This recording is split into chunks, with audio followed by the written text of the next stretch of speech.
From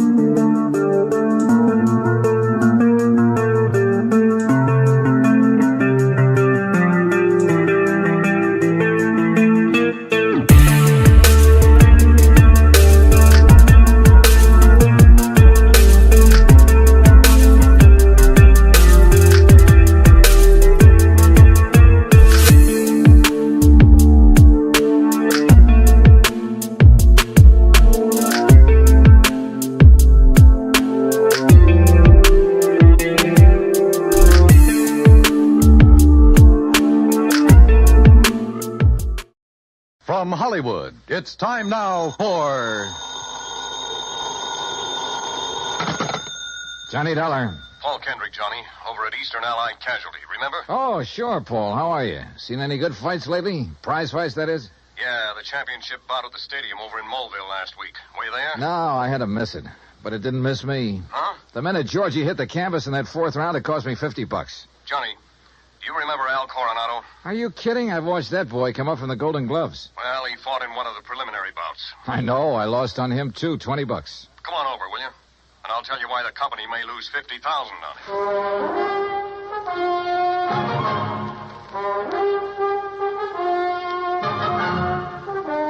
it. Bob Bailey in the exciting adventures of the man with the action-packed expense account. America's fabulous freelance insurance investigator. Yours truly, Johnny Dollar.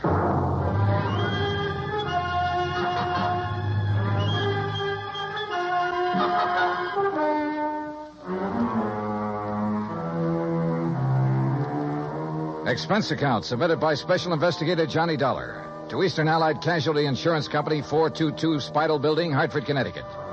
Following is an account of expenses incurred during my investigation of the Squared Circle matter. Expense account item 1, $1.10, cab from my apartment to the offices of Eastern Allied. When I got upstairs into his personal cubicle, I found Paul Kendrick pacing the floor. Sit down, Johnny. Have a drink if you want one. No, thanks. Hey, looks like you're the one who could use a drink. What are you worried about? Don't tell me you've been hitting the company till for big money to bet on the fights. Johnny, I'm worried about murder.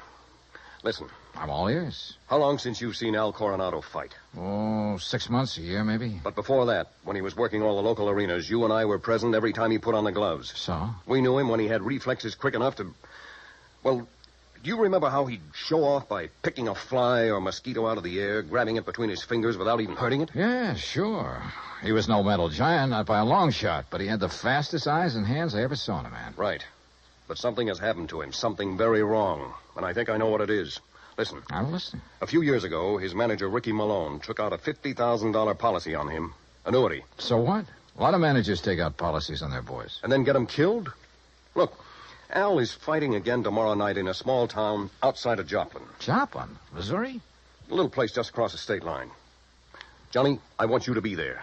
You mean as a sort of bodyguard? I want you to see the fight, that's all. See Al Coronado fight.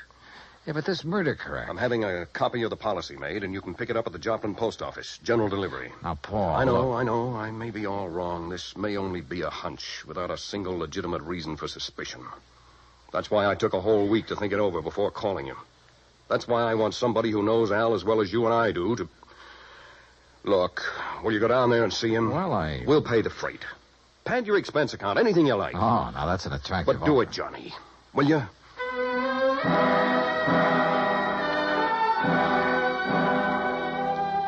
Item 2, another $1.10 back to my apartment to pack. Item 3, $124 even. Plane fare and incidentals to Joplin. By your leave, Paul, the incidentals included a new sports shirt loud enough to startle the whole state of Arizona, an extra pack of razor blades, and a new toothbrush. Also, item 4, $3, flowers for the stewardess, who managed to find me an extra bottle of champagne. I arrived at Joplin shortly before noon, and after checking into a hotel, found that by some miracle, a copy of Al's policy was waiting for me at the post office. A quick glance at it brings up item 5, $4.25 phone call. Well, what do you mean, holding out on you? I thought you said Ricky Malone took out the policy. He did, and pays all the premiums. But the beneficiary named is Frankie Fortina. Now, who's he? I don't know yet. Well, his address is in New York City. You better look him up, will you? I've been trying to. But The last time Fortina was at the address on the policy, it was a racetrack bookie joint. Oh, so that's why you're worried. That's one reason. Well, if you learn anything about him, let me know, will you? I'm staying at the Beverly Arms. Okay, Johnny. Johnny. Yeah? Call me again, will you? After the fight tonight. Sure.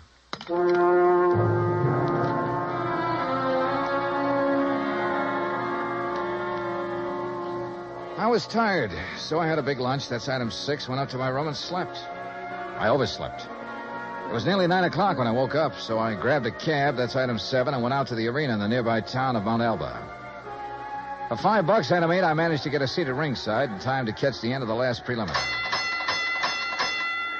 The winner in 1 minute, 10 The program seconds told me of the Al third was round, scheduled for the boy main from event Torino, Ray against some local boy named Rafe Cummings.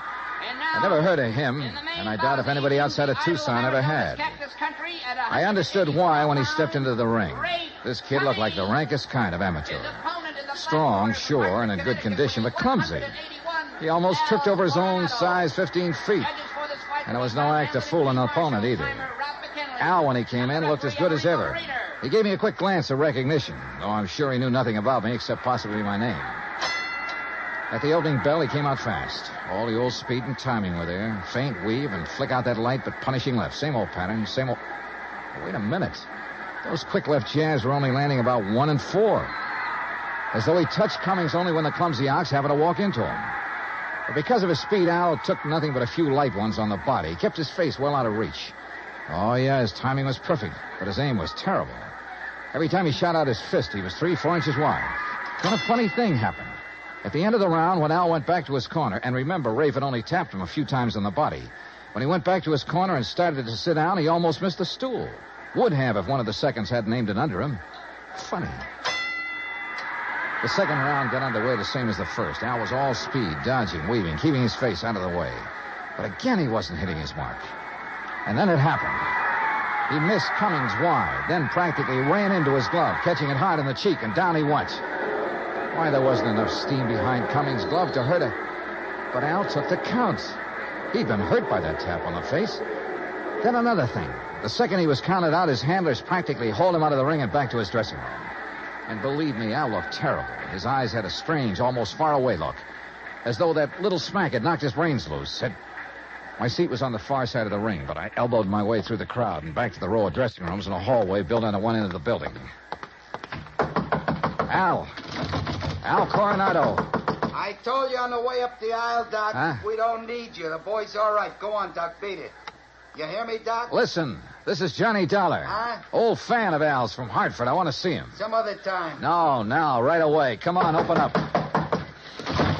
I said some other time. Don't you understand? We're pulling out of this, Berg, and we ain't got time to stand around and talk. Now, look, buddy. Malone's the name. I'm Al's manager, see? And when I say get out, I mean vamoose. Al, are you okay, boy? This is Johnny Dollar. Oh, no, you don't. Brother, that's where you're wrong. Hey, Al. Al. Good Lord, Al, what's the matter with you? Hello, Johnny. Hey, Al, look at me. No, I mean straight at me. Here. Al. I'm all right, Johnny. You're in bad shape. You should never have fought tonight. Oh, that's all right. Where are your seconds, your trainer? Ricky, he don't let nobody in after fight. Look, Al, can you get up off that table, stand up and walk? Oh, sure, Johnny. Then come on, I'm taking you out of here to No, a doctor. Johnny. Easy, Al. No, look behind Al, you, Rick. please, He's come on. up, he's got it. You bet I am, Dollar.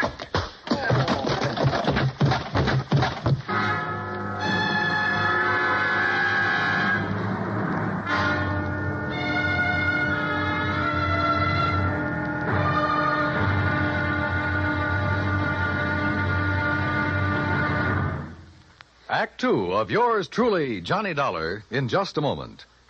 Each Monday through Friday evening, most of these same stations bring you the Amos and Andy Music Hall. Variety entertainment at its best. For top songs, informal visits with top stars, and for a never-ending supply of fun. Turn your home into the Amos and Andy Music Hall 5 nights a week.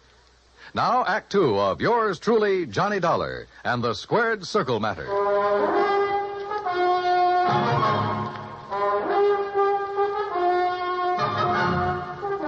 When I came to, the dressing room was dark and quiet. After carefully falling off the table where they'd left me, I groped my way to the light switch, stumbling incidentally over the remains of the chair Ricky Malone had used on me. It was well after midnight, so I left by the dressing room window. The second I reached my hotel room, I put through a long-distance call, hoping Paul Kendrick would be in bed. He was. Yeah. Hello? Johnny Dollar. And, Paul, you're right. It'll be murder unless I can stop it. Hmm?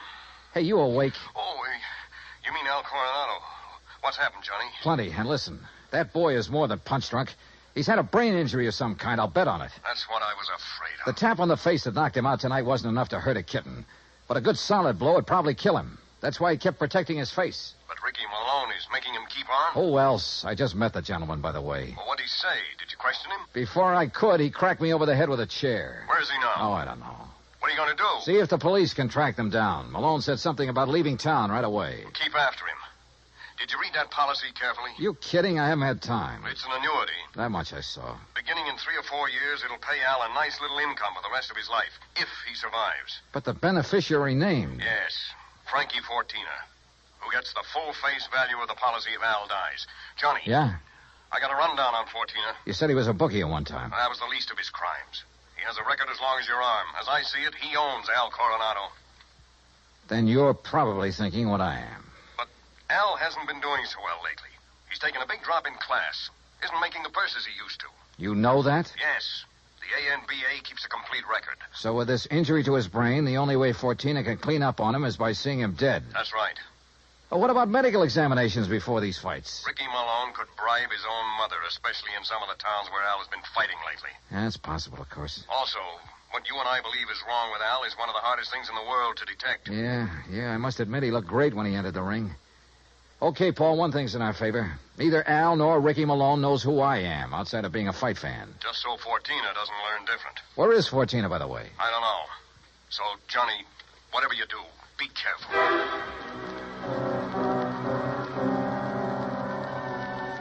Expense account item 9, $370 for a couple of phone calls, some breakfast, then a taxi to police headquarters.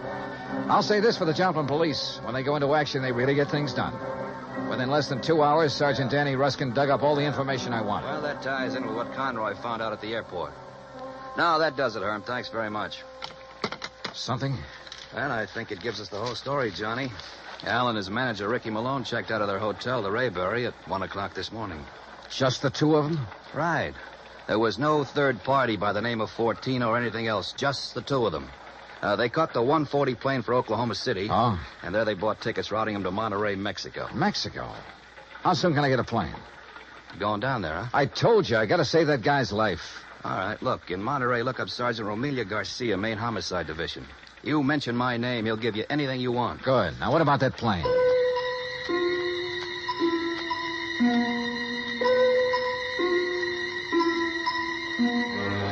The deal on plane connections turned out to be bad. The best time I could make was by way of El Paso. That's item 10, $127, including incidentals. I finally pulled into Monterey shortly after 8 p.m. I parked my bag at the airport, taxied into town. Item 11, I went straight to main headquarters of the Policia. Sergeant Romelio Garcia was off duty. Had gone to the fights. Item 12, $4 American for a fast taxi ride to the Plaza del Fisticuffs, or whatever they call it. There, for item 13, $5, I had the sergeant paged over the PA system. After 2 or 3 minutes, a short, stocky, important-looking figure in police uniform strode up to the door. Senor Johnny Dollar? Yeah, that's right, Sergeant. How are you? You Americanos. Now, what is so important I must leave the excellent fights to talk with you, huh? The possible murder of an American fighter right here in your own ring. So what is that to be excited about? Something that happens all the time.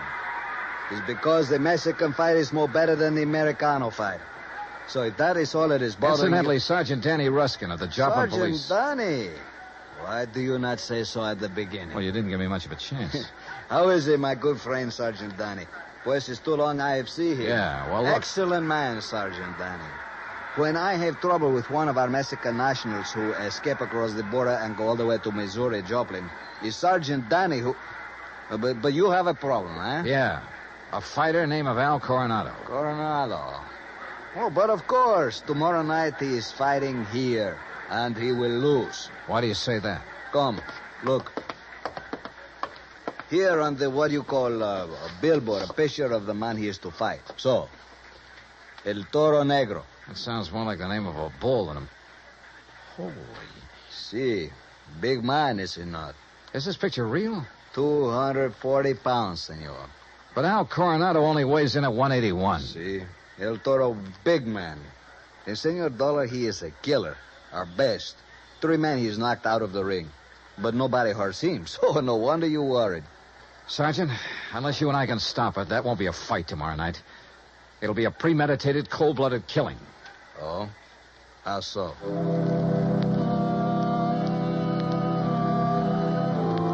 I showed Garcia my credentials, then told him what I knew and what I suspected. But until we have proof of this, senor, to start what you call an international situation, you are not now in your own country, you know. Still, he agreed to cooperate. First thing, of course, was to locate Al and his manager. In this city of nearly 200,000, that could be pretty rough. But he said he'd try. He drove me by the airport to pick up my bag, then to a hotel. And there, as the bellhop unlocked the door of my room, I got a real break. The next door down the hall opened. Hey, kid, how'd you like to bring me up a glass of warm milk, huh? Al Coronado. Huh? Oh, hi. Here, boy. Just put in my bags inside and leave the door open. Gracias, senor. Hey, Al, are you alone? Well, sure. Hey, you're Johnny, ain't you? Yeah, that's right, Johnny, and I want to talk to you. I used to see your rig side all the time up in Hartford, huh? You saw me in Joplin, too. Only you don't remember.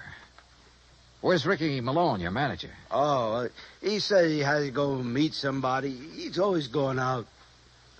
Look, Al, I'm an insurance investigator. Oh? Oh, I got some insurance. Yeah. One more fight and somebody's going to collect it. No, Johnny, that's my retiring money. The only one who'll retire on it is Frankie Fortina. Hey, Frankie, he's my owner. You know him? Hey, who takes all the aspirin around here? Me. I get a lot of headaches all the time. And maybe that's why I ain't been hitting so good lately. Yeah. Here, catch this bottle. Hey, now... now look what you did. No, Al, you look what you did. You missed that bottle by 3 inches. For the same reason you haven't been hitting well. Why you have these headaches. All right, I'll give it to you straight. You've had a brain injury, Al. One good wallop on that head will kill you.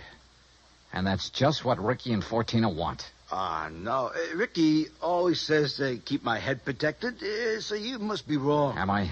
Well, Ricky's good to me. Why, you numbskull, he's trying to get you killed. Johnny, you're all wrong. You know the man you're up against tomorrow night? Well, I know his name. Well, he's the one scheduled to finish you off. Johnny, I don't believe that. Al, listen, you gotta believe it. Now, where's the telephone? Here. Who you gonna call? Hello, this is an emergency. Get me Sergeant Romilio Garcia at Central Police Headquarters. Cops? That's right, Al, and a doctor. No, look, Ricky says to stay away from doctors. All they do do is stop you from ever fighting again. And that would make you worth just $50,000 less to Frankie Sergeant Johnny Dollar. I found Al. Hotel room right next to mine, room 915. Bring a doctor, a brain specialist if you can, even if you have to drag him out of bed. Oh, look, we'll fight the international situation when we come to it. You get a doctor up here, you hear me? You hang up or I'll blow your head off. Well, Mr. Fortina, I believe. Frisk him, Ricky. Sure, boss. He's clean. Huh? I hate to shoot an unarmed man, Dollar, but if you make one phony move... So you know who I am, huh? Well, Ricky here may be stupid in some ways, but he had sense enough to call me from Joplin after you broke in on him there. Finding out what you're up to wasn't difficult. Finding out what you're up to wasn't very tough either, Fortina. But it's all over. Not for me, Dollar. That's where you're wrong. That phone call I made was to the police. I know. To Central Headquarters. That's over 3 miles from here. By the time your sergeant finds a doctor and gets here, you'll be dead. And I will be gone. Have you forgotten that you have a border to cross, You Fortina? think I'm stupid? Frankie Fortina has never been here. Has never been even in Mexico. Because my tourist card reads Charles Edward Smith. And since the next plane leaves for the States in about 20 minutes, Ricky... Yeah, boss? I think Mr. Dollar had better have an accident. Fall out of the window, perhaps. Oh, now, wait a minute, What? boss. I mean, well... Listen to me, Malone. I had 2 reasons for coming down here. To see if you were right about Dollar and to make sure of that fight tomorrow. You've been stalling with Al. You've taken too long. The heat is on up north. I need the dough. I told you, boss, that El Toro will do it tomorrow. fellas, Shut up. And look, if you take care of Dollar, what about me? What? Maybe you can get back to the States, but me, with Dollar laying dead here, and if Al talks... Al won't talk. You won't either. Frankie. Dollar has given us a perfect setup. He came here to Al's room. You found him here. You had a fight. Dollar ends up in the street below. But what happens to me? Haven't then? I always taken care of you in the past when you were working for me? You know what will happen if you ever try to cross it. No, All right, listen, all right, Frankie. all right.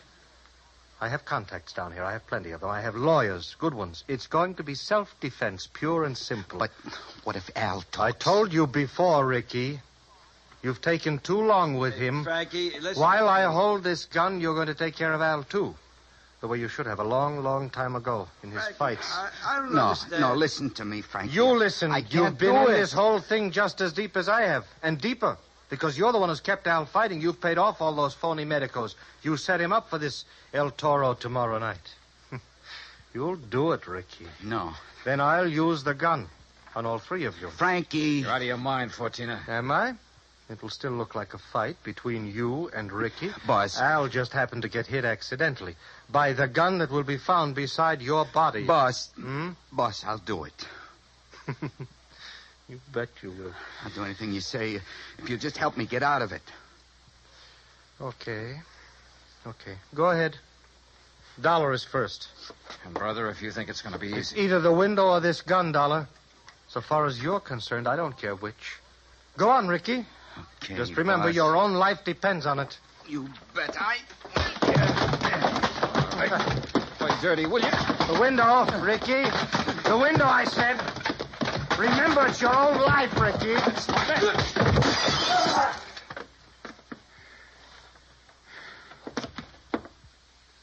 All right, Fortina. So you have got a gun? Al. Yeah, Johnny, I hit him. Well, I'll be. Si, Senor Dollar, with one very fine, clean left hook. While Fortino was watching you and the unfortunate Ricky. Yeah. You got here a little late, Garcia. You see, but tell me, Senor, what makes you think this Al Coronado has lost his punch? Expense account item 13, $100. Legal expense, mainly a deposition for a lawyer to take to court. Just how Garcia got me out of having to stay in Monterey for a hearing, I will never know, but he did. As for Al Coronado, I suggest the company make some adjustment in his policy that'll permit paying his annuities immediately. And why not? The company should have investigated more thoroughly before issuing this policy anyway. And if it doesn't show a little heart, well, I'm sure it will. Item 14, $224.50. Hotel and incidentals and transportation back to Hartford. Expense account total, $491.20. Yours truly, Johnny Dollar.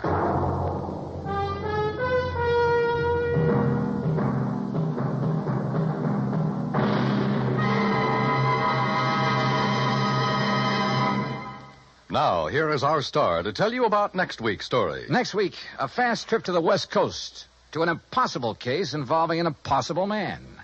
Join us, won't you? Yours truly, Johnny Dollar. Yours truly, Johnny Dollar, starring Bob Bailey, originates in Hollywood. It is produced and directed by Jack Johnstone, who also wrote tonight's story. Heard in our cast were Harry Bartell, Herb Ellis, Victor Perrin, Jack Crucian, Les Tremaine, and Lawrence Dobkin. Musical supervision is by Amerigo Marino.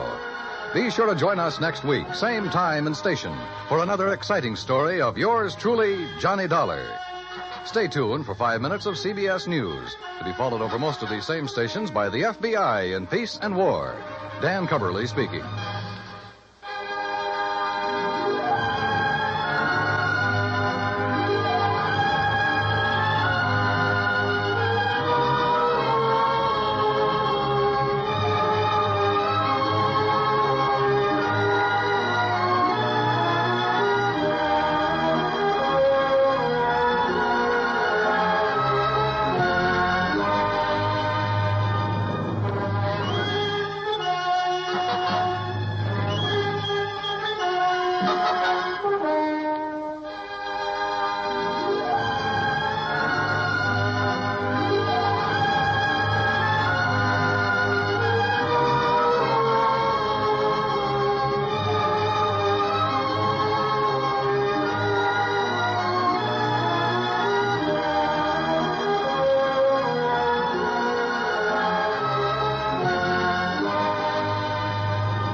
13, with the star of Paramount Pictures, Alan Ladd, as Dan Holliday.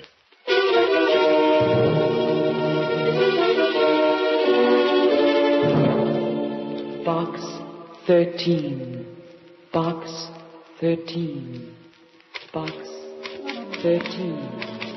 Box 13. Box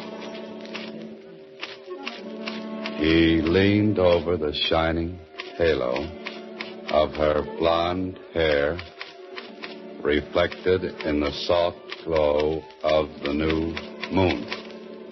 Oh, no, not that. Holliday, my boy, why did you ever decide to write fiction for a living?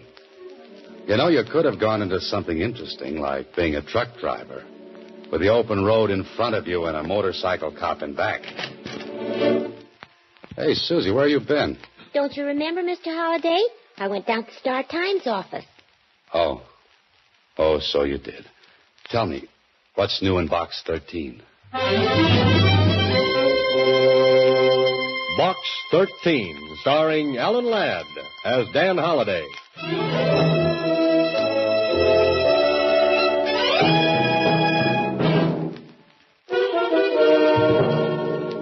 Now for Box 13, starring Alan Ladd as Dan Holliday.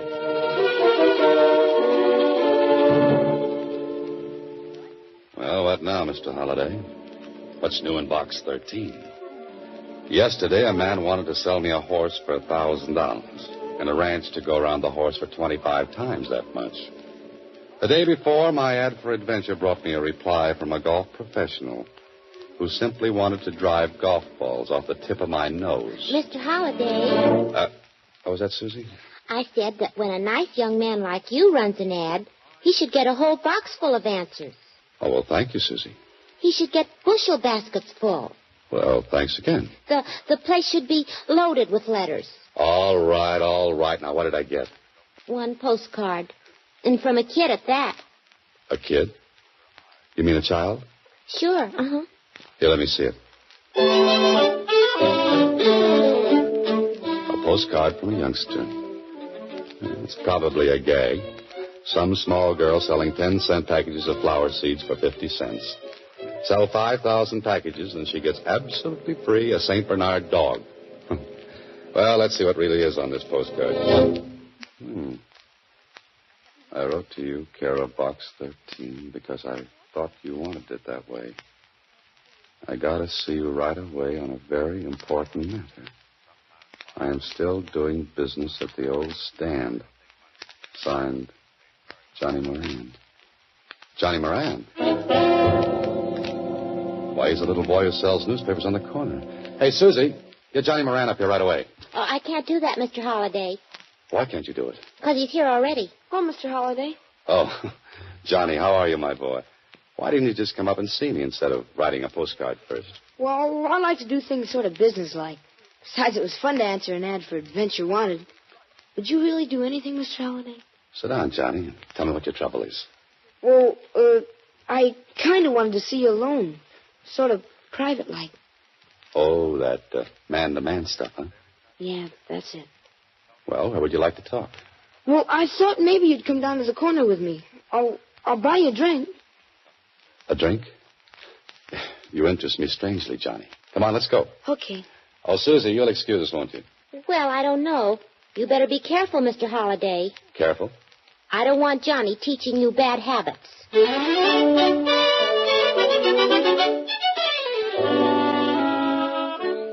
Johnny Moran is a very nice boy. Can't be more than 12, but he certainly seems to know his way around.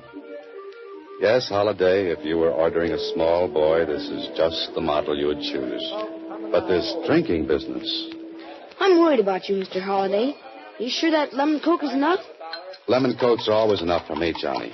Especially when I spike them with an ice cube. Say, how's your banana split? Well, this one's got a little too much chocolate. I like the last one better. Better finish it, my boy. You want to talk business, remember? Oh, yeah. Well, I thought you might have read about it in the newspapers. Of course, you could have missed it. It was way back on page 5. What was on page 5? Well, here, I got a clipping of the story. Read it.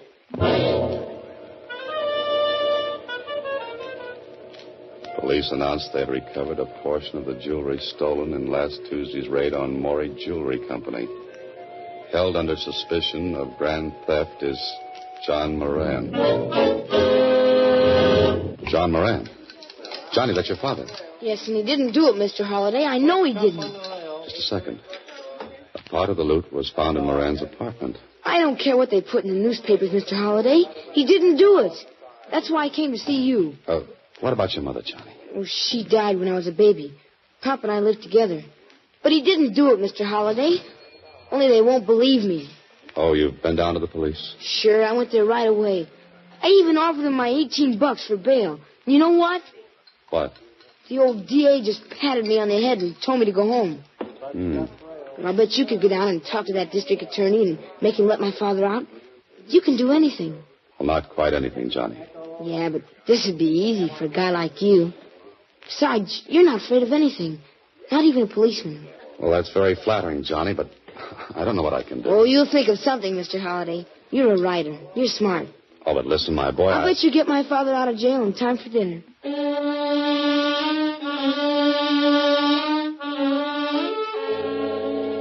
Okay, Holiday. The boy says you can get his father out of jail in time for dinner.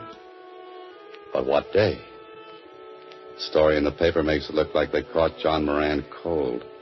You don't find stolen jewelry in a man's apartment if he didn't do the stealing.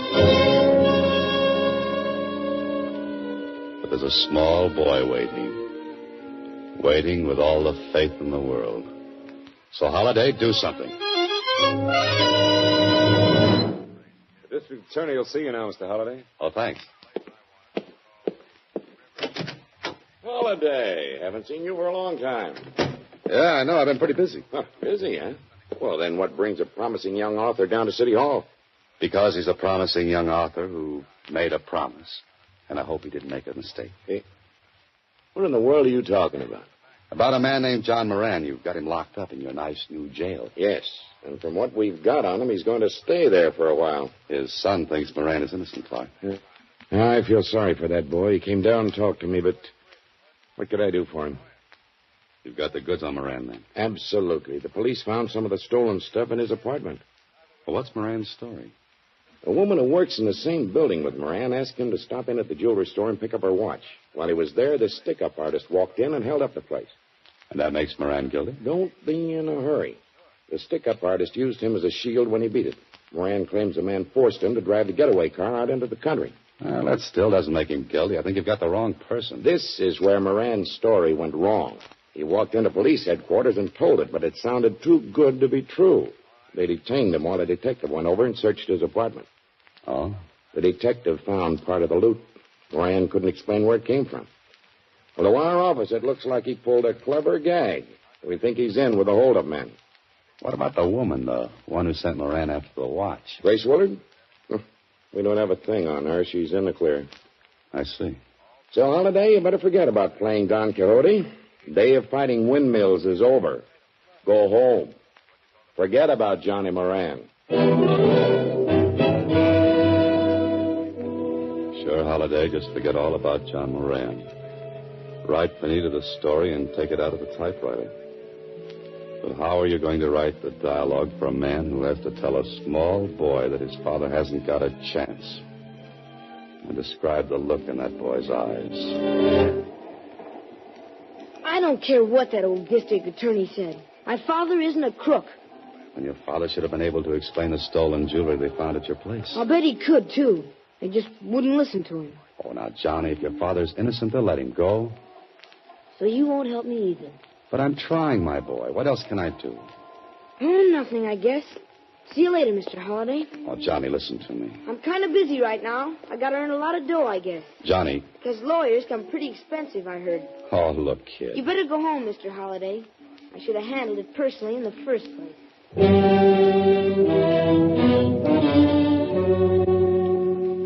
Small boys have that knack, don't they? They can just vanish into thin air when they want to. You're quite a character, Holiday. Go home and write this on your typewriter. Write about the small boy who wanted you to get his father out of jail. And you didn't quite make the grade. Hello? Mr. Holliday, this is Johnny. I'm up at the place where we live. Yeah, Johnny. There's something funny going on. What are you talking about? I'm afraid to go into our place. There's a man in there. You know him? He's going through the place, though. And he's looking for something. Johnny, listen. Run outside, find a policeman. I'll be right over. I gotta get out of here. Johnny, do what I said. He just walked out the door. He saw me. Get over to Moran's place fast, Holiday. You've got no time for fooling.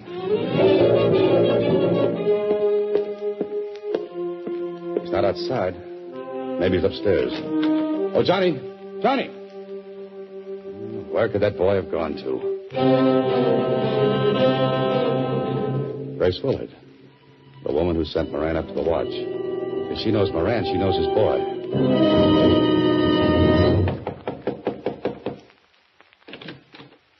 Yes? Oh, Miss Willard? Yes. Well, I'm Dan Holliday. Would you know where little Johnny Moran is? Come in. Now, what's this about Johnny? Well, he phoned me a few minutes ago from his place. There was a man going through it. He saw Johnny making the call. Johnny's disappeared. Yes. You phoned the police? Do you think he's been hurt? Well, the police knew nothing about it. I don't know what happened to the boy. That's why I came over here. I figured that if you knew his father, you knew Johnny, you know. Poor Mr. Moran. I feel so badly about him. You know, if I hadn't asked him to get my watch, this never would have happened. But that doesn't make it your fault, Miss Willard. Oh, I feel terrible about it just the same. And now, Johnny disappearing. He hasn't been here at all? No. Let me think of it. Oh, by the way, I was just having some coffee. Would you care to join me? Grace Willard is a very nice person. Really worried about the boy. Perhaps she'll come back with an idea. Here's your coffee, Mr. Holliday. Now we'll talk. Well, thanks. Did Johnny recognize the man? No, he didn't have time to say. Well, perhaps he found a policeman on the street. He might have gone back to the house. Well, maybe I ought to call back. Johnny's a cute little fellow. Johnny has a father who's in jail. Johnny's quite concerned about his father and would like to set him free. Grace Willard is stalling Holiday. Waiting for something. I don't know if Johnny will get his wish or not. You see, his father looks very guilty to the police. Holiday, you idiot. That coffee was doped. The oldest gag in the world, and you swallowed it. You look sleepy, Mr. Holliday. Are you feeling all right? She looks like a reflection in one of those amusement park mirrors. She's long and skinny. No, she's short and fat. Holiday, get up on your feet. How do you feel, Mr. Holliday? Are you all right? Answer me. Get on your feet, I said. Walk, Holiday. Walk. Walk this thing off before it's too late. You look very tired, Mr. Holliday. Let me get you a pillow. Come on, Holiday. One big How do you effort. feel, Mr. Holliday? I can't make it. You are listening to Box 13, starring Alan Ladd as Dan Holliday.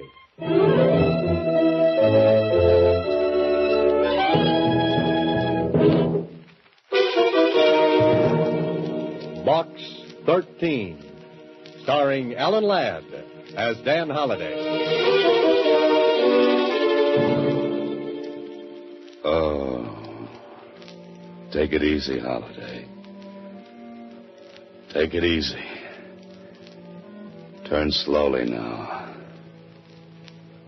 Maybe your head still is connected to the top of your neck. That's better. Better. What am I saying? Where am I? An alley. Oh, fine. Dan Holliday, author, found lying in an alley between yesterday's newspapers and tomorrow's trash. What you need right this minute is a quick change, a fast bath, and a little chat with that district attorney. I've got a man going up to the Willard woman's place right this minute, Holiday. Thanks, Clark. This ties her up with the Moran case. Sure, else why would she give me knockout drops and have me dumped in an alley? I'll bet anything she's disappeared. But why just knock you out? Why not dispose of you permanently? I don't know, unless she was trying to kill time. Enough time to get something done. Well, you can't do anything now. If she's disappeared, she won't stay lost for long. My men will bring her in. Don't let her give him any coffee. She'll be out again. Pardon me. District Attorney's Office, Clark speaking. Yes? Where? When? How is he? Thanks. I'll see you later, Clark. I want to go over and see Johnny Moran. I don't think you'll find him at home, Holiday. Why not? That was the hospital who just called. Johnny Moran was brought in a while ago, the victim of a hit-and-run driver. And on top of that phone call about Johnny Moran is another one. Grace Willard checked out of the Wharton Hotel an hour ago. So, Mr. Holliday, they got you out of the way long enough to get to little Johnny. A small boy in a hospital. Me with an aching head and an aching feeling that something is very, very wrong. I think this is it, room 809. Johnny? Oh, Mr. Holliday. How do you feel, kid? Kind of banged up. Yeah, I know. The nurse said you weren't to do too much talking. So just let me ask a couple of questions. It wasn't an accident, Mr. Holliday. He did it on purpose. You sure about that, Johnny? Yeah. I was walking down a side street. He had to swing way over to the wrong side to hit me. Johnny, did he look like the same man who was in your place? I didn't get a good look at him. He was bent down way behind the wheel. Well, could you give me just a hint? Was he tall, short, thin, fat? All I know is... Yes? Johnny. Johnny.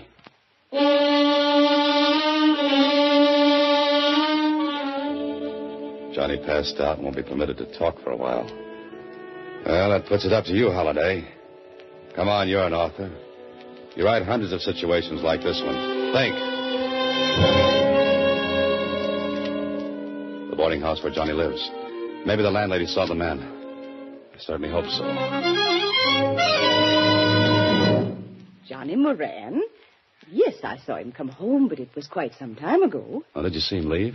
Yes, he went upstairs. I heard him on the telephone, then he came running down. Who was the man chasing him? Chasing him? There was no one chasing him. Are you sure of that? Well, of course I've been here all the time. Oh, poor little fella. Don't know what's going to happen to him, what with his father and all. This doesn't make sense. I beg your pardon? Oh, nothing. You see, Johnny called me, told me there was a strange man in his place. The man saw him, he hung up the phone and disappeared. But I saw no man. Are you sure? Only Joe Coakley, but he's one of my roomers. That is, he was. Was? When did he move? Today, just after Johnny left. Was he upstairs while Johnny was there? Why, yes. Yes, he was. Was he a friend of John Moran's? Oh, no, he never spoke to anyone. Stayed in his room all day and went out at night. Oh, one of those night flyers, huh? Could I see the room he occupied? This is Coakley's room, but it's empty. Well, Holliday, it looks like you're on the wrong track. Or are you? A stub from a dance hall ticket. I'd better talk to Johnny about this.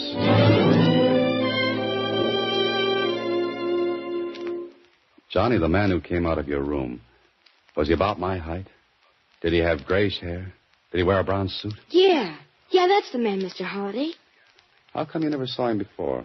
He lived right across the hall from you. That guy? He only went out at night, after I was in bed. Oh?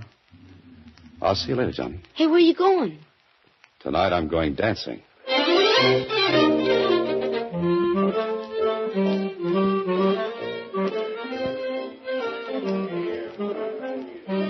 This is a very nice place, Holliday. Admission 60 cents, which includes an evening of dancing. And from the looks of the customers, they're trying to get their money's worth. Like to dance, fella? Who, me? You ain't not twins, are you? No, I'm sorry. I'm afraid I'm a very bad dancer. Oh, you let me be the judge of that. Come on, kid. You look good to me. Oh, wait a second. Say, isn't that Joe Coakley over there? Oh, you're not Joe? Yeah, and the girl with him. That's his girlfriend, Grace Willard. Oh, thanks. I'll see you later. Hey, where you going? This is it, Holiday. Only what are you going to do? They're leaving, and if you stop to make a phone call, you'll lose them. And I wouldn't like to lose that man. He's the one who hits small boys with big automobiles. They're going into that apartment house. This begins to look like the final chapter. Now to make a fast telephone call to an old friend, then better to get to the payoff.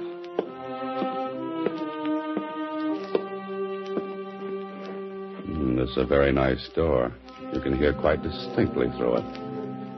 Well, Holiday, here's where you cease to be a wallflower and become the life of the party. Joe! Holiday. Put up your hands, fella. Sure. Close that door, Grace. Well, here we are. Aren't we? Can you reply, Miss Joe? What are we going to do? You finish packing that junk, we'll figure out something. We can't let him stay alive. Finish the packing, I said. Too bad I didn't use poison in that coffee I gave him. Quiet. I noticed you were packing. Going away someplace? What do you think? And get away from that bag, Holiday.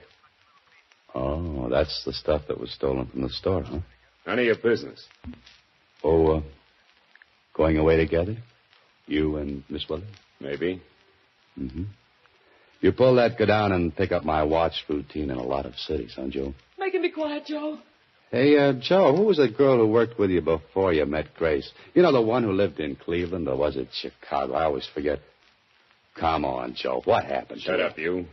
What happened to her, Joe? Or the girl before? How do you know there was another girl, Holiday? Well, Miss Willard, you don't think you're the only one, do you? You're crazy.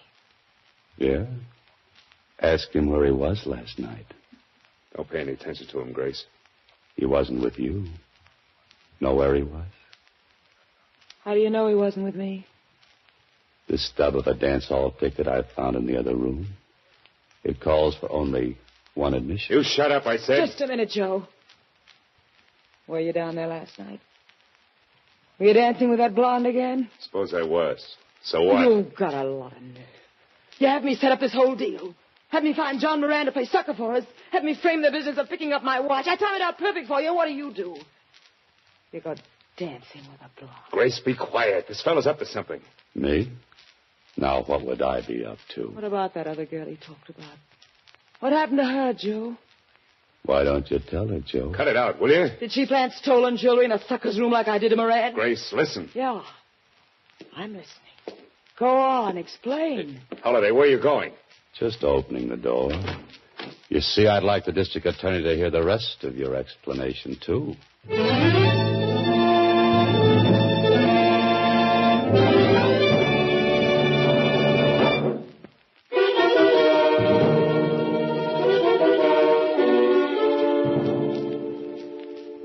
This is the last chapter to a story I was afraid might have an unhappy ending.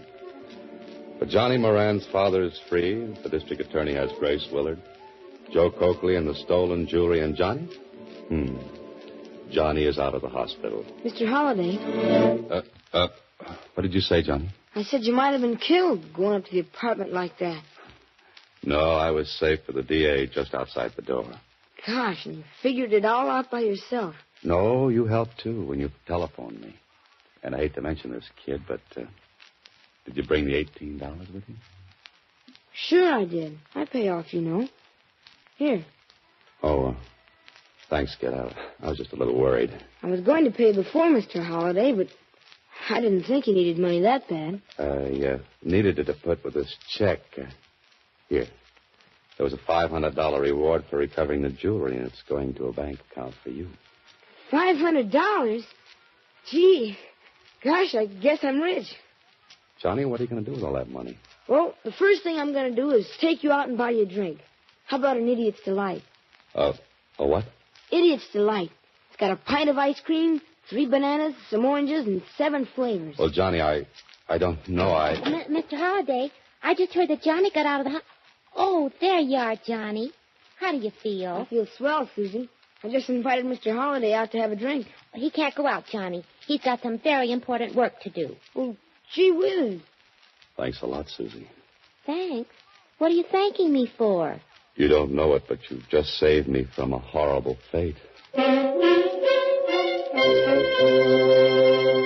Next week, same time, Alan Ladd stars as Dan Holliday in Box 13.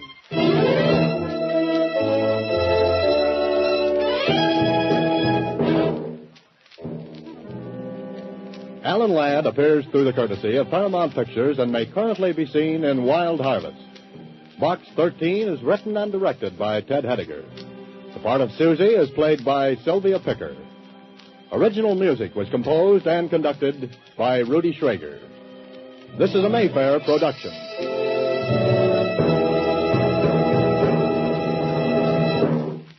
The FBI in Peace and War, ordinarily heard at this time throughout the year, is taking its usual summer vacation and will return to CBS 5 weeks from tonight on September 1st.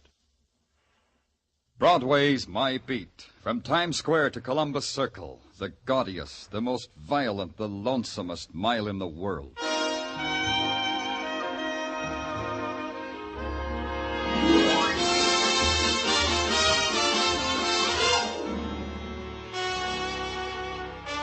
Broadway's My Beat, with Larry Thor as Detective Danny Clover.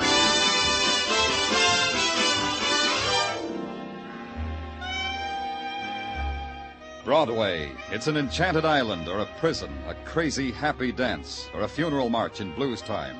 It's a sorcerer's palace with golden mirrors and jeweled fountains, or it's a wailing wall corroded with pain. Call it anything you want. It's My Beat.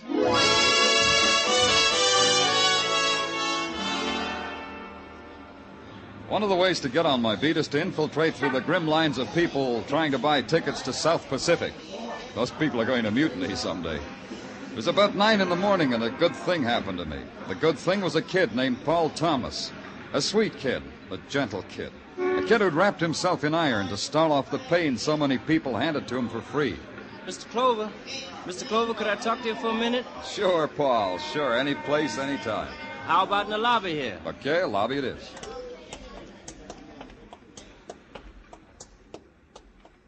Well, I'm sure glad to see you, Paul. It's been a long time. Not so long, Mr. Clover. It's only 5-6 months since you got me that job. Maybe 7 months since you caught me breaking into a store. Who remembers what happened 7 months ago? How's the job, Paul? How's it working out? Mr. Eric Caron's been treating me fine. He's even had me bonded so I could deliver all that jewelry and stuff. I bet your folks are proud. Yeah, they're real proud, Mr. Clover. I've been meaning to get up to Harlem to visit them. Your mother's a fine woman, Paul. Give her my best. I'll do that, Mr. Clover. She keeps asking about you. Paul, it's a good thing to see you the way you are. I'm in trouble, Mr. Clover. I think I'm in big trouble. Oh? You want to tell me about it here? We could go someplace and get a quiet cup of coffee. I better tell you about it fast, Mr. Clover. A couple of days ago, they came... Danny Clover, how's Broadway's glamour boy? How's the finest of the finest, Oh, hi, Kirk. Am I interrupting something, Danny? The boy won't mind being interrupted, will you, boy? Maybe I mind, Kirk. Oh, no offense, Danny. Come on, ask me how I am. Ask me how I've been doing. How are you? How you been doing? Oh, great. Very, very great, Danny. Yes, sir. Don't I rate an introduction to the boy, Danny? Paul, this is Jerry Kirk, a private investigator. Paul Thomas, Jerry Kirk. Hi, Mr. Kirk. Danny, you don't keep up. A smart detective like you should keep up. I'm not a private eye anymore. No? Well, so long, Kirk. See you around. No, I'm not a private eye anymore. I'm in the plush, Danny. Plush office, plush stipend, furnished by Acme Insurance Company. I investigate insurance losses for them. Oh, it's a lot easier than breaking down doors to hall apartments. But not so much fun, huh, Kirk? More, Danny, more. It even gives me the price of a couple of tickets to South Pacific here. But how about you, Danny? You still hitting the triple features in the grind houses, Danny? Goodbye, Kirk.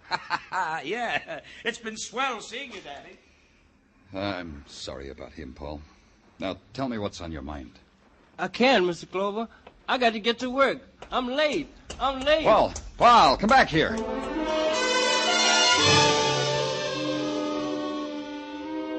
That's how the day began, with the kid starting to tell me of big trouble and then running away. It was about 5 when Paul's big trouble started to catch up with me. A patrolman leaned out of a squad car and handed me a slip of paper. J. Arakarian, the paper said. It said the Paramount Building, and at the bottom it said urgent. I'd been there before. J. Arakarian, lapidary and dealer in precious gems, was on the 14th floor. You went through a door and past the beam of an electric eye and waded through a carpet to a desk and an olive-skinned girl with tight black hair. You gave your name and you got nodded past another beam and some carved oriental wall hangings to a young man. Morning coat cut to hide the lines of his shoulder holster, and sneer cut to fit the scar that ran from his eye to the corner of his mouth. Then a chaperoned hike through another doorway. And there he was, J. Arakarian, impeccable in ascot, striped pants, and a Legion of Honor ribbon in his satin lapel. He had another thing, a guest. I asked Mr. Jerry Kirk to be with us, Lieutenant Clover, because his interests lie in the same direction as ours. Hiya, Kirk. What's all this about? Mr. Arakarian will tell you, Danny. Sit down, Lieutenant. What do you want to see me about, Mr. Arakarian? About the boy you asked me to hire. About Paul Thomas. You know Paul Thomas, don't you, Danny? What about Paul Thomas? Mr. Arakarian is a polite man, Danny. He's trying to tell you the kid absconded with an awful lot of jewelry. Please. This matter is very dolorous to me. $100,000 worth, Danny. How about letting Mr. Arakarian tell it his way, huh, Kirk? He was just phrasing it neatly.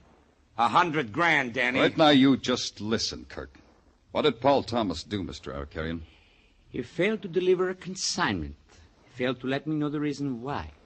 He has been gone since this morning. Disappeared. Like a puff of smoke, huh, Mr. Arakarian? That's what you said? They assign a bright eye like you to this, Kirk? Like me, Danny. Mr. Jerry Kirk is from the insurance company. In a matter like this, one thinks of insurance. In a case like this, one also thinks of how maybe Paul got slugged. One also thinks he could have been robbed, Mr. Arakarian. Paul Thomas turns up in an alley, Kirk, slugged. A bet? Yeah, sure. I know human nature, Danny. He's gone a long way with those rocks. Absconded. He's stolen. In a matter like this, the amount is not a pittance, Lieutenant. $100,000 worth of first water gems, jewel cases, settings. Got a list of what's missing? Right here. You see? It makes not an inconsiderable... Yeah, it's not inconsiderable. It is very dolorous, Lieutenant. You'll get them back?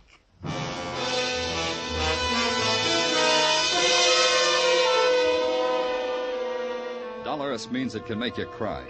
But Arakarian's dolorous was different from mine. His was $100,000 he'd lost. Mine was a boy named Paul Thomas that maybe I'd lost. But it was still only a maybe. I had two things to do. Turn the list of missing jewels into headquarters, which I did, then call it Paul's home in Harlem.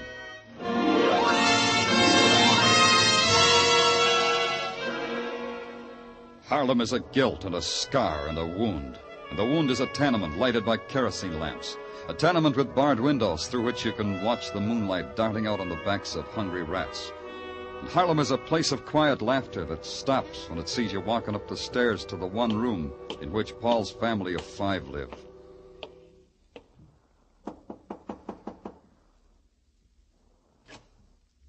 Yes? Oh, it's Mr. Clover. Hi, Mrs. Thomas. I hardly expected to. Please forgive the way I look. Oh, you look fine, Mrs. Thomas, fine. May I come in? Why, of course, of course. The children are outside playing. It's just as well, Mrs. Thomas. I want to talk to you. Please sit down, Mr. Clover. Soup? Is it about Paul? Why did you see him last, Mrs. Thomas? This morning. He stopped by on his way to work. Is there anything... He doesn't live here anymore?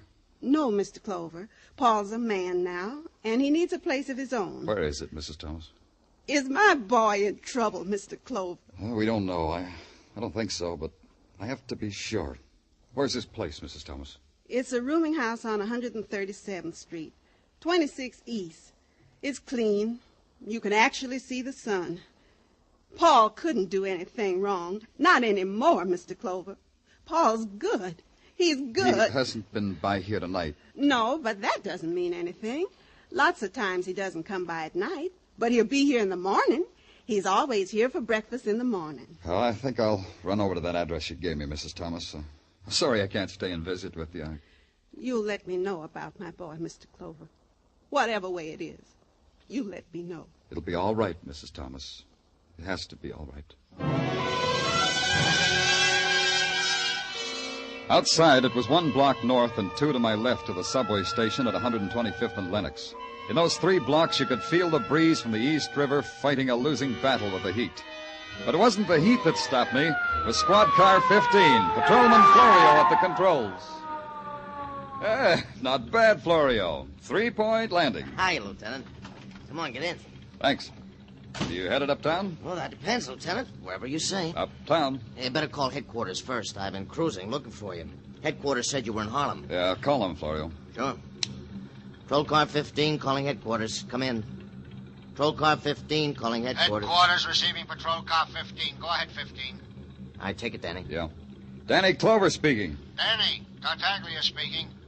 About that Arcarian robbery. Guy named Jerry Kirk called you. Yeah? Said he wanted you there when he took Paul Thomas. Oh, where's all this taking place? 137th Street, a condemned tenement, 3 houses from the northeast corner on Lenox. 10 o'clock, the guy said. That's right now, Tartaglia. Thanks. Let's go, Florio. You heard the man. Right. Florio. Yeah, Lieutenant? You're only giving me a lift down the block. Turn off that siren, huh?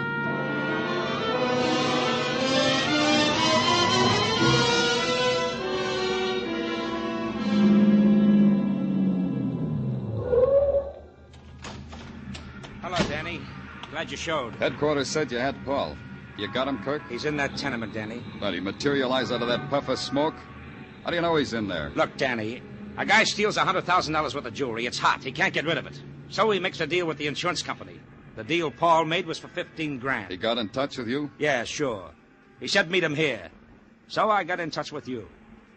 I'm double-crossing him, Danny. I called in the cops. You wouldn't want it any other way. Yeah, let's go in. And Kirk, keep your gun in your pocket. Danny, you know I seldom carry a gun, and tonight's one occasion when I don't. Come on.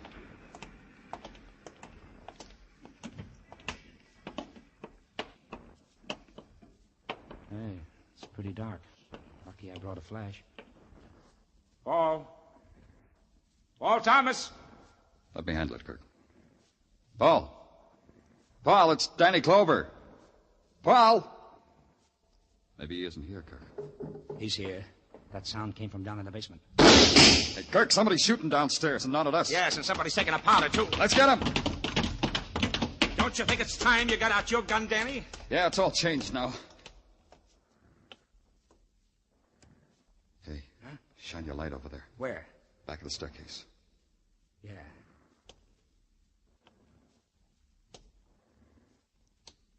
Hey, Danny. A body. Danny, look, he's got a gun.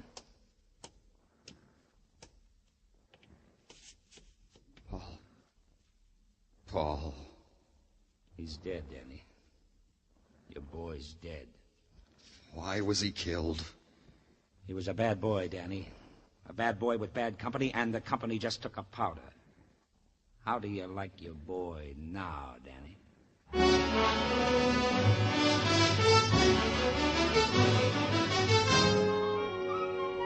You are listening to Broadway's My Beat, with Larry Thor as Detective Danny Clover.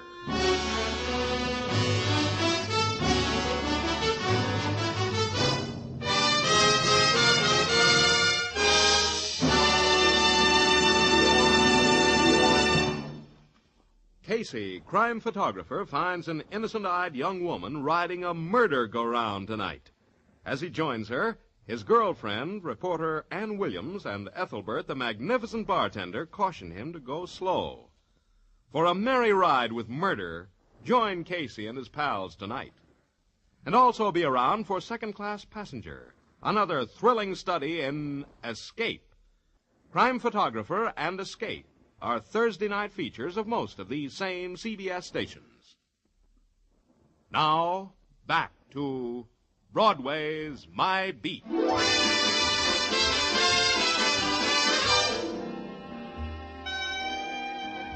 One thing about Broadway, you can become a name overnight. All you have to do is have 3 current wives or ride 4 winners in a row. Or you can do it the way Paul Thomas did. Get caught up in a $100,000 jewel theft. And keep your mouth shut about it by being found dead in a Harlem tenement. Not that Paul Thomas would make much of a splash, but he would make a fast 30 seconds conversation piece over cheesecake and coffee. A cop uses up the night begging, pleading, grubbing for a break in a murder case. Then he goes home and begs for sleep.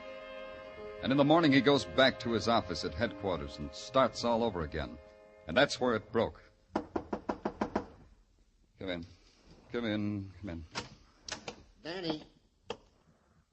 Danny, open your eyes. I got a surprise for you. You open them. I'm tired.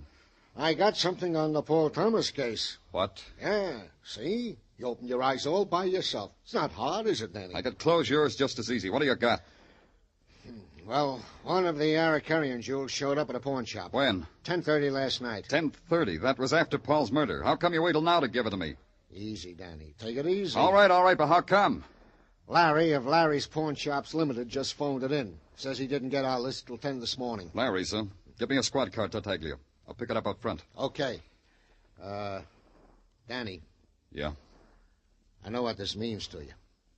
Sorry I kidded. That's okay, Sergeant. It's okay. But get that squad car, huh?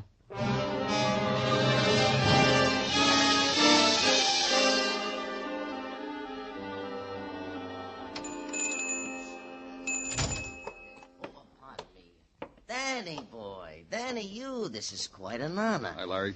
Hi, I could have saved you the trip if you had just called me. You needed the air. Okay, Larry, what do you got?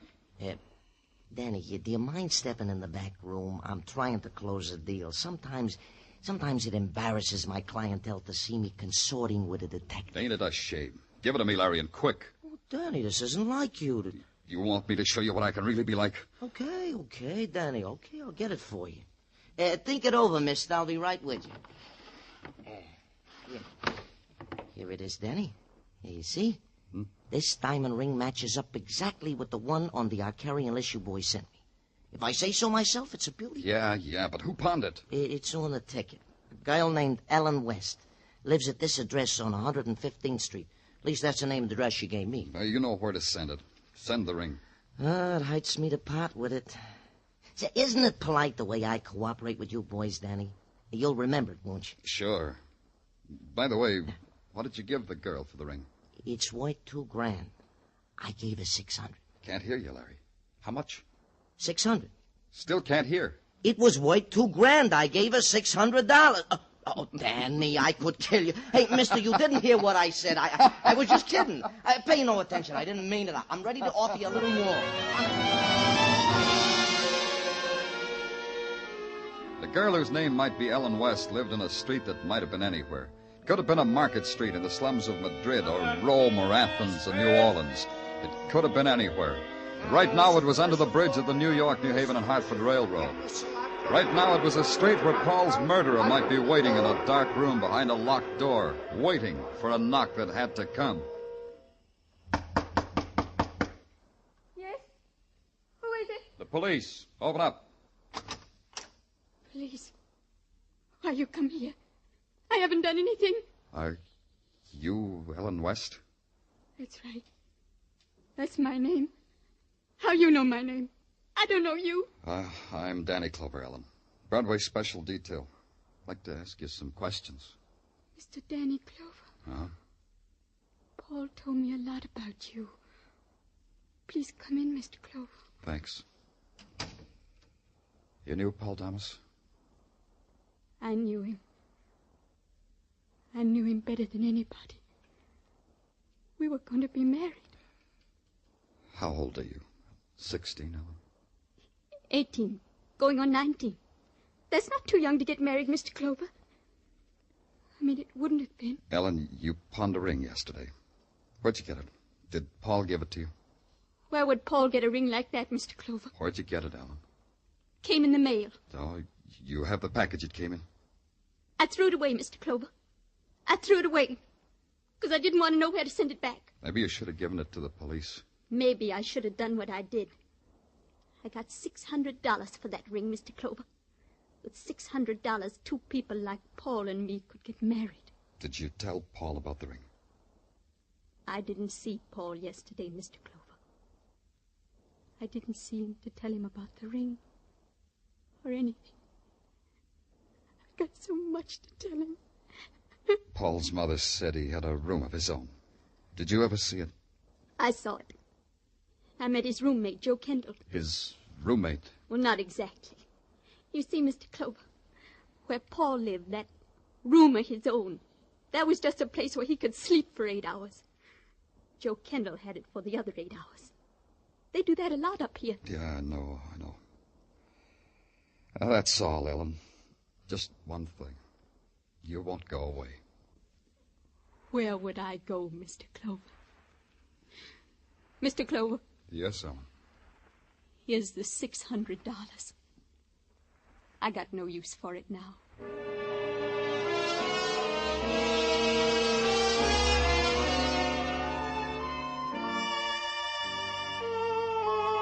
The hotbed address of Paul's roommate, Joe Kendall, didn't pan out.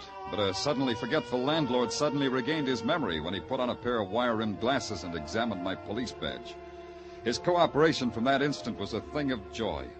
Joe Kendall was working right now, mister. Joe Kendall worked in the change booth in the subway station at 59th Street.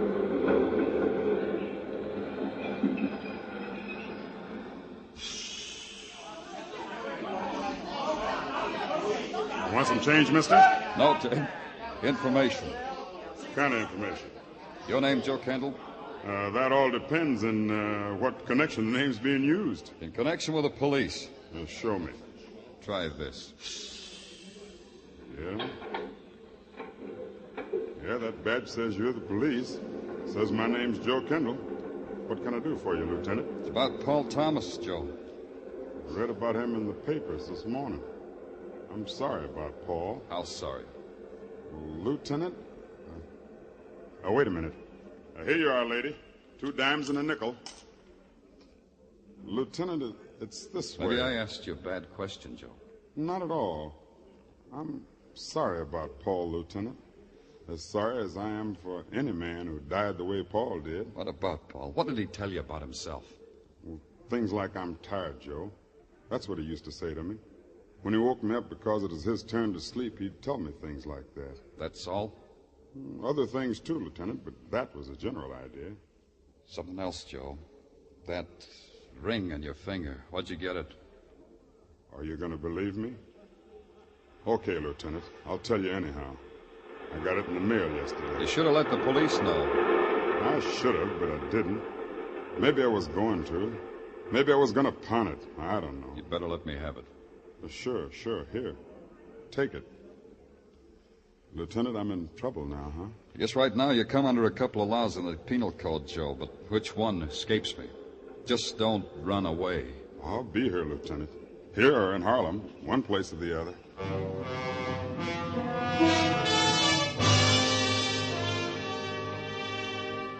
It was a decision I had to make about the girl Ellen West and about Joe Kendall, and it was a decision I made. They turned up with a part of the missing jewelry and a strange story how they'd got it, and I didn't book them. I didn't put a tail on them. If they told the truth, it gelled an idea that was shaping itself. If they'd lied, I'd know it before the day was over. Back at headquarters, I made out my report that way and turned it in. Then there was nothing to do but trade stares with Sergeant Tartaglia and wait for the report from the technical boys. Well, I don't know, Danny. I don't know. I'm not sure you did the right thing. Those two might have been holding back. Technical lab reports, Lieutenant. Ballistics, chemical, prints, all of them. Thanks. Okay, Lieutenant. Ballistics, nothing.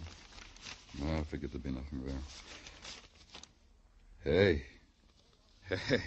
So long, Tartaglia. Hey, Danny, where you going? Take a look at those reports. They'll make your red face even redder.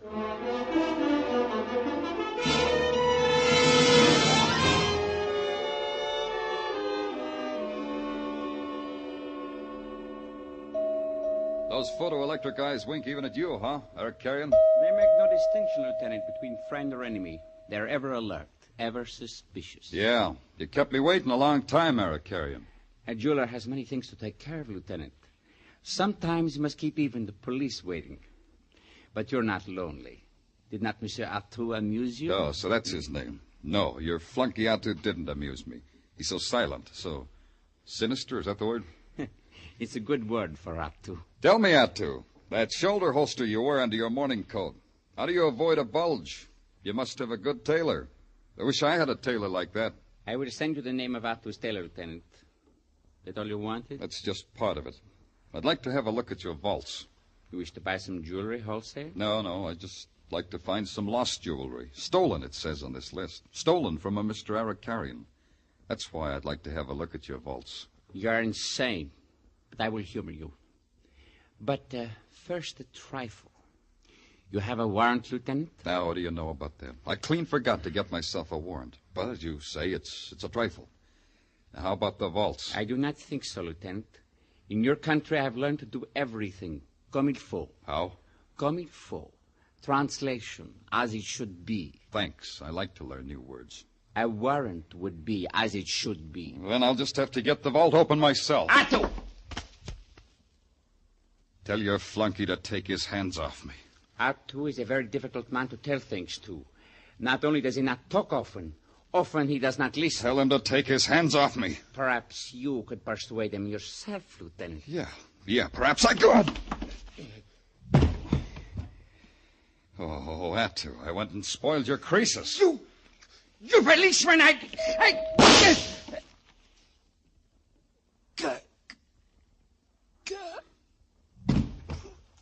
Well, Kirk, the eminent investigator, today on occasion for carrying a gun.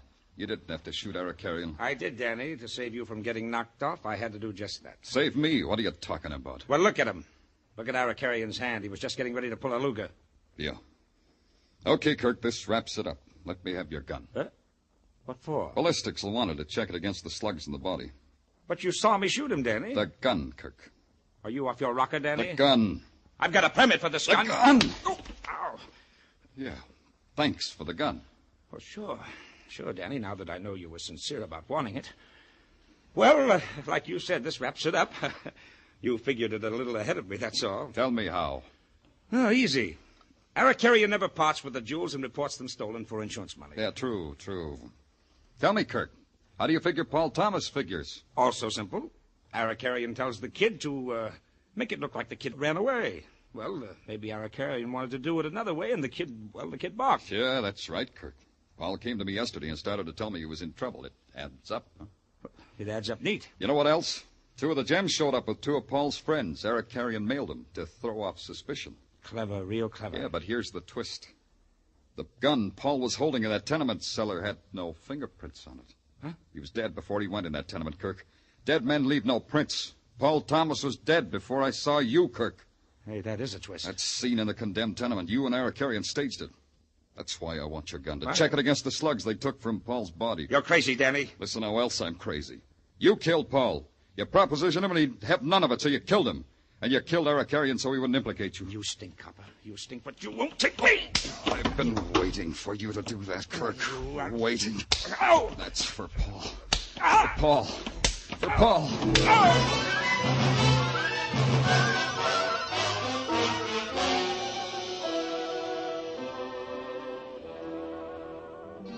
What stopped me was something gentle.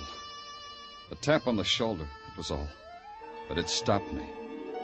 Man from headquarters looked down at me, and his tap was gentle. He said that was enough. I quit, but I didn't believe him. He said Kirk was something the law had to take care of. Then I had to believe him, because I'm a cop.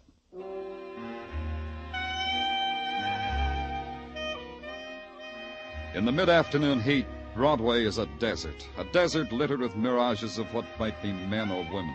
You touch some and they vanish. You touch others and they snarl and slink away. It's real or it's phantom. It's Broadway, the gaudiest, the most violent, the lonesomest mile in the world. Broadway, my beat.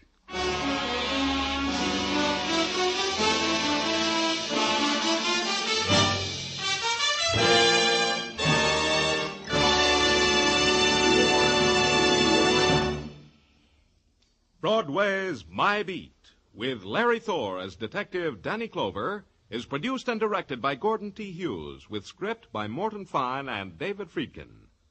Musical direction is by Lud Gluskin. Be sure to join us next week, same time, same station, for Broadway's My Beat.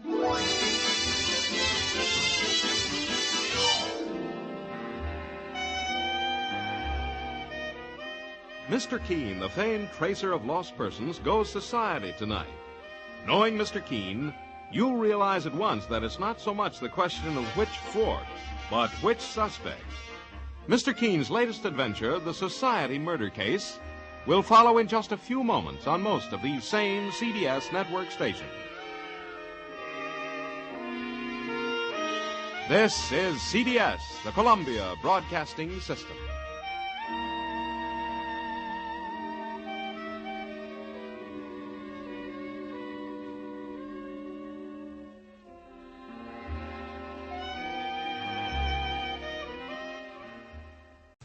Here's another in NBC's great parade of new shows.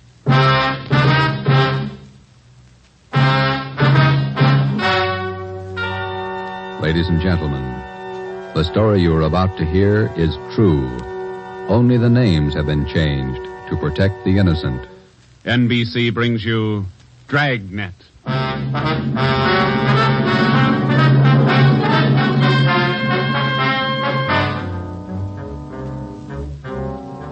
You're a detective sergeant. You're assigned to robbery detail. An armed gang of blitz bandits has started to work in your city.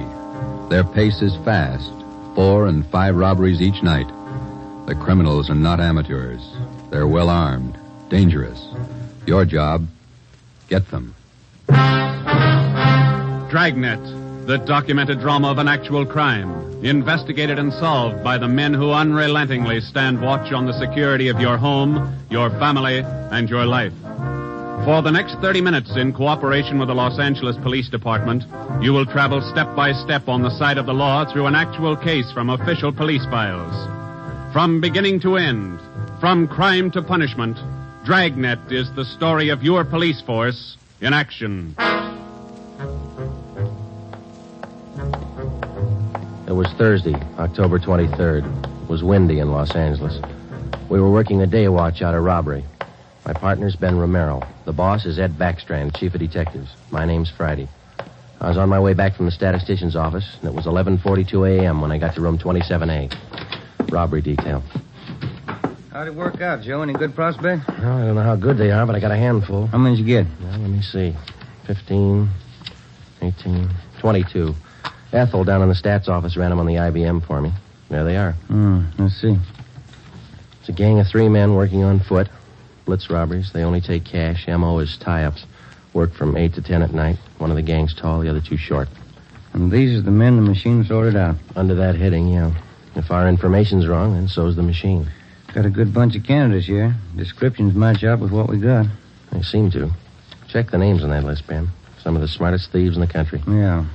Tommy Willis, Ray Grappa, Kemp Satelli, Manny Roberts, George Cross, Mario Koski.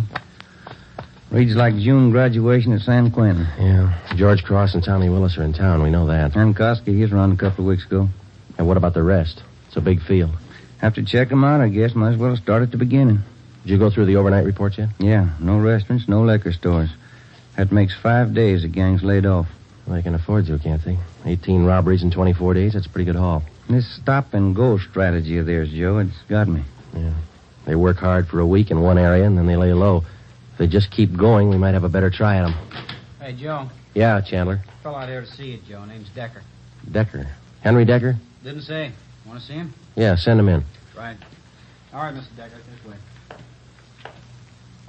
How are you, Joe? You're looking good. Oh, Hank Decker. How are you?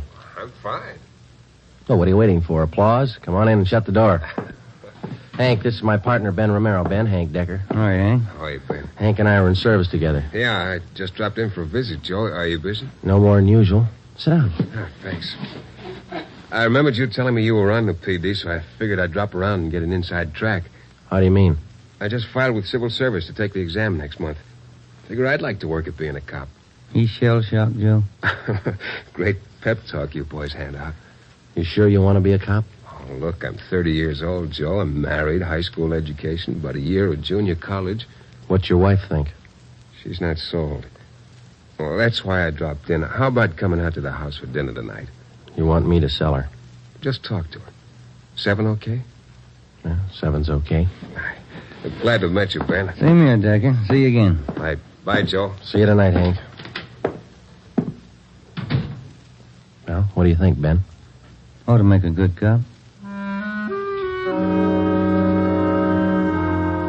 We had a list of 22 possible suspects. By 5 o'clock, Ben and I had checked out 2 of them who might possibly have had a hand in the blitz robberies of the 18 liquor stores and restaurants in the past 24 days. Number 1 man was Thomas Willis, Caucasian, age 29, 5 feet 11 inches, 175 pounds, dark hair, blue eyes. Number 2 man was Mario Koski, Caucasian, 5 feet 6 inches, 170 pounds, dark hair, dark eyes, large scar under his chin, running across his throat, up to and behind his left ear. According to our informants, and after questioning some of their associates, either Willis or Koski or both could have taken part in the blitz holdups. We showed their mugs to the victims, but none of them could give us definite assurance that either Willis or Koski were in the holdup gang. At 7 that night, I went out to Hank Decker's house for supper. Met his wife, Linda, his 4-year-old twin boys. We talked about the Army, played with the kids for a while. Before we sat down to eat, we put the boys in bed. Hank was in the kitchen carving the roast. His wife closed the door to the kids' room, and we started downstairs for the kitchen. What do you think of our 2 atom bombs? They're fine kids, Miss Decker. Hank told me that you were worried about him wanting to join the force. I was 12 years old when my father was shot down. He was a policeman in Des Moines. He was only 37 when he died. I wouldn't know what to do if anything like that happened to Hank. What do you want me to say? But does Hank really want it? Can't you talk him out of it? You're his wife. Can you? No, I think it's his choice, Miss Decker. He's going to have to make up his own mind. I'm sorry. If it's what Hank wants, I guess I worry too much. A lot of women marry cops. They have, and they will, and they all worry. Hank will be all right. Will you guarantee it, Joe?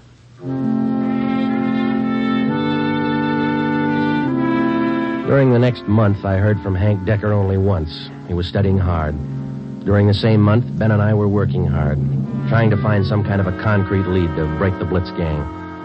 There had been no subsequent holdups which seemed to tie in directly with the gang or its operations.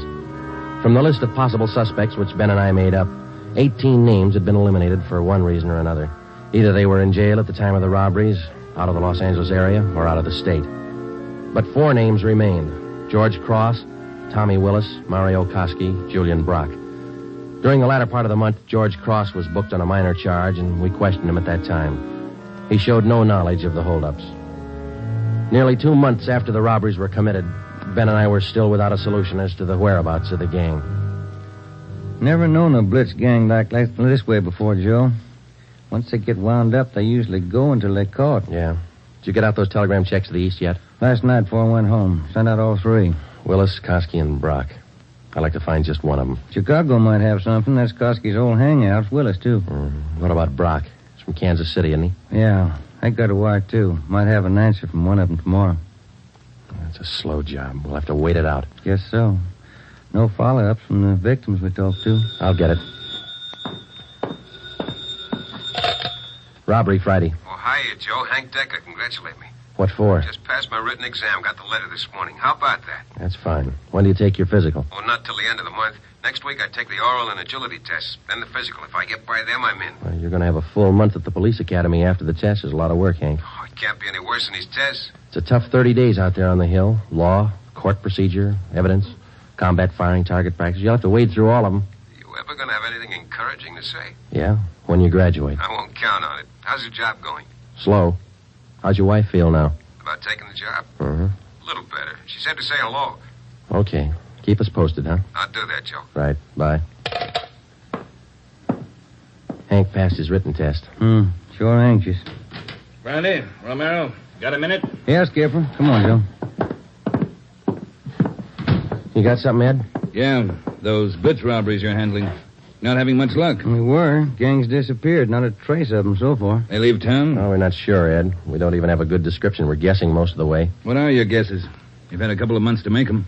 12 of the holdup victims we talked to told us definitely that there were 3 men in the gang. 2 of them short, 1 of them tall.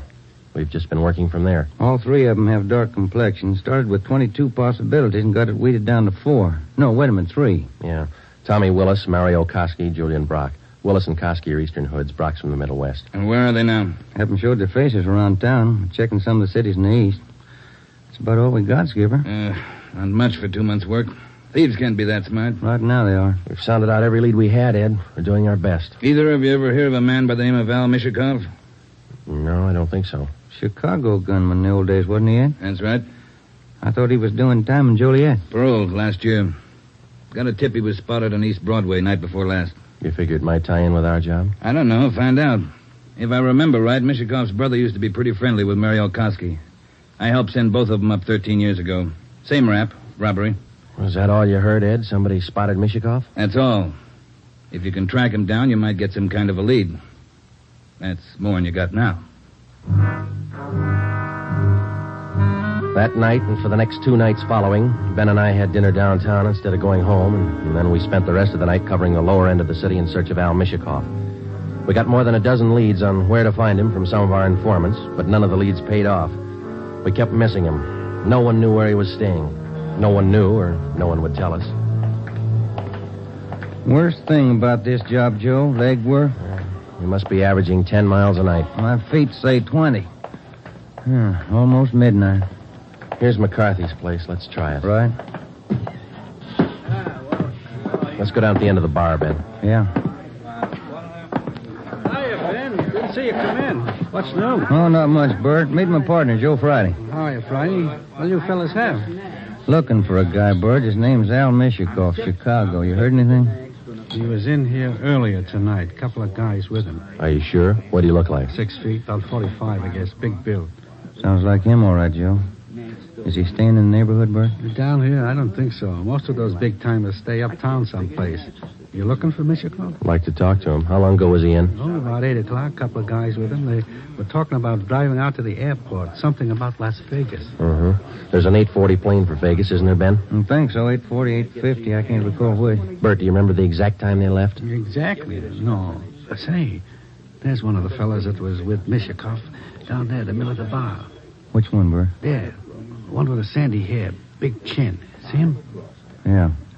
Want to talk, Joe? Come on. And Judge, you know what he said? He said when he was in Vegas last week... Pardon me. Killing, yeah, that's... Pardon me. I'd like to talk to you a minute. Yeah, who are you? Police, Sergeant Friday. Oh, have a drink, Sergeant. No, thanks. I said I wanted to talk to you. Square John, huh? Wait a minute, George. Square John wants to talk to me. Come on outside. We can talk better out there. I ain't done nothing. What's the pitch? I got a right to know. Let's go. Outside. Maybe I don't want to go outside. I think you better. Come on. All right. Quit shoving, you dumb cop, shoving people around. What are you trying to do anyhow? Every sausage. All right, down this way. Car's parked up the next alley, Joe. Hey, look, what's this all about, huh? I got a right to know. You were seen with Al Mishakov tonight. Where is he? Who? Al Mishakov. You want us to spell it? I don't think you can spell your own name. Nobody's asking you to play smart. Where's Mishakov? Out of town. What do you care? Here's the car. All right, inside, you. Now, look, you got me wrong. I ain't done nothing. Where's Mishakov? You and some other guy drove to the airport with him tonight. Let's have him. I'm clear, I tell you. I just drove out with him, that's all. Where'd Mishakov go? Vegas. Took the plane for Vegas. When? About 8:30, 8:45. What's up, anyway? Who's the guy traveling with Mishakov? Nobody. Who's the guy traveling with Mishakov? Koski. I just met him tonight. Mario Koski, is that the guy? Yeah, I'm leveling. I ain't done nothing. Ben, get to a phone, call the office, contact Las Vegas police. Ask them to pick up Koski and Mishakov. When we got back to the office, we questioned the man we had picked up for almost 2 hours. His name was John Delmar, an ex-convict. He'd been paroled from Folsom Prison 2 months before after serving 3.5 years for burglary. He said Mishakov was looking for a man to work with him and Koski. He didn't specify the work. Delmar said he refused the offer, but they parted on friendly terms. He said Koski and Mishakov told him that they were going to Las Vegas for a few days, then return to Los Angeles. But when Ben and I checked back with the Las Vegas police the next morning, they reported that nobody answering the description of either Koski or Mishikoff was seen arriving or leaving the airport. We checked with the airlines and sent inquiries to law enforcement agencies throughout the entire area. No sign. 3 weeks went by. Still no sign. Nothing in the overnights, Joe. No, not a thing. Oh, yeah, same here. Reno, Sacramento, San Francisco. Nobody's seen them. Ain't got to come out sometime. We can wait. Yeah, we can wait. Gets on your nerves. Let's check with Backstrand. Maybe he's got a job for us in the meantime. You're getting as eager as your friend Hank Decker, Joe.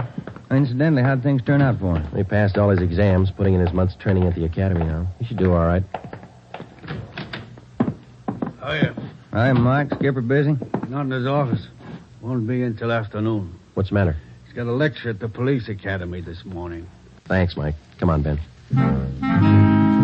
Ben and I drove out to the police academy near Elysian Park. We went out to check with Ed Backstrand on the Blitz robberies, not to listen to his lecture. When we walked into the classroom, he was just finishing up, so we sat in the back of the room and listened. It was a pretty good speech. Because of the alertness of the arresting officer, his talent for memorizing detail, and his knowledge of how a criminal acts under a given set of circumstances, the arrest was made. Well, that's about it, gentlemen. Thank you for your attention. Now, when I ran this speech over at home, my wife said it wasn't a very good talk, but at least it came out on time. Now it seems I'm 2 minutes short, so I guess I failed on both counts. If I may, I'd like to use the few minutes that are left to tell you what I think of being a cop after 24 years. For one reason or other, you men have chosen the career of a police officer.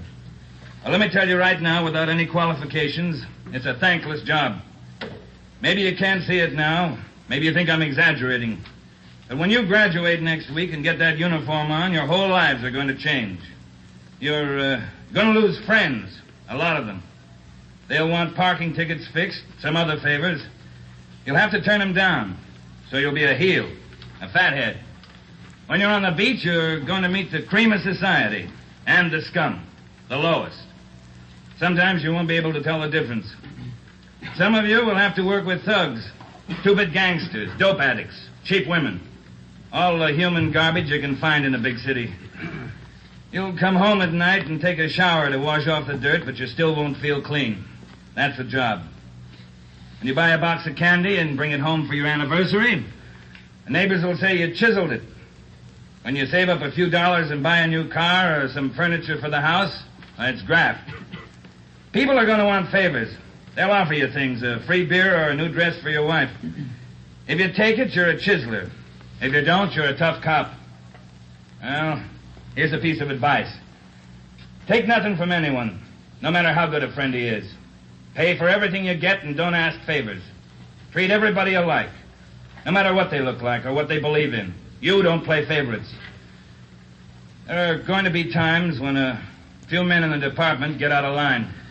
The newspapers will play it up because it makes good reading, and the average John public will love it. Because that's the only way he can pay you back for that traffic ticket you gave him. Being a good cop is a hard job, but it's a good one. Let me warn you just once more. It's one of the most thankless jobs on earth. That's all, gentlemen.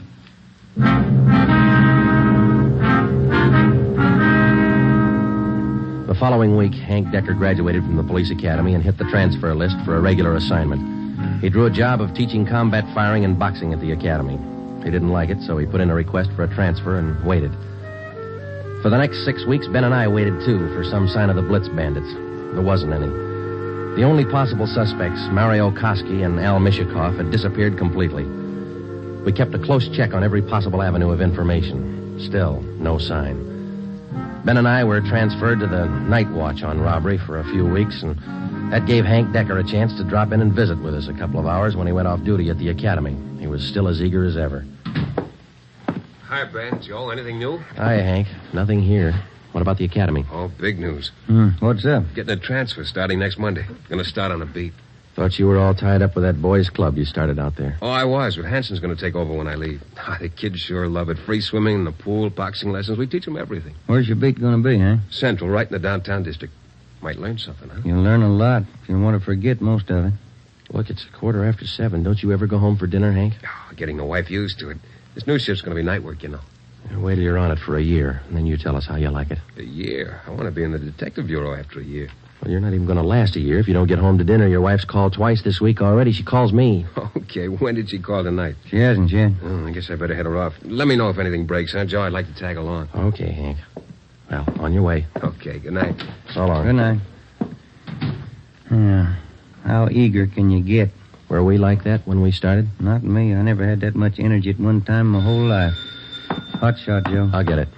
At 767 East Broadway, a liquor store, 211 and slugging. At 767 East Broadway, a liquor store, 211 and... 767 East Broadway, 211 liquor store. Let's go.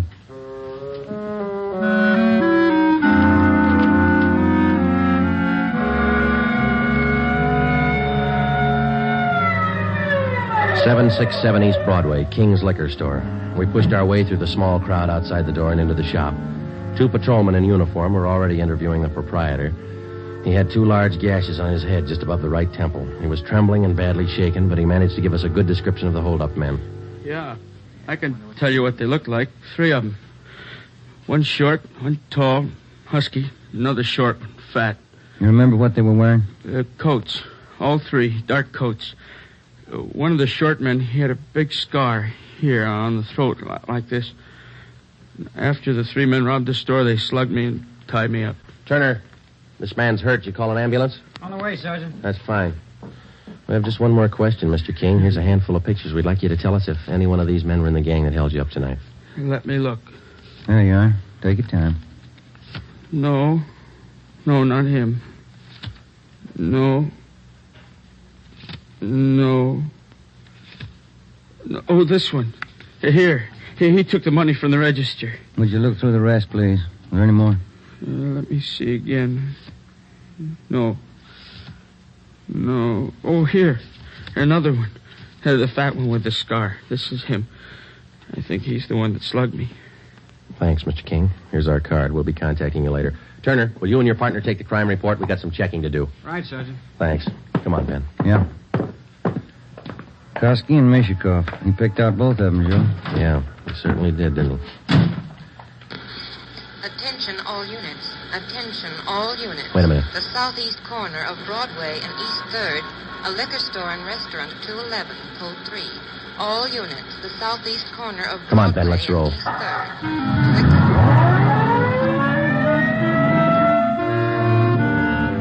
When we got to the liquor store and restaurant at Broadway and East 3rd, Ben and I knew for certain that Koski and Mishikov were back in the city and working hard. Their M.O. matched down to almost the smallest detail. We put a call through to communications, and the entire Central Division was alerted. Then we called Chief Backstrand and told him the news. He assigned a special detail from the Metropolitan Unit to patrol the area until further notice. But at 9:23 p.m., before they pulled out of the police garage, the Blitz Bandits added 2 more liquor stores and 1 more restaurant to their list of victims. Early the next morning, Ben and I met with Chief Backstrand in his office. You got a make on that 3rd man yet? We ran his description through R&I early this morning, Ed. Closest candidate's a guy by the name of Julian Brock. Done time here in New York. Any tie-up with Koski or Mishikov? Mama sheet says he knows Koski pretty well. And that's good enough. Now, how do you think you're going to get these thieves? We've got the alert out, Chief. Special detail from Metropolitan Division's been briefed. Communications all set. All right, here's a tip for you. Tell the men if there's a hold-up call that only the car in the area of the hold-up will handle it. These thieves are no amateurs. They may try some decoy trick. Tell the men to stay in the area they're assigned to until they receive a call. Check? We'll take care of it, Ed.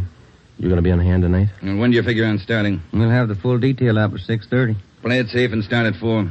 Why chance missing them?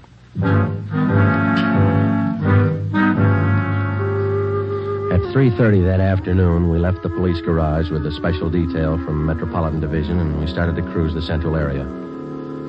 We weren't looking for any action the first few hours, and we didn't get any. The 5 o'clock traffic in the downtown area was heavy as usual. Hope that gang holds off till after 6. We couldn't get out of this traffic if our lives depended on it. Well, we'd probably do better on foot if it wasn't for radio contact. Control 4 to 80K. Control 4 to 80K, your location. Get it, will you, Joe? Yeah, wait till I get the mic.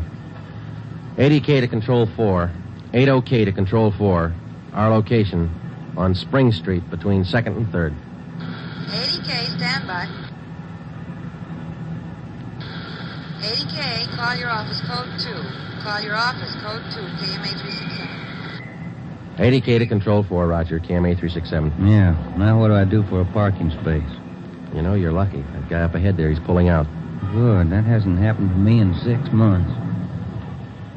Okay, hold on, Ben. I'll be back in a minute. Yeah.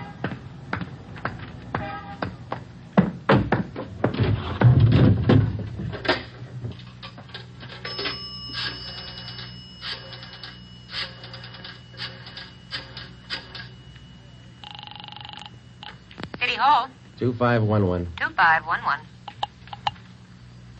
Robbery, Chandler. This is Friday, Bill. You want us? Yeah, just a minute, Joe. Chief wants to talk to you. Hello, Friday. Yeah, Ed. Cruiser car just brought in a guy answering the description of Mario Koski. Yeah? Get over here right away and question the guy. If it is Koski, we can all go home early. Ben and I went back to the office and questioned the man who gave his name as Conrad Larkin. He was Koski's approximate height and weight, same color hair, same color eyes. The resemblance to Koski's picture was evident. We questioned him thoroughly about the Blitz robberies, and then we checked out his fingerprints. The coincidence was hard to overlook, but we were satisfied. The man was not Mario Koski. There was a phone message on my desk to call Hank's wife. I called her, and then we checked with Chief Backstrand again and started for the police garage. It was 10 minutes past 6. Hey, Ben, Joe, wait a minute, will you? Oh, hi, Hank. What's all the excitement? I heard about those jobs last night, the Blitz gang. How about tagging along tonight? What's the stir? You suit yourself, Hank. When are you due home for dinner? I told the wife I'd eat out tonight. You sure you're not due home for dinner? No, not tonight, Joe. Did you have any luck yet? Not so far, Hank. Maybe later on tonight. Come on, here's the garage. How close did you come to the gang last night? Not close enough. 2 steps ahead of us all the way.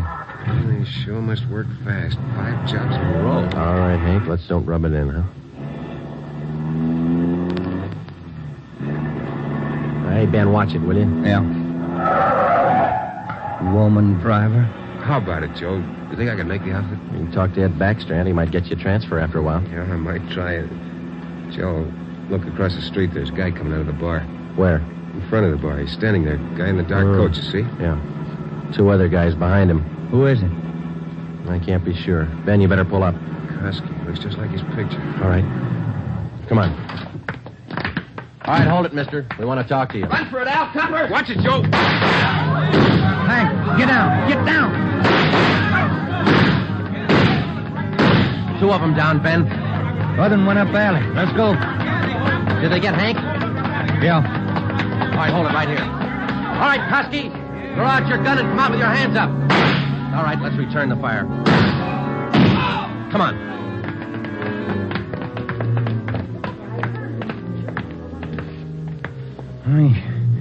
He had his chance. Yeah. Grab his gun. Let's get back to Hank. Did you get the guns from the other 2? Yeah, they're dead. Hank got them both. All right, one side, please. Officer, did you call an ambulance? Yeah, they're on their way. Come on, Ben. One side, please. Will you let us through? Hank, how you doing? Not so good, Joe. Ben, will you get the crowd black? Give him some air. Would you just move back and keep right on walking? Joe, All right, easy, Hank. They'll be here in a minute. Hank? Hank? How's it doing, Joe? Gone? Yeah. Come on.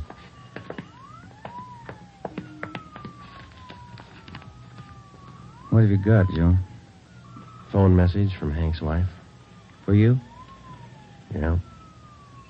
You returned the call? Before we left the office. What was it? She wanted me to remind Hank. He was due home for dinner at 7 o'clock.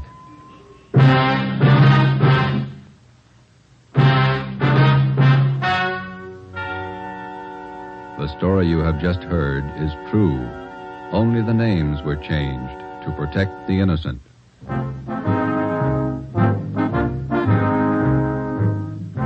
You have just heard the 12th in a new series of authentic cases from official files. Technical advice for Dragnet is furnished by the Los Angeles Police Department. Tonight's program is dedicated to Patrolman James Frank Goggin of the Cleveland Police Department, who, on the morning of January 13th, 1939, gave his life so that yours might be more secure. Dragnet came to you from Los Angeles. If you enjoyed tonight's production of Dragnet, you'll want to listen to Richard Diamond, Private Detective, as played by the screen's romantic tough guy, Dick Powell, heard Saturday on most of these NBC stations. This is NBC, the national broadcasting company.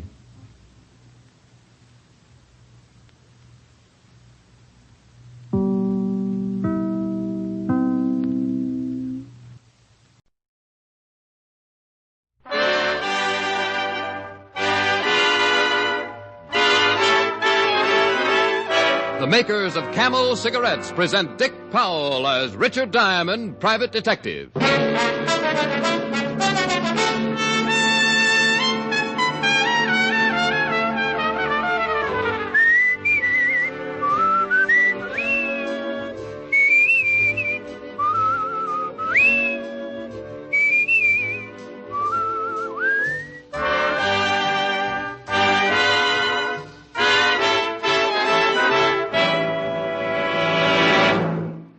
What cigarette do you smoke, Doctor? Again, this question has been asked of doctors in every branch of medicine. And again, the brand name most was Camel. Yes, according to this repeated nationwide survey, more doctors smoke Camels than any other cigarette.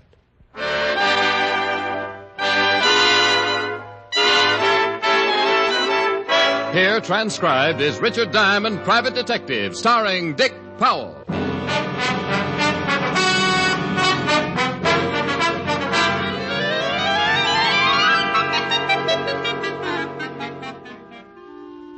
Being a private detective is like ordering stew in a cheap restaurant.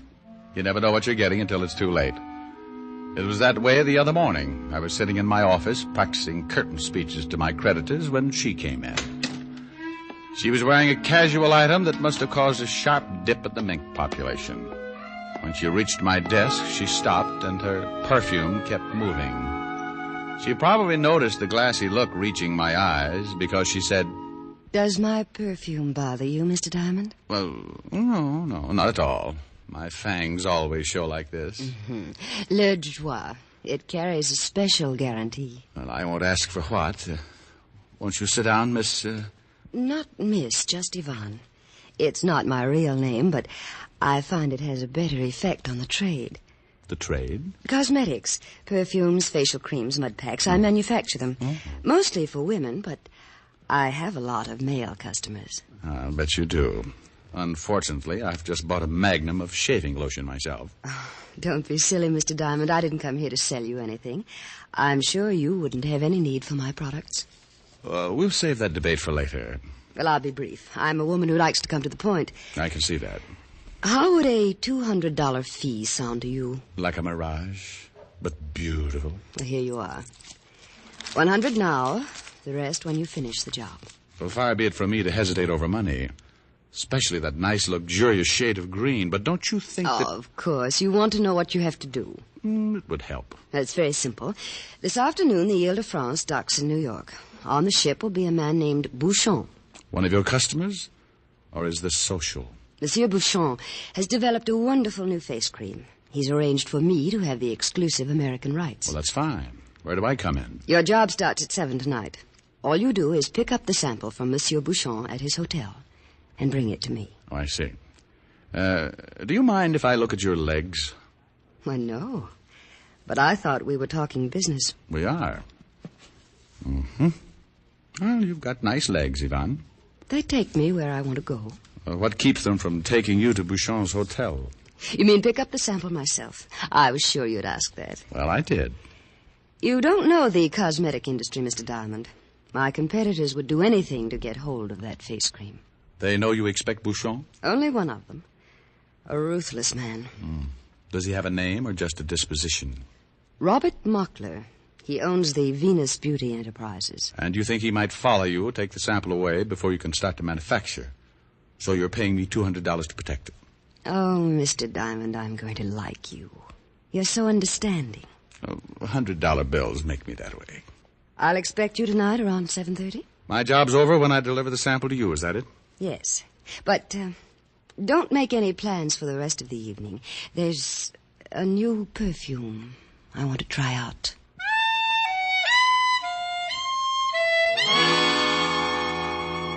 She gave me her address and the name of Bouchon's hotel. Then she walked to the door with a motion cats spend years trying to learn. I sat there a while, letting my head clear and my temperature sink to a mere galloping fever. I had a bite of lunch, strolled around most of the afternoon doing things people do to kill time in New York. And it was about 4 when I climbed the stairs and walked down the hall to my apartment. Au clair de la lune, mon ami Poirot, prêtez-moi la plume pour écrire. Oh, she was too old for that anyway. Hey, what is this? Hello, Diamond. Well, didn't you knock? Or did you think this was an L station? I knocked, nobody answered. I came in. Now you can go out. How much did she pay you? Who? Yvonne. How much did she pay you to get that face cream sample? I'll bet a mud pack to a permanent your name's Mockler. Yeah. Venus Beauty Enterprises. I'll double what she paid you. You want that face cream pretty bad, huh? Bring it to me, huh, Diamond? Are you that interested in cosmetics? It's a business. Do I get that sample? No. Be nice, Diamond. So I can be nice. Well, it'll be a strain for both of us. Triple. I'll give you 3 times what she paid. And a bonus on the side. Why don't you get it yourself?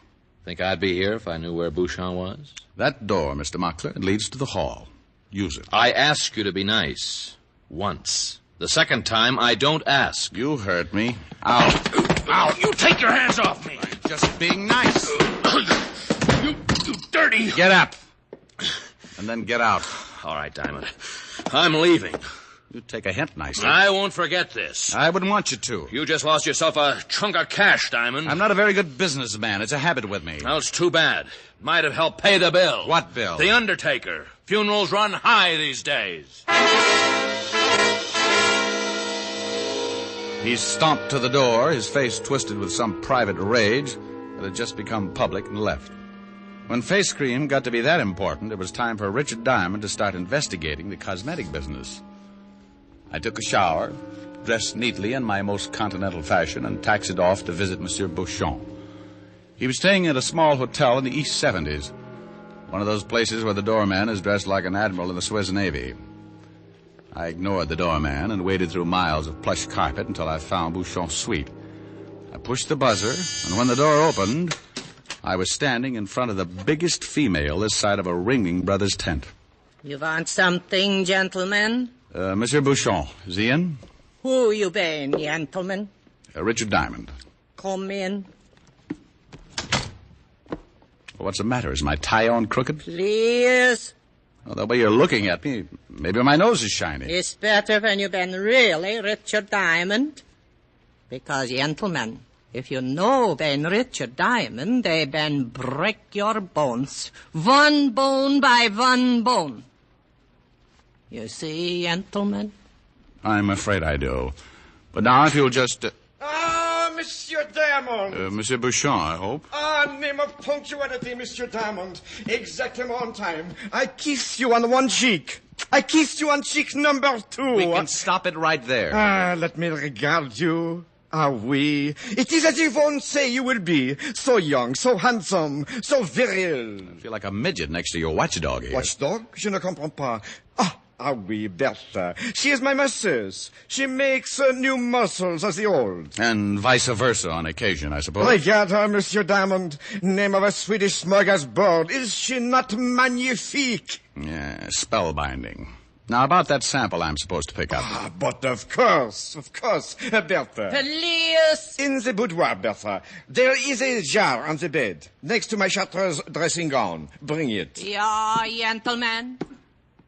I wish to tell you, Monsieur Diamond, how pleasant it is to be back in your New York once more. What a truly magnifique city she is to visit. But you wouldn't want to live here. Name of a fortune teller, but you are psychic. How did you know I would say that? I've been hanging around the tourist bureau. I do not understand, but I think you are being droll. You would have a tiny brandy with me. Some logis du mai, n'est-ce pas? Well, thanks, but I've got a date with a room full of perfume. The Yvonne. Naturally, the incomparable Yvonne. Well, I suppose I cannot persuade you to stay. Thank you, doctor. Please. Here, Monsieur Diamond, is the latest Bouchon creation. That's all? Just this jar? I have worked so hard on this sample. Oui. How I have labored. You will take good care of it, yes? Well, for $200, I'd tuck it in bed and sing it a lullaby. But no. No. You must not do that. You must make haste and place the sample in the hands of the lovely Yvonne. Any message to go with it? The sample. She will be message enough. Okay, I'll be seeing you. Of a certainty you will, Monsieur Diamond. Of a certainty. I looked back on my way out of the suite. Monsieur Bouchon had an atomizer in each hand, spraying the room with cologne. The expression on his face reminded me of the python who had just swallowed his week's supply of rabbit on the hoof. I snowshoed my way down to the street and started to look for a taxi. I didn't have to look far. Hey, Mac! Huh? Over here, Mac! You looking for a hack? That's right. Hop in. 53 East. Sit down and be nice, Mr. Diamond, or I'll blow your head off. Well, you leave me a limited choice, Mr. Muckler. That's better. Fine work, Willie. Yeah, pretty neat, huh, Mr. Muckler? I'll answer that, Willie. It was neat. Now, I'd like to... Diamond. I thought you were going to be nice. I'll take that gun. Well, you might give me a gold star for trying. We're fixing your gold star right now. My place, Willie.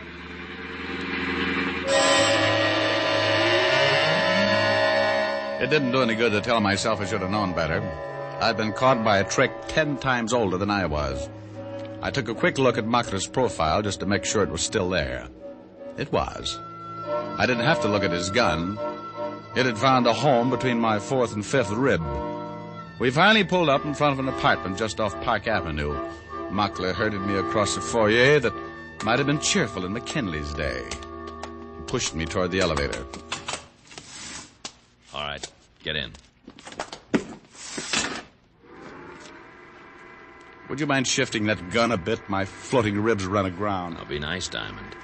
Suits you better than being funny. And I was just trying to be pleasant. But if you insist, Don't talk so loud. My neighbors are refined. All right, get out. Aren't you making a lot of fuss over nothing? After all, it's only a jar of face cream. You'd be surprised. No kidding. Any drugstore. Shut up.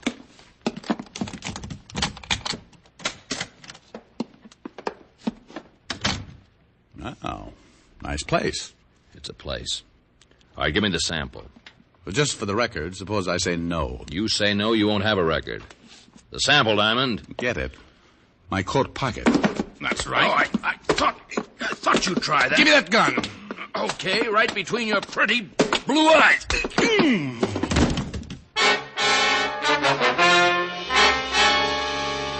His gun caught me a glancing blow on the forehead, and I went down. I couldn't have been out for more than a few seconds, because when I came to, Muckler was still in the room. I tried to get up, but my body had a will of its own. At the moment, what it wanted most was to rest comfortably on the rug. Muckler didn't notice me. He was too busy trying to get the top off the jar. When he finally did...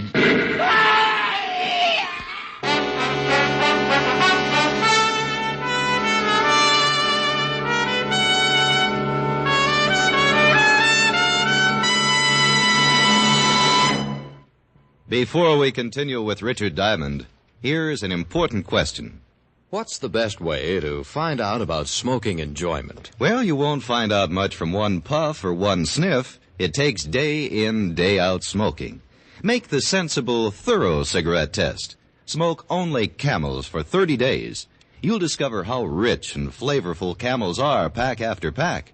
You'll find how mild Camels are, how well they agree with your throat week after week. In a coast-to-coast test of hundreds of people who smoked Camels for 30 days, noted throat specialists reported not one single case of throat irritation due to smoking Camels. No other cigarette gives you this conclusive proof of mildness. And no other cigarette has Camel's rich, full flavor, the flavor of costly tobaccos, properly aged and expertly blended. So make your own Camel 30-day test, the sensible test. You'll enjoy every puff, and you'll see why so many people say, Once a camel smoker, always a camel smoker. How mild, how mild, how mild, how mild can a cigarette be? Take the Camel 30-day test and you'll see. Smoke Camels and see. And now back to Richard Diamond, Private Detective, starring Dick Powell.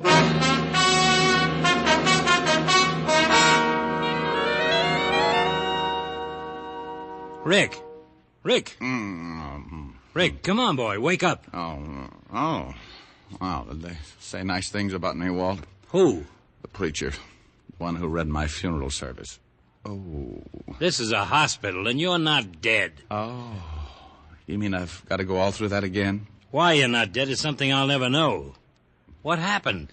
You tell me, Walt. Well, we got a call an hour ago to come to the apartment of a guy named Mockler. There'd been an explosion.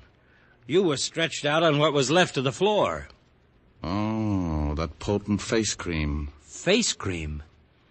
You sure you're awake, Rick? I'm awake, Al. What about Mockler? Well, he was around the apartment. I might say all around.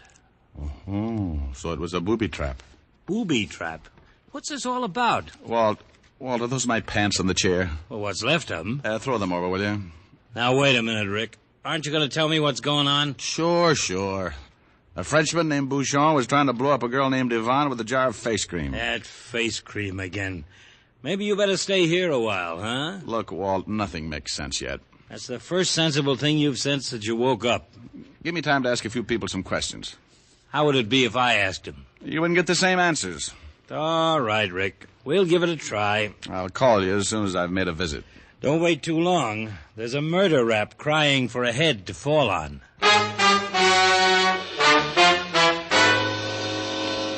I checked out of the hospital and walked a few blocks to shake the India rubber out of my legs.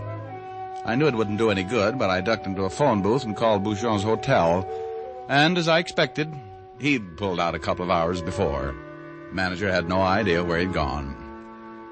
There was only one place left for me to go, and it was a little after 10 when Yvonne opened her door for me. I could tell by the quiet music on the radio that she didn't know what had happened. The way she greeted me bolstered up my deduction. Well, hello. Do come in, Mr. Diamond. Thanks. Aren't you afraid of catching cold in that thing? You mean this negligee? I wore it specially for you. I've been waiting a long time. Too long. No, you just missed waiting a lot longer. That Monsieur Bouchon, so talkative. He has a few other qualities. Come sit down. Here on the chaise longue. Next to me. Well, I hate to make a detour, but let's get the sad news over with first. Oh? Something's gone wrong? Well, you almost got it. Nothing's gone right. I should have known. Your clothes are... You ought to see what your face cream did to Mockler's clothes. Mockler? Did he get that sample? He had it for a few minutes, if that's what you mean. Mr. Diamond, if I didn't like you, I'd be very angry. Well, you shouldn't be. When Mockler opened that sample, he got very dead. It was a bomb. I don't understand. The face cream Monsieur Bouchon gave you was a bomb? Well, not quite, no. The bomb Monsieur gave me was a bomb. Just a minute, Mr. Diamond. Let me turn off this radio. You don't know how this upsets me. I know. I was upset myself this evening, violently. Oh, you poor boy. Well, no, that helps. Hand me that bag, please, there on the coffee table. Well, if you want a handkerchief... I have what I'm looking for. Here, Mr. Diamond. $100. The other half of your fee. No? Does an explanation come of that? I'm sure you'll excuse me until another time. Won't you? Well, when you say it like that, I'm sorry. I was so looking forward to... Good night, Mr. Diamond. There were a few reasons why I'd like to have hung around, but I could tell this just wasn't my night.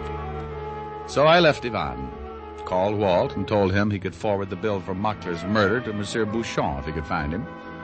Then I crawled into a little bistro on 53rd Street to relax and count my $100 bills.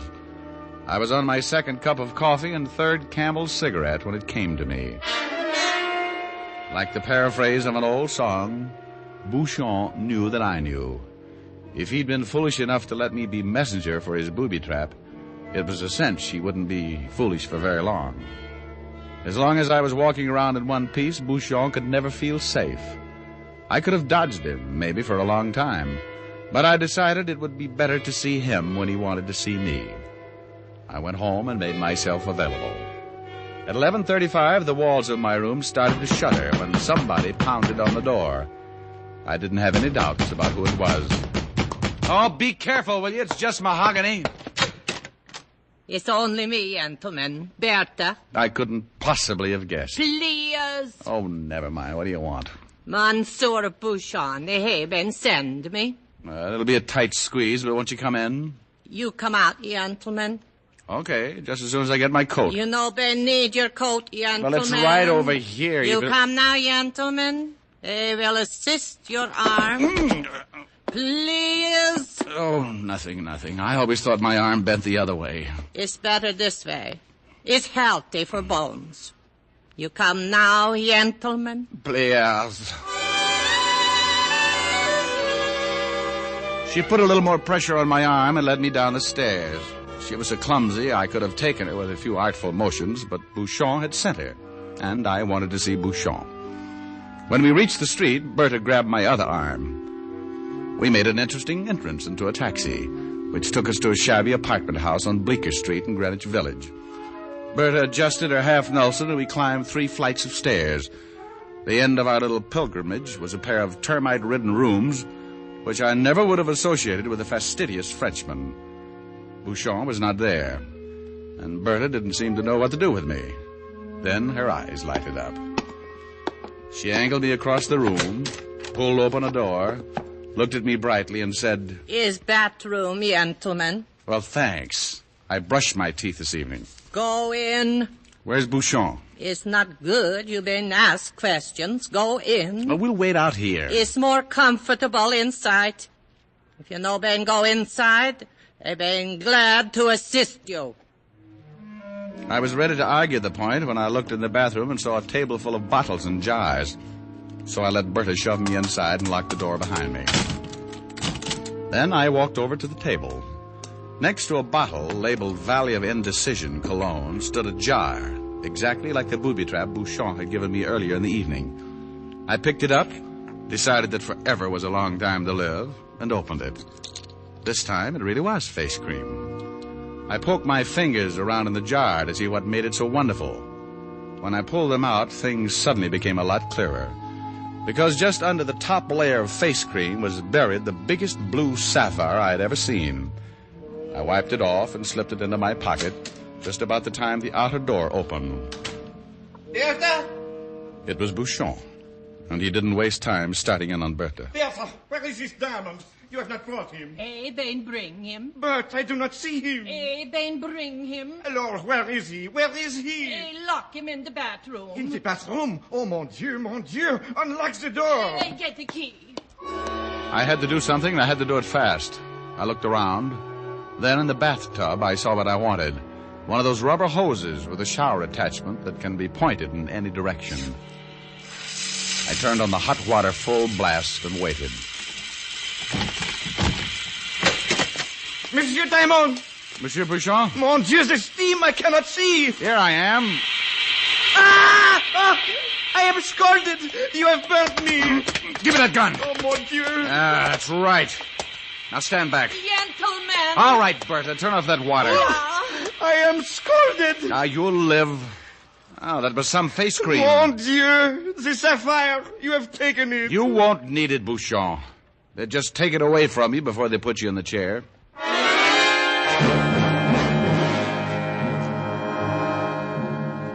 I persuaded Bouchon with the help of his gun, which I was holding, to tie up Bertha.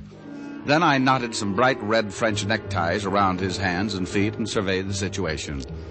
There was no phone in the apartment, so I locked the 2 of them in and raced down to a drugstore on the corner. I caught the owner just as he was closing and put in a call to Walt. Then I doubled back to the apartment to keep Bouchon and Bertha company. I thought it was funny that the door was open when I had locked it so carefully. I stopped thinking it was funny when I walked through the door straight into the barrel of an ugly automatic.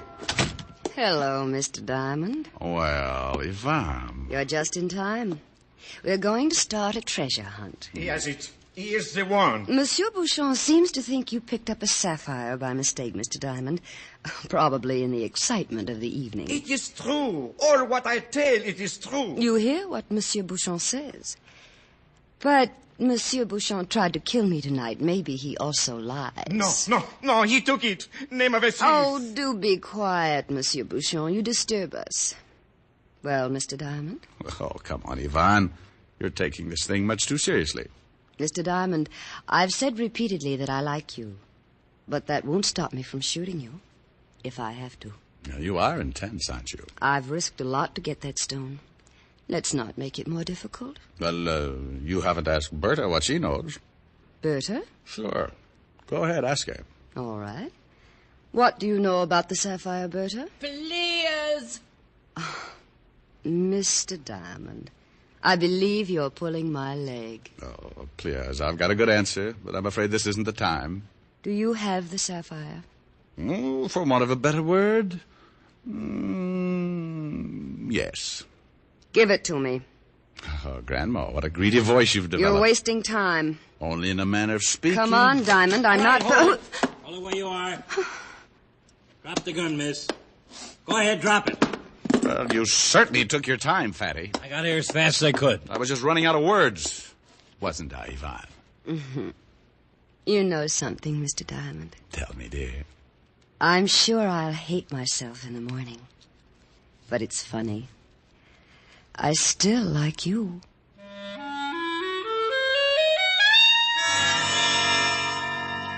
Well, when we got onto it, the whole thing was really pretty simple. Yvonne and Bouchon were running a fancy smuggling racket under a cosmetics cover. Bouchon wanted to make it a one-man operation. So he tried to dissolve the partnership the hard way by killing Yvonne. It didn't work because Mockler found out about the sapphire, got in the way, and stopped the bomb intended for Yvonne. Monsieur Bouchon summed the whole thing up rather neatly on the way to the station house. He said, Mon Dieu, I should have stood in France.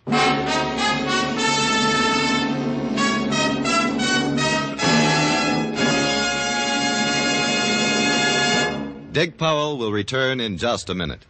More people smoke Camels than any other cigarette. Yes, more people smoke Camels than any other cigarette. Among the millions of Camel smokers are many stars whose throats are their fortunes. Stars like Reza Stevens, Patrice Munsell, Mario Lanza. Great singers who insist on mildness in their cigarette and find it in Camels. Friends, make the sensible cigarette test. Smoke only Camels for 30 days and see how mild, how flavorful, how thoroughly enjoyable a cigarette can be. How mild, how mild, how mild, how mild can a cigarette be? Make the Camel 30-day test and you'll see. Smoke Camels and see. Here's Dick Powell with a special message. Thank you. Ladies and gentlemen, if you've ever spent any length of time in a hospital bed, you know how a gift can cheer you up. Every week, the Camel people send gift cigarettes to our hospitalized veterans and servicemen, both in this country and overseas. This week's free Camels go to Veterans Hospitals, Downey, Illinois, and Indianapolis, Indiana. Army and Navy General Hospital, Hot Springs, Arkansas. U.S. Naval Hospital Ship, Constellation. Now, until next week, enjoy Camels. I always do.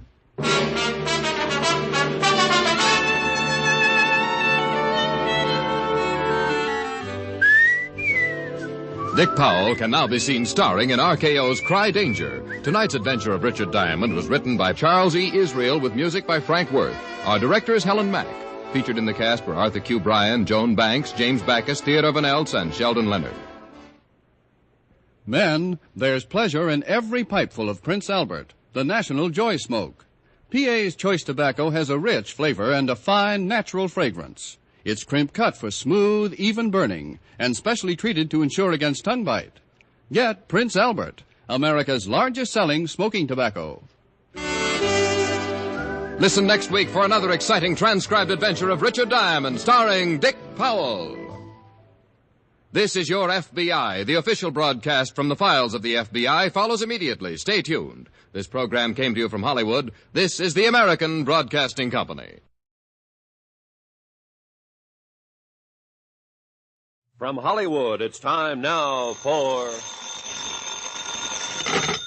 Johnny Dollar. Hi, Johnny. Pat McCracken at Universal Adjustment Bureau. Hiya, Patsy. What's on your mind? Had your fortune told lately? Nope, but I don't think I want to. The last time it came true. Oh, what was it? Well, this Madame Gaga went into a transom or whatever you call it, and... Trance boys, if you didn't know. Yeah, anyhow, she told me I was going to become an insurance investigator, and I've been stuck with it ever since. Sad.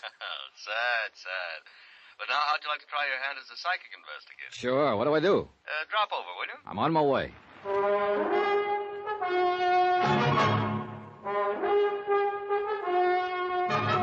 Tonight and every weekday night, Bob Bailey in the transcribed adventures of the man with the action-packed expense account, America's fabulous freelance insurance investigator. Yours truly, Johnny Dollar.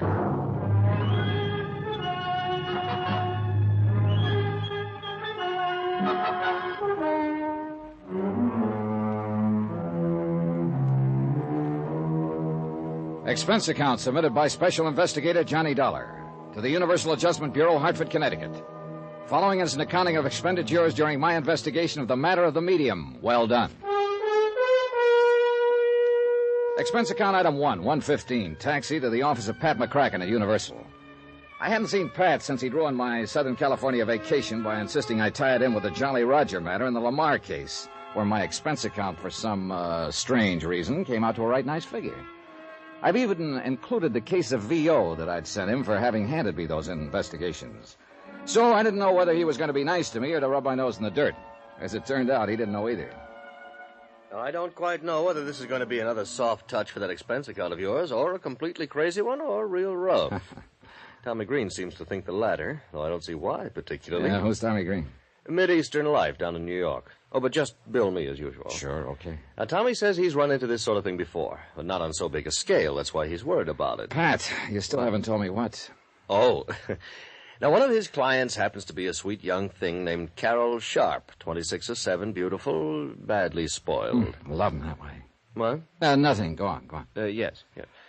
She lives alone in a swank penthouse in the East 50s down there in New York, playgirl. Tommy holds a $110,000 policy on her.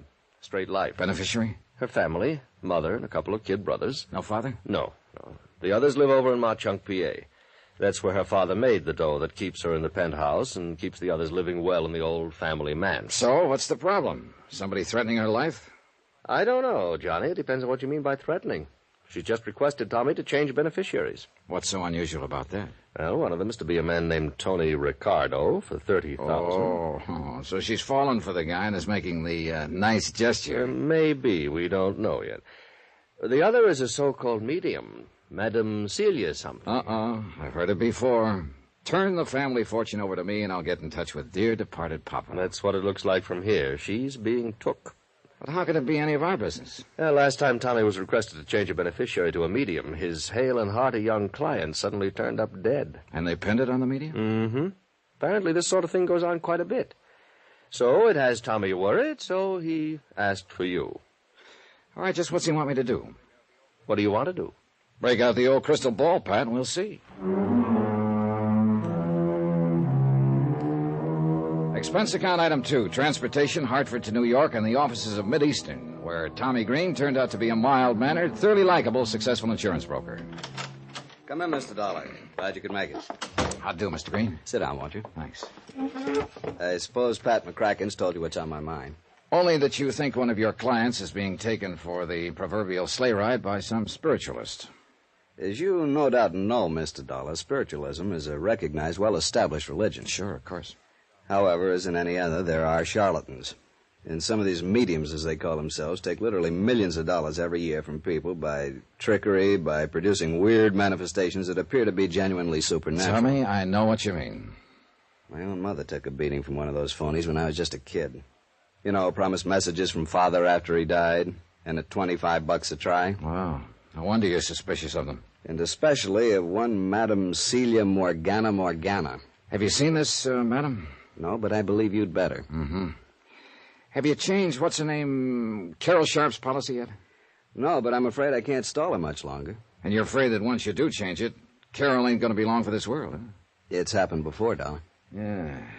Well, I can't just barge in on this Madame Morgana, announce that I'm an insurance investigator, and then another...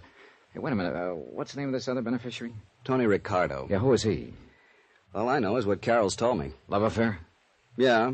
He sounds like a playboy. They do a lot of nightclubbing together. Money? I don't know. Family? I don't know that either.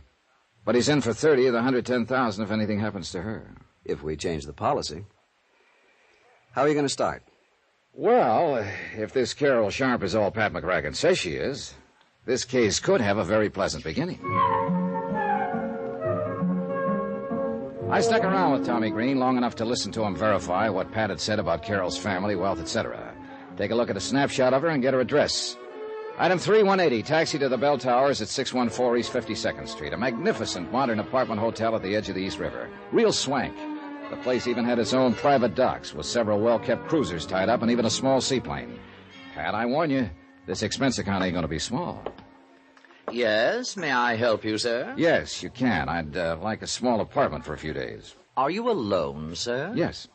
Well, we still have a small 5-room penthouse suite for $1,500 a month. Huh? With complete maid service, of course. Oh, of course. And on a minimum 1-year lease, of course. Look, all I want is a bedroom, living room type of thing, and I may be here only a week or so. Oh, well, in that case, I'm afraid there's nothing we can do for you unless... Tell me, sir, do you have any recommendations from any of our tenants? Look, I'm an insurance investigator. Here, my card. Oh. And I want something as close as possible to Miss Carol Sharp's apartment. But I don't want to have to rob Fort Knox. Private investigator, did you say? Yeah, that'll do. Oh, dear. Surely Miss Sharp can't be in any kind of... Well, I mean, think what it would mean to our reputation, Mr. Dollar. Stop worrying, will you? She isn't in any kind of trouble, yet. But for reasons that, they don't particularly concern you, I need to be as close to her as I can. Ah, what a pleasant thought. And for the same reason, I don't want her to know what my business here is. Of course. Believe me, Mr. Dollar, I'm the very soul of discretion. Good. See that you stay that way. Now, have you got a room or two for me? Oh, let me see. Now, she's in penthouse A on floor 12. There is a 2-room on 10, very nice, at $325 a week. With complete service, of course. Okay, I'll take it. Very well. Just sign this card, please. And, oh, dear, I'm afraid I must have a week in advance. Oh, sure. What's a measly $325? When the 2 bellboys who carried up my 2 bags at $1 apiece settled me in 1013, I must admit the place looked almost worth a tab. Tastefully furnished, spit and polished clean, and with a plate glass panorama view of the bustling East River. Yeah, I wish for a moment that I could afford this sort of lodging. First thing I did was telephone to an old pal. Detective Division, Sergeant Singer. Hey, look, Sarge, I need a rundown on a dirty crook. Who's speaking, please? He's going around acting like an insurance stick, but he's a crook. Oh, what's his name? Dollar, Johnny Dollar. And I tell you, that punk is as crooked as they Don't come. go any further. We know all about him. We got word here in New York that we'll put a stake out on him the minute we spot his hideout. That copper I can give you. Good, Johnny. Just where you staying? Hi, you old reprobate. I'm at the Towers, East 52nd. The tower? Expense account, huh? How'd you guess? I want to see you. In exactly 21 minutes, I'll punch the time clock and be over. Room 1013. Right. Oh, and be sure it's with soda. Easy, boy. Give you any encouragement, you'll want to name the brand of scotch. Item 4, 1220. 1 bottle of scotch and setups for 2. Sure, Johnny. Knew her from when I was doing the nightclub beat. And she's lived in town for quite a while, huh? Yeah, a couple of years at least. How much do you know about her, Randy? Not much. She's loaded. Throws her money around like it's confetti. Yeah, I figured that when I found her staying here. Father left it to her. Coal miner, wasn't he? Owned a big colliery in Frankville, Pennsylvania, somewhere near Mauchunk. Well, it must have paid off good in the old days. But tell me, what's... you want to give me a refill? Yeah, sure. Ever hear of a Madame Celia Morgana? Ha! I've chased that blousy old phony from one end of the island to the other. I look into the crystal ball, and I see into the past, the present, the future, and into your pocketbook. Yeah, and man, she could. I think she's operating somewhere over on the Jersey side now. Oh, yeah. Thanks. But she's still operating. Operating with real class. Last time we picked her up and kicked her out. How do you mean? Nice apartment over here on the east side. Classy clientele. Say, is Carol Sharp hooked by her? Appears so. Just how does she work? Well, the usual way the phonies do. Goes into a trance, writhes around like a seasick rattlesnake, then gives with the voices. Voices? You know, speaks with the tongues of the departed.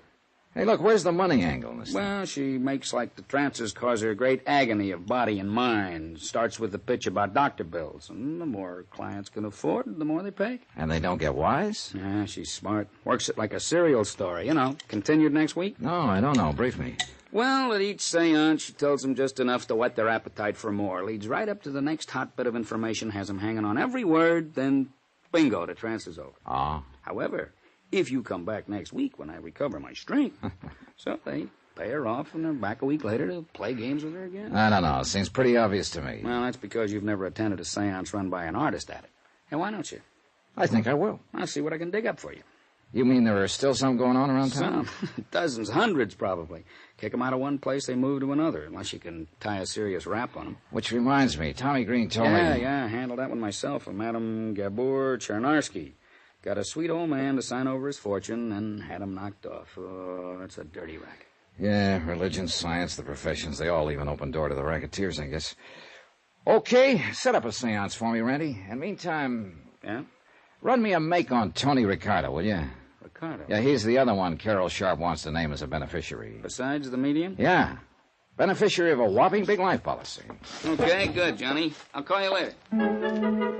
While I took my time showering and changing clothes, I racked my brain trying to cook up a smooth way to meet Carol Sharp.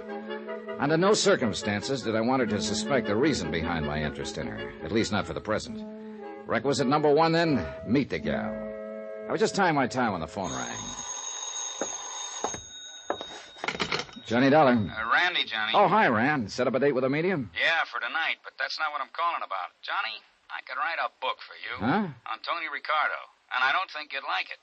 You seen him yet? No, but I will as soon as I can locate him. Well, if he finds out what you're working on, he'll locate you. Fine. Yeah, just be sure you see him first, and that you're carrying a gun. Thanks, Randy.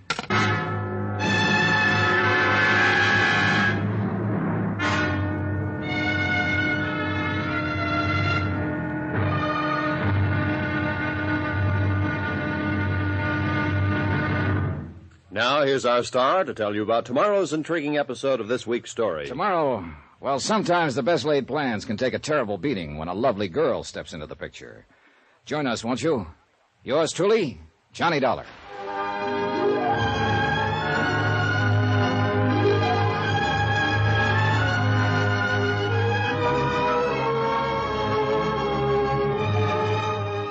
Yours truly, Johnny Dollar, starring Bob Bailey, is transcribed in Hollywood. It is produced and directed by Jack Johnstone, who also wrote tonight's story. Be sure to join us tomorrow night, same time and station, for the next exciting episode of Yours truly, Johnny Dollar.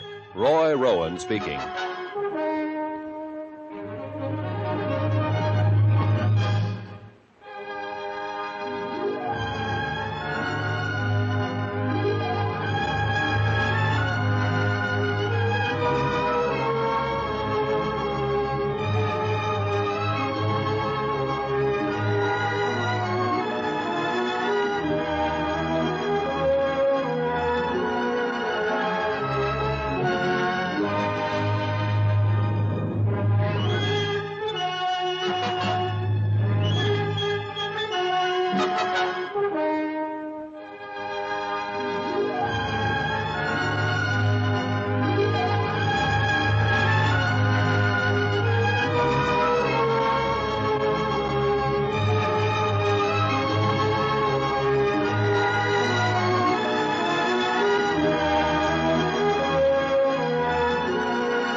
From Hollywood, it's time now for...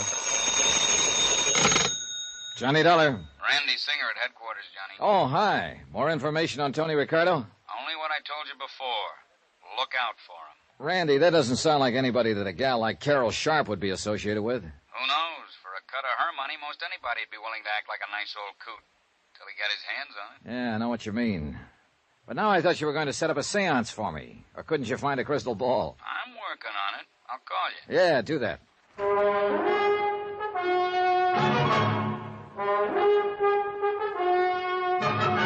Tonight, and every weekday night, Bob Bailey in the transcribed adventures of the man with the action-packed expense account. America's fabulous freelance insurance investigator. Yours truly, Johnny Dollar.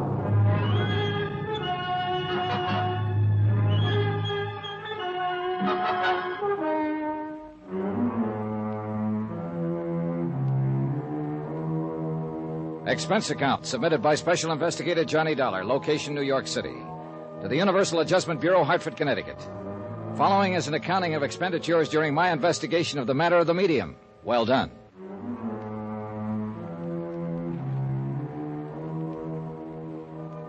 Three people to look up immediately. First, Carol Sharp, wealthy heiress who insisted on a funny change in the beneficiaries of a whopping big life insurance policy. Second, a questionable character named Tony Ricardo, who was scheduled to be one of those beneficiaries. Third, in the same category as Tony, one Madame Celia Morgana, a self-styled psychic medium.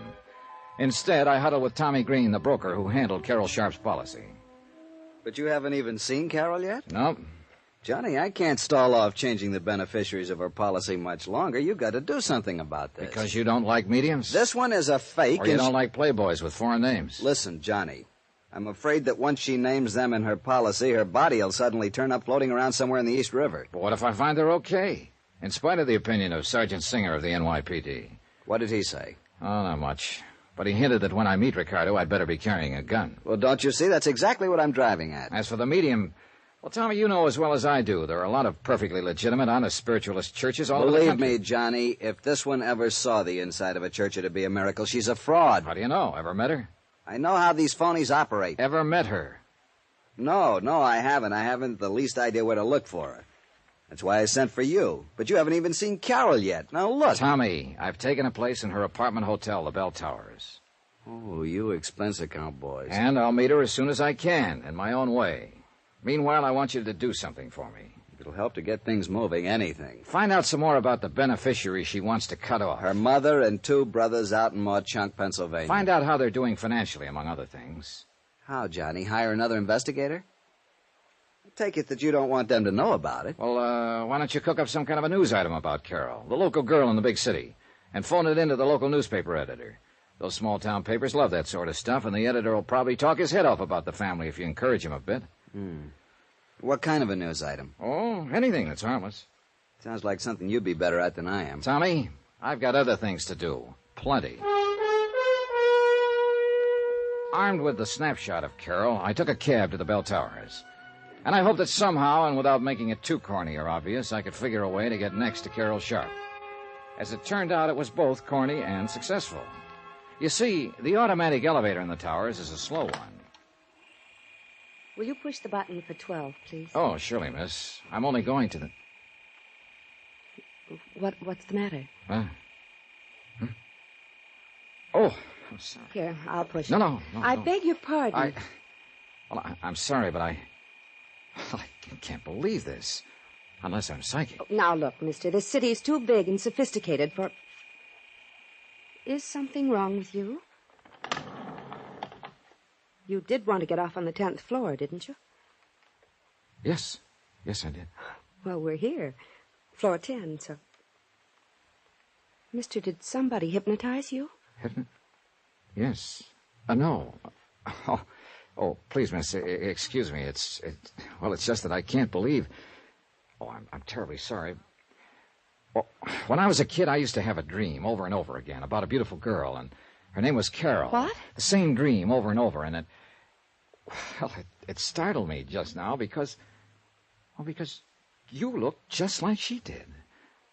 Oh, but it's all nonsense, and I know it, and I apologize. Carol, did you say? Yes, but it was just a dream, and probably I just imagined that you resemble her, and I'm terribly sorry. I know what this must look like to you. Yes. Like a veridical dream. What? A truth dream. It's a psychic phenomenon. Oh, that. Well, I'm sorry, but I don't believe in that sort of stuff. Oh? Well, it just happens that there are thousands of cases on record, and by people of reputation and responsibility. Oh, sure.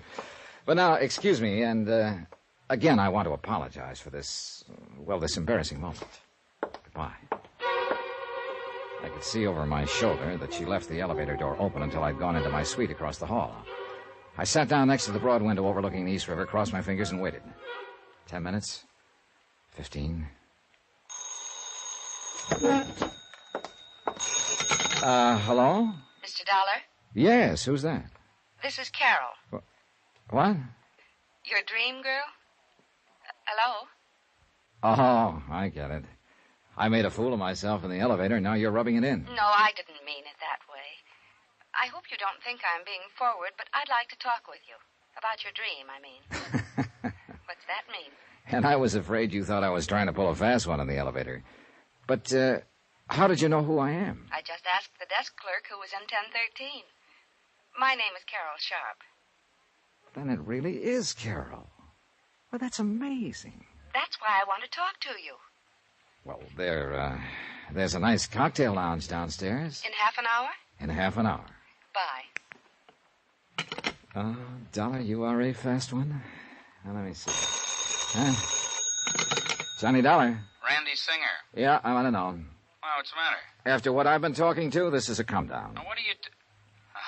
Oh, you met Carol Sharp. Sure huh? did. Oh, look, I've set up the seance I promised you. Still want it now that you've met the girl? Sure. I want to find out what this stuff is all about, how those people operate and so on. Want to pick me up here at the towers? Why don't you meet me here at headquarters, and you can look over the file on Tony Ricardo. Good idea. I'll be clear any time after 6. Better make it around 7. I've got a date for cocktails. Are you in town on a case, or... With Carol Sharp. You lucky dog.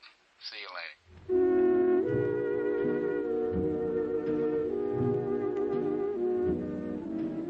To say that Carol looked like a vision when she swept into the cocktail lounge would have been a gross understatement.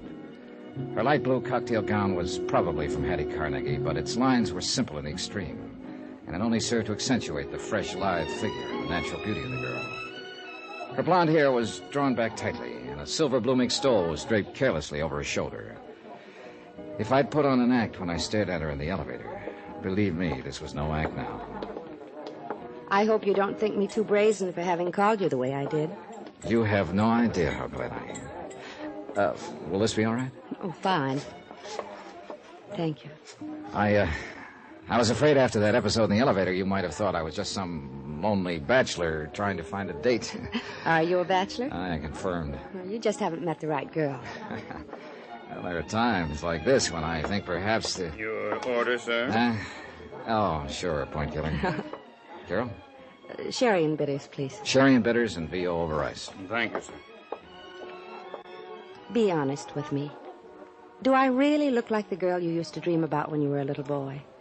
Or did you dream about a little girl your own age who just happened to bear some resemblance to me?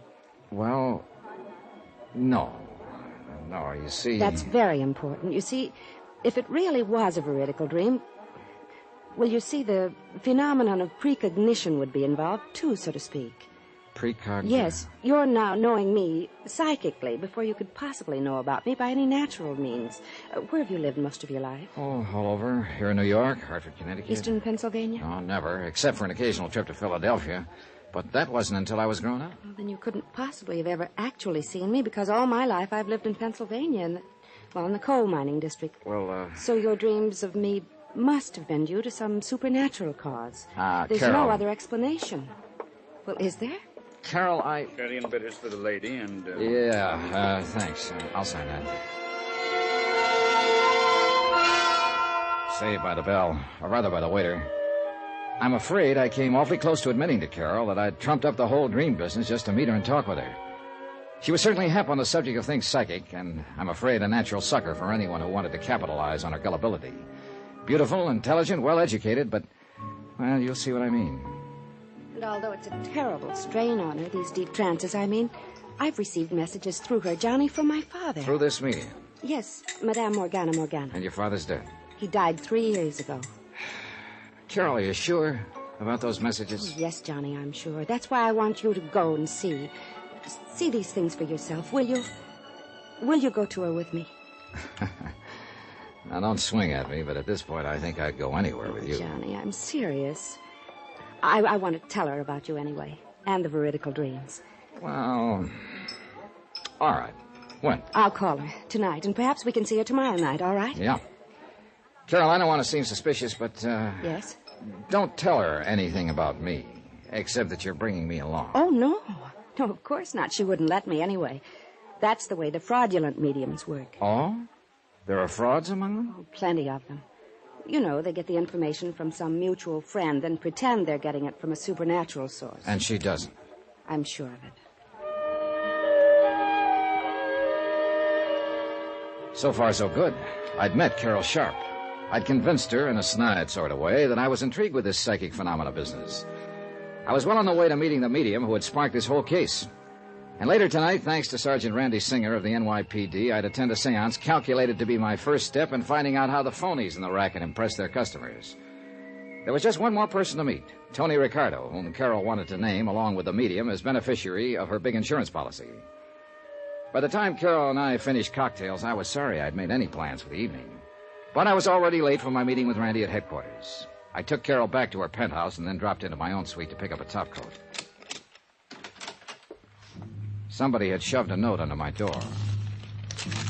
Mr. Johnny Dollar, if you value your life, you'll stay away from Carol Sharp. It was unsigned.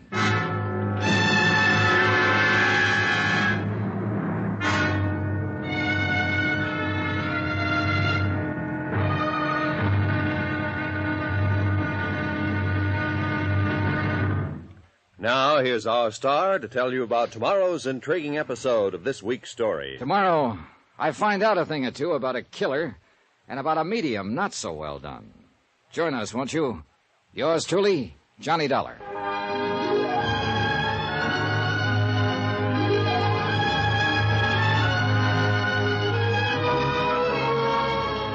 Yours truly, Johnny Dollar, starring Bob Bailey, is transcribed in Hollywood. It is produced and directed by Jack Johnstone, who also wrote tonight's story. Be sure to join us tomorrow night, same time and station, for the next exciting episode of Yours truly, Johnny Dollar. Roy Rowan speaking.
From Hollywood, it's time now for...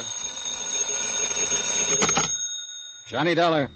This is Tony Ricardo. Oh, I've been hoping to get in touch with you. Did you receive my note? Was that your polite threat to kill me if I don't leave Carol Sharp alone? Yeah, I received it.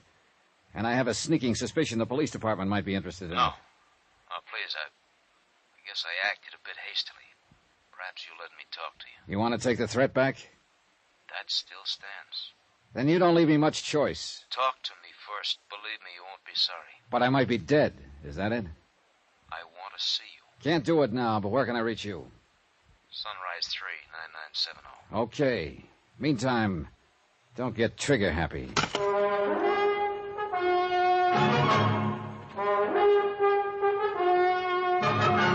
Tonight, and every weekday night, Bob Bailey in the transcribed adventures of the man with the action-packed expense account, America's fabulous freelance insurance investigator. Yours truly, Johnny Dollar.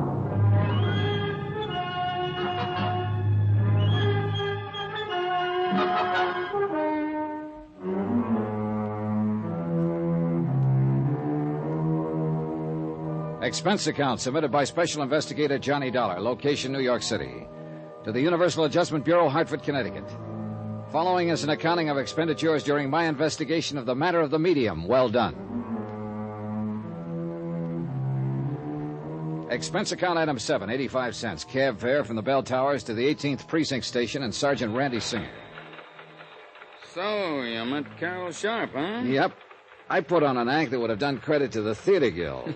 Told her she looked exactly like a girl I dreamed about as a kid, a girl named Carol. Oh, no. She swallowed it? Not only that, but she gave me a lecture on veridical dreams and allied psychic phenomena.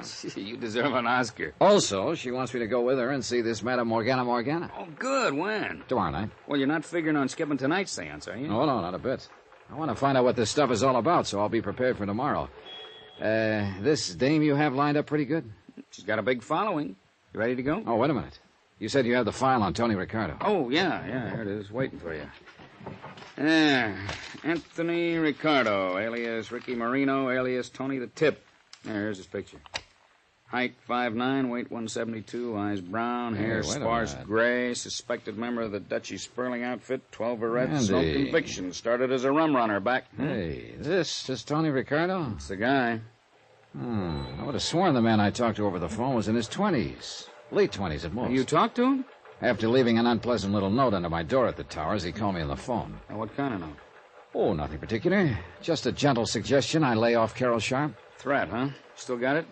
But I'm sure that voice couldn't have come from this old geezer. Yeah, well, frankly, I kind of wondered about the Sharp girl being interested in him, even though the file does show he's always surrounded himself with a bunch of young ones. He's probably handed out more mink coats. Oh, Johnny, wait a minute. Old Tony's got a couple of kids. Here, Angela goes under the name of Angela Richards. At least she used that name at Bryn Mawr. Bryn Mawr? Yeah, and Sarah Lawrence College at Bronxville. Yeah, the old boy tried to keep the stigma of his past away from her, I guess. Yeah, you see, married to a doctor over in Hackensack. Respectable housewife. Mm-hmm. What about the other? Anthony Jr., age 26. That was last year. Let's see, that makes him 27 now. Rutgers University, class... Not much on him. Unless I miss my guess, he's a chip off the old block. Well, you know where I can find him? All I have is his phone number. What is it? Wait till I see and talk to him. That may be too late. He's what I think he is. Why not ask this medium about him tonight? Yeah, that... Hey, come on, we're late. Let's go.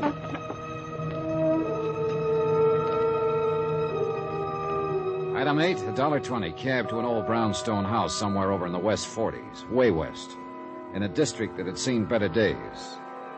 We were greeted at the door by a tall, gray-haired old gentleman dressed in black, except for his white gloves, that somehow reminded me of a pallbearer.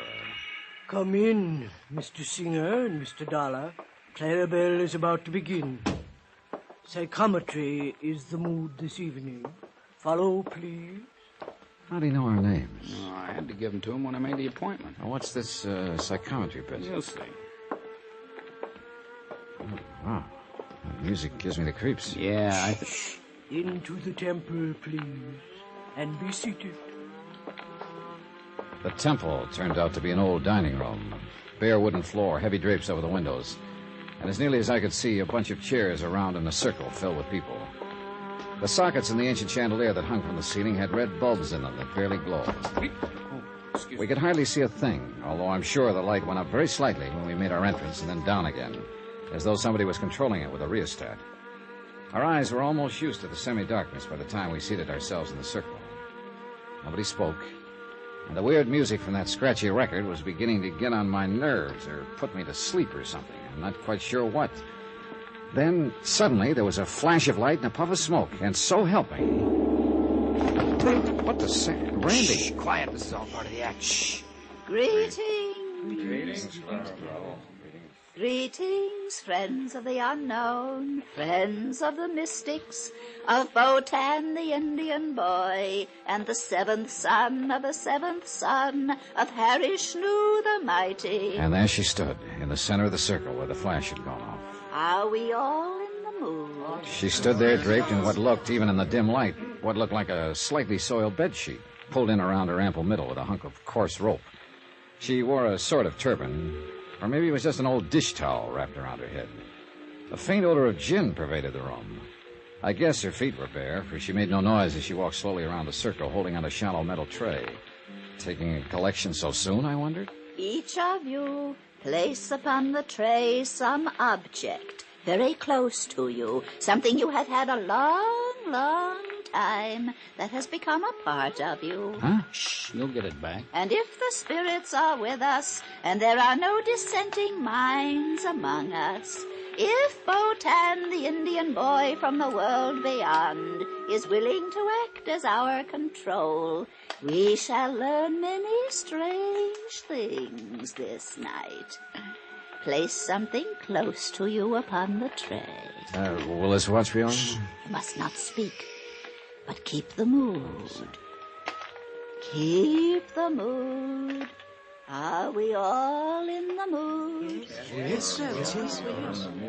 And now, dear friends, while I meditate and establish contact with the spirit world, Hemingway will pass among you for the tiny assurance that you join us in all sincerity. Now join hands to create the flux that will join our thoughts and minds and hearts and open the doors to enlightenment for all of us. $5. Botan, are you with us tonight? $5, please. Botan, will you answer us? $5, Are you with us now? Is that Botan that answers our call, or the little sister Hyacinth?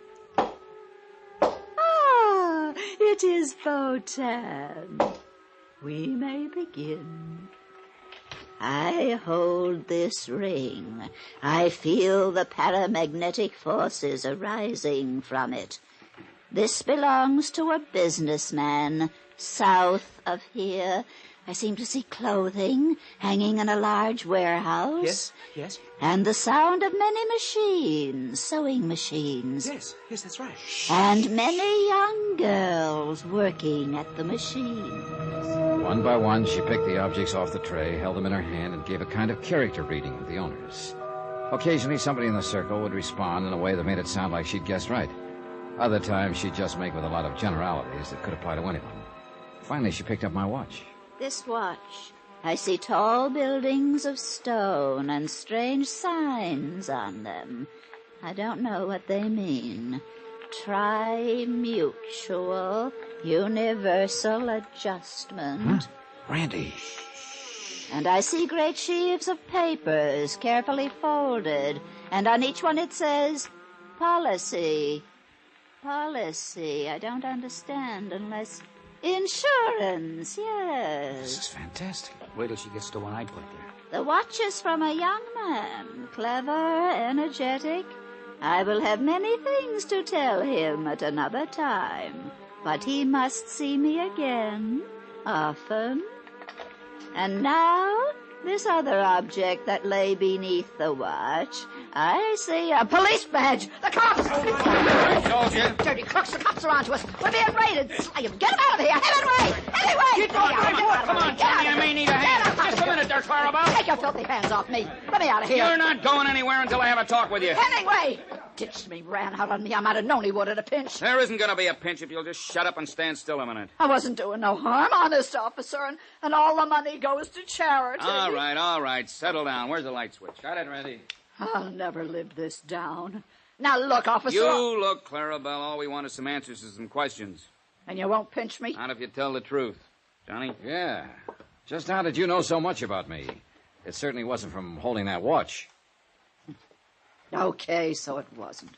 Though some there are who can do it that way. That I've heard. Well, go on. No pinch? No pinch. Well, when your friend called to arrange your being here tonight, Hemingway, that bum, he would walk out on me. Go on, will you? Well, Hemingway asked where you come from, so we'd know if the spirits was propitious there. That's what we always say. And I told him Hartford. That's right. So what's Hartford? Insurance. If a client's in insurance, he responds like you done. So I keep pushing it. And if he ain't, well, at least he thinks I done pretty good by describing the place he comes from. Yeah. What about the clothing maker right at the beginning? Easy. He called from a hotel, so he calls the hotel back and gets his address. You told him he was from the south of here. Sure. Woodbine, New Jersey. Only business down there of any account is clothing and small farms. Where'd you find that out? State directory, any library. And anybody could see he was a businessman, not a farmer. Well, I'll be. And hooking him that way tonight, you could have had him coming back as long as he could afford it, huh? Sure. And if it hadn't been for you, you'd double-cross him. Okay. Now, what about the others? Some we get the dope on and some we guess at. But there's always enough good ones to keep going. So easy. And yet, I must confess she'd had me stop for a while. We talked with her a bit longer. Randy warned her to watch her step, and we left. Took a taxi back to my hotel. Well, did you learn anything? I should hope to tell you. What did the church-going spiritualists think of her kind? They hate him, and I don't blame him. Are you still going to see Madame Morgana tomorrow night? Yeah. Well, mister, that one won't be so easy to expose, if you can expose her.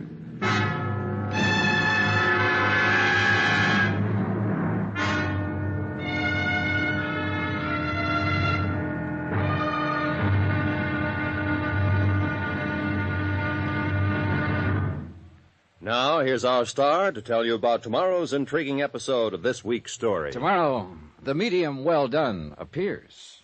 Join us, won't you? Yours truly, Johnny Dollar.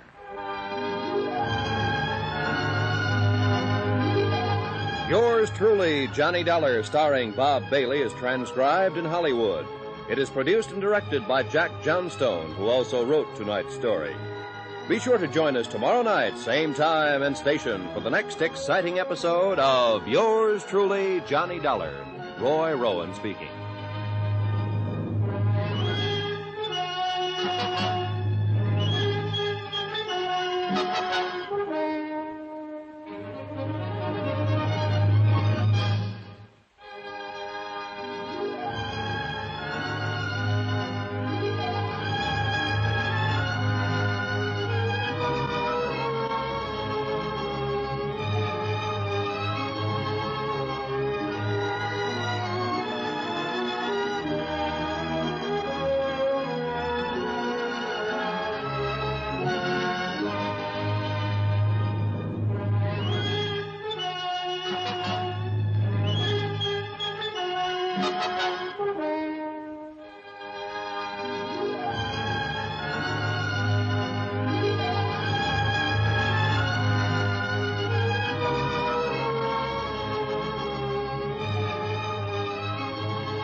From Hollywood, it's time now for... Johnny Dollar. This is Carol, Johnny. Oh, hello, Carol. I've made the arrangements for us to go to the seance tonight with Madame Morgana. Good. What time? 8 o'clock. Only it's across the river in New Jersey. Will you have dinner with me? I'd love to. But we'd better make it pretty early. Pick you up in your penthouse at 6? I'll be waiting, Johnny.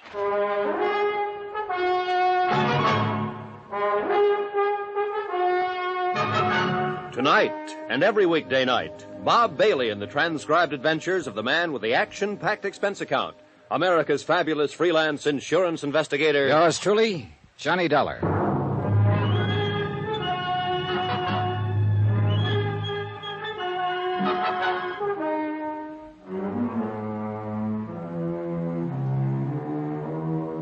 Expense account submitted by Special Investigator Johnny Dollar, location New York City.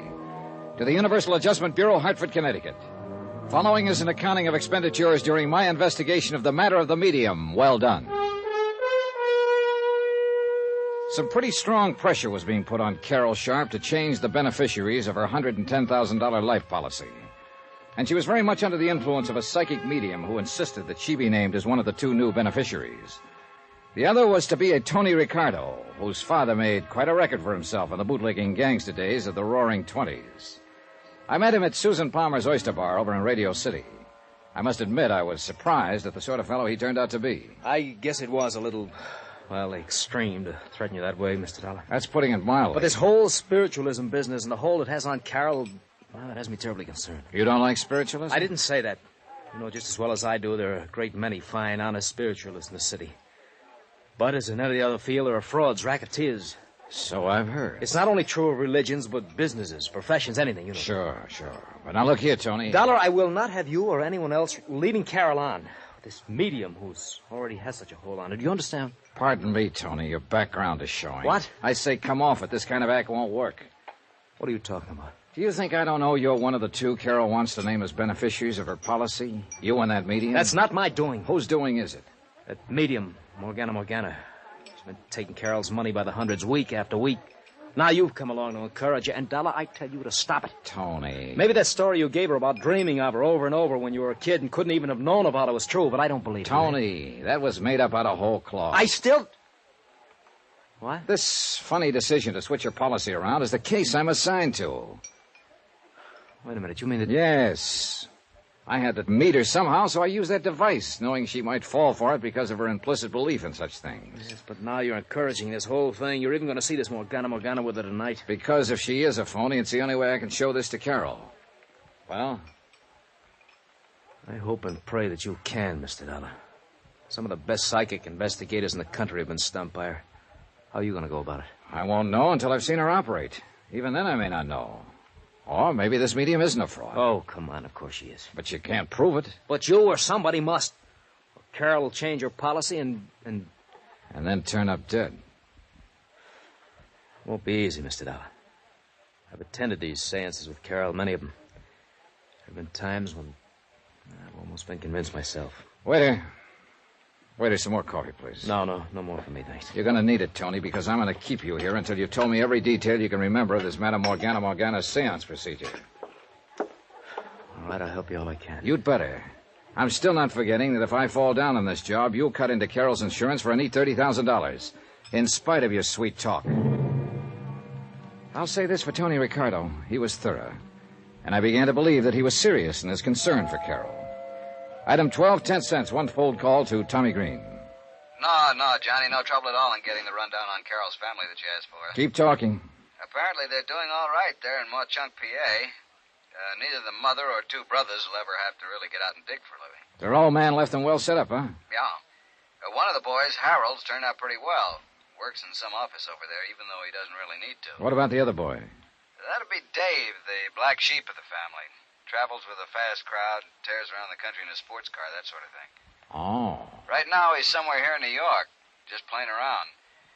But, Johnny, are you getting anywhere on this case? Yeah, Tommy, I think I am. Especially after what you just told me. Huh? Item 13, another phone call, this time to Sergeant Randy Singer at 18th Precinct Headquarters. Yeah, Johnny? Got a real easy one for you. What's that? Find a man. Name is David Sharp. Home address, Mauchunk, Pennsylvania. Chunk, Pennsylvania. Got it. Description? None, though he's probably in his 20s. Well, that's not And enough. he's probably staying at a hotel here in the city. Well, yeah, but where? What part of the city? Let me know when you find out, will you? Yeah, now, wait a minute, Kate. Expense account item 14, $106.80, and it includes cabs to several camera shops. One miniature camera with an f2 lens, a couple of rolls of special film, some very special flash bulbs, and a tiny flash holder. Item 15, taxi back to the Towers to clean up and dress for my date with Carol. Then the phone rang. Johnny Dollar. We located David Sharp for you, Johnny. Just dumb luck. Now, who knows, Randy? Maybe you're psychic. Leave us not have that stuff. Where is he? Found him staying at the third hotel we called, the Aberan over on East 53rd Street. Not 2 blocks from that palatial joint where you're staying. Is he there now? No, but he always comes in just before dinner time. Hey, you still haven't told me why you're interested in him. I'm not sure myself. But do me a favor, will you? Like what? When he shows up, put a tail on him. I want to know where he goes, how long he stays, and when he comes back. But you won't say why? Not until I'm sure I know why. Thanks, Randy. Yeah, but I haven't said Thanks, boy. Dinner with Carol could have been one of the pleasantest things in years. But I'm afraid I was preoccupied with matters at hand and she with anticipation. She's promised to try to hear from Daddy again tonight. Oh, Johnny, I so want to speak to him again. Finally, I signed the check, we hopped into a taxi and headed across the river to the Jersey side. We ended up at a rather plain but nice home somewhere on the outskirts of, I guess it's Union City. We were met at the door by a matron of about 45, I should say, who looked like an ordinary, respectable housewife, except perhaps for her quick, discerning eyes. Good evening, Carol, my dear. Oh, and you must be Mr. Johnny Dollar. Yes, Madam Morgana? Yes. Do come in and meet the others who are here to form the circle tonight. Thank you. Carol? Thank you. Carol told me nothing about you except your veridical dreams of her. An amazing experience, isn't it? Perhaps you're really psychic. Oh, I doubt that. But all our friends thought my kid brother Richard was, before he died a couple of years ago. Richard. That name has been haunting me ever since Carol telephoned. You don't suppose... What, Madame? Oh, no, of course not. Now, here in the parlor are the others who will be with us tonight. May I present Mr. Johnny Dollar, Mrs. Dorothy Jessup. How do you do? Mr. John Price. Hello. Mr. Samuel Froelich. All right. Froelich. And, of course, you all know Carol Sharp. Good evening. I see no reason why we shouldn't start. The atmosphere has seemed almost electric tonight. Very conducive to good contact with the, shall we say, the netherworld. And, oh, yes, you may smoke if you like, Mr. Dollar. We're very informal. Oh, I'm sorry. Just sort of a nervous habit, I guess, flicking this lighter. Oh, incidentally, I hope you tell these people of your dreams after we're finished. Oh, dear. The atmosphere is tense. We should begin right away. Well, yes, I'll turn on some low music. The six of us sat down in a small circle.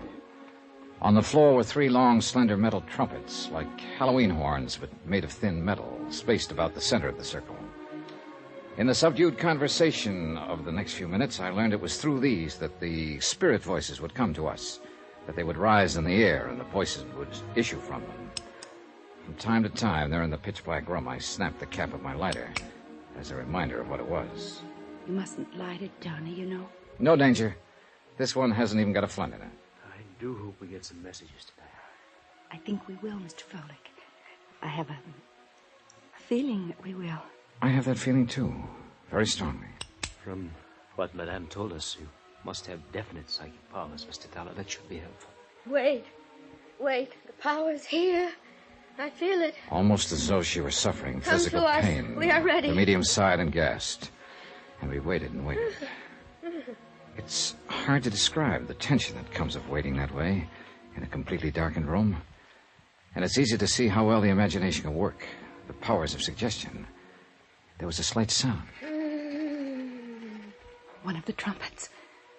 I heard it move. Yes, so did I. That means that they are with us. It seemed to move toward you, Carol. I hope so. Yes, I can feel it in the air near me. Father? Carol. Oh, Father, can you speak to me? There's so many things I wish to ask you. Yes, dear. Yes. It may not sound like much to tell, but believe me, this was impressive. The death-like silence broken only by the faint voice from the trumpet, the whispered questions by Carol, an occasional sigh from the medium, and the shudder of my special little camera, which I hope sounded enough like my lighter had sounded. Yes, Carol. Always do the things I tell you to. You are a good girl, my darling. And you give me great happiness in this lonely, Father?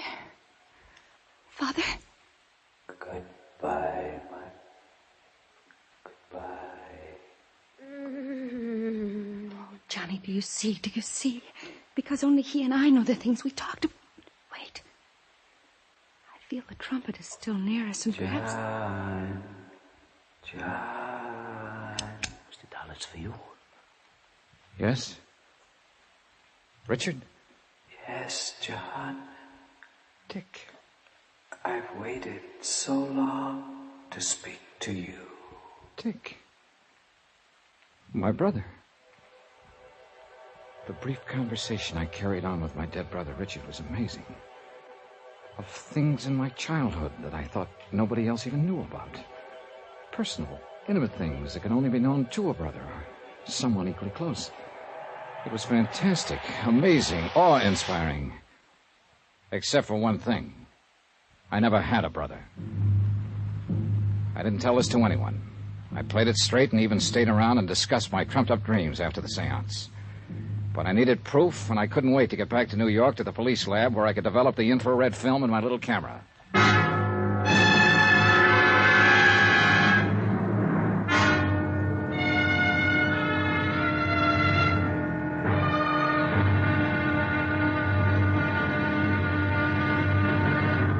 Now, here's our star to tell you about the final intriguing episode of this week's story. Tomorrow, the wind-up. And a bit of heartbreak for a very chastened girl. Join us, won't you? Yours truly, Johnny Dollar.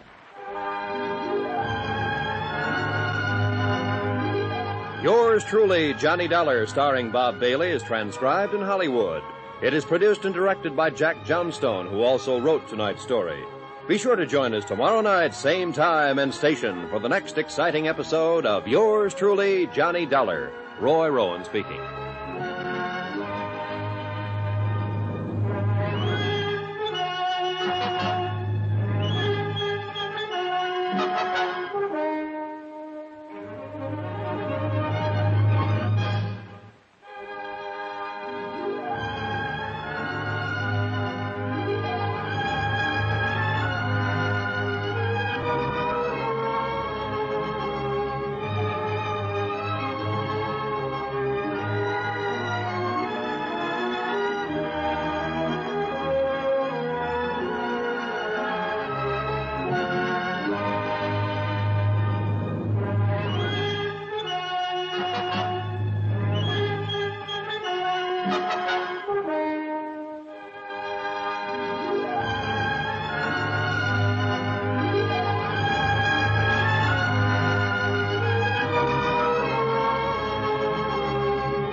From Hollywood, it's time now for... Johnny Dollar. Good morning, Johnny. This is Carol. Oh, hi, Carol. Sleep well? Johnny, you were so quiet on the way back from the seance last night. I hope it's because Madame Morgana convinced you of her powers as a medium. How much did you pay her for that seance, Carol? $100. $100? Want to meet me in the coffee shop downstairs for breakfast? I'd love to. 15 minutes? 15 minutes. Goodbye. Oh, and weren't you thrilled to hear the voice of your dead brother again? Yeah. Bye. Except that I never had a brother.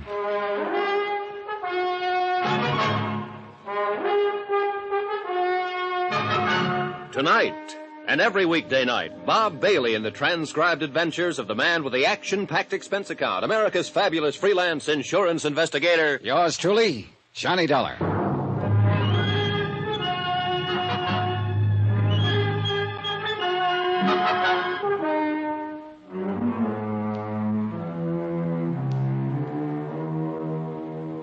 Expense account submitted by Special Investigator Johnny Dollar, location New York City.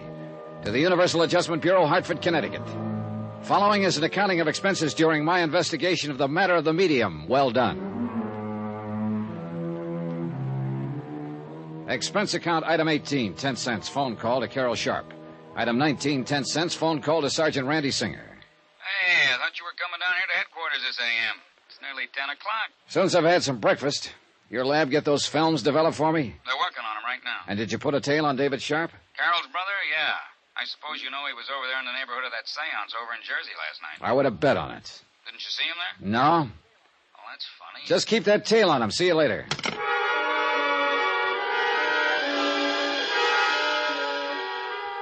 Item 20, 1070, long-distance call to the city editor of the Mock-Chunk, Pennsylvania Herald Express.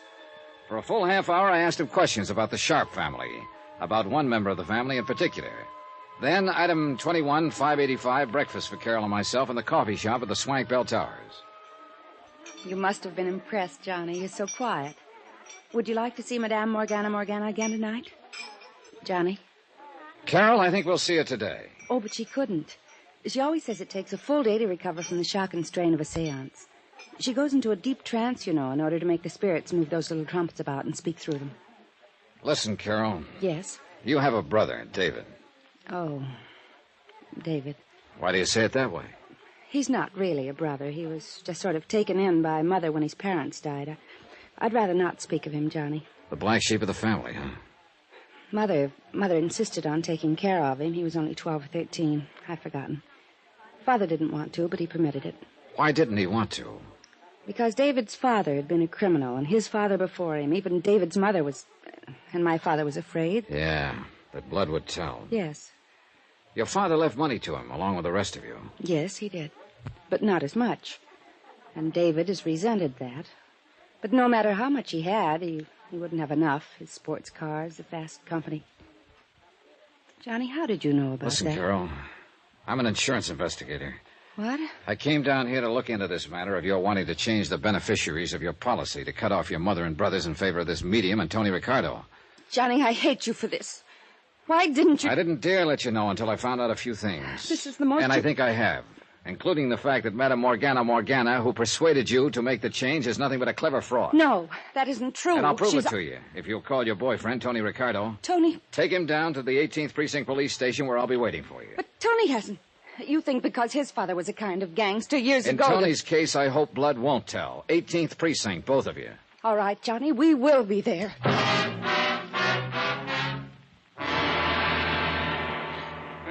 Johnny. The picture took last night. Oh, thanks, Randy.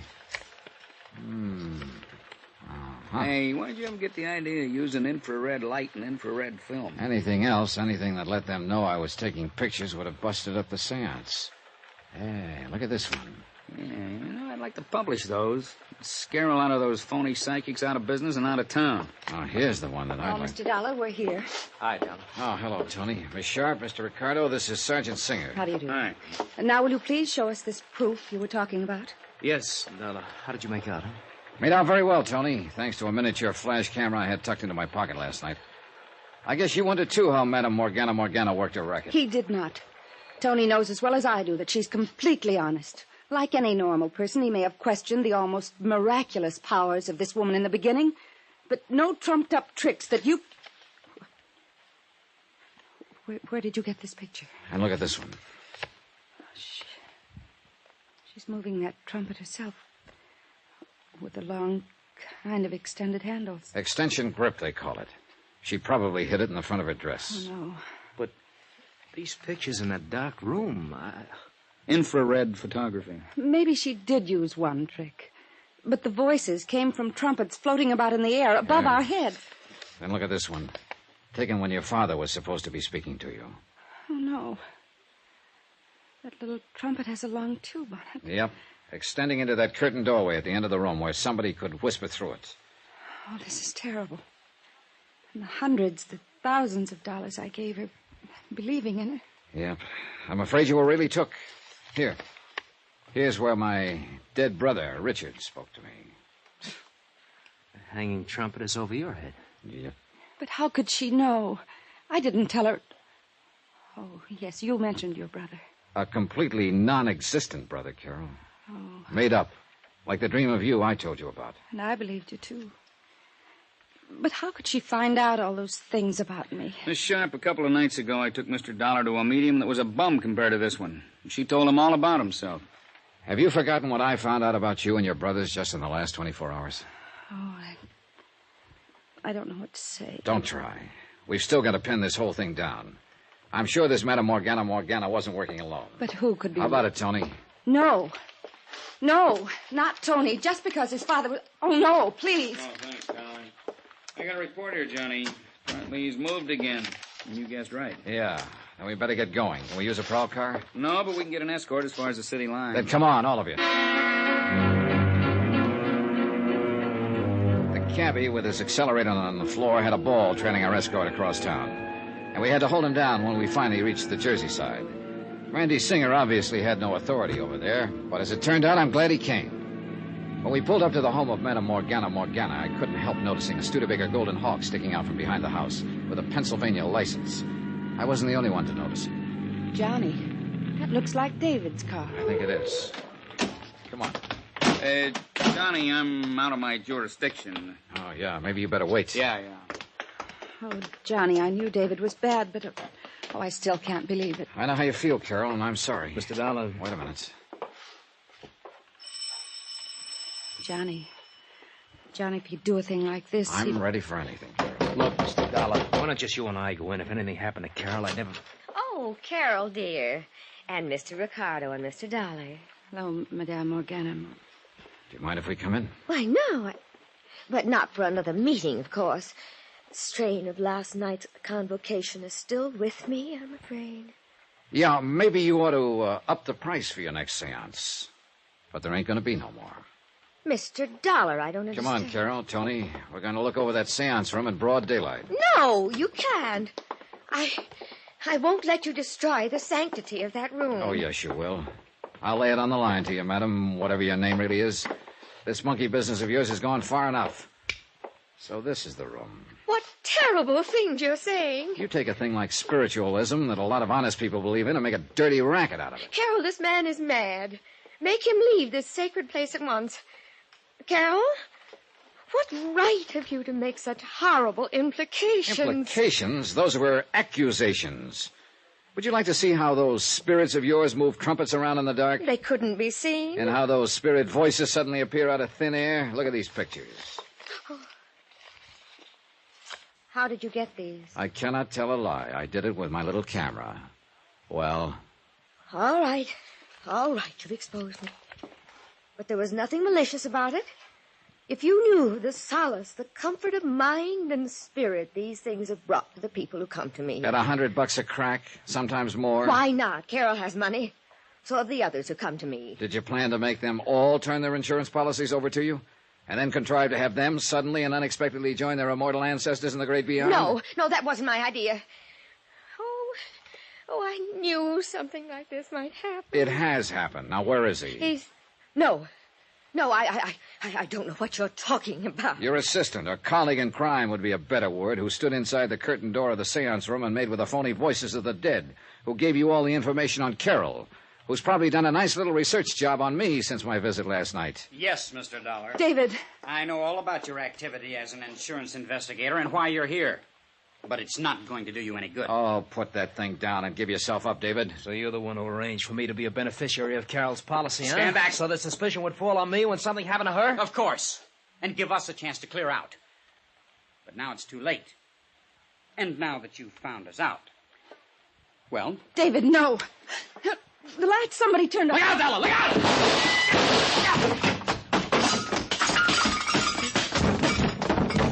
You dirty... Pull a gun on me, will you? Easy, Johnny. Control yourself. I'll knock you... Randy. If you'll just get up off my chair. Here, the lights. But, David... When I flicked off the lights, Tony here made a dive for him. There he is, wrapped up in the corner there. Yeah, I've got his gun. Ooh, you got a mean left there, Johnny. Oh, I'm sorry, Randy, but... See, I thought this was out of your jurisdiction. I get curious about comparing your lousy photography with the room itself, Johnny, so I sneaked in the back door. When I saw what was going on, I lost my head, I guess. All right, Dave, up on your feet. Oh, Johnny. Easy, Carol. Better get her out of here, Tony. Yeah, sure. And remember that crack about blood will tell? Well, I think you can prove to her that in your case, at least, whoever said it was all wet. Well, what happens to David Sharp and Madame Morgana will be up to the courts. It's a cinch she's out of the ghost racket for a while. A long while. And, of course, Carol did make a change in her policy to cut off David. Expense account, item 20-something, cab back to New York, hotel bill, and fare back to Hartford, $417.35. Expense account total, $892.90.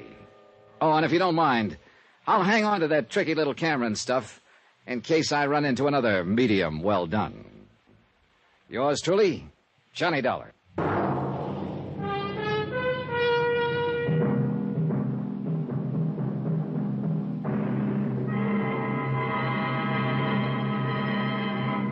Now, here's our star to tell you about next week's intriguing story. Next week, the Tears of Night matter. A fabulous necklace and a fabulous girl. Join us, won't you? Yours truly, Johnny Dollar.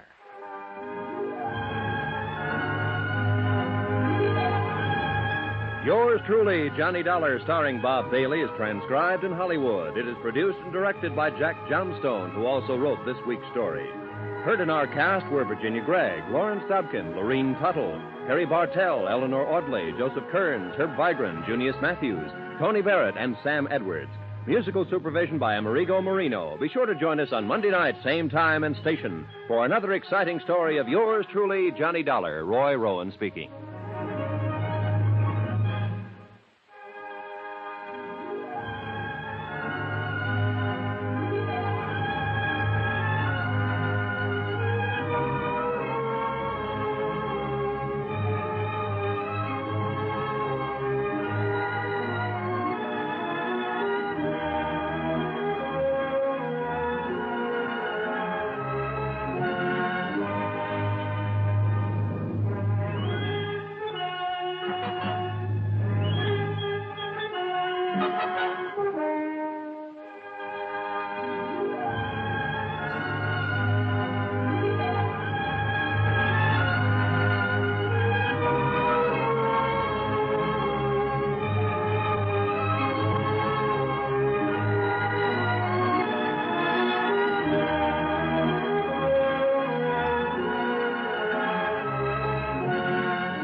Ladies and gentlemen, the story you are about to hear is true.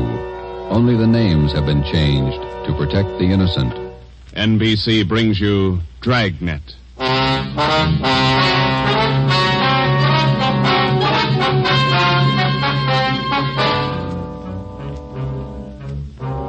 You're a detective sergeant.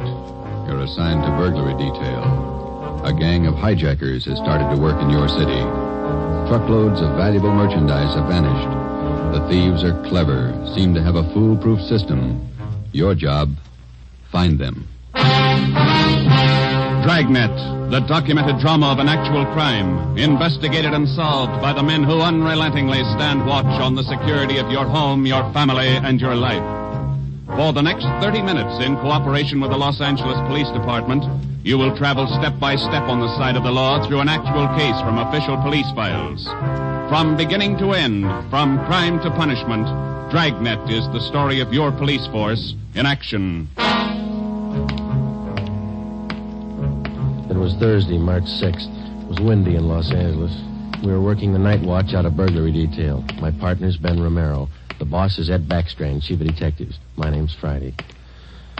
I was on the way back from the record bureau, and it was 5:35 a.m. when I got to room 2A. Interrogation room. Read this to him, Ben. Yeah. 2,600 dozen nylon stockings, 45 bolts of silk, 58 cases imported perfume. Where are you dumping this stuff, Laval? That's what we want to know. I told you the truth. I have nothing to do with it. I don't know anything about it. What was this stolen waybill doing in the cab of your truck? How many times do I have to tell you? I don't know. Your fingerprints are all over it. You must have carried it there. I didn't carry it there. Somebody's out to frame me. How many in the hijack gang, Laval?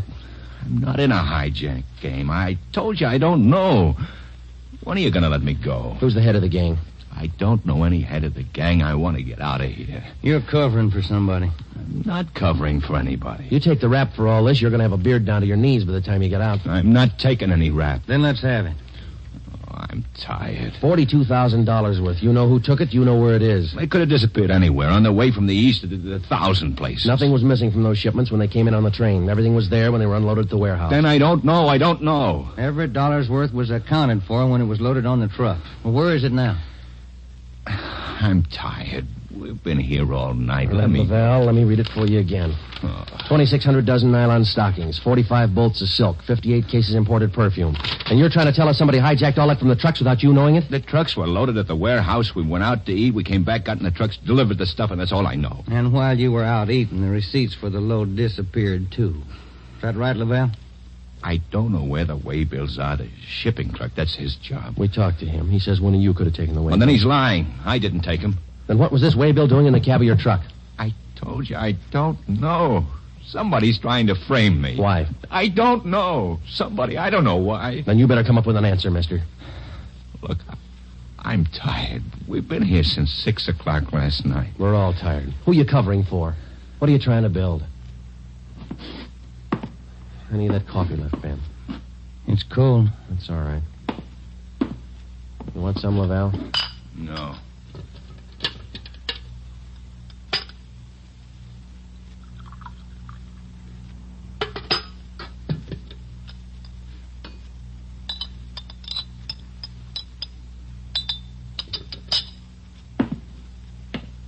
All right, now look, let's get one thing straight. We've been here all night. We can be here all day, tomorrow, the day after that, and the day after that. Yeah. We got enough to make you on this. You know that, and we're going to stay with you to tell us the truth, everything. I've told you all I'm going to tell you. If we stay here for 6 months, you got it all. This your home phone, Hillside 8321? That's right, 8321. What time's your wife get up, Laval? What do you mean? Ben, get an outside line. Yeah.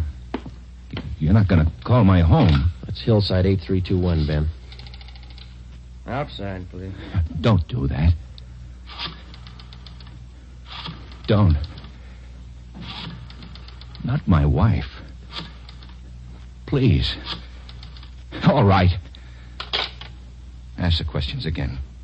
This time I'll give you the answers. Thomas Laval was 38 years old. He was a well-respected man in his community.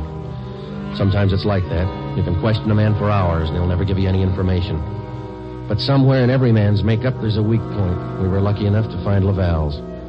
He told us that he would give us the locations where the hijacked goods were hidden. He told us the addresses were written on the ledge of a windowsill on the 7th floor of the Teamsters Union Hall. It was 8:30 a.m. On the 7th floor, is that right? Yeah. Do me a favor. Don't make it too big. Well, look, we have to walk through the hiring hall before we get to the elevators in the back. Yeah? These handcuffs. They'll see them, all the guys in the hall. They know me. Can't you take them off my wrists till we get in the elevator? Sorry, Laval. Well, I won't try anything, but don't make me walk in front of them with these on. Sorry. Just till we get in the elevator. Can't you do that? I don't want the guys to see me. Well, here's my overcoat, Laval. I'll drape it over your hands here, and they won't see the cuffs. There you are. Come on.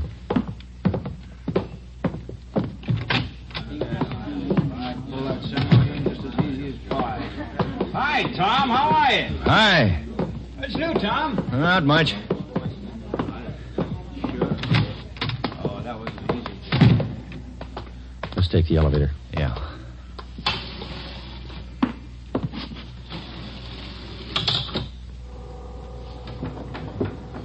Cigarette?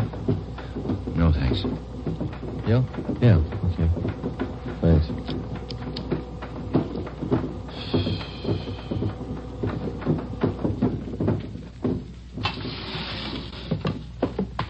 It's down this way. Let me show you. To the left.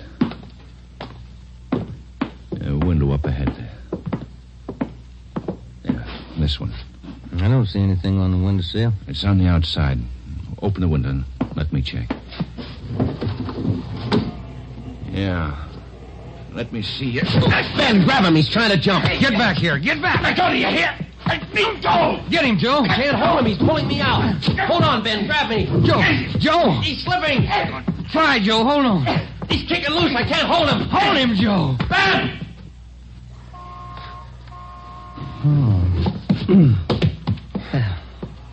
I couldn't hold him.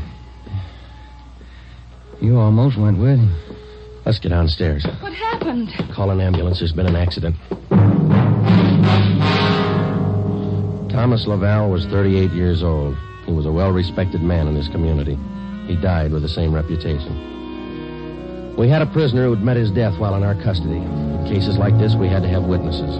By the time we got to the street, the usual accident crowd had gathered. Anybody here see the accident? What you want, witnesses? Yeah. Did you see it? Yeah, we saw it. Let's get their names, Ben. My name's Pete Garfield. This is Jack Morris. We'll be your witnesses. You'll probably be subpoenaed for the inquest tomorrow morning. Sure, we'll be there. We saw you push the guy out the window. We saw you kill him. The next morning at 10 a.m. in the basement of the Hall of Justice, Harold J. Lane, Deputy Coroner, City and County of Los Angeles, read the report of the findings of the autopsy on the body of the deceased, Thomas Laval. As is customary at a coroner's inquest, the identification witness was called to testify first. Elizabeth Laval, please. Raise your right hand. Do you solemnly swear that the testimony you're about to give to be the truth, the whole truth, and nothing but the truth, so help you God? Yes. Be seated. State your name. Elizabeth Laval, What is your address? 1216 East Camarillo Drive. What is your occupation? I'm a housewife. What is your relation to the deceased? His wife.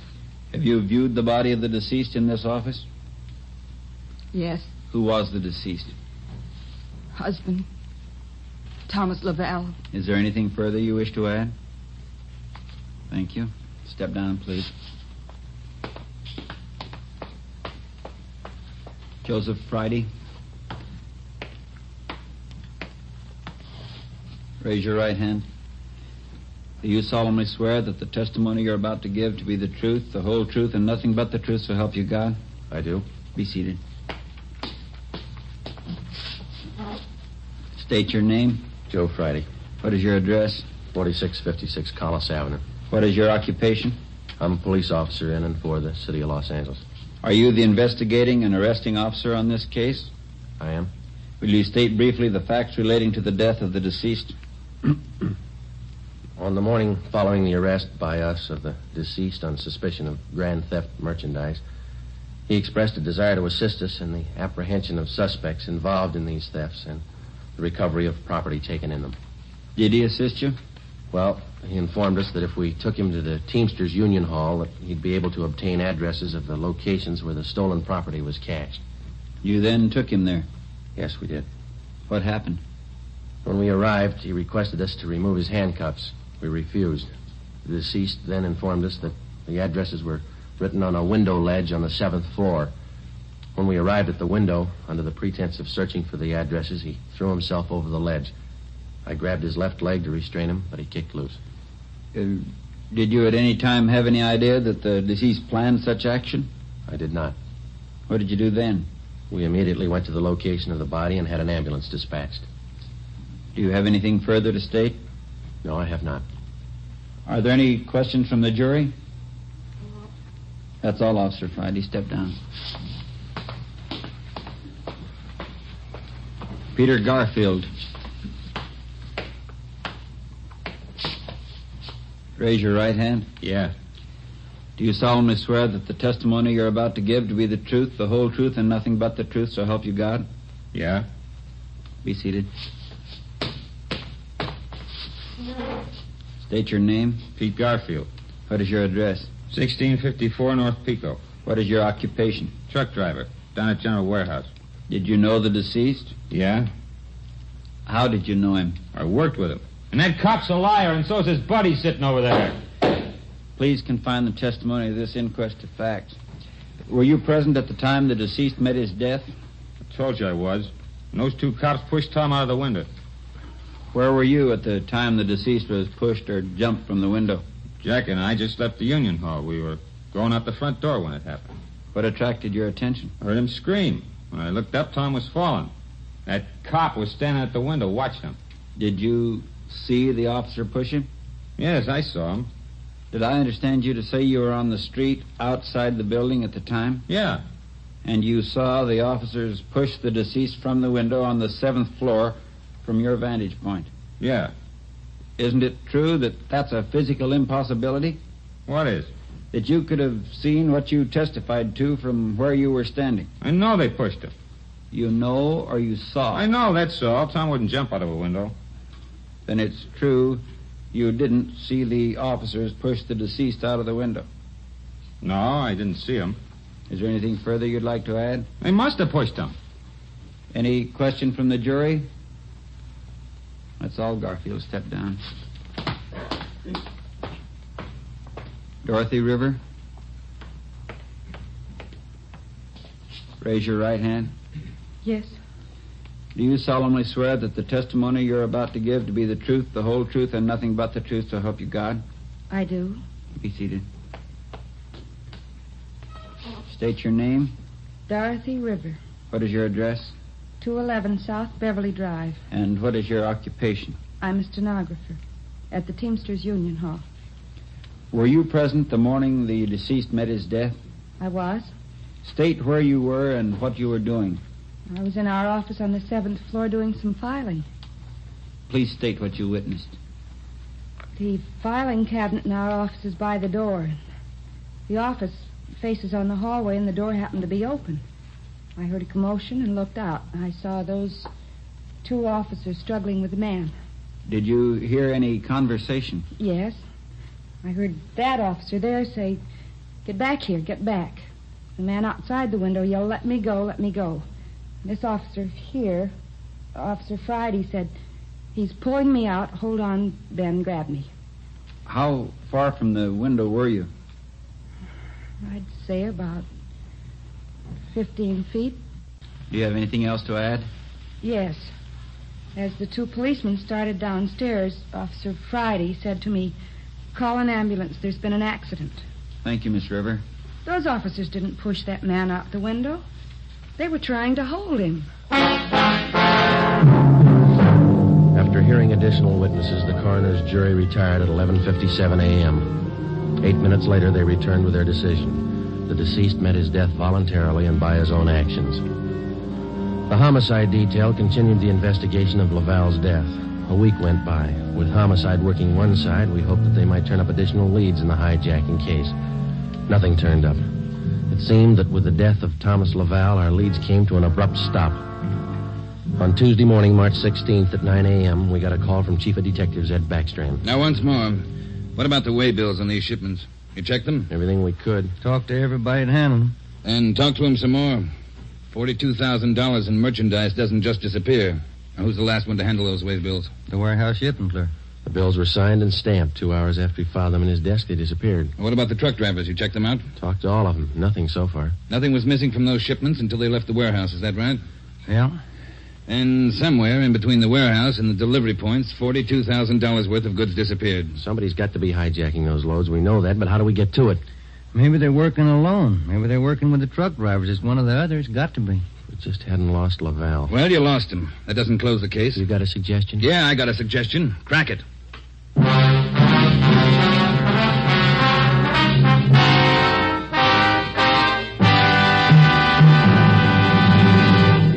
You are listening to Dragnet, authentic stories from official police files. And now, an important announcement. Ladies and gentlemen, we are pleased to announce that starting next Thursday, October 6th, Dragnet will be brought to you by Fatima Cigarettes. We'd like to take this opportunity to thank you, the listener, for your excellent response to our efforts in bringing you these weekly authentic presentations of actual cases from official files. Your letters are the only indications we have that Dragnet is a source of your listening pleasure. We'd like to hear from all of you. Starting next Thursday, October 6th, over most of these same NBC stations, Dragnet will be heard weekly at 10:30 p.m. Eastern Standard Time, immediately following the Supper Club. Check your newspaper for local release time.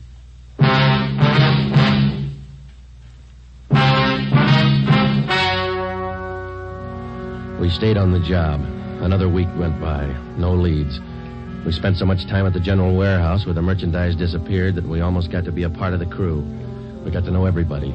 We made frequent visits to the Teamsters Union Hall, but got us nothing. On Wednesday, March 26th, we reported in for work at 8 a.m. Friday, Romero. Yeah, Skipper? You fooled around just long enough. They hijacked another load last night. $38,000. What outfit? Same, general warehouse. Who's your contact down there? Ray Hobart, shipping clerk. I'll hop down there right now and get the details. Right, Ed. There are two ways to solve this thing. Yeah? You can get those hijackers now or wait till General Warehouse goes out of business. Get on it.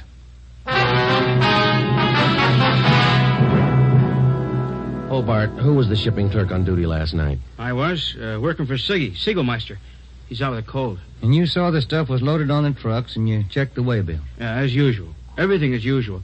Checked the trucks out at 2 a.m., went back to the office, filed the waybills. You work a pretty heavy schedule, Hobart. You started at 2 a.m. and you're still on duty? It took the last 4 hours of Siggy's shift, at 2 a.m. to 6 a.m. He had a cold. I was back here at 10 this morning to start my own shift. When did you find out the waybills were missing on that shipment last night? Just before I went off. Maybe 5:30, 5:45. Well, how about the truck drivers who handled that load, Hobart? You got them? Let's see. I got it right here. Okay. Here you go, Sergeant. Jack Morris and Pete Garfield. Jack Morris and Pete Garfield were brought in for questioning. We double-checked with Homicide and found that their reports on Morris and Garfield tallied with ours. No previous records.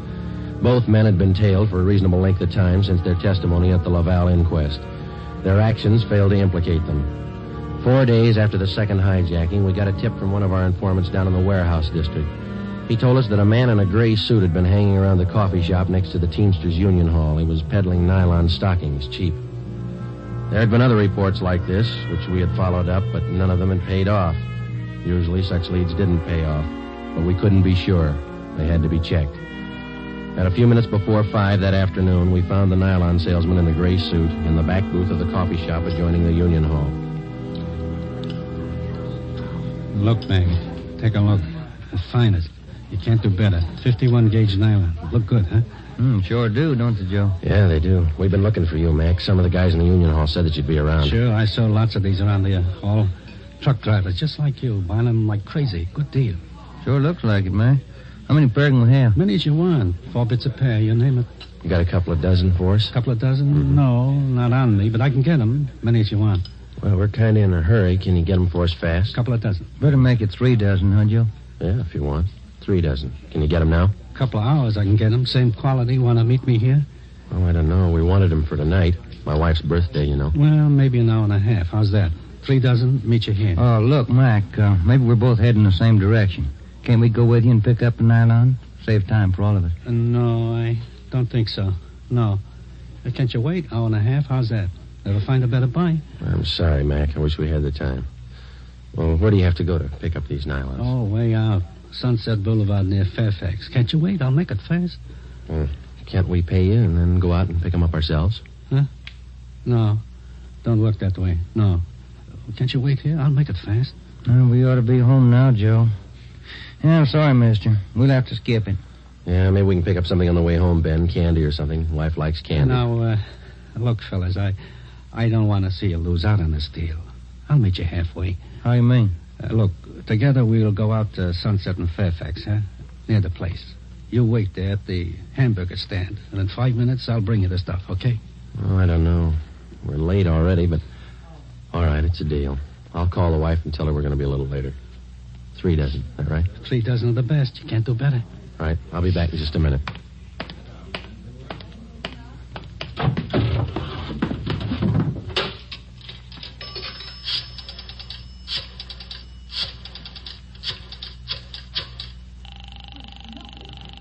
$253.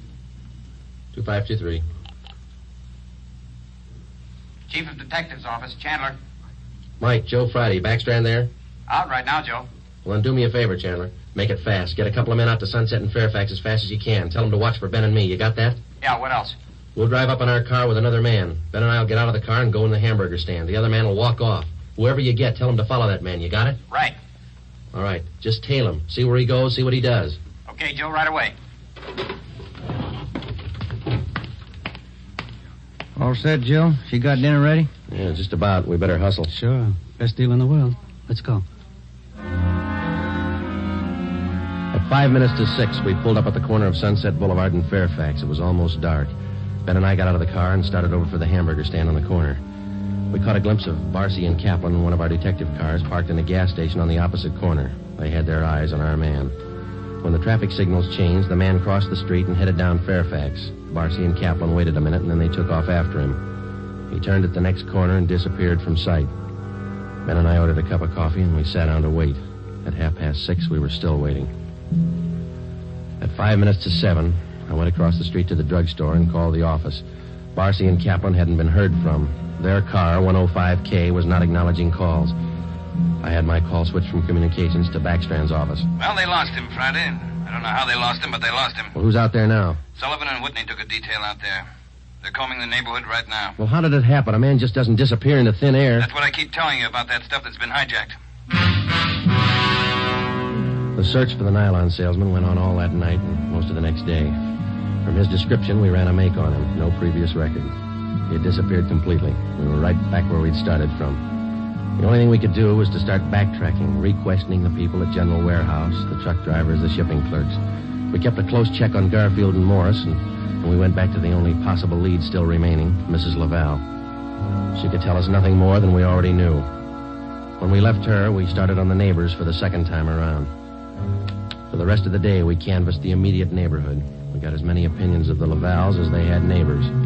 At 3:30 that afternoon, we visited with Miss Gertrude Langster, a 50-year-old maiden lady who lived almost directly across the street from the Laval house. She'd been out of town the first time we covered the neighborhood. The old saying goes, Sergeant, there's no fool like an old fool. Oh, say, if I told you the chances I had when I was a girl. Yeah, but we just... not truck drivers like that. Laval man, God rest his soul. But fine, wealthy men, bankers, lawyers. Templeton Grant, you remember him? No, ma'am. I was engaged to him once. Butterfly waist, that's what he used to call me. Well, I was slim in those days.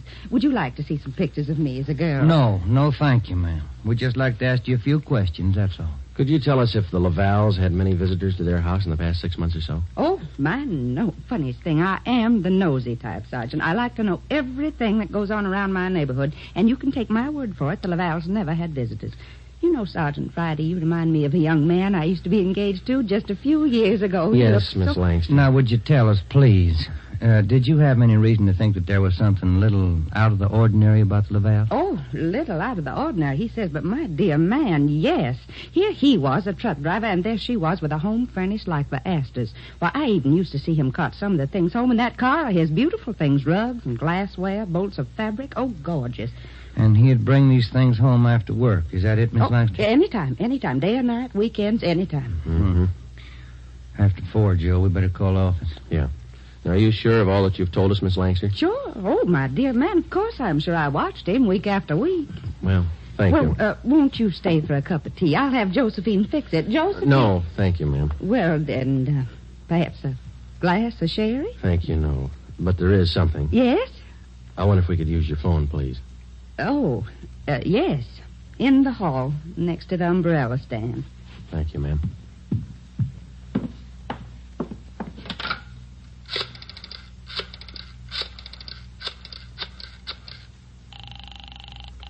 City Hall. 2523. 2523.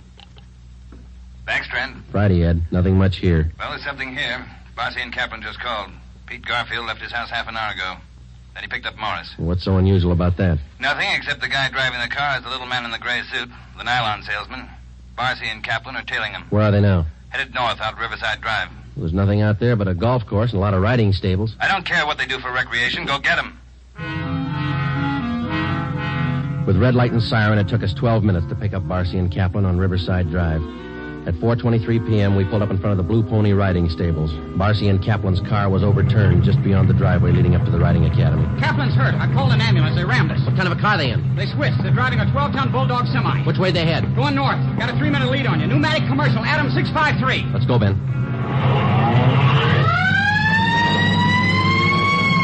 Can you see him, Joe? No, not yet. Watch that crossing. Up ahead, Joe. That's a semi. Can you read it? Wait a minute. Adam 653. That's them.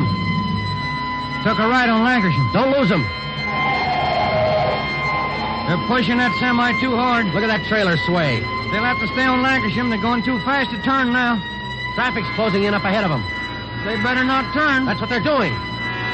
Look at that trailer whip. They're going over. Into that storefront.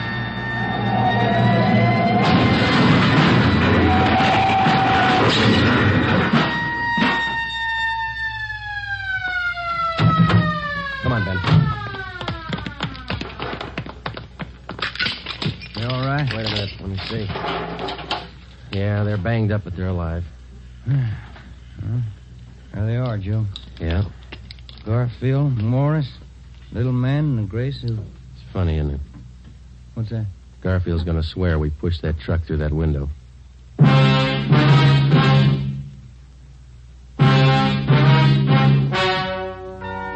The story you have just heard is true. Only the names were changed to protect the innocent.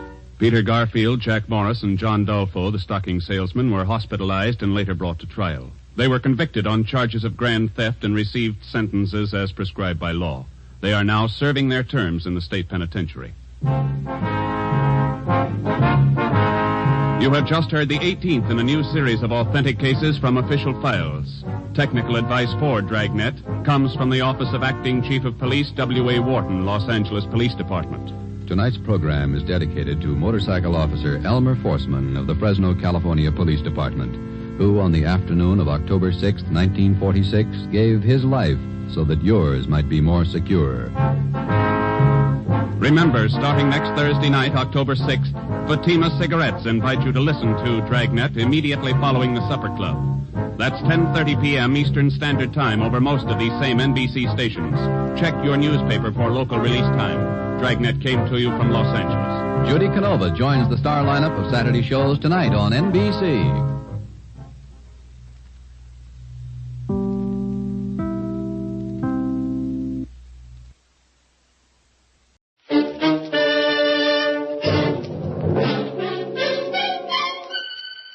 Box 13. With the star of Paramount Pictures, Alan Ladd, as Dan Holliday.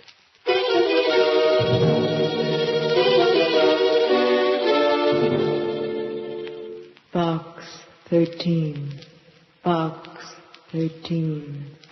Box 13. Box. The body lay like a squashed melon at the foot of the cliff. Period. Period is right. Well, what happens now, Holiday? The inspector wonders how. The inspector wonders. Oh, no, it's Holiday who wonders. I wonder how. I wonder why. I wonder what. I wonder where you've been, Susie. But, Mr. Holliday, I've only been gone 10 minutes. Went down to Star Times after the mail. Oh, so you did. What's new in Box 13? Box 13, starring Alan Ladd as Dan Holliday.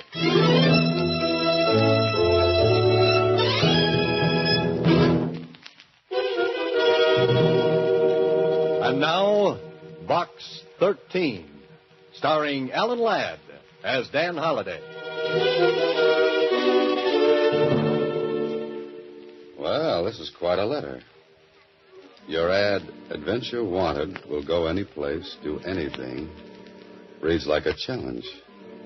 If it is, I dare you to go to Bay City Pier tonight and do what you will be told when you board the Ruthie J. The Ruthie J. Mr. Holliday. What's the matter, Susie? You wouldn't go on a boat, would you? Oh, why not? As a kid, I was a Sea Scout. Haven't been on a boat since, and I love them. But, Mr. Holliday, what if when you got on that boat you were shanghaied? Susie, the word is shanghaied. Oh, shanghaied, shanghaied. What's the diff? Suppose some smuggler hits you over the head with a sloop or something, and... A sloop? Oh, Susie. Yes, a sloop.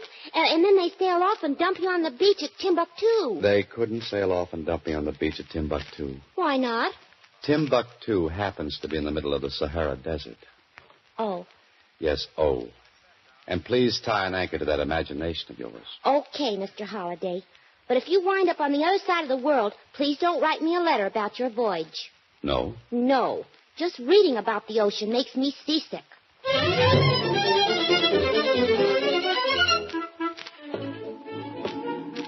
Well, Holiday, this is it. Take in a lungful of that fresh ocean breeze. Smell that fresh salt air. And fish. Not so fresh. Well, the letter said I was to board the Ruthie J. I wonder where she'll be. I wonder what she'll be. A schooner, trim and neat, 42-footer, 12-foot beam. There's your dreamboat. And, brother, what a scow. Neat. Like a tub of dirty clothes in a mud puddle. Ahoy! Ahoy, mate! Hey, you over there. You're calling me, Mac? Yeah. What's with this, ahoy mate stuff? You're a seafaring man, aren't you? Don't let these tight pants fool you. And just 'cause I'm standing on this sea jitney, don't make me no sailor boy. Oh, my mistake. Where's the skipper? The skipper? Hey, look, Mac, I told you I ain't no sailor. With me, you gotta talk English. Right, Gunzel. Dip that heater back under your wing and take me to the boss of this fish factory now. That's better. Now you're talking my language. Can I help you across the rail? Oh, thanks. Say, is your name Holliday? Yeah. Dan Holliday? Now, how'd you guess? Pleased to meet you. Sweet dreams, Holliday. I hope you enjoy the boat ride.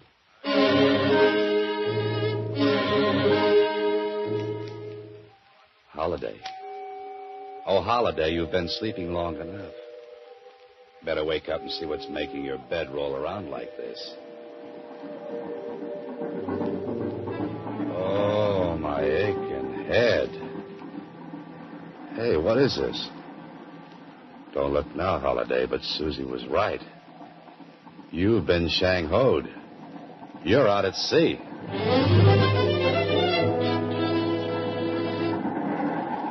Well, and a pretty girl aboard. Hello, Mr. Holliday. I see you're up and around. Yeah, I'm up and my head's going around. Bit of a blow, eh, Mr. Holliday? You mean the one on my skull or the one outside? Oh, I'm sorry about that sapping you took. Sometimes Manny leans a little heavy with that blackjack of his. If he'd have leaned any heavier, he'd have driven me right through the deck. Was it you who answered my ad for adventure? Does that surprise you? I wouldn't have associated such a violent reception with a lady. You've embarked upon a real adventure. Well, suppose I decide to sit this one out. You could go ashore. Now, which direction is ashore? Immediately astern. Oh, thanks. About 15 miles. Oh, well, in that case, I think I'll stay. Good. I didn't want you to decline my invitation. Which explains Manny and his blackjack as a reception committee. Oh? Well, since you're in back of this, just who are you? My name is Marie Gordon. I felt you might be in need of a vacation, Mr. Holliday. Oh, sort of a holiday for holiday. Is that it? Exactly. Well, great. Now, just where do we go on this vacation? You go fishing with the captain. Oh, I go fishing with the captain. What about you, Miss Gordon? I remain locked in my cabin. I have things to think about. What about Manny and his convincer? He didn't sail. Other business kept him ashore. The plot thickens. I fish with the captain while you stay locked in your cabin, and Manny with his blackjack prowls ashore. Correct. And speaking of plots, Mr. Holliday, I've always admired those in your books. Perhaps you could confirm something for me. I could try. Establish the case of someone having something not his own, wishing to keep it from another person who desires it as well. Where would you put it? Well, in the place you'd least expect to find it, of course. Of course, Mr. Holliday. Good night. Good night, Miss Gordon. Remember, the fish bite early. I know, especially the suckers. There's a strong odor aboard this ship, and it isn't just fish. Well, there's nothing you can do tonight, Holiday, so you might as well get some sleep. Oh, a sailor's life is the very best life. So it's a sailor's life for me. A sailor's morning. life for... You're the captain? Yep. Morning, sir. Come through last night's squall okay? Yeah, except for this bump on my noggin. Rolled to get his tension, eh? Twere a bit rough. Rough is right. Oh, I understand you and I are do some fishing. Aye, sir. These grounds is good for swordfish. Might even catch us a marlin. Just where are we, Captain? Them islands way off there is the Catalinas. Plenty of albacore here, too. Doesn't Miss Gordon like to fish? Don't know, sir. This is the first time she's hired me in the Ruthie J. Then this isn't Miss Gordon's boat? Nope. She's mine. We're just chartered for this trip. How long are we provisioned for? 4 or 5 days. Could put in at Avalon if you want to stay out longer. I didn't want to stay out this long. Not ready to go ashore so soon, are you, Mr. Holliday? A few days fishing is just what you need. What I need is to have my head examined. That bump still bothering you? No, but what might be happening back in town is... Relax, Mr. Holliday. Everything will be taken care of. Yeah. But I'm wondering how and what and why. Why is right. Just why would a girl like Marie Gordon maroon you on a fishing boat? What's the gag? And how's it going to be pulled, and on whom? Holiday, as an author, you're not even a good fisherman. You're quite a fisherman, Mr. Holliday. Why, in just 4 days, you handle that heavy gear like a real deep-sea man. Thanks. But don't you think we've got enough fish? You've got another. There goes the line off the outrigging. It's a big one. Let him run, sir. Now, hit him hard. Good. You've got him, sir. Don't look now, but I think he's got me. He's a marlin, I think. Let him play. Let him go play with someone else. I'm tired. Well, that's too bad, Mr. Holliday. You set your drag too soon. That's why he broke the gear. I wanted to break the gear. I'm sick of fishing. Captain, I want to be put ashore now. Sorry, sir. Miss Gordon will have to give me new orders. Now, look, Captain, I'm going ashore. I'm going to be there before tonight. But Mr. Holliday... Captain, you heard the gentleman. He's going ashore. Aye, ma'am. Do we run for the mainland or the islands? Neither. We stay here. But you said Mr. Holliday was to go ashore. That's correct. Lower the dinghy, Captain. The dinghy? And hand Mr. Holliday the oars. The oars? Ma'am, we're more than 10 miles off Catalina. If Mr. Holliday wishes to be ashore before tonight, he'd better start rowing now.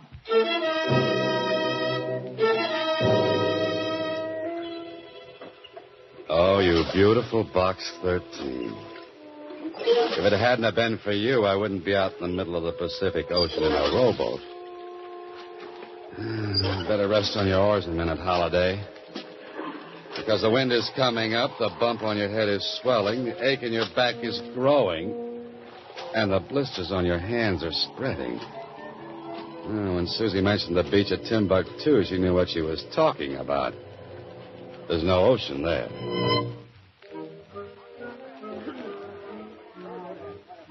Hey, Spaulding. You looking for me? Oh, there you are, Manny. Yes, I've been looking for you. Now, what does the great Edward B. Spaulding want with Quiet. me? Quiet, will you? You should know better than to mention me by name. Get in that boat. None of your penthouse-type clientele would be in a joint like this. Have a seat, Spaulding. I tell you, that doesn't matter. I just shouldn't be seen even talking. In that case, hit the road. I gotta keep my rep, too. Meaning what? I'm a nice, honest hood. And even though you act and look like the owner of Tiffany's, to me, you're just a fence. Where's your boss? Marie. She's out fishing. Fishing? She couldn't be. Look, pretty boy. If her and this Holiday want to go on a fishing trip, it's their business, see? It's my business to get what I've paid for. The last shipment's overdue. Now, where is it?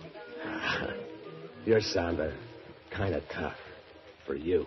With the amount of money this deal involves, I can get tougher. Well, I don't know from nothing. You gotta talk to her. If Marie's trying to pull something... Hey, wait a minute. You mentioned a Holiday. That wouldn't be Dan Holiday. Did I say Holiday? Thought I said Hollahan. Or was it Halloween? All right, Manny, be a comedian. But tell your boss if she doesn't produce that merchandise by tomorrow, there'll be trouble. Ha ha. If I told her, she might die of fright. If she doesn't come through, somebody is going to die. And it won't be from fright.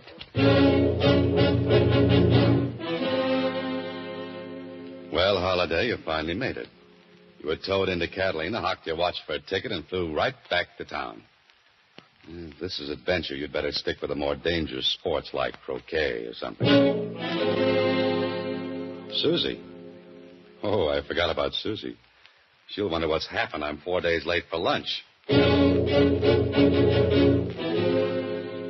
She's not here. Guess she got hungry. She's not here, Holiday, but I am.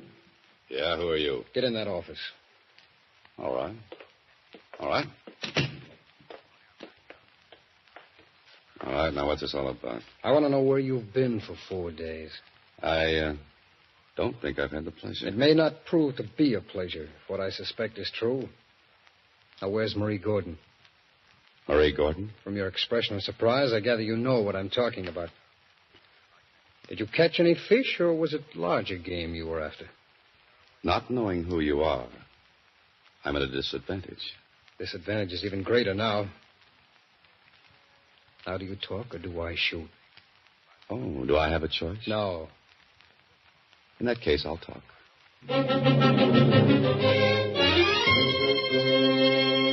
You are listening to Box 13, starring Alan Ladd as Dan Holiday.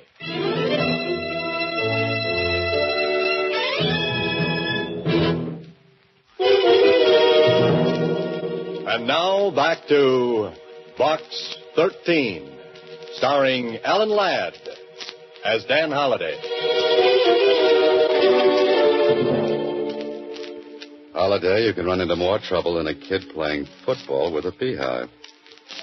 You know, I don't think this guy's in the mood to believe you just got bopped on the bean and taken for a boat ride. He thinks you're in on the deal. Yeah, but what's the deal? Come on, Holiday, talk. Oh, I'd love to, but what do we talk about? About 5 minutes. And if by then you haven't told me where you and Marie have been instead of fishing, I'm going to pull this trigger.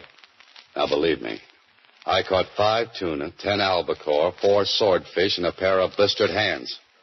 And that's no fish story. Hey, where you going? Over here to turn up your radio.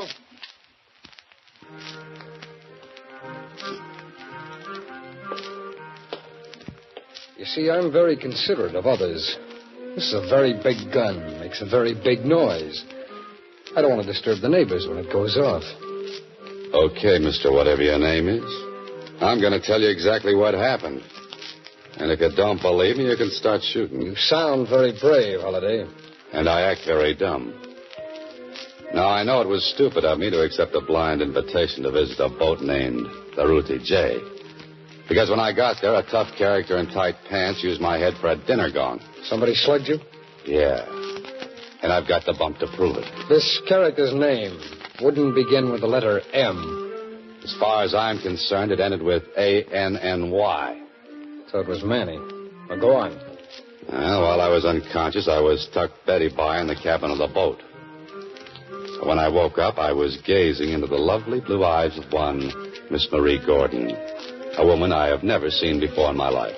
Then I suppose you and this total stranger went fishing for 4 days. Now you took the words right out of my mouth. Well, find some more. And tell me you didn't ask any questions. That you were just brought back home with salt spray in your hair, a beautiful tan, and nothing else. I asked plenty of questions, to which I got plenty of no answers. And for your information, I wasn't brought back home. Oh? You, swam? No, I rode. 10 miles all the way to Catalina. There I caught a plane, took a cab from the airport, and found you here waiting for me. That, brother, is my story. You turned off the radio. What's the trouble? No gunplay? No gunplay. Great, but why the change of heart? Holliday, I understand you're quite an author. But even you couldn't make up a story like that one.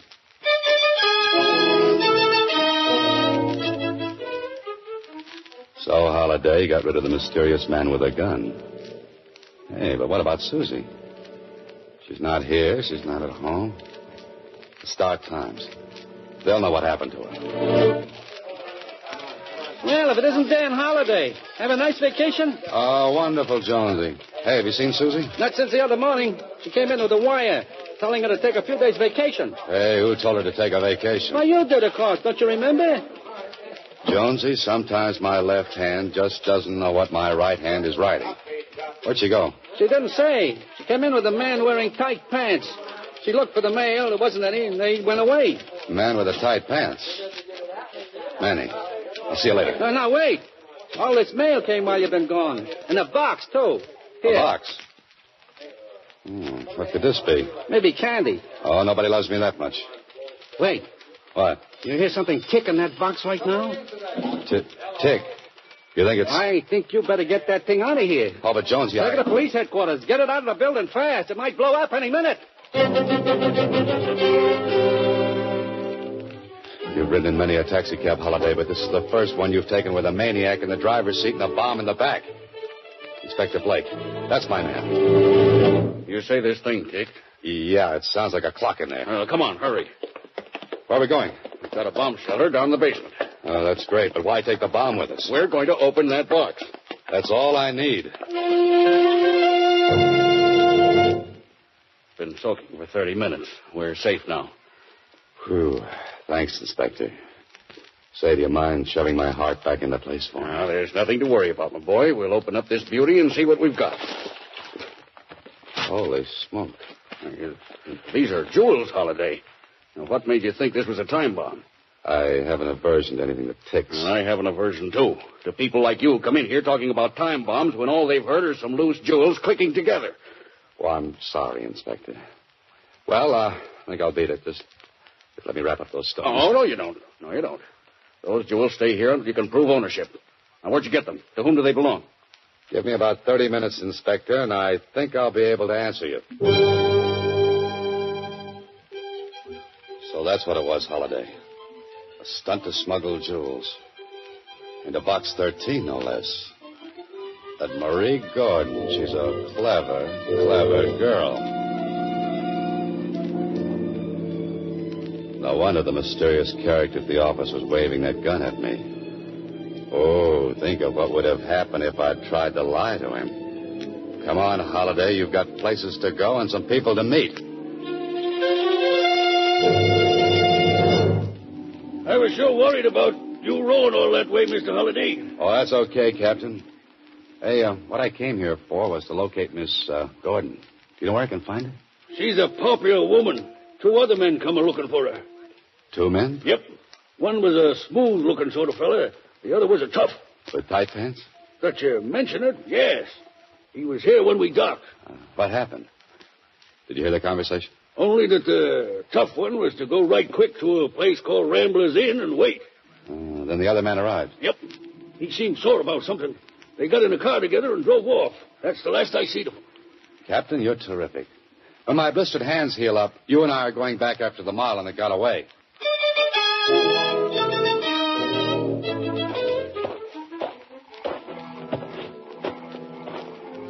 All right, Matt. Where do you think you're going? Well, if it ain't Mr. Holliday again. Only this time, I don't think you were invited. Yeah, that's right. And this time you're the one who's going Betty by. Pleasant dreams, Manny. Here. Just in case you get restless in your sleep, let me tie you in bed with this baling wire. I didn't have time to ask you in which cabin there were, Manny. But those angry voices I hear down the line, I don't think they would be coming from honeymooners. Free for the last time. Where are those jewels? Don't threaten me, Spaulding. Manny's right outside. One call from me and he'd be all over you like a rug. I gave you the money to pay off the smugglers. I want the jewels. At first, the boys didn't want to turn over the stuff. When they finally did, I thought they might try to get it back. So you went off on a fishing trip with a man named Holliday. Why? Certainly. And for a good reason. Holliday has the jewelry. What? How did he get into this? You know about his ad in the Star Times? What about it? Well, I thought we might have trouble with the boys. I had to think of a place to put it where they wouldn't expect to find it. So? I sent it to Box 13. Where are you going? Pay another visit to Dan Holliday. Don't bother. I'm here. Holliday! Manny! Manny! I'm afraid Manny won't hear you. What? He's taking his nap. And you look sleepy, too. Say, Manny's blackjack works fine. Your friend Spaulding is sleeping like an infant. Now, what? Now, what's this about my having that smuggled jewelry? You, could share in it with me. You're very generous. I can afford to be. Duty-free, and with Spaulding's wealthy clients. Oh. You decided to cut Spaulding in after all. Why should I? What do you mean? I'd rather cut you in, Mr. Holliday. No, thanks. I'm not interested. But that's foolish. Think of all that money. I am, but I'm also thinking of a great tag for the yarn I'm going to write. But what will that get you? Royalties, lady. Royalties. This is Box 13, starring Alan Ladd as Dan Holliday.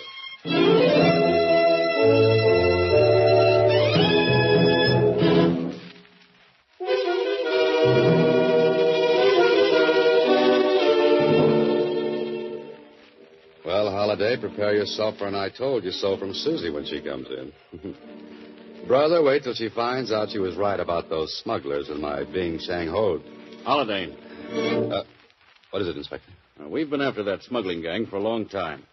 If that Gordon dame hadn't gotten so greedy and tried to chisel on Spaulding, we wouldn't have caught up with him so soon. And, of course, you helped a bit, too. Oh, coming from a police inspector. Those are very kind words. Well, Susie, it's about time you showed up. Oh, hello, Mr. Holliday. My, what a beautiful tan. Catch any fish? All kinds. Tell me, Susie, where have you been? Out of town. The wire you sent me said to take a vacation for 5 or 6 days. Oh, the wire I sent, which I didn't send. Well, anyway, you didn't specify which, so, Mr. Holliday, I took 6. I see. And, Mr. Holliday... Yes, Susie. You know the nice man that I went down to Box 13 with? Yes. Well, I told him how I warned you about being taken by smugglers, and do you know what he said? No. What did he say? He said you were right about the smugglers. They wouldn't hit you on the head with a sloop. They'd use a blackjack. Oh, fine. Next week, same time, Alan Ladd stars as Dan Holliday in Box 13.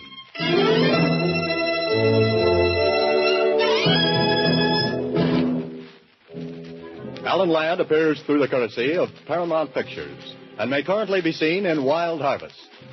Box 13 is directed by Ted Hediger with original story by Frank Hart Tausig. The part of Susie is played by Sylvia Picker. Original music was composed and conducted by Rudy Schrager. This is a Mayfair production.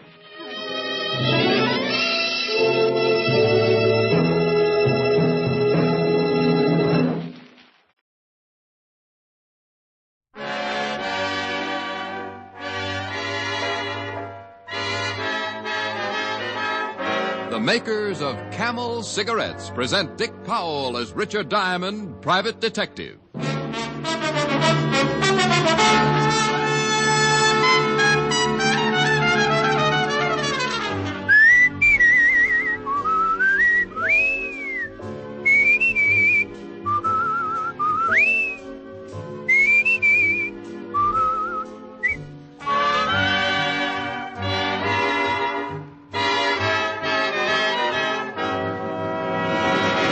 No other cigarette has Camel's rich, full flavor, the flavor of Camel's costly tobaccos. And no other cigarette gives you this proof of mildness.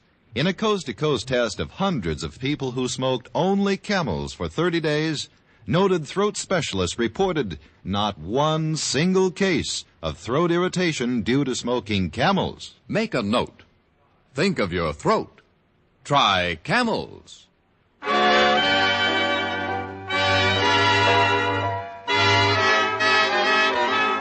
Here transcribed is Richard Diamond, Private Detective, starring Dick Powell.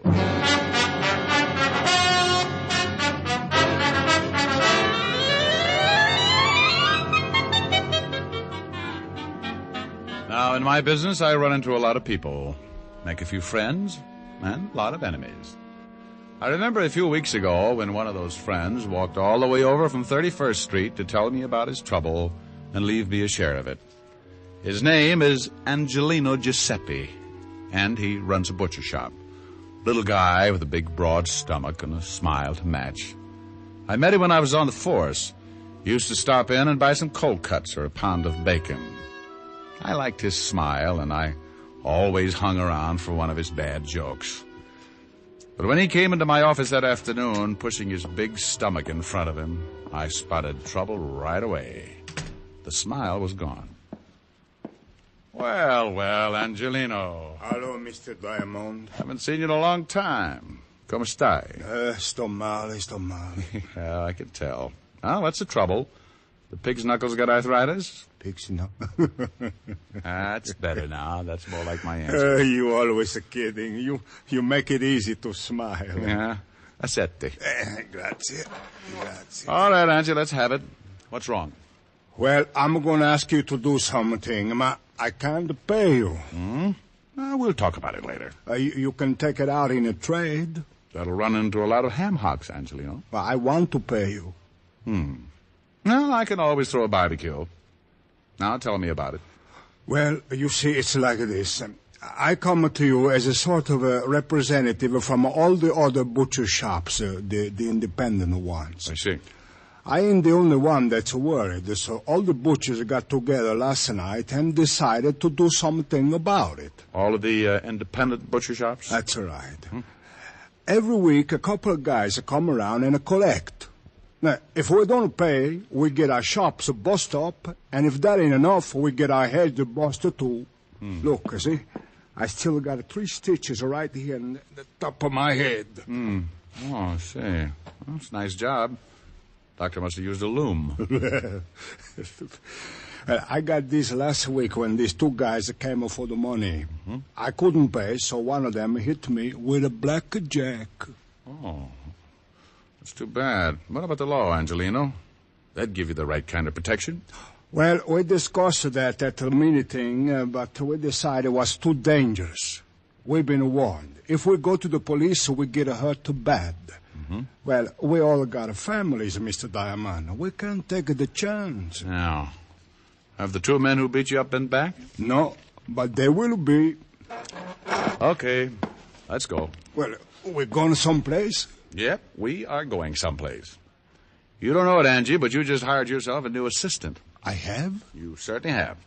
Come on, I want you to show me how to carve a lox.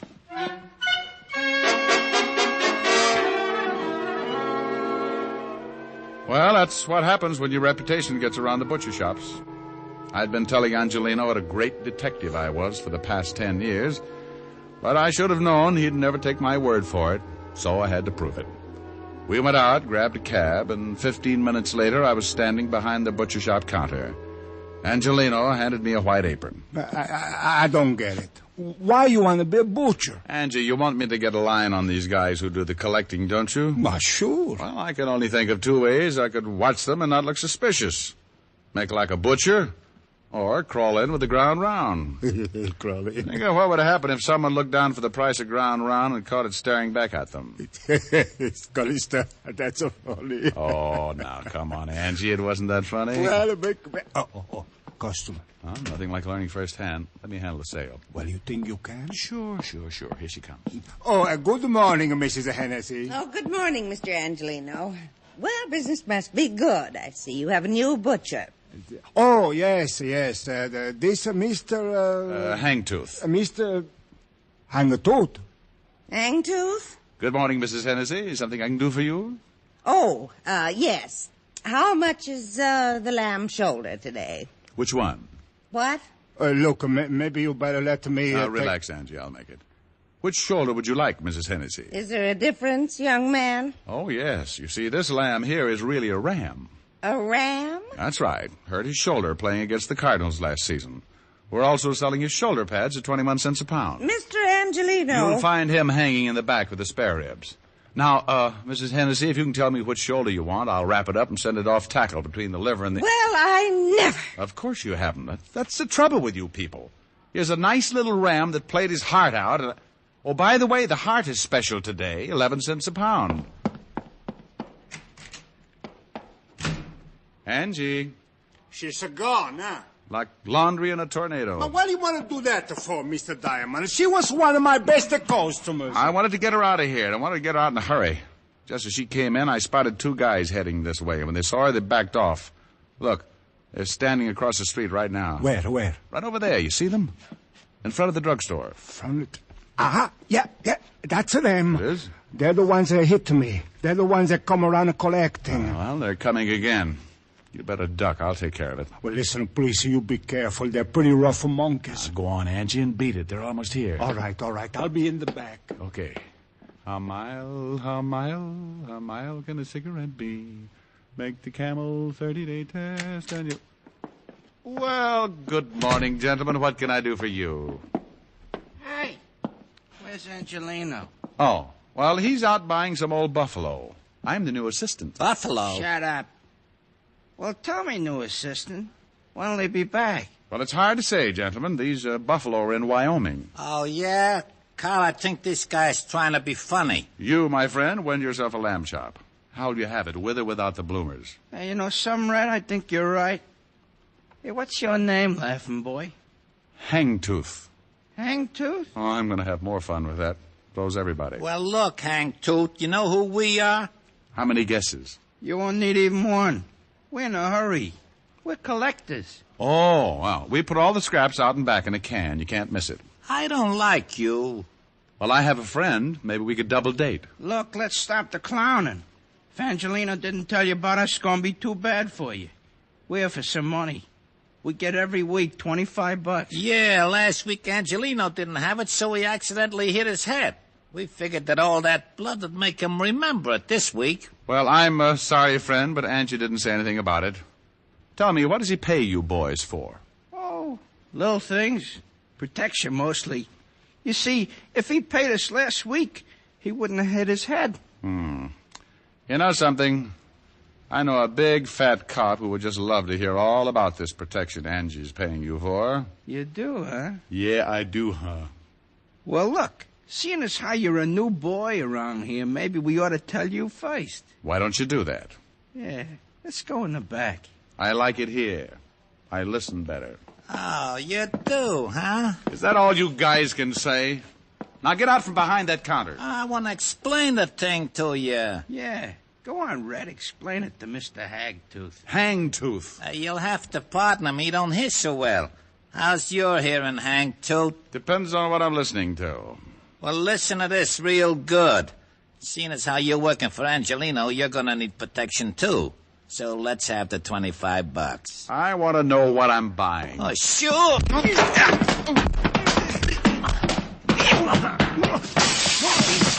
He hit him this time.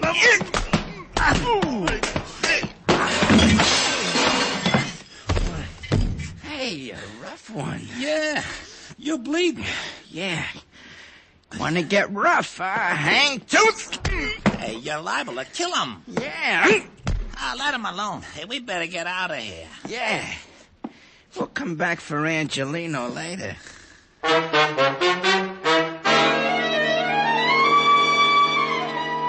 Well, you really can't blame brave little old me for going to sleep at that point. One I could have handled. But in that cramped space behind the counter, with both of them coming from different directions, I had to give it up sooner or later. And I did for about 20 minutes. When I finally snapped out of it, I looked up and saw 3 heads staring down at me.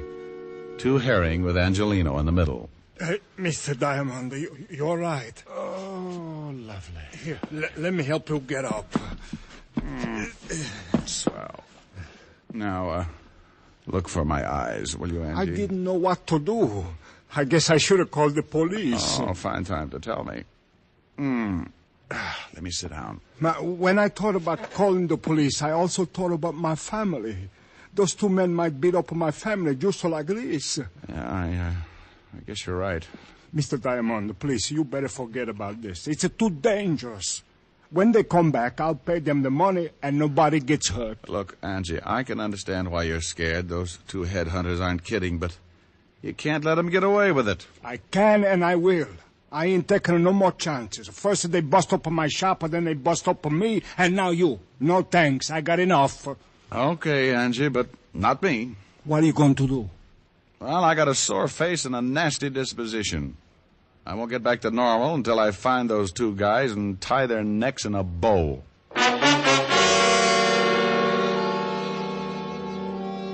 I left Angelino's shop and headed for the 5th Precinct police station. I wanted to look up 2 sure bets for the police gallery. One named Carl and the other Red. 2 guys who went around scaring poor little businessmen like Angelino. By the time I reached the station, the aches from the beating were making me very unhappy. And when I walked into the squad room, I spotted something that didn't make things any better. Yeah, what are you...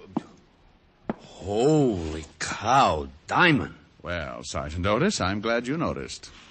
Means I put myself together all right. What happened to you? Don't be silly. I always bleed just before lunch. Well, how did it happen? It wasn't easy. Is the lieutenant in? Sure, go ahead. Well, thanks. Say, Otis, when are you going to start shaving in the morning? Why? What's wrong? Your 5 o'clock shadow is 4 hours fast. Oh. Hiya, Walt. Wow. What hit you? Wait till the bruises show up. I come on in Technicolor. Someone sure did a good job. Yeah. That someone is 2 guys, Walt. One named Red and the other Carl. Red and Carl. Yeah. I got closest to Red. Name matches the hair, busted nose, about 190, very nasty with a sap. And Carl? Dark, greasy, well-dressed if you like the type. Big boy with a scar under his right eye.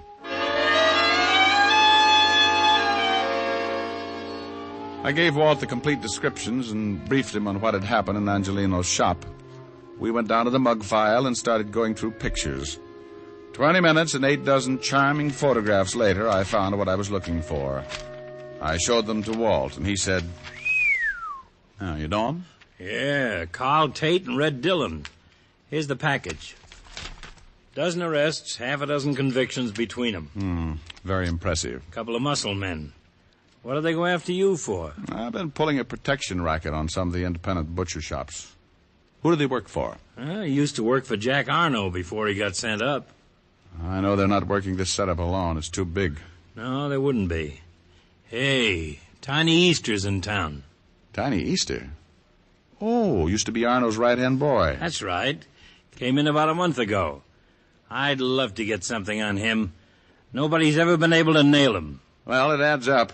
Easter worked for Arno, and so did Carl Tate and Red Dillon. Oh, we can't pick him up just because 2 of his boys worked you over. He'd just say they weren't his boys. I don't want him picked up. I want Carl and Red. If Easter goes along with the deal, you can have him. What are you going to do? Get cleaned up and pay Mr. Tiny Easter a visit. What's his address? He's got an office on East 48th Street, 804. Thanks, Walt. Tiny's a bad boy. I'll take along my .38 just in case I have to spank him. I left Walt, went back to my office, took a clean shirt out of the closet, washed up. Locked up again, went down to the street. I grabbed a cab, and 20 minutes later I was standing in the reception room of Tiny Easter's office. A big guy with a bulge under his arm was trying to be as unreceptive as possible.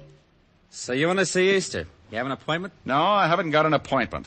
Now, tell Easter I'm out here. What's your name? Oh, you're going to get hung up on this. What do you mean? The name's Hangtooth. What? I see. Now make like an office boy and tell Easter I got a message for him from Carl and Red. You're a pretty fresh guy, aren't you? Yeah, and I'm going to spoil if I have to stand around much longer. You can spoil rotten for all I care. You're not going to see Easter. He's busy. Okay. You know, you get so excited you'll ruin your stomach someday. Oh, I don't think so. You don't, huh? Skeptic. What do you want? I'm collecting scalps. How'd you get by Lefty? He's tied up with a stomach ache. Swallowed a fist. Okay, so you got muscles. Also, you got a pushed-in face. Lefty do that? Carl Tate and his blood brother Red. Oh? What you come to me for? They're working for you, aren't they? You smell like a cop. Name's Hangtooth. I doubt it. Good for you. I'd hate to go through that again. I'm a private cop. Well, now, good for you. I was in a butcher shop when your two boys wandered in and started playing squash with me. I don't like to get pushed around, Easter, and I don't like your racket. I want Carl and Red, and if I get you along with them, the state will hang a medal on me. Looks like you got nothing to lose. Well, look at it any way you like. Now, what about your two playmates? I don't know what you're talking about, Shamus. Never heard of those two guys. I don't think you understand, Tiny. I'm pretty mad.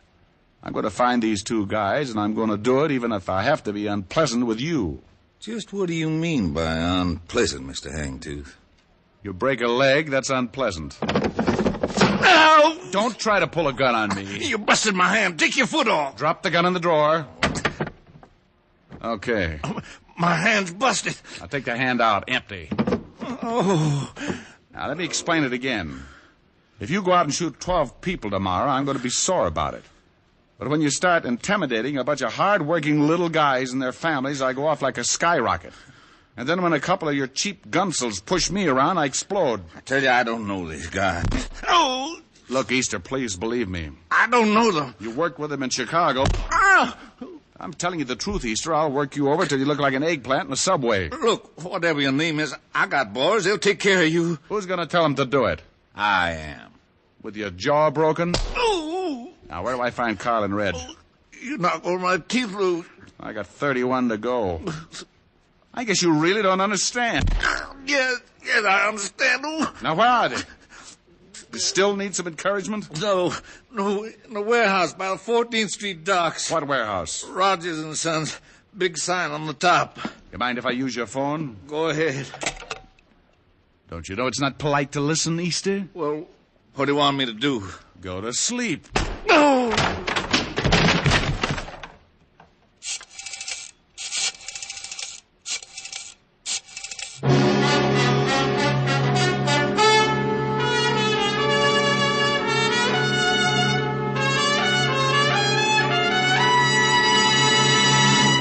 Before we continue with Richard Diamond, here are a few words about smoking enjoyment. More people smoke Camels than any other cigarette. That's right. More people smoke Camels than any other cigarette. Behind Camel's great popularity are the two things that mean steady smoking enjoyment: flavor and mildness. No other cigarette has the rich, full flavor of Camel's costly tobaccos that are properly aged and expertly blended. And no other cigarette gives you this proof of mildness. In a coast-to-coast test of hundreds of people who smoked only Camels for 30 days, noted throat specialists reported not one single case of throat irritation due to smoking Camels. Make your own Camel 30-day test. The sensible test, based not on a puff or a sniff, but on day-in, day-out smoking. You'll see how flavorful Camels are and how well Camels get along with your throat, pack after pack. How mild, how mild, how mild, how mild, how mild can a cigarette be? Make the Camel 30-day test and you will see. Smoke Camels and see. And now back to Richard Diamond, Private Detective, starring Dick Powell.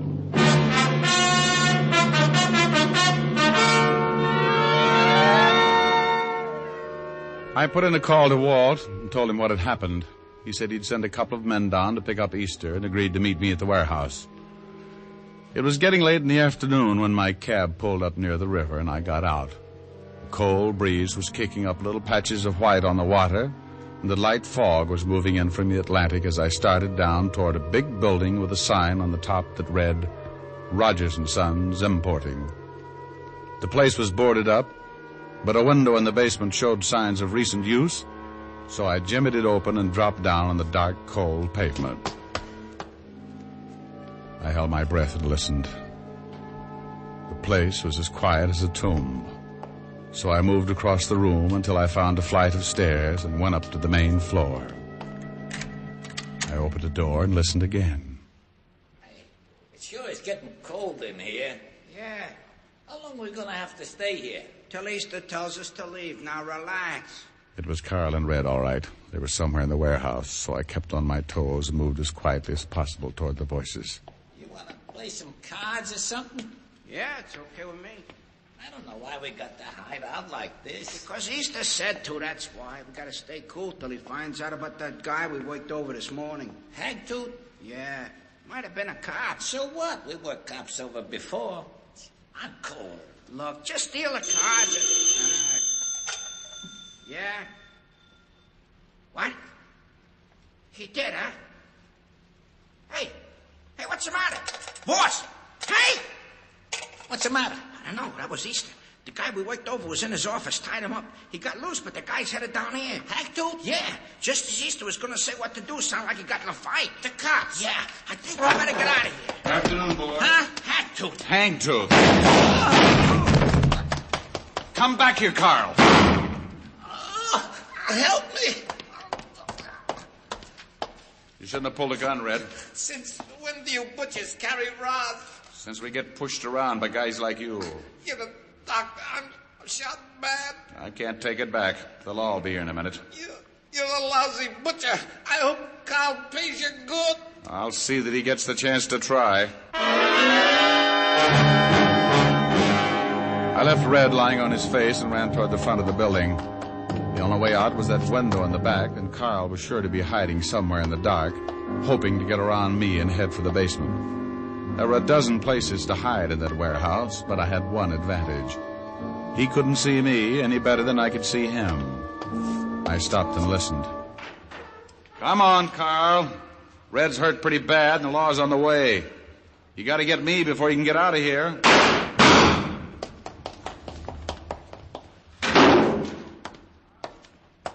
Carl! Come on, Carl, give it up. You're stuck and you know it. Carl! I had his position pretty well spotted. By his gun flashes, I could tell he was edging his way toward another large pile of packing cases. I moved off to my left, still keeping his approximate position in line with my gun barrel. It was my idea to circle him, but something changed my mind. A metal ladder stretched down from the ceiling and led up to a catwalk overhead. I went up, one rung at a time, half-turned to keep Carl in line in case he made a break. After what seemed like hours, I reached the catwalk and started crawling on my hands and knees toward Carl's position. I was nearly over him when I heard the door open. Rick! Lieutenant? Yeah? Here's one of them. He's shot up pretty bad. Rick? Come on, Otis. Maybe he's up that way.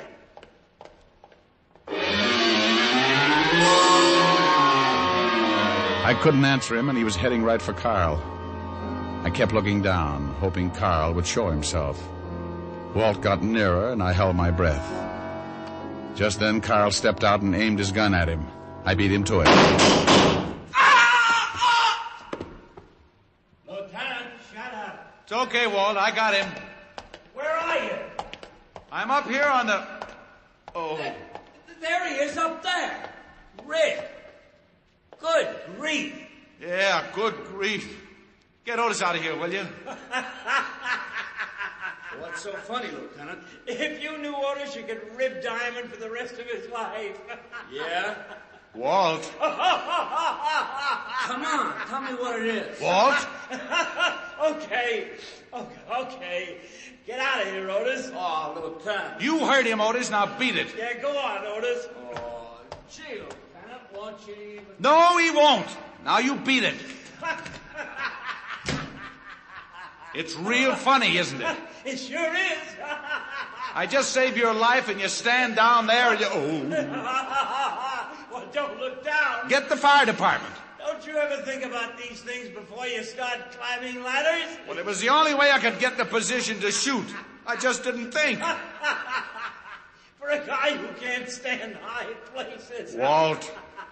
Well, it's your own fault. Fault, smalt, get me down. I'm getting dizzy.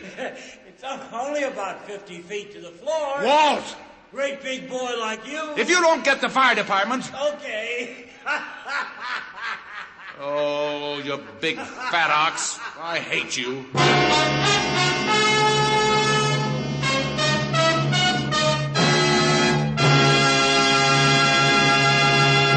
Dick Powell will return in just a minute.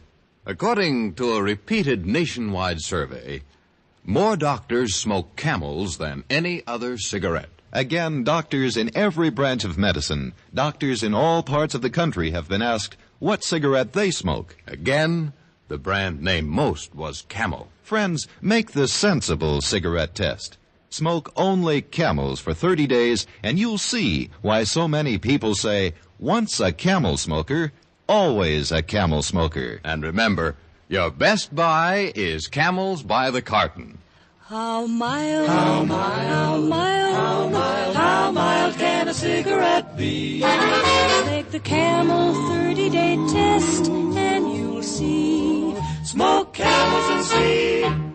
Here's Dick Powell with a special message. Thank you. Ladies and gentlemen, many men who have served valiantly in our armed forces are hospitalized.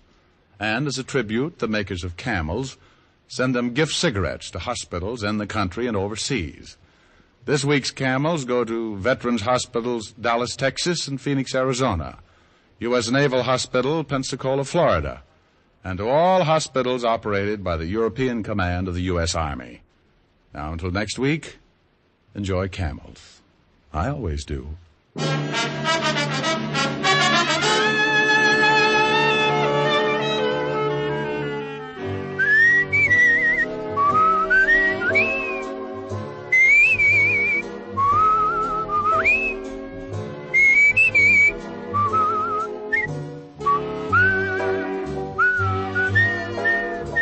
Dick Powell can now be seen starring in the RKO film Cry Danger. Tonight's adventure of Richard Diamond was written by Blake Edwards with music by Frank Worth. Our director is Helen Mack. Featured in the cast were Virginia Gregg, Wilms Herbert, and Arthur Q. Bryan.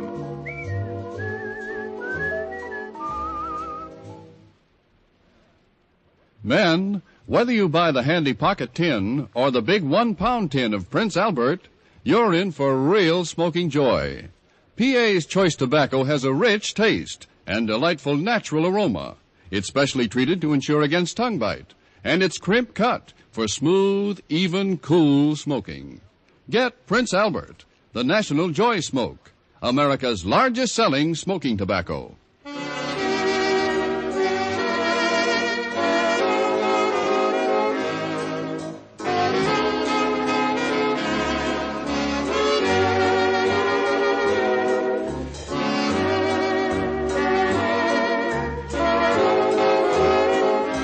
Listen next week for another exciting transcribed adventure of Richard Diamond, starring Dick Powell. The FBI in Peace and War, ordinarily heard at this time throughout the year, is taking its usual summer vacation and will return to CBS 4 weeks from tonight on September 1st. Broadway's my beat. From Times Square to Columbus Circle. The gaudiest, the most violent, the lonesomest mile in the world.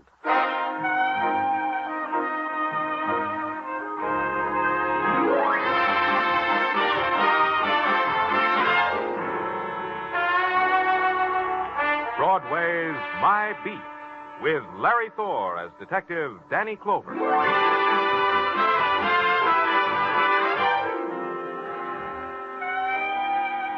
Broadway. It's a promise you make to yourself in some dismal part of your life, or it's a name you say like a curse. It's a place of golden women and mirrors of chrome, or it's a beggar who will tear off a piece of his soul for a cup of coffee. It's anything you want, any time you want it. And it's My Beat. By 9 o'clock, police headquarters had settled down to its nighttime routine. So far, business was slow. I was sitting in my office straightening out the detail sheets that always accumulated on my desk. Lieutenant Clover. Good evening, sir. Well, Dr. McClure, Dr. Robbie McClure. It's a pleasure to see you. Sit down. Sit down. Thank you. Yeah. Thank you, Lieutenant. Hey, what's the matter? What's the matter, Doctor? You look pale. Well, I could give you all the clinical reasons for the way I look. Now, Lieutenant. Let me get you something, Doctor. I'll be right... No, wait, Lieutenant. Last month, there was a shooting. It's not that I want to confess to. It's the thing about... you should know about... Last month, the murder that the police never solved. Daddy, I don't want that to happen to me. I don't want that... Dr. McClure. Dr. McClure. Sergeant Tartaglia. Yeah, Danny. Come here. Yeah. Well, what's the trouble, Danny? Close the door. Well, what's all...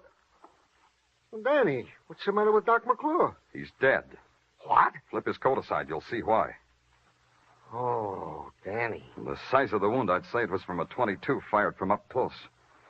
Tartaglia. Yeah? Call downstairs and tell him about Dr. McClure. Then get a detail to find out everything you can about the doctor. Friends, relatives, bank account, everything. Right. And in the morning, I want the files on every murder that happened about 30 days ago. Unsolved murders. On my desk in the morning. Right. Good. I'll see you. Now, where are you going, Danny? I'm going to wind back McClure's life. I'm going to find out why he had to die.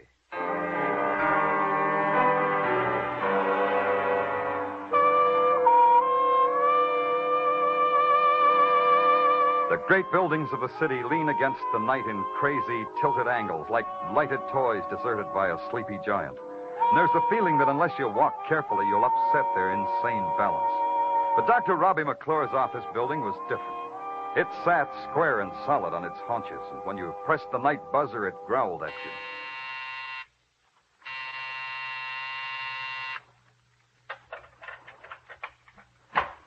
Well, sure, my mare, if it ain't any Clover the Turbot. Canter in, me boy, canter in. Same old Pippin. No, not the same, Danny. There are bald spots in me fetlock, and I ain't so quick to break from the starting gate like I used to. From a dashing mounted policeman to a flabby night watchman. Ah, that's a bitter pasture, Danny, me boy, a bitter pasture. Maybe you're wrong, Pippin. Maybe it's sweet pasture and you don't know it.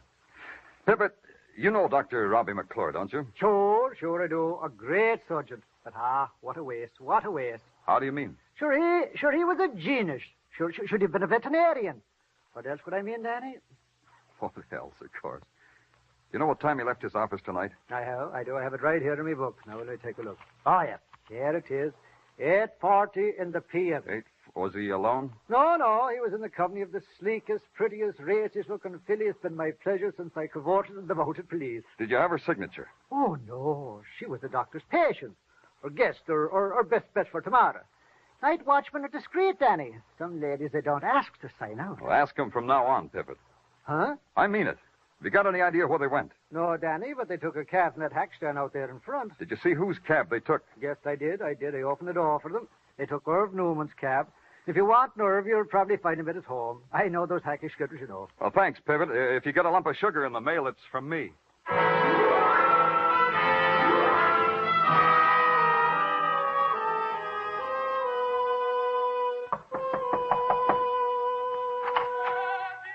What do you want? Hey, it's Danny. Hi, Irv.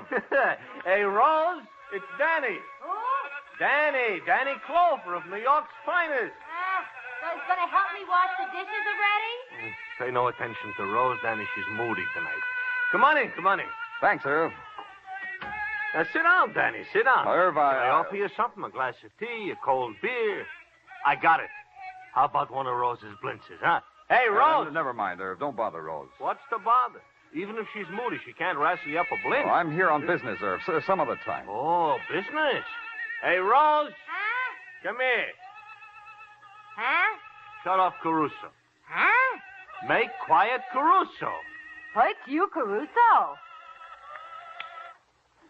Caruso. Now we'll talk, Danny. What kind of business brings you down here to Orchard Street, the land of the knish and the bagel? Pippin told me you drove Dr. McClure somewhere tonight, Irv. Where'd you drive him? Park Avenue. Yeah, here's the address, Danny. I was just making out my records. Thanks. Was he alone? At first, no. Later, yes. Translation? First, he is with a doll.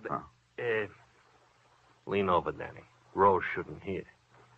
A Zoftic-type doll. You know what I mean? Then he is without the doll. Around 50th, she opens the door of the hack and slips out into the traffic. McClure tells me to keep going. I think they had an argument. What about it? Danny, I'm the type to eavesdrop, especially when they shut that glass panel. The address Irv Newman gave me was a study in millionaire respectability, Scrub, Park Avenue, Brownstone. The butler took my hat and sighed and told me it was all right to go down the corridor into the living room if I tiptoed. I did. Then all of a sudden it hit me. The light from a couple hundred bulbs set in a crystal chandelier. And when I finally squinted through it, I couldn't quite believe it. It wasn't the size of the room. That was only about 100 yards long. It was the walls, from ceiling to floor, and all the way, the walls were decked with murals. Mother Goose murals. Paintings of every fairy tale and nursery rhyme character in the book. And on the floor, smack dab between Marjorie Dawn, her seesaw, and Jack and his beanstalk, sat a man. He was wearing three things: a goatee, a full dress, and a beanie, three propeller type. Well, hello there. And hello to you. My butler said your name was Danny Clover. But my butler lies. What is your name, sir? Danny Clover. You see what I mean? Grab a toy out of the toy box, sir, and sit down. Mr. Fletcher. Here, take my latest product. Child psychologists claim it's remarkable for improving the coordination and tactile responses of a 4-year-old. Really? Has it helped you? Immeasurably. We place the ball in the cup, so. Then we squeeze this lever, so. Yep. Then we catch the ball. Oops, we missed. Oh, I guess we overestimated ourselves. Now, Mr. Fletcher... Oh, call me Fletch. Don't stand on ceremony just because I'm the president. Oh, does Margaret know? Huh? Oh, no. I mean the president of the Fletcher Toy Company. I make toys for children, sir. I bring gay bits of sunshine into their otherwise drab little lives. And, as you see, I test my products before I market them. Incidentally, sir, what is your business? Police. Police? Police? Stop your screaming. You'll wake up Snow White over there. Sir, what right have you to be in my house? Well, technically none, Mr. Fletcher, but there's a little matter of... A matter of invasion of privacy. What do you want? Was Dr. McClure here this evening? Dr. Robin McClure. In a word, yes. Why was he here? I'm his patient. Is that a good medicinal reason? Simply sterile. Are you a sick man, Mr. Fletcher? You don't look sick. Dr. McClure says I'm a hypochondriac, but he gives me pills. I take them. They make me feel better. Ergo, I must have been sick before I took the pills. One more thing, Mr. Fletcher. Who was with Dr. McClure? I beg your pardon? Or maybe she stayed in the cab that brought him here. Who was she, Mr. Fletcher? Oh, that one. Yes. I peeked out the window and saw her waiting in the cab. Oh, beautiful, isn't she? Oh, striking. One of the most striking women I ever saw.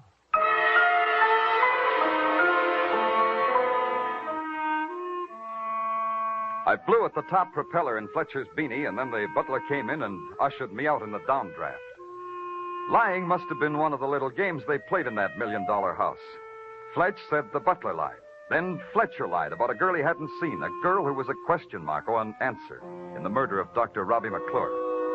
If I was going to wind back McClure's life, I needed some sleep. All that got wound up were the sheets in my bed. And in the morning, I started it all over again in the good doctor's office. You're early. The doctor hasn't come in yet. You'll have to wait.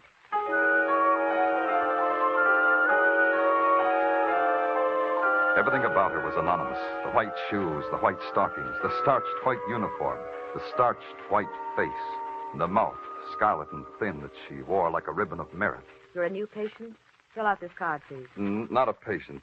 Police. Lieutenant Danny Clover, Broadway Special Detail. Oh. Did Dr. McClure ask you to come here? You could say it that way. I'm here to investigate his death. What? You mean something's happened to him? He died in my office. He was murdered. I don't believe it. I don't believe it. Oh, I'm sorry you had to be told like that, but we don't always have time to be gentle. You were his nurse, Miss... Elliot. June Elliot. I have an agglutination test to make on some Rh-negative blood, Lieutenant. May I do that while you investigate? Go right ahead. Where do I find the doctor's patient records? In that metal file box.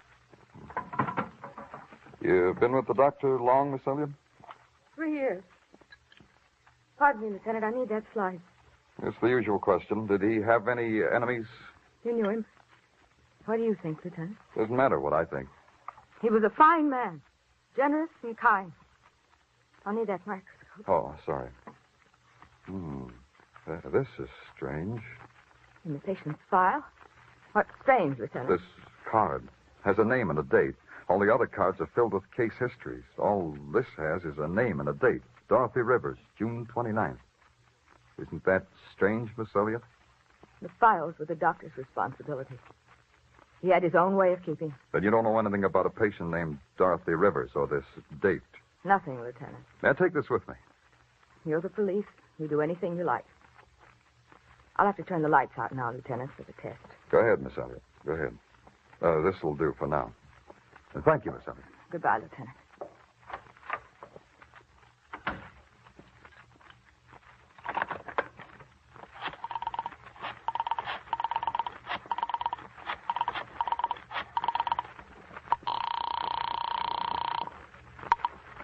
Miss Rivers?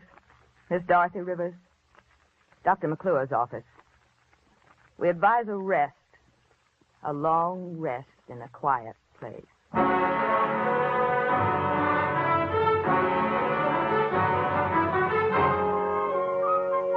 You are listening to Broadway's My Beat with Larry Thor as Detective Danny Clover.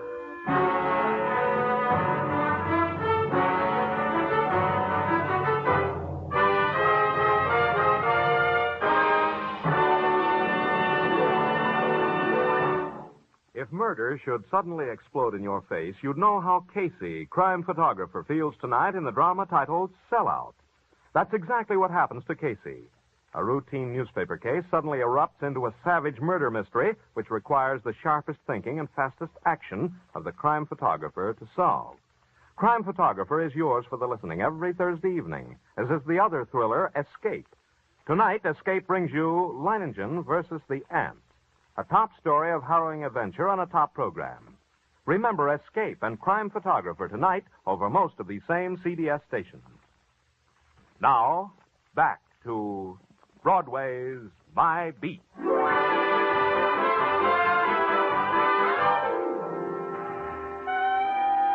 There's this thing about Broadway. It can tickle you under the chin and make clucking noises, or it can slap you hard across the mouth and laugh. Either way, you get hurt. Right now, the receiving end of the slap was the police department for various and sundry unsolved murders. And the laugh, the big laugh, the cold laugh was that a man named Dr. Robbie McClure had come to my office to die, and I didn't know who'd killed him. I sat at my desk at headquarters tearing the tabloids into a noose of paper dolls when Sergeant Tartaglia opened the door and with a fine Italian flourish lay a thick paper-bound file in front of me. For you, my lieutenant. Your memoir, Sergeant? What is it? Not only what you asked for. A file on one of our more recent unsolved murders. Get it out of here. Get it out of my sight. Huh? Hey, Danny, you sick or something? Oh, all right. All right, leave it. I also have here in my pocket the dope you wanted on Dr. Robbie McClure. Here, read it. Talk it to me, son. I'm sick of reading. There are some interesting items, Danny, about the good doctor. Item. Friends, numerous and friendly, all with alibis. Item. Relatives, none. The doctor was a lonesome man.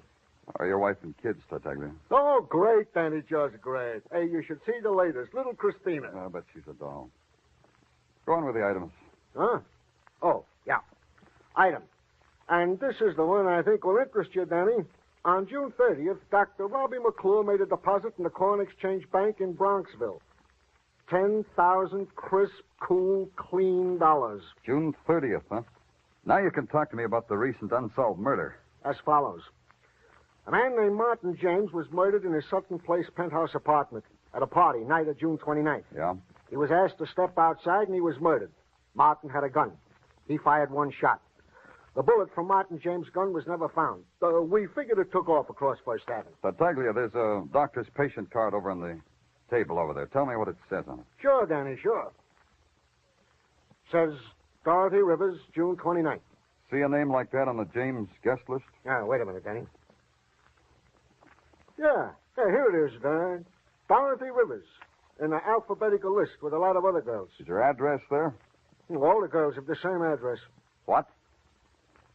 Say that again. They all have the same address. The Tony Seville Model Agency. Tartaglia, here's a fin. Buy your doll Christina a doll or something. Oh, thanks, Danny, thanks. But there's something I think you should know. About Christina? About Dorothy Rivers. The records say she never showed up at that party. She was never there at all.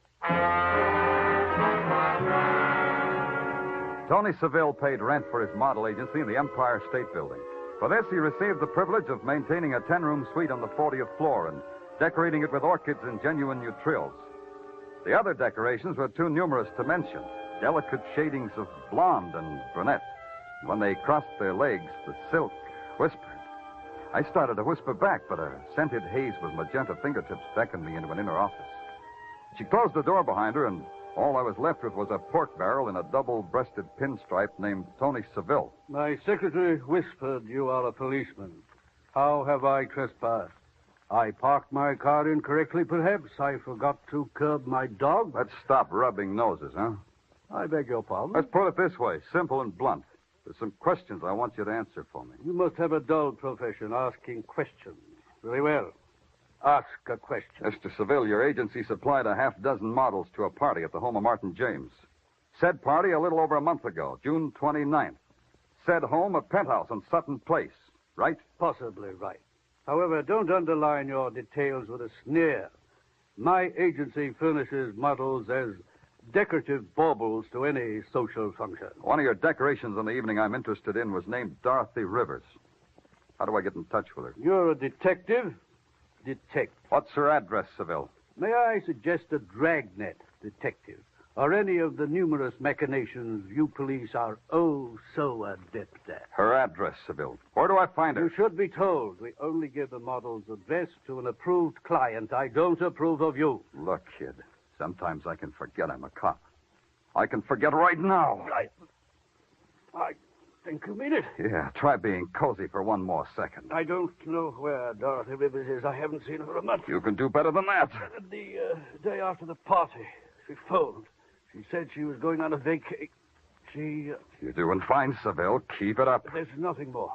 I tried to get in touch with her several times since she checked out of the hotel. She left no forwarding address. You're telling the truth, aren't you, Seville? The truth is this, as far as I know and care. Dorothy Rivers could be dead. Beginning at the 40th floor, I picked petals off a tired daisy. At the 38th, Dorothy Rivers was dead. 37th, she wasn't dead. 36, dead. 35, not dead. I don't remember how it came out, because when I got off at the ground floor and walked into the yellow heat of 34th Street, a character stopped me by tapping me lightly on the leg with the front bumper of his cab. The character was the character named Irv Newman. Don't look so scared, Danny. Brakes I got. I could stop this cab on a thin latke. Latka schmatka, so long as I got my health. You're charming, Danny. Absolutely charming. Hey, told me at headquarters I'd find you around here. I got something for you. One of Rose's blintzes? Maybe better than that yet. You know that girl you was asking me about, the one I picked up with Dr. McClure, the professional man? What about her? I spotted her for you, Danny. Where? Tell me where. So let me tell you. Happens I got a friend, Danny, a truck driver. He's a peach of a fella. His name is Clem. Every morning gives me a push with the truck so I can start this lousy hack. Where did you spot the girl there? So I'm telling you. While Clem is pushing me with his truck and I'm gliding along in my hack like in a gondola, I see this girl coming out of building. What building? 6 West 23rd Street. So I turn around, I wave to Clem. He should stop already. Yeah? Danny! Danny, didn't let me finish.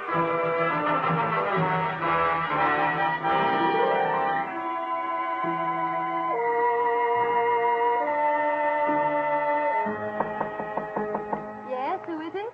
Miss Rivers? Who are you? I want to talk to you, Miss Rivers. By what right? I don't know you. Get away from here. Get away. Go inside, Miss Rivers. Who are you? What do you want? I'm Danny Clover. I'm a police detective, Miss Rivers. Been through a lot to get to you. We get along a lot better if you just settle down. Why do you want to see me? I've read somewhere that grief can make a woman even more lovely. You look like you've been grieving. Don't be clever with me. I'm sick of clever men. Maybe I can help you. You? A policeman? Me, a policeman. Well, it's all over now, isn't it, Mr. Clover? Just about. You want to know what happened at Martin James' party, isn't that it? The guest list said you were invited, but you weren't checked off. That mean you weren't there? I was there. Through the back entrance, Mr. Clover, because he said that was the way it should be done. Who? What should have been done that way? Look, Mr. Clover, I'll tell you what happened. I owe it to myself to tell you what happened. I'm tired of paying. That's it, huh? Blackmail. Let me tell you from the beginning what happened. Perhaps you'll even believe me. You'd be surprised, Miss Rivers. Policemen can believe the truth. Martin James was a man who made investments in all sorts of deals, a kind of silent partner. One of the partners was a man named Fletcher. Man with a goatee? He manufactured toys, Mr. Clover. I went to the party with him. Mr. Clover. What's the matter? Mr. Clover! The window! He's gone. Who was it? Who dared you see? Oh, maybe you should have told me his name, Miss Rivers. Now you don't owe anybody anything.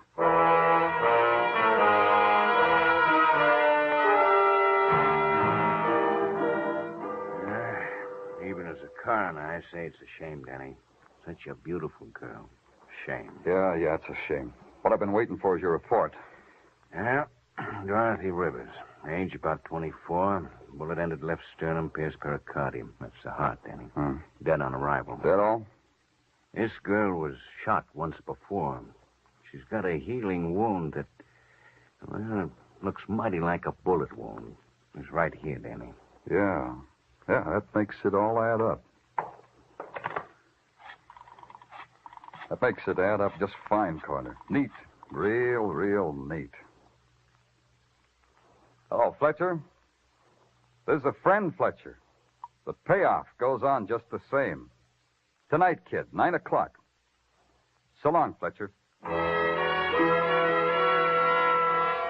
It took me 10 minutes to get to the Park Avenue palace that Fletcher had built out of psychological toys for kids. Across the street, I took a plant behind a fat, uniformed doorman who kept looking at me out of the corner of his fat eyes as if he were terribly sorry a thing like me had ever happened under his gilt-fringed canopy. At 8:30, the lights in Fletcher's crystal chandelier began to go out in sections. In 5 minutes, he was on the street, hailing a cab. I tossed a nickel to my fat doorman, hailed a cab of my own, and tailed Fletcher to an office building I'd been in once before.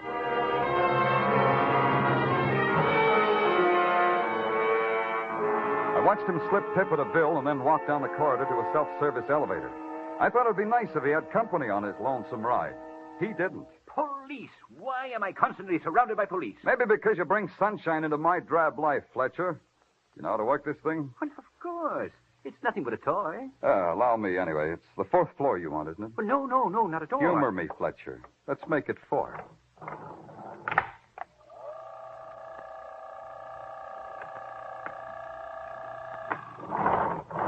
Right down this hall.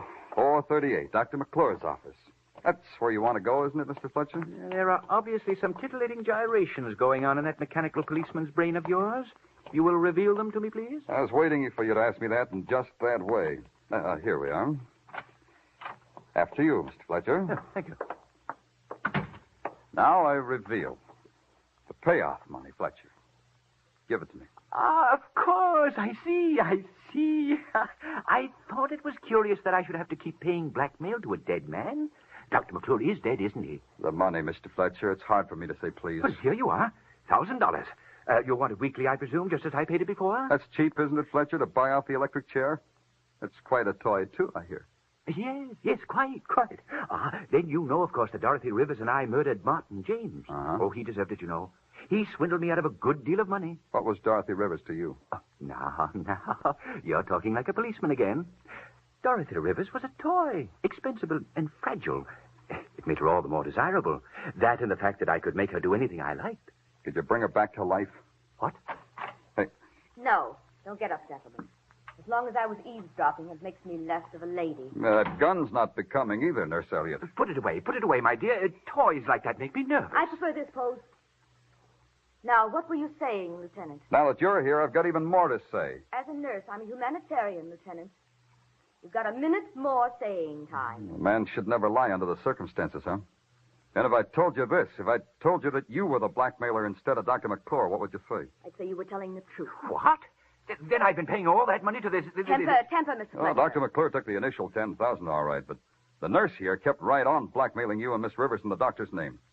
McClure found out, so he had to die. All through, Lieutenant. Not quite, nurse. After the blackmail, you had to kill Miss Rivers because she was about to talk to me. Now, Lieutenant. One more thing. If you kill me, the payoff stops. Consider it, Miss Elliott. I got $1,000 in my pocket. Half yours, half mine. It could go on and on. We could still make Fletcher pay. Think about it, Miss Elliott. Put the money on the table, Lieutenant. Half yours, half mine. All right.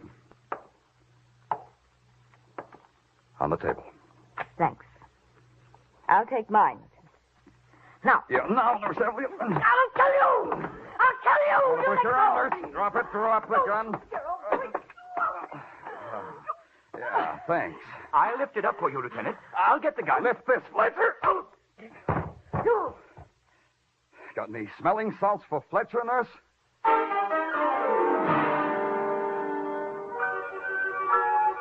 It took 3 police officers to carry Nurse Elliott away.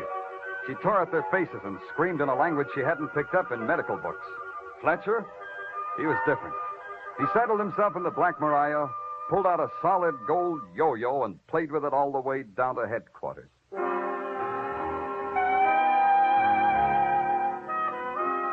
Broadway's happy now. It's got on the carnival clothes it wears every night, and the midway boils with roustabouts and yokels and hurdy-gurdy sounds. It's a jack-in-the-box, and it's a clown. It's a shining girl on horseback, or it's a geek with no arms, no legs, and no heart. It's Broadway, the gaudiest, the most violent, the lonesomest mile in the world. Broadway, my beat.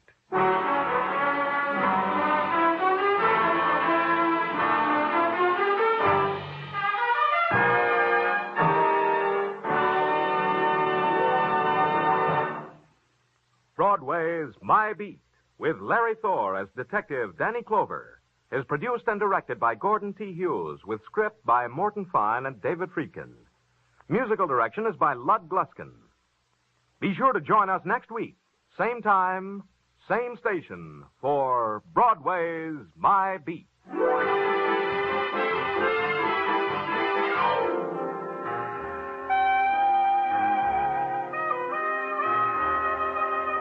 America can be proud.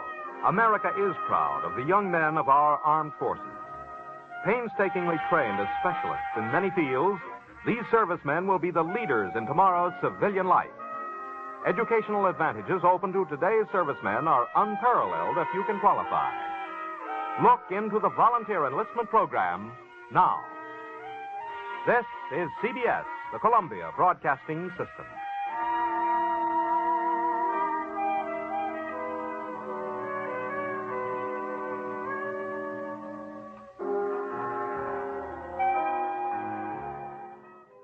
The Adventures of Sam Spade, Detective. Brought to you by Wild Root Cream Oil Hair Tonic, the non-alcoholic hair tonic that contains lanolin. Wild Root Cream Oil. Again and again, the choice of men who put good grooming first. Sam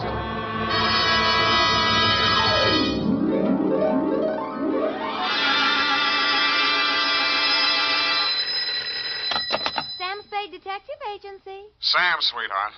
Any calls? Only one, Sam. Lieutenant Dundee of Homicide. He wants you to drop around so they can get your formal statement. No hurry, not now. He told me what happened, Sam. I'm sorry. Yeah, so am I. I guess he was one of your oldest friends, wasn't he? You don't make any friends in this business, Evie. You can write that in your book now, and I'll give you the rest of it when I get there. You sound tired, Sam. Wouldn't you rather just, What, baby? well, go home and, just put it off until tomorrow or... Yeah, maybe I... No. No, I'll get it off my chest tonight. Stay there, Effie. I'll come on down and dictate my report on the Dick Foley caper.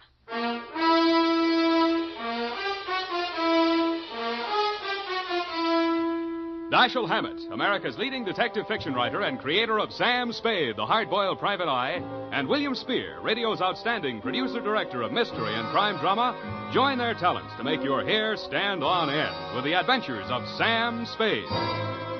Presented by the makers of Wild Root Cream Oil for the hair. No two ways about it, folks.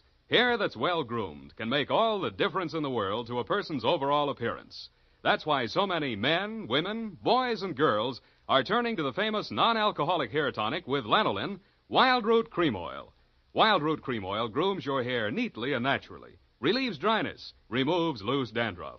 If you haven't tried it before, you'll want to get Wild Root Cream Oil in a new 25-cent get-acquainted size. Yes, get Wild Root Cream Oil. Again and again, the choice of men and women and children, too. And now, with Howard Duff starring as Spade, Wild Root brings to the air the greatest private detective of them all in the adventures of Sam Spade.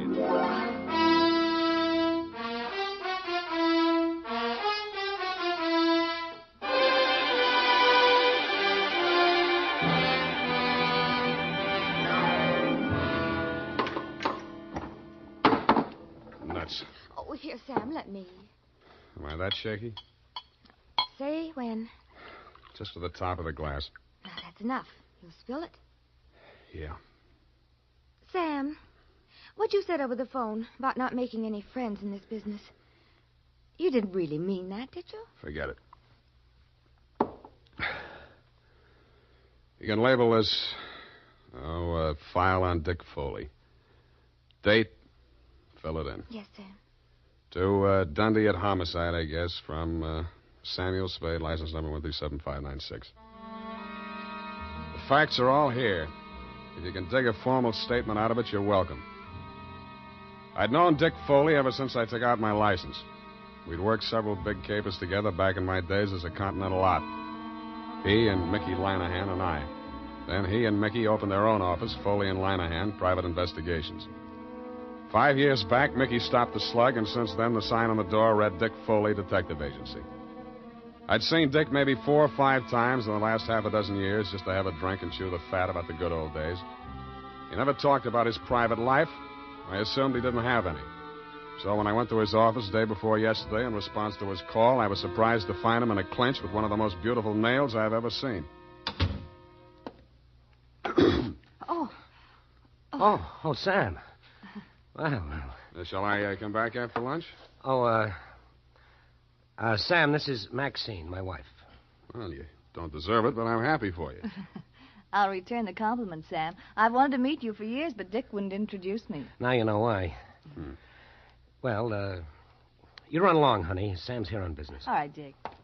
You can bring Sam home to dinner if you like. There's plenty. If he's not too busy, but don't count on that. Well, try anyway, won't you, Sam? I will indeed. Bye now. Draw up a chair, Sam. Sit down. Oh, yeah. What's on your mind, Dick?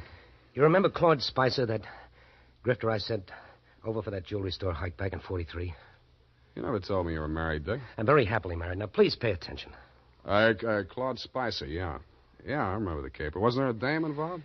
Well, Spicer had a girlfriend, but the cops gave her a good bill of health. Spicer went up for a 5-year stretch. They sprung him last month. Whatever happened to that dame? Now, look, about Spicer. He gunning for you? You hit it. How scared of him are you? Well, enough to ask you for help, Sam. What's eating him? Just revenge? Sam, I wouldn't tell this to anybody but you. But all the facts of that caper didn't come out at that time. I saw to that. How come? Well, I couldn't have stayed in business in San Francisco if it had been generally known that my partner was the inside man on that jewelry store heist. Mickey? Yeah, Mickey Lanahan. You and I are both great at choosing partners, Sam. They both deserved what they got. Only one difference. I sent up the killer that plugged my partner. Some people thought the way you gave evidence at Spicer's murder trial wasn't so hot. Well, he was alibied, Sam. In fact, the robbery was his alibi for the murder. I don't know how he managed it. I've been trying for 5 years to figure it out. Spicer's afraid I might succeed someday. That's why he's out to get me. What's he waiting for? Oh, I don't know. He won't do it simple. He'll have a fancy plan like the other time. He's tricky. Where's he staying? At the Belvedere. Here's his mug. I kept a plant in the building for a couple of days, but he stayed holed up in his room. I think he spotted me. Okay, Dick, I'll give it a buzz. Now, wait a minute, Sam. Yeah? I'm not asking you to do this for love. Standard fee, 25 in whiskey money. Okay? Forget it. This one's on me.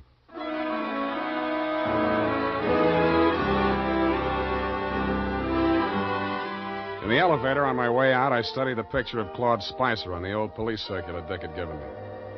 But a picture in the back of my mind kept getting in the way. It was Dick Foley's wife, Maxine.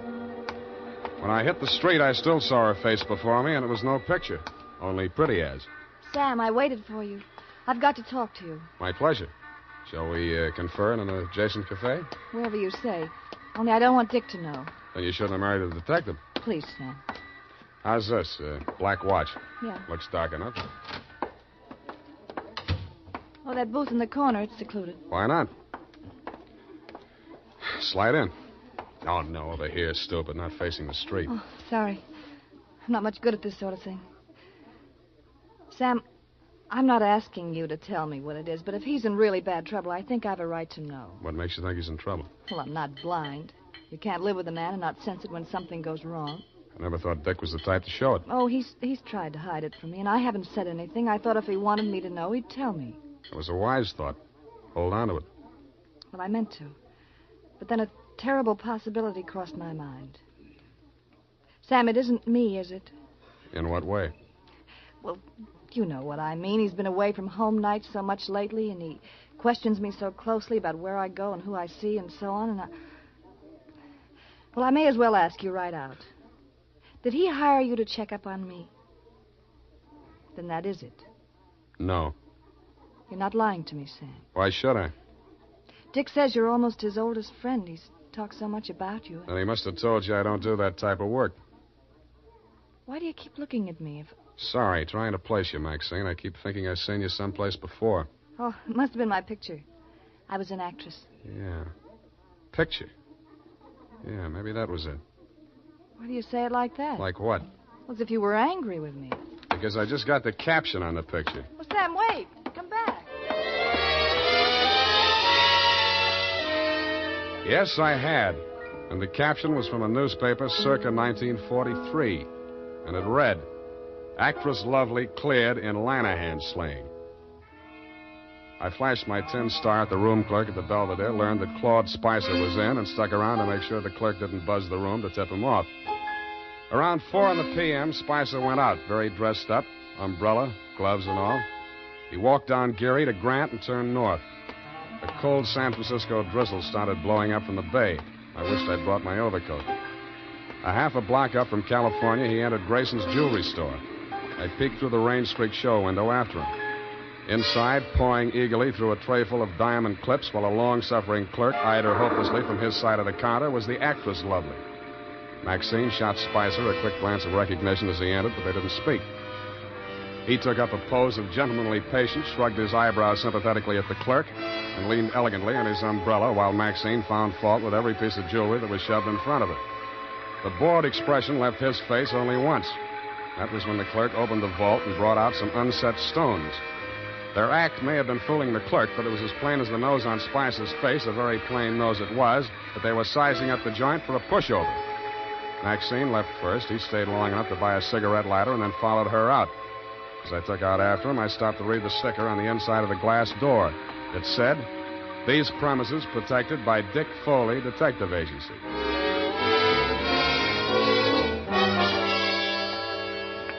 Maxine was waiting for him at the corner. I grabbed up a Chinese newspaper and used it to listen behind. But I needn't have bothered. They didn't seem to care. Well, are you happy? Ought to be about $1 million. Why are you so disagreeable? You ought to be feeling good. Feeling good? 5-year stretch, I come out to find my girl married to the joker that sent me up. You didn't think it was such a bad idea at the time. Well, I do now. Well, after tonight, we'll go east, you and me together, baby. He'll catch up with us wherever we go. Oh, you should live so long. How do you mean that? Just like it sounds, baby. Bye. Oh, don't leave. I'm going to get some sleep. I'll need a clear head. Claude, I don't want to be alone. Oh, not even tonight? I don't want to be alone. See you later, honey. Bye-bye. He went straight back to the Belvedere, no stops. Picked up his key at the desk, no messages, took the elevator to the 8th floor. Let himself into room 809, hung out the Do Not Disturb sign, closed and locked the door behind him. I kept a plan on it till around midnight. Then I lifted the Do Not Disturb card from the doorknob and wedged it into the crack of the door. It was a crafty move, and I had just finished doing it craftily when the door opened again in my face. Huh? Who are you? What are you doing here? Nothing, sir. I'm making a survey. What? I'm from the Trotter Pole. Trotter Pole. It's like the Gallup Poll, but we're not in so much of a hurry. Yeah? Just kindly answer this question. As a Democrat, do you believe... Dewey, huh? I picked up the Do Not Disturb card and wedged it back into the crack of his door. As any house dick knows, except, of course, Tiny Stover, the night peeper at the Belvedere, if anybody opens a door like that, the card will fall out, and somebody will always hang it on the knob. Another thing Tiny doesn't know is never to draw to an inside straight. We played 9 different kinds of poker until 5 a.m. when I thought I'd go up and have another look. All was quiet on the 8th floor. From the elevator bank, I could see room 809. The morning paper was shoved under his door, and my Do Not Disturb sign was apparently where I had planted it. I tiptoed up to make sure. Huh? Who are you? What do you want? Me? The paper boy, sir. Your morning paper. You get around. Well. Good news in the paper, sir? Interesting. Jewelry store heist up on Grant Avenue. Oh, yes, sir. Our paper only covers... What? I grabbed the paper from under 805. It was the headline I could have expected if Spicer had left his room without my knowing it. Grayson's Jewelry Store, the shop he and Maxine had cased that afternoon, had been taken for an estimated $1 million in uncut gems. But Spicer's door hadn't been opened, and there was no other exit. I sat down and thought. And what I thought of was that sticker on the front door of Grayson's said, "These premises protected by Dick Foley Detective Agency."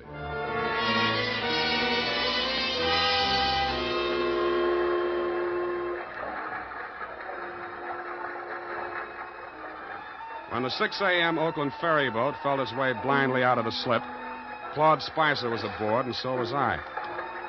Should have been getting lighter, but it wasn't. The fog was thickening over the harbor, and most of the passengers were inside drinking coffee. Spicer didn't go in. He climbed up to the boat deck and stood at the rail under the pilot's house. I planted between 2 wet paint signs and waited. Not for long. I couldn't make out any features on the man who came up and joined him. They stood face to face, not more than a foot apart, and talked in voices that couldn't get to me through the racket of the foghorns in the harbor. What spoke loud enough for me to hear was a gun. They seemed to fall into each other's arms, then collapsed in a heap on the deck. And when I got to the spot, only the dead one was there. It was Spicer.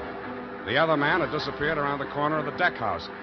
A ray of light from the pilot's window swept over him, and I saw gunmetal shine in his hand and then spin out over the rail as he threw it. What? Oh, it's you, Sam. Oh, I was afraid you'd lost him. What did you do it for, Dick? I had my reasons, Sam. Now, trust me, I'll keep you in the clear. How long? As long as I go on playing sucker for you? What do you think I hired you for? Maybe I was supposed to say you killed him in self-defense. Maybe I was supposed to see him making passes at your wife if you needed that. But, Sam, you've got I've worked for killers before. I've even worked for thieves, but not for a detective that knocks over a place he's supposed to be protecting. Sam, it's not as simple... Save it for the cops, Dick. I'm turning you in when we get to Oakland. No, you're not, Sam. Dick, come back here. Let go, me. I'm going over the side. If you try to stop me, you're going with me. He fought away from me, got 1 foot over the rail, and kicked out at me with the other. It caught me on the point of the chin.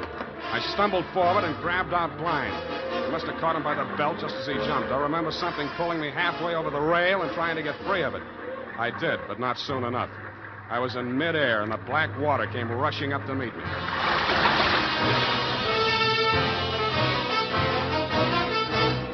The makers of Wild Root Cream Oil are presenting the weekly Sunday adventure of Dashiell Hammett's famous private detective, Sam Spade.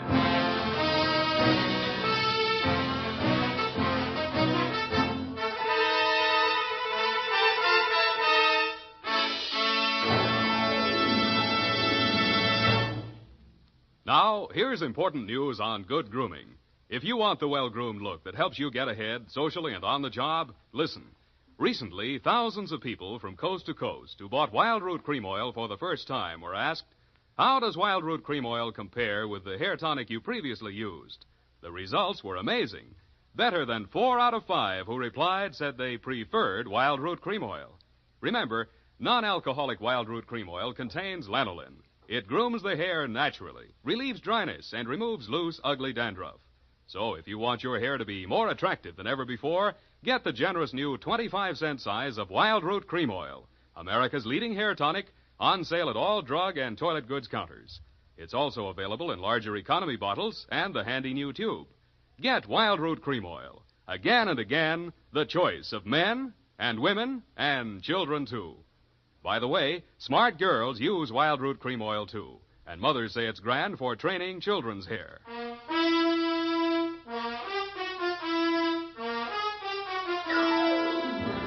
And now, back to the Dick Foley caper. Tonight's adventure with Sam Spade.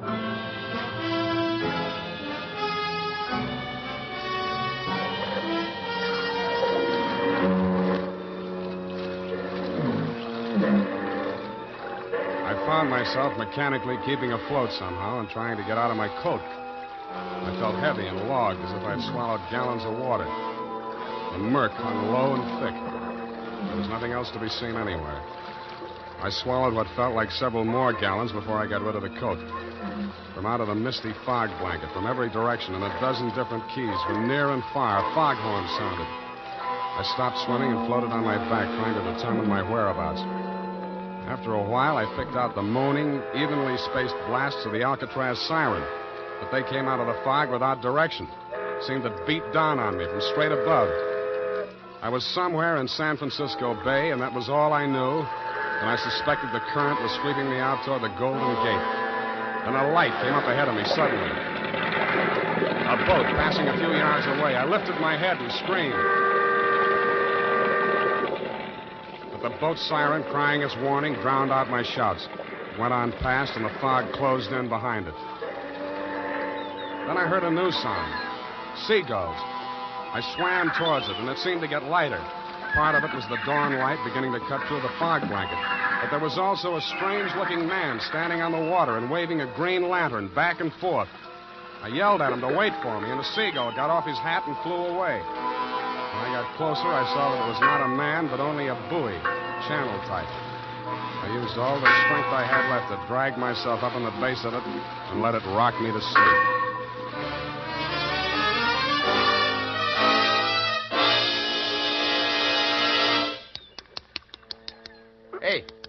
Hey, mate. Pour some more of the brandy into him, Gus. Yeah. Here. Get some of this down.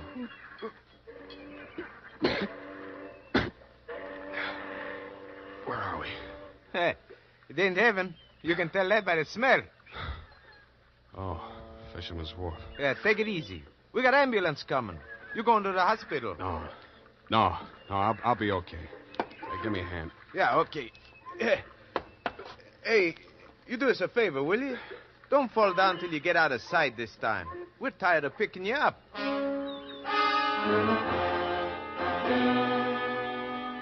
I thanked the two kindly old fisher folk for their interest in my welfare, totted up the pier, fell into a taxi, and went home.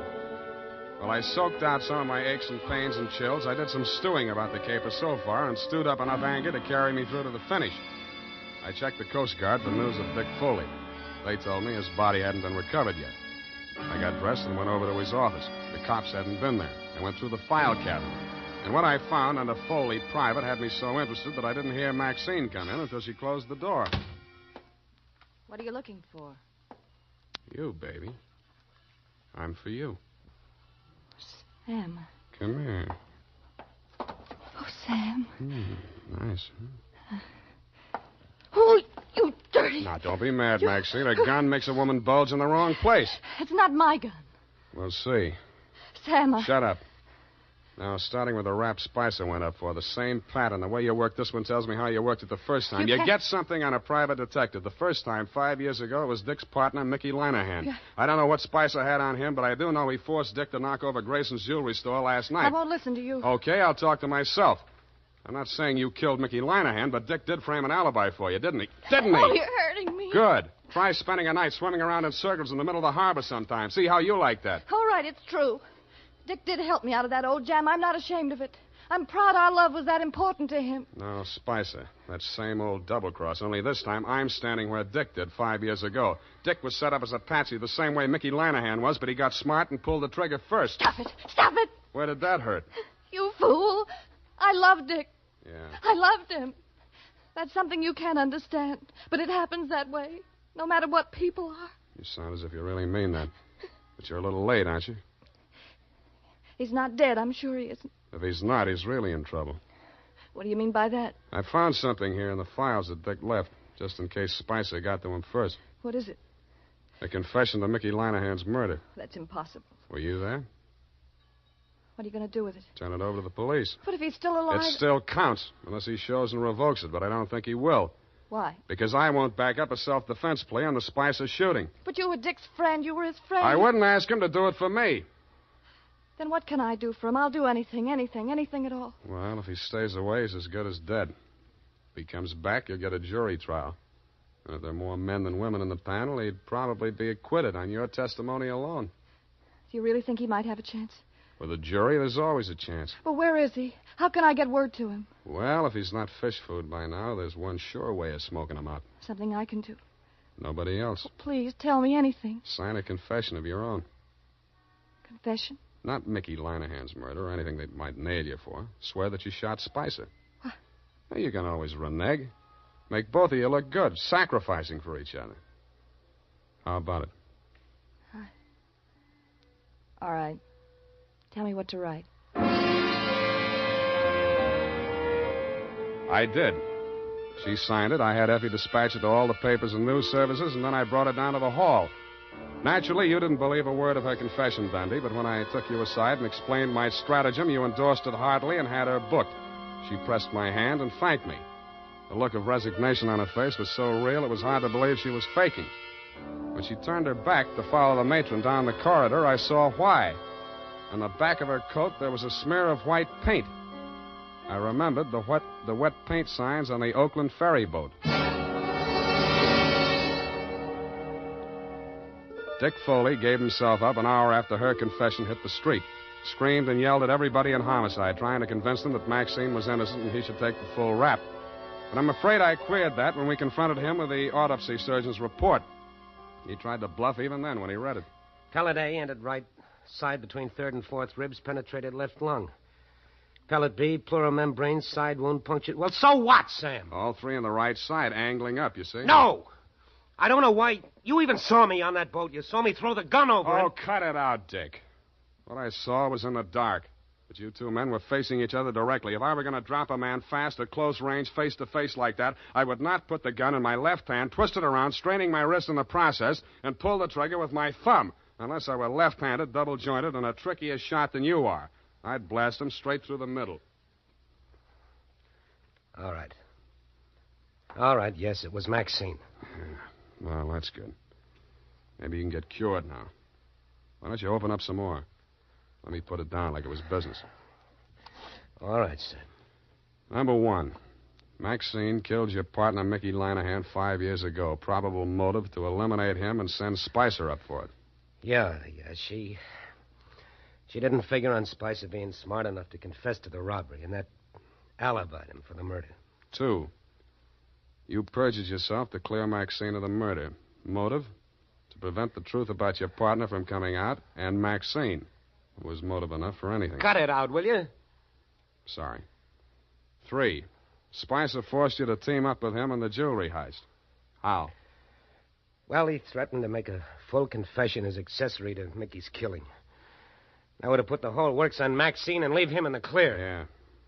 Can't be tried twice for the same crime. 4, you decided to rub out Spicer whether you could beat the rap or not and clear the books once and for all. So you pretended to play along with him, told Maxine to do the same, and called me in as umpire.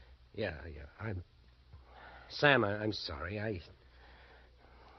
Why couldn't you lay off Maxine? Why did you have to... Oh, I thought you were my friend.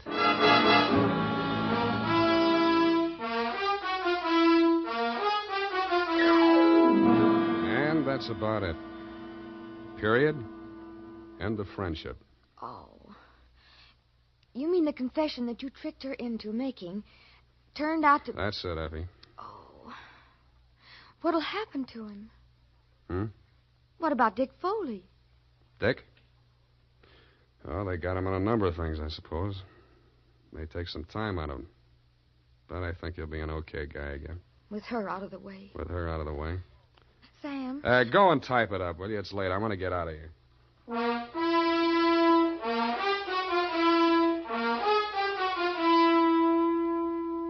And now, listen to this. When it comes to hair tonics, the best friend of the family is Wild Root Cream Oil. Wild Root Cream Oil grooms the hair neatly and naturally, relieves dryness, removes loose dandruff. Now, you can get America's leading hair tonic in the new 25-cent Get Acquainted size. Also, ask your barber for a professional application of Wild Root Cream Oil Hair Tonic. Again and again, the choice of men and women and children, too. Well, here it is, Sam. I know how you must feel, so I won't... What's your hurry? Well, I thought, well, you know how you always feel. Look, sweetheart, Dick Foley was a private dick. So what? You mean you can bring yourself to talk about it? Sure. Go ahead, try me. Well, Sam, it seems terribly complicated. I suppose because Mr. Foley was in the profession and thinks like you do. Up to a point, Effie. What's bothering you? Well, why did he call you in? You, another private detective, and he knew how smart you are and all, and... Yeah. I don't know. Maybe he thought, well, if I turned up anything, I'd look the other way. Do you think that could ever happen to you, Sam? That's a clever phrase you dictated. He called me in as umpire. That's baseball. But if he was so clever, why didn't he win, Sam? His mistake, Effie, was trying a quadruple play which has never been heard of in the history of baseball or crime. All he wanted was to bat Maxine home safe. But it usually figures when 3 men are out, the side retires. Oh, well, I don't understand baseball, Sam. That's all right. Football will be here soon anyway. Oh, but I don't... Good night, Levy. Good night, Sam. Good night, sweetheart.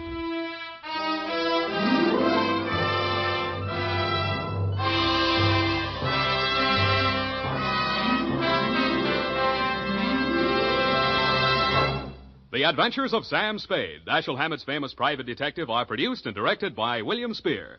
Sam Spade is played by Howard Duff. Lorene Tuttle is Effie. The Adventures of Sam Spade are written for radio by Bob Tallman and Gil Dowd. Musical direction by Lud Gluskin, with score composed by Rene Garrigang. Join us again next Sunday when author Dashiell Hammett and producer William Spear join forces for another adventure with Sam Spade. Brought to you by Wild Root Cream Oil. Again and again, the choice of men who put good grooming first. This is Dick Joy reminding you to...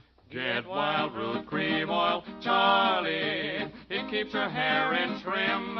You say it's non-alcoholic, Charlie. It's made with soothing lanolin. You better get Wild Root Cream Oil, Charlie. Start using it today. You'll find that you will have a tough time, Charlie. Keeping all the gals away. Hiya, Baldy. Get Wild Root right away. This is CBS, the Columbia Broadcasting System.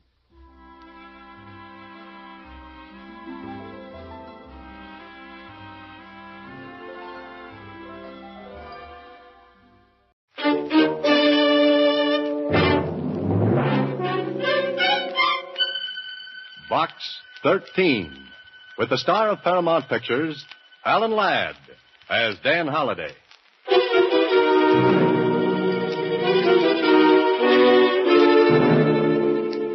Box 13. Box 13. Box 13. Box 13. He looked deeply into her eyes, which reflected his mood like twin lakes of azure blue. Azure blue. Why does a woman always have to have azure eyes? Why couldn't they be fire engine red? As his muscular arms tightened around her fragile... Susie. Oh, Mr. Holliday, I'm not fragile, but I'm sure scared. Somebody's been following me. With those legs? Why not? I was petrified, afraid to look back even. His footsteps kept going click, cluck, click, cluck, real sinister-like. Oh, I bet that's him now. Mr. Click-Cluck? Oh, Mr. Holliday, he followed me all the way from box 13.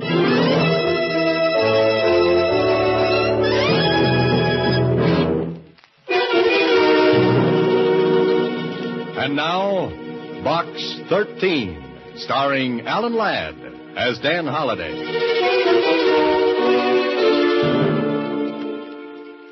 Well, this is a brand new twist. Besides a message from Box 13, Susie has brought a mysterious caller. Somebody who wants in. But definitely. Don't answer it, Mr. Holliday. Now, Susie. You didn't see this person, huh? No, I just felt him following me like a phantom, except his heels went click, cluck, click, cluck. Oh. That doesn't sound so dangerous. Let's take a chance. Come in.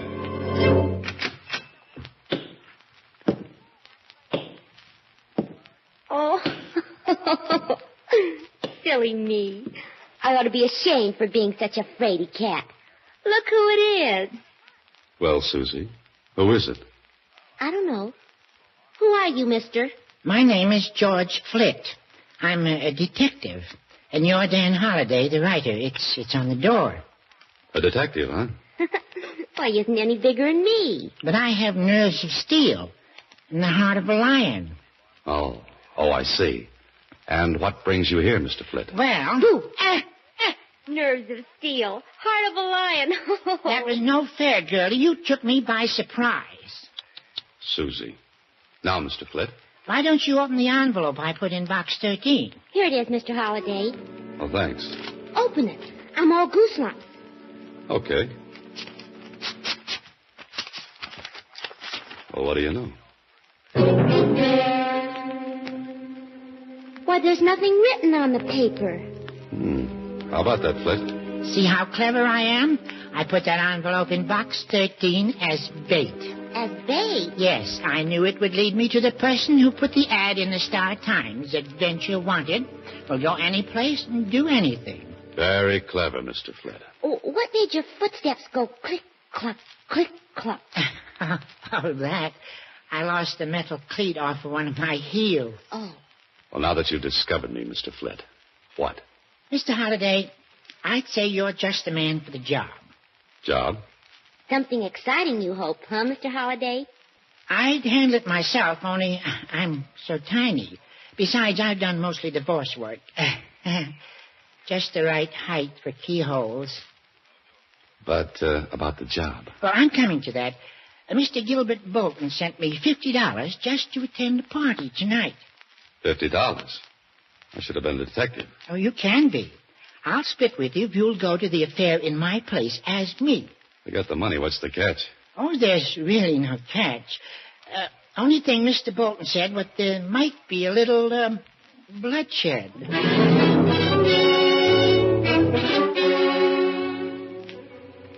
Well, this holiday is the wackiest situation yet from good old Box 13. Yes, Holiday, you must be hard up for story ideas. Hard up for brains, too. Otherwise, why are you riding with George Flitt, detective, in his hot rod jalopy? Destination, bloodshed. And you've never met this Bolton who's having the party? No, but he phoned and explained that the party's going to be at his nephew's place, Kenneth Bolton. Kenneth, huh? What about the bloodshed? Well, as I understand it, Kenneth's father, that is, Gilbert Bolton's brother, committed suicide not so long ago. Oh. Gilbert said the boy is suffering from neurasthenia, I think he said. Psychoneurotic, huh? Yes, on account of the way his father died. Gilbert's afraid the boy may take his own life tonight. Why tonight especially? Well, it seems that Kenneth drinks a lot at these parties and gets depressed. And my job is... to see that he doesn't commit suicide tonight. I've looked forward to more pleasant evenings. I think that's the place up ahead with all the lights on. Yeah, that's the address you mentioned. We must be about 15 miles from town. 14 7/10 by my speedometer. Well, Flitt, I may as well take off. What are you going to do? Oh, I'll sit here in my car and listen to the radio, sort of keep my eye on things from the outside. Good idea. See you later, then.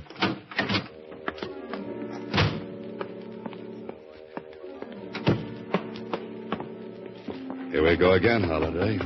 Oops, the name's George Flitt, detective. Remember? Beyond this door, who knows? But it's a beautiful house, a beautiful night, and a beautiful girl. Good evening. Oh, good evening. I'm looking for Mr. Gilbert Bolton. Won't you come in? And you are... George Flitt. You say you're George Flitt? That's right. I'm Rita Martin. How do you do? Now let's go in and find Gilbert Bolton, Mr. Flett.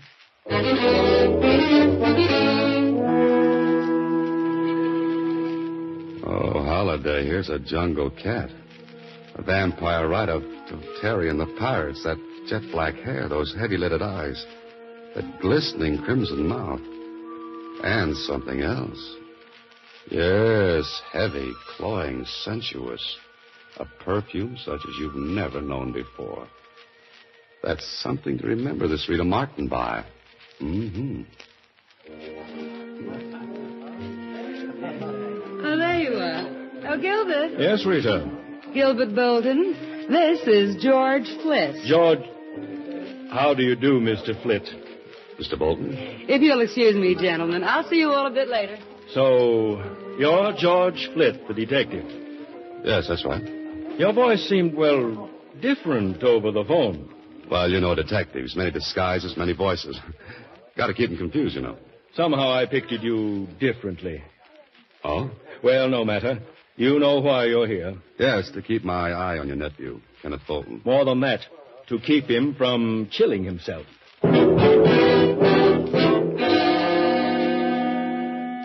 The way this man looks at you, Holiday. So cool, so calculating. With piercing eyes that thud against the back of your skull. He could be one of two men. A man of distinction or a man of extinction. Okay, Mr. Bolton, I'll keep your nephew alive. That's your job. Well, what makes you think the boy wants to commit suicide? Well, since his father, my brother, took his life, Kenneth has been extremely upset. It's only natural, Mr. Bolton. I know, but I've heard Kenneth threaten suicide, and it's got me worried.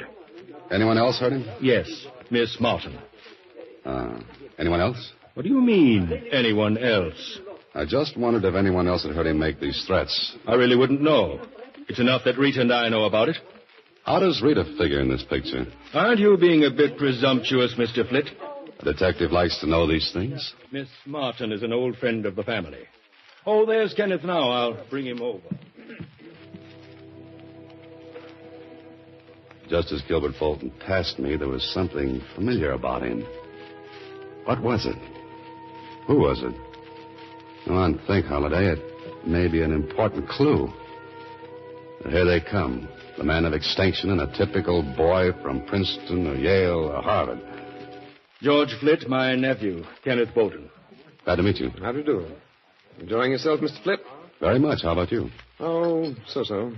These parties get to be a bore, huh? Kenneth hasn't been quite himself since the tragedy. Must you always bring that up, Uncle? But you know you've been terribly upset, Kenneth. So I've been upset. Why talk about it? Oh, Mr. Flett. Yes?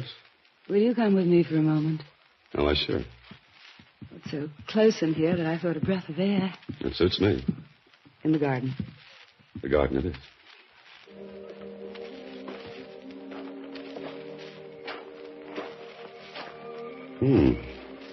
Nice. A moon, too. Mm-hmm. Lovely, lovely night. Ah, the scent of those flowers. Exquisite, isn't it? Uh-huh. But not to compare with your perfume. You noticed it? Yes, it was so unusual. It's called Whispering Gown. Whispering Gown? I like the name. Say. Yes? I know where they got that name. Oh? From Cyrano de Bergerac. The passage where he describes Roxanne. Across my life, one whispering silken gown. That was lovely. You're quite literary, aren't you, Mr. Flett? Well, yes and no. Just what do you do? Gilbert Bolton didn't tell you? No, but let's sit on this bench and you tell me all about yourself. As you come close to her, you get another whiff of... And suddenly you've got it. That's what bothered you about Gilbert Bolton. Her perfume rubbed off on him. Rita's an old friend of the family. She's young and a close friend of Gilbert Bolton's. She's brought you out here for a reason. Well, aren't you going to sit down? Oh, I sure, but just a minute. I want to buy some cigarettes. I've got plenty of cigarettes. I'll be right back. Something about this whole setup is as phony as a China egg. And as the crooks in your story say, better case the joint before you go inside. There's a window. Just pull the bushes back. Let's take a gander. Well, everything looks on the up and up. Kenneth with a drink on the table beside him, and there's his uncle coming up. He set another full drink right beside Kenneth. Hey, what else is he doing? You'd better get in there, Holiday, and fast.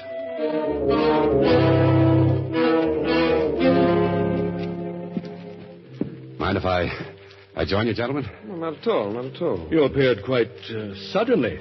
Care for a drink, Mr. Flitt? Here, I haven't touched this one. No, let me fix Mr. Flitt a fresh drink.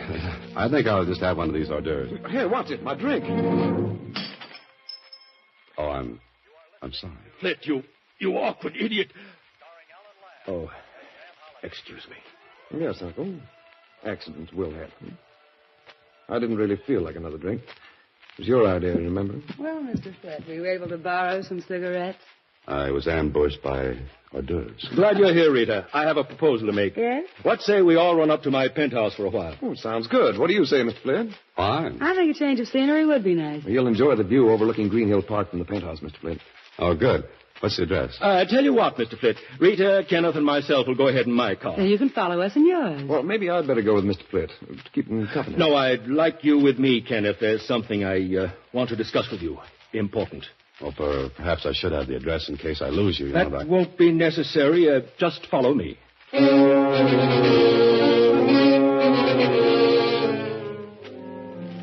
Of course, Holiday, you could be wrong, but it looks like Gilbert Bolton isn't too anxious to have you find his penthouse. But you're a suspicious lad, Holiday. You've created so many diabolical characters for so many fiendish plots. Maybe you've become a little touched. Time's a wasting, Holiday. Get to a phone. There it is, end of the hallway.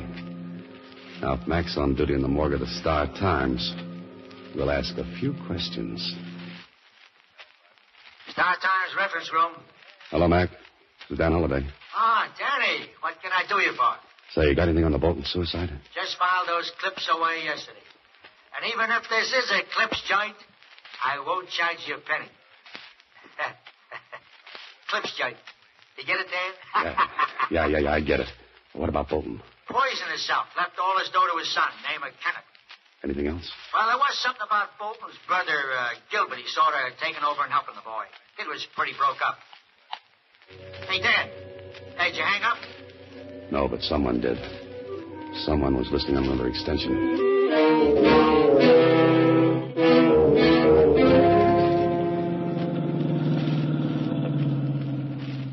Hey, this is the fastest hot rod I've ever driven. We're keeping right up with the Bolton. And he's doing 70. Wait until you shift into high gear. Where are we going? To a penthouse, I hope. Gilbert Bolton's. What happened at the party? Oh, Rita Martin tried to get me into the garden, and I got suspicious. Trying to keep you away from your job, wasn't she? Yeah, so I rushed back into the house, stopping to case the joint through a window. Case the joint. A detective talk. Yeah, then I got into trouble with Bolton. Well, how? By knocking a drink from his nephew's hand. What did the uncle do? He got insulting. Then all of a sudden he suggested going to his penthouse. Watch it. He's slowing down. Yeah, I wonder what his idea is. Oh, he's just slowing down for that train. But he only slowed down for a second. Look at him go. I know what he's doing. He's trying to beat that train to the crossing. He's trying to lose us. Step on the gas. Step on the gas, Mr. Holliday. Okay. Mr. Holliday, are we going to make it? He made it, but I don't know about us.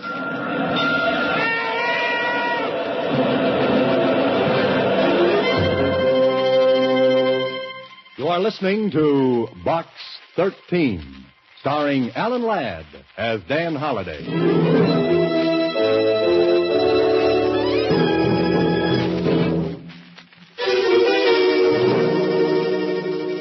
And now, back to Box 13, starring Alan Ladd as Dan Holliday.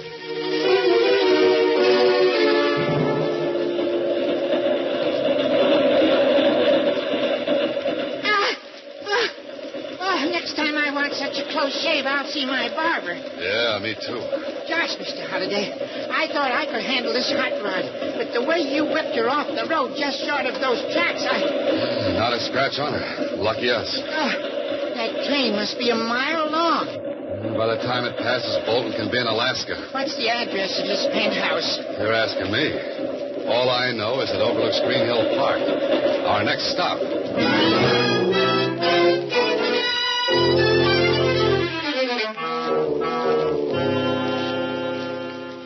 Well, George, Green Hill Park. I bet all these buildings have penthouses. We'll try them all until we hit the right one.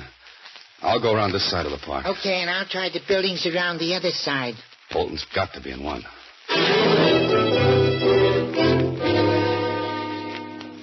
Do you have a Mr. Bolton in your penthouse? No one here by that name.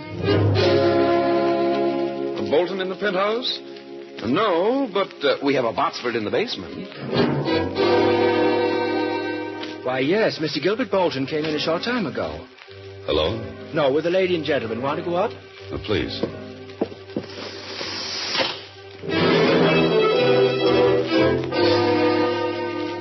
Did Mr. Bolton say anything about expecting more guests? No, sir. Do me a favor. If a little fellow with a squeaky voice shows up asking for Bolton, tell him I'm here, will you? Dan Holliday. Yes, sir. Oh, here you are. Thank you, sir. Your floor, sir. That's the penthouse door over there. Right.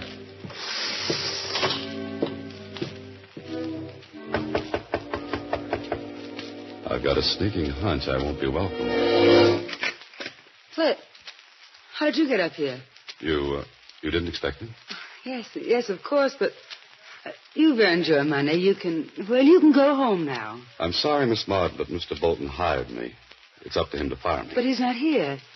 He and Kenneth both went out. May I come in and wait? No. Goodbye. Now what? Now what does the intrepid hero of my stories do? He looks for another door. Like that one. He tries it. It's open. Leads into a hallway. And there's yet another door.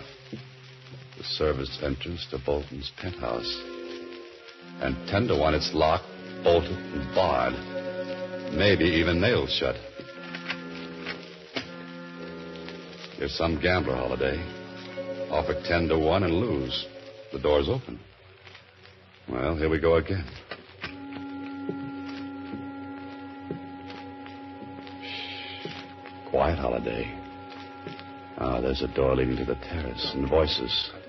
Really an excellent view. Now get your ear up, Holiday. But don't let them see you. Don't you think it's a little chilly out here, Uncle? Let's go inside. Chilly, Kenneth? I'm really very comfortable. Here's the view I was telling you about, Kenneth. Better lean over the rail a bit to see around that turret. Oh, don't push against me, Uncle. That's a 10-story drop. Now, look over there, Kenneth. Uncle Gil! Kenneth, let's get away from that rail. Oh, Flitch, don't have to throw me back. Better than having your uncle throw you forward. What's the meaning of this outrage, How did you get in here anyway? I'm going to call the police. Fine, and save me the trouble. Look, Kenneth, I was hired to keep you from committing suicide. Suicide? Who, me? Yeah, but instead I'm keeping you from being murdered. Feel in your coat pocket. Ignore him, Kenneth. He doesn't know what he's talking about. A bottle. It's marked poison. Yeah, I saw your uncle plant it in your pocket through the garden window. He wanted to make it look like you poisoned that drink I knocked from your hand. Stop right there, Holliday. This isn't a cap pistol. You too, Kenneth. Don't move.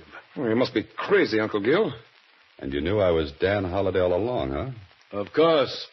I've seen your picture in the book review pages. And I caught you a telephone conversation with the Star-Times. On the extension. You get around. I can't believe this. You, my uncle. What's the play now, Bolton? Well, first I walk over to Kenneth and knock him out with his gun. Nope. Don't move, Holliday. I've still got you covered. Oh? And now that you've knocked out your nephew, what's your next move? Mr. Holliday, before I heave him over the rail to make it look like suicide, I'm going to shoot you. Oh, fine. Then I'll wipe my fingerprints off this gun and press my nephew's hand around the butt. His fingerprints on the gun will prove he shot me, huh? But what about a motive? Very simple. You tried to stop him from jumping off the terrace. And you're supposed to invent plots, Mr. Holliday. But they'll trace the gun to you, Bolton. Oh, no. It's Kenneth's gun. I took it from his room. And you wanted a detective on hand to throw off suspicion. Yes, Mr. Holliday. Who'd suspect Gilbert of murder when he'd hired a detective to protect Kenneth? But why? Why do you want to kill your nephew?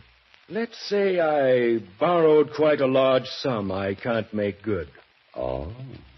Embezzlement, huh? And you need Kenneth's inheritance to keep out of jail. Wouldn't he lend you the money? Not the amount we need. We? Obviously. So we're taking it all. Clever, eh, Holliday? You're killing me. You're so right. Get rid of whoever it is, Rita.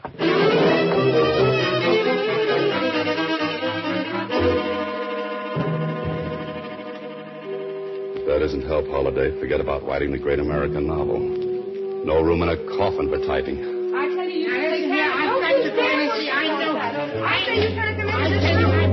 I know Dan Holliday's in here and nobody's... Never mind, Rita. I couldn't stop him. I've got plenty of bullets. Welcome to the party, George. Hello, Mr. Holliday.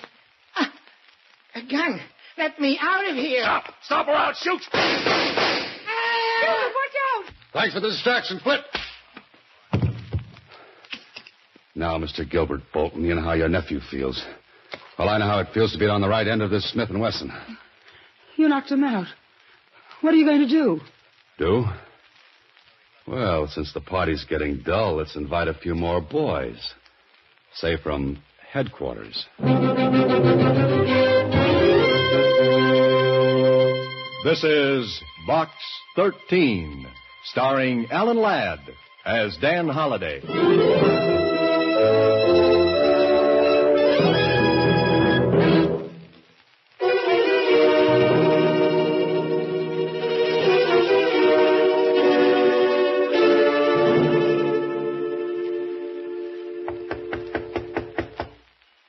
Come in.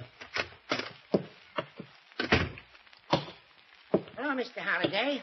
Hello, Susie. Ah, Mr. George Flint, detective. How's the arm, Mr. Flit? Oh, it's healing up fine. One of the bullets just grazed me. You know, I bled quite a lot. Say, wasn't that awful, them trying to kill that boy? And he really wasn't psycho whatchamacallit at all. Bolton cooked that up to support the suicide story. Oh. What's going to happen to them, Mr. Holliday? Well, they've got Bolton for embezzlement and attempted murder. They're holding Rita as his accomplice. And she was such a beautiful girl and so sweet, too. Yes, George, you can say that again. How's the rod hot these days, Mr. Flit? Hot rod, Susie. Hot rod. Rod hot. Red hot. Oh, how is it anyway? Red hot. Oh, it's fine. And Mr. Holliday, even if I did run away from that gun, I really do have the heart of a lion. But of course, George. Only thing is, it's a scaredy cat lion.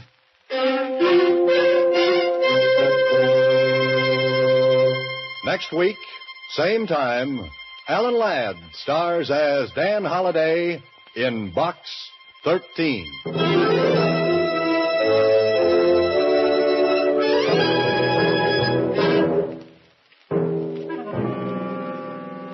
Alan Ladd appears through the courtesy of Paramount Pictures and may currently be seen in Wild Harvest. Box 13 is directed by Ted Hediger. Original music is composed and conducted by Rudy Schrager, with an original story by Larry Kraft. The part of Susie is played by Sylvia Picker. This is a Mayfair production.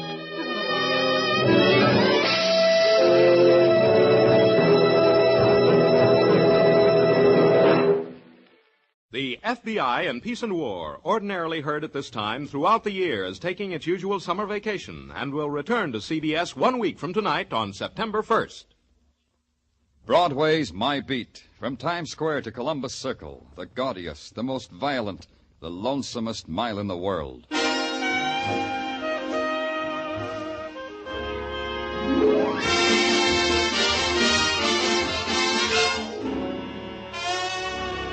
Broadway's My Beat, with Larry Thor as Detective Danny Clover.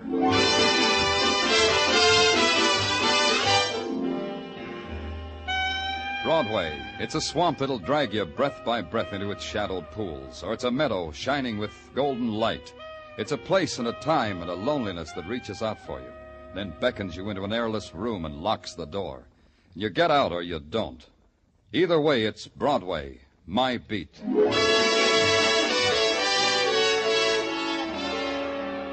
A man dies in silence and in dark, and the city sets up a shrieking clamor, and you're part of it. You ride a scream through the crowded, heat-heavy streets, and then you hit a dead end. And it's a building, and a room at the top of the building, and it's a man lying in the center of the room while other men take notes on the history of his dying. All right, Joe, get one from this angle, huh? Yeah, hold the light while I focus, will you?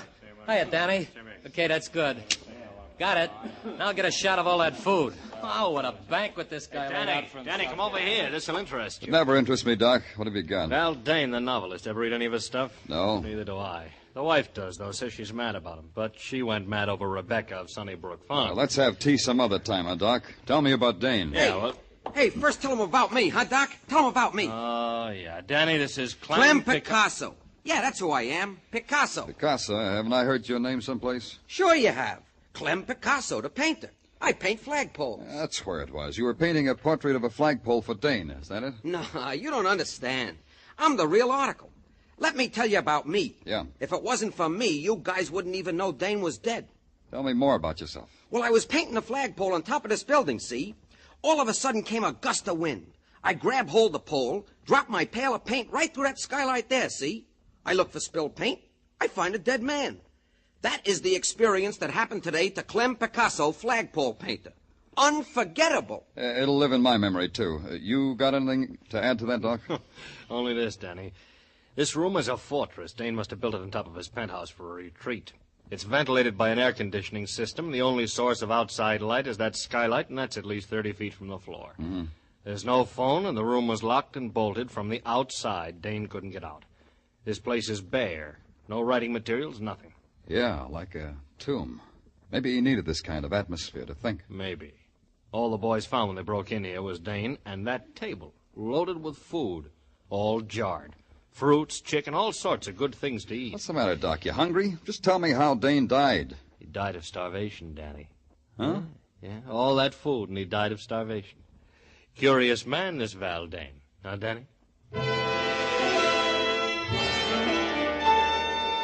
I could have dropped it right there. Val Dane, I told myself, had committed suicide by starving himself to death, thereby obtaining new material for his next novel. That's what I told myself. That's how much sense it made. And that's why I couldn't drop it. In New York, hardly anybody dies in a vacuum. A man as famous as Val Dane never does. There has to be a close friend or relative to break the news to, and in a case like this, to question. It wasn't tough to find out that Val Dane had a wife, now divorced, and his city directory said she lived on West 79th Street. It was apartment 105. As simple as that.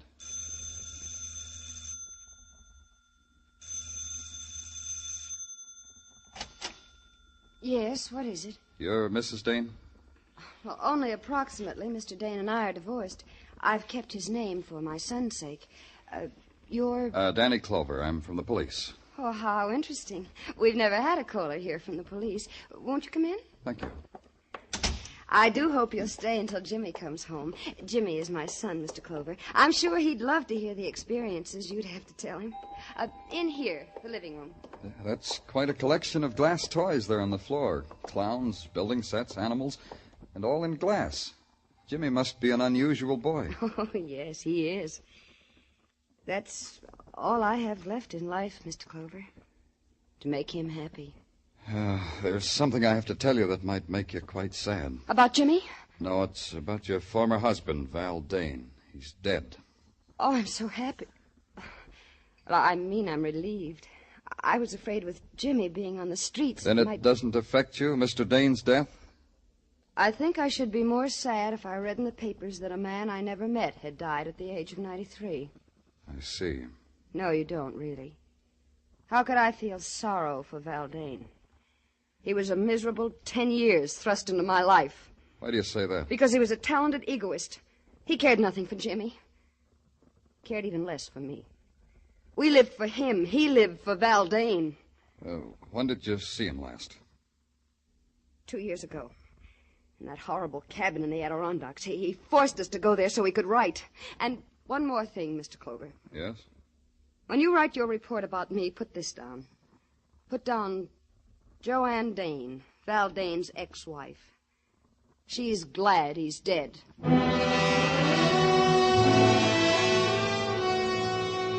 I didn't bother to tell Joanne Dane that her former husband had starved to death. I had a feeling she would have enjoyed that too much, and death doesn't need laughing at.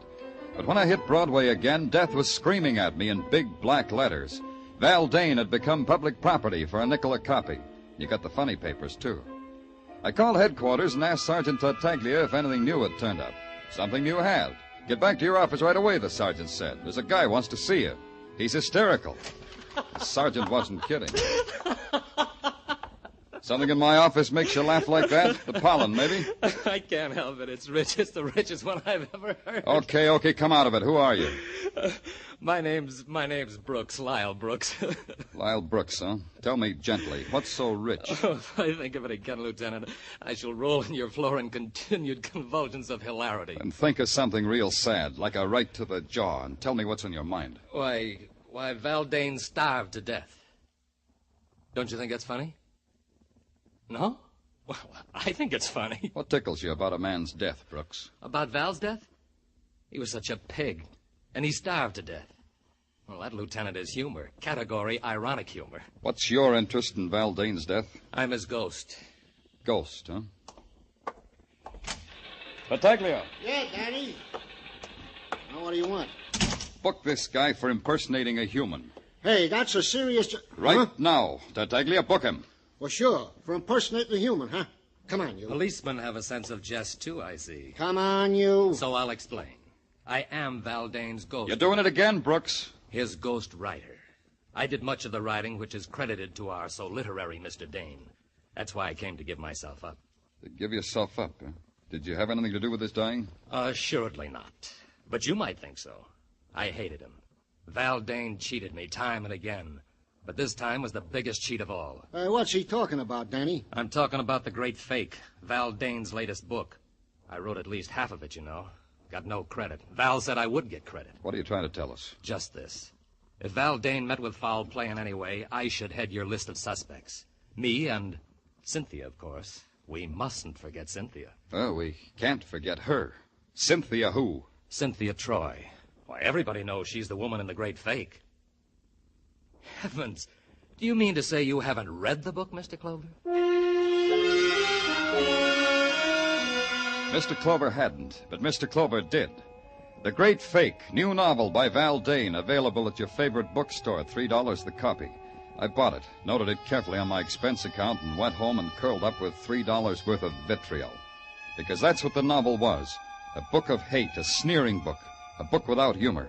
There wasn't a person in it, only caricatures dipped in acid. And the leading woman of the novel had been dipped deepest of all. It tweaked me. The next morning, I just had to see her. I'd been expecting a call from the police, Mr. Clover. Drink? No, thanks, Miss Troy. Then you won't mind if I do. No. I realize it's before noon, but then I haven't had my breakfast yet. You sure you won't have a drink? Yeah, I'm sure. Just why had you been expecting a call from the police, Miss Troy? Because I have no doubt about your intelligence. One thing you must know in my business is never to underestimate anybody. You mind if I ask what your business is? The same as in Val's novel. I give parties, Mr. Clover. I arrange that the unfortunate rich be impressed by their leisure and their wealth. By opulent and clever parties, Mr. Clover. For an opulent price, Mr. Clover. Now the question, Miss Troy. Why were you expected, Mr. Clover? The answer is a question. How do you get a man to starve to death? I've been asking myself that. You think somebody got Val Dane to starve? Undoubtedly. Val Dane was a man whose only love was Val Dane. He was too jealous of his love to kill himself. He would never commit suicide. Then you think he was murdered? I believe I implied that, don't you? Did you kill him? The idea titillates me. Yes, it's a rare thought. Ask me that again, Mr. Clover. Look, Miss Troy, the social graces aren't one of my, social graces. In your circle, how do you tell a lady to quit stalling? By telling her. Then let's quit stalling, huh? Very well. You've read Val's novel, yes? It made a fool of me, didn't it? Is that why you killed him? Locked him in that room and starved him to death? I should like to have done that, Mr. Clover. The idea... Yeah, I know. It titillates you. You've started a train of thought, Mr. Clover. I should like to have locked him in that room and spent days of ecstatic joy watching Val Dane starve. I went back to the clean, almost domestic air of the police laboratory and waited while the lab boys checked and rechecked the coroner's report. No matter how you shook it, it came out that Val Dane had died of starvation. Then it caught up with me what Cynthia Troy had said. It would have given her days of ecstatic joy to watch Dane starve. There was only one place anyone could have done that. That was from the roof and through the skylight of Dane's death room. I took a uniformed officer with me because maybe that kind of ecstasy leaves a clue. Danny, I've been over every inch of this roof. There ain't a particle of it that ain't intimate and familiar to me. I'm also sick of the sight of it under my nose. Okay, officer. You can get up off your hands and knees now. Thanks, Danny. You know, Danny, maybe it'd help if you told me what it is we're looking for. I don't know. Thread of cloth, a cigarette butt, the smell of hate. The smell... Huh? Hey, Danny, you dizzy from the altitude or something? No. You can go now, officer. I won't need you anymore. Okay. Hey, you know, it's kind of pretty up here. Huh. All the lights of the city. Gee, that reminds me. I think I'll take my wife to the top of the Empire State Building. It'll be like a second honeymoon. Well, so long, Danny. Don't stay too long in the night air. Yeah. There has to be something.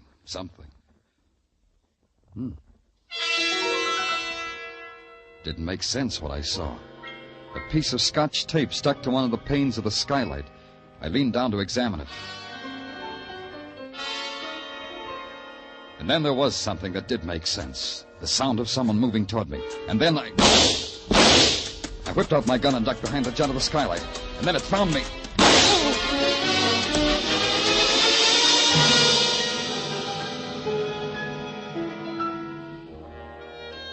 When I woke, a sickly dawn spread itself over the roof and over me. I took inventory and found I was missing 2 items. A valuable hunk of skin from my right temple and a piece of Scotch tape. Just that. Scotch tape.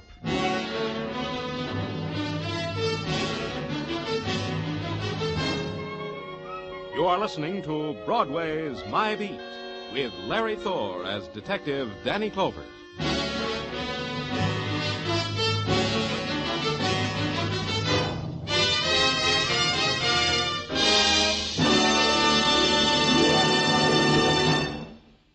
A thrill a minute. High-tension suspense from the word go. Dramatic excitement that builds and builds until it explodes in a smashing climax. That's Inner Sanctum, the great mystery show that's another of CBS top-notch Monday night programs. You'll find Inner Sanctum one of the most entertaining spots on your Monday night listening schedule. And remember, Lux Radio Theater returns next Monday, August 29th, for its 15th year of great dramatic presentations. Inner Sanctum, Lux Radio Theater, every Monday night over most of these same CBS stations. Now back to Broadway's My Beat.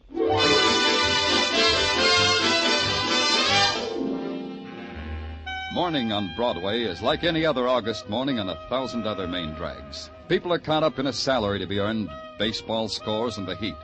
You keep moving and do the best you can. The best I could do was to try to push my way through a brick wall. Progress was practically at a standstill. But by now, one thing was obvious. I had a murder on my hands. Val Dane had been found starved to death in a locked room with a banquet spread before him. That in itself was something to nick the curiosity. But when I got too curious, somebody had taken a shot at me. Draw a line and add that up, and you get a 6-letter word meaning foul play. At headquarters, after I had my head bandaged, Sergeant Tartaglia was terse and intelligent about the whole thing. I can't figure it, Danny. Now, don't try, Tartaglia. If you could figure it, you'd become invaluable to the department. You'd never get your pension. Did you get what I told you to? Yeah, one piece of frosted glass, just like you said. Thanks. Where'd you get it? Now, Danny, where would you get a piece of frosted glass at police headquarters? Out of the men's powder room. You better hurry up with it. Yeah. Well, we'll tear off a piece of Scotch tape. Well, we'll paste it over the glass like this. What are you doing, Danny? Pasting Scotch tape on frosted glass. It's the latest craze. Now we hold it up to the light. Look through it, Tartaglia. Get up close and look through it. Hey, you can see right through it. The part of the glass with the Scotch tape on it, you can see right through. Hey, that's a neat trick, Danny. It's also a clue, Sergeant. The skylight to Val Dane's retreat was frosted glass. Somebody stuck that missing piece of tape on the glass so they could watch Val Dane die. Uh-huh. Tartaglia, suppose you were locked in a room loaded with food and you were starving to death. What would you do? I'd eat the food. Unless what, Tartaglia? Unless nothing, Danny. I'd eat the food. Unless what, Tartaglia? Danny, I said I'd eat the food unless it was poison, Danny. You're so right. Tartaglia, I want all the food found in Val Dane's room transferred to the technical lab right away. I want every piece of it analyzed for poison. I want the analysis on my desk as soon as possible. Right. Now, wait a minute. Yeah. Danny Clover speaking. Plainclothes Meshikov, sir, assigned to follow Cynthia Troy. Oh, okay, Meshikov. What do you got? At 9 a.m. this morning, Cynthia Troy entered the Fifth Avenue apartment of one Michael Green. Who? Cream. Michael Cream. C-R-E-A-M. Cream. You know, like in cream. So I took a plant in the hall. At 9:15, I heard loud voices, which at 9:20 became a heated argument. Who's this Merkel Cream? Oh, him I checked. He's a yogi. A yogi, huh? Oh, that's interesting. These guys go on starvation diets to get next to their souls. Thanks, Mechikov. Stick with Cynthia. Hey, Tartaglia. Yeah, Danny. Get my bed of nails. I'm calling on a yogi.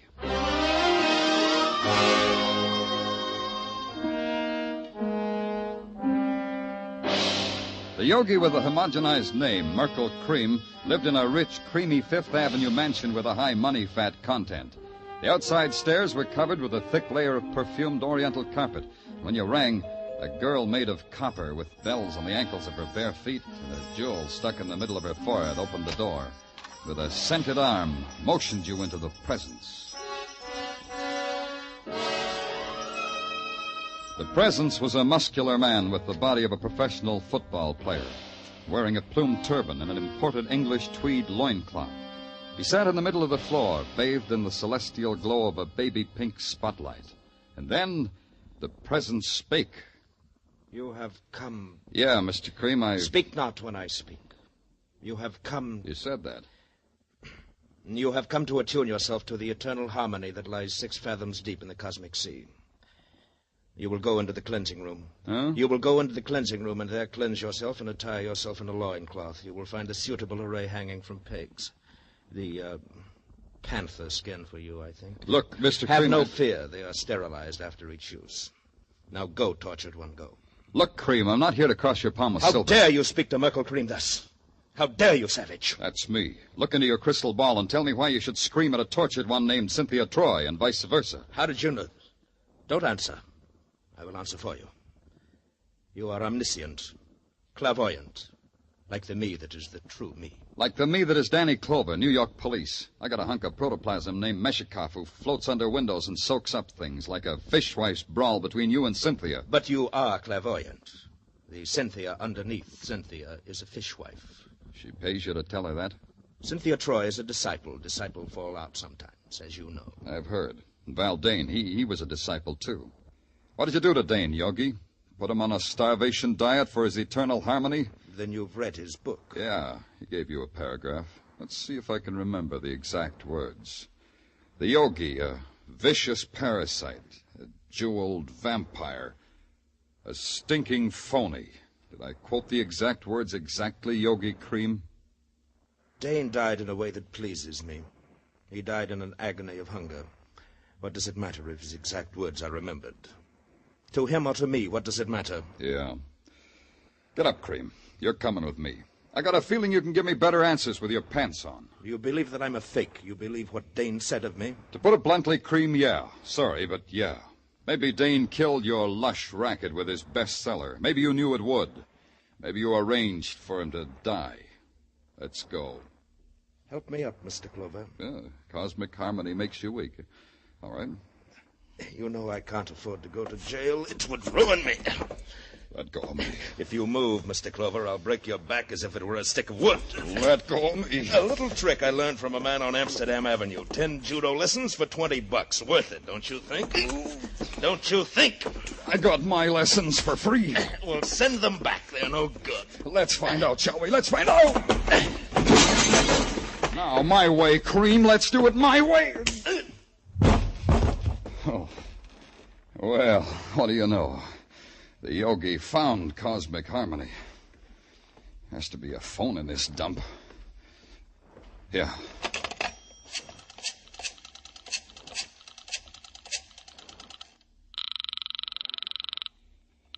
Headquarters, Tartaglia speaking. Tartaglia, this is Danny. Send a stretcher to pick up Yogi. Mr. Merkle Cream? Yeah, he spilled out of his bottle. One stretcher coming up. Hey, Danny, we got a report on that food. Yeah? Give it to me. I was about to, Danny. You know, it is very interesting. Tartaglia, if you don't talk fast, order a stretcher for yourself, too. What about that food? Well, that's what I'm telling you, so interesting. It was not poison, Danny. Baldain's food was not poisoned. Until the yogi was in condition to talk to me, I had to talk to myself. What kind of man was Valdane? That was the big question, the important question. Locked in a room long enough to starve to death, and he refused to touch the food, the unpoisoned food at his fingertips. Why? What was the mentality of the man? Once, long ago, he had been human enough to marry, to have a family. Maybe that was the clue. Once somebody loved him. Maybe his ex-wife, Joanne Dane, would be calmer now. Maybe she could divorce her memory from ugliness.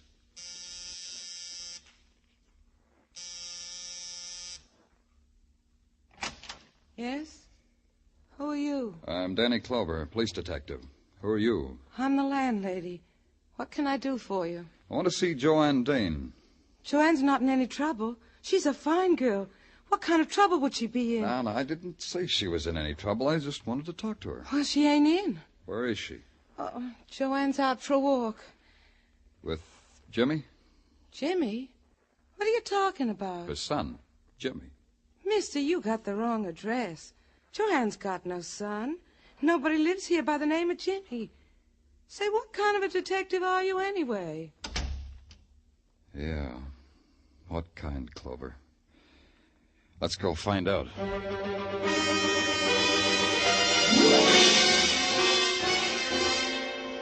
Oh, here are the vital statistics he asked for, Danny. Yeah?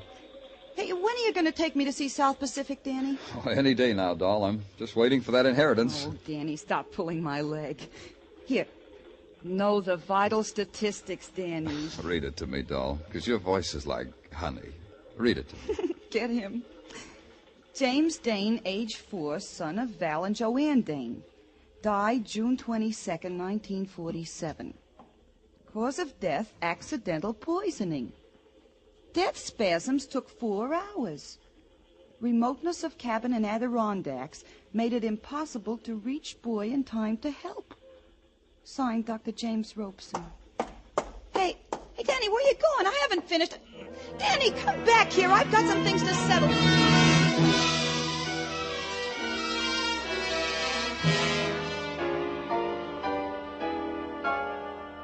I was out when you called before, Mr. Clover. Yeah, I know.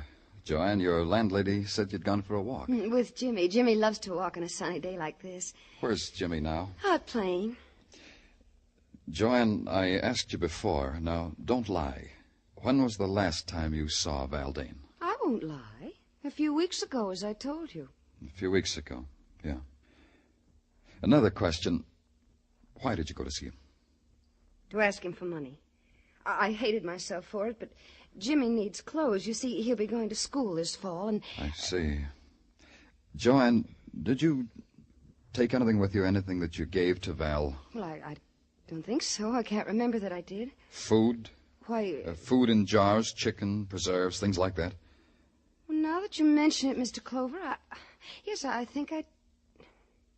Yes, Joanne, you told Val that food was poisoned, didn't you? Just before you left, just before you closed the door behind you. You told Val it was poison, didn't you, Joanne? What are you talking about? Just before you locked the door and bolted it behind you, you told him that.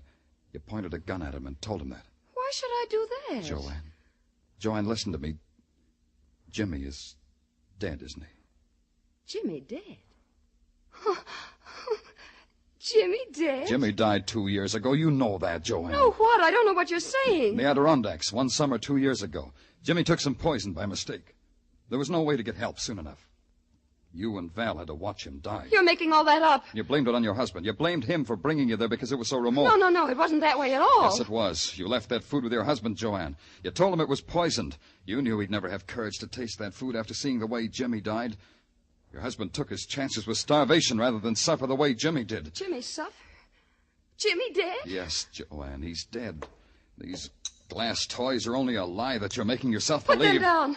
They're Jimmy's toys. Your final revenge, Joanne. You had to watch Val die.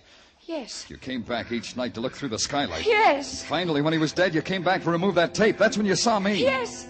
And I wanted to kill you because I was frightened of you, Mr. Clover. That's the only reason. I didn't hate you then. You've got to believe me. I didn't hate you. Joanne. But I hate you now. And I've got to kill you now, Mr. Clover. I've got to. Joanne, put down that gun. I'll kill you.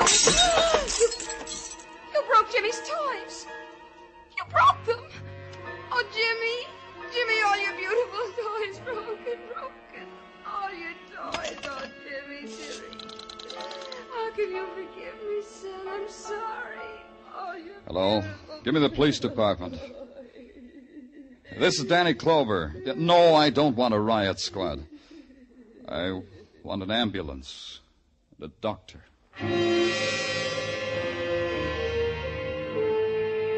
It took 15 minutes for them to come, and in that time I watched the shadow soak up the remnants of her mind. How do you tell a woman her life is done? How do you fill it in reports? How do you make statistics out of it and file it in a ledger? How do you write sorrow as a number? How? Broadway's really living now. It's got a creamy yogi back in circulation. Cynthia is throwing a marvelous party for Patrolman Mishikev. And the ghost, Lyle Brooks, he's haunting another author. Broadway's jaunty now, and it wears a chip on its shoulder. It's flexing its muscles and daring the nighttime. And before it's over, it'll tear itself apart and laugh at its own agony. It's Broadway, the gaudiest, the most violent, the lonesomest mile in the world. Broadway, my beat.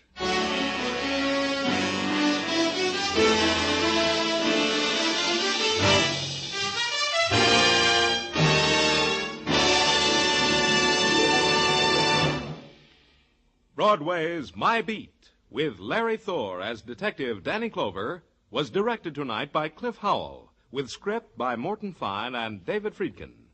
Musical direction is by Lud Gluskin.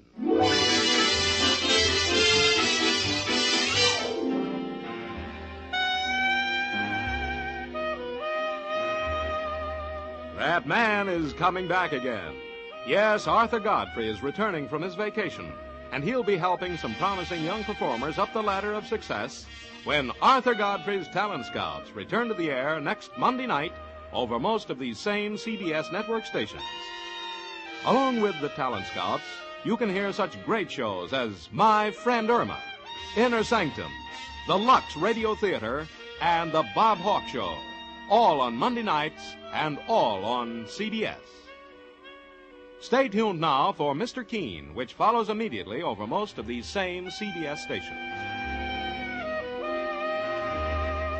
This is CBS, where you hear Lux Radio Theater every Monday, the Columbia Broadcasting System.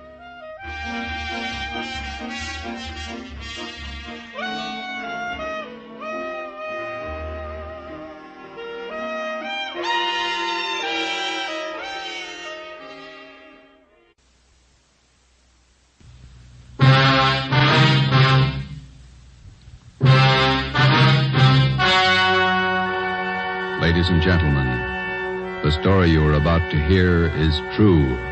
Only the names have been changed to protect the innocent. Fatima Cigarettes, best of long cigarettes, brings you Dragnet.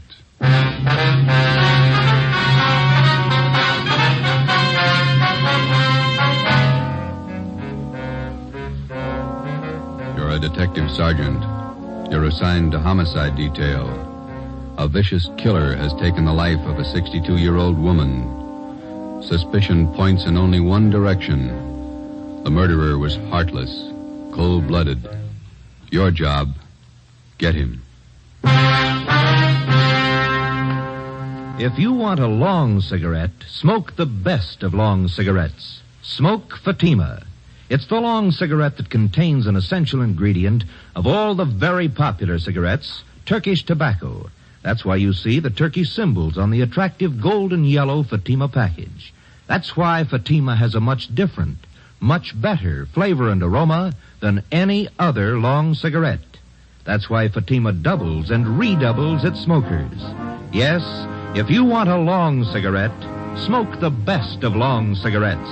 Smoke Fatima. Dragnet, the documented drama of an actual crime. For the next 30 minutes, in cooperation with the Los Angeles Police Department, you will travel step by step on the side of the law through an actual case from official police files. From beginning to end, from crime to punishment, Dragnet is the story of your police force in action. It was Saturday, November 5th. It was foggy in Los Angeles. We were working the day watch out of homicide. My partner's Ben Romero. The boss is Ed Backstrand, chief of detectives. My name's Friday. It was 3:35 p.m. when I got to room 42. Homicide.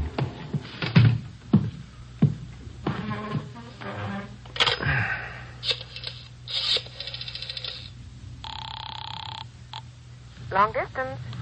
This is Friday in homicide. I'd like to place a call to Mr. Frank Renard in Murphy, Idaho. The number's 761. Frank Renard, Murphy, Idaho, 761. Yeah, that's right. The call's been cleared with the business office. All right. Do you want me to call you back, Sergeant? No, I'll hang on.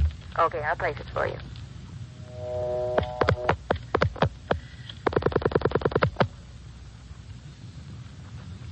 Long distance?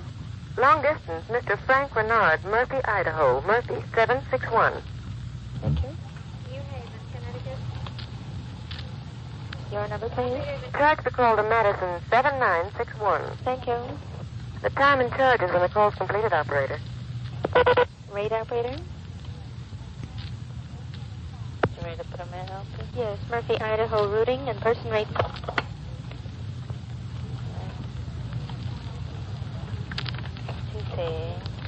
N-A-M-P-A, Napa. Hi. Boise. Hi. 160 160, thank you. Welcome. Through Boise.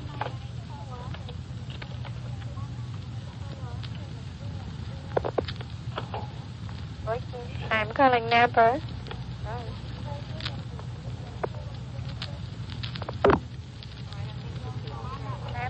Murphy, 761. Thank you.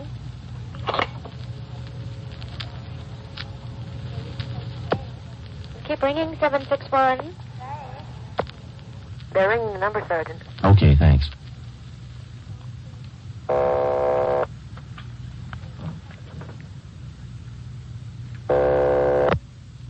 Hello? Mr. Frank Renard, please. Los Angeles calling. Who do you want? Mr. Frank Renard, please. Los Angeles calling. I'm Frank Renard. Go ahead, please. All right, Sergeant, go ahead. Hello? Hello? Hello, Frank Renard? Yeah, who's this? This is Sergeant Friday, Los Angeles Police Department. We've got an urgent message for you. For me? Well, what's the matter? Well, your wife, Dolores, asked me to call you. Something's happened to your mother. What do you mean? What's happened? I better let your wife tell you. She wants you back in Los Angeles right away. Look, what's this all about? I can't leave my job now. You better come. Your mother's been murdered.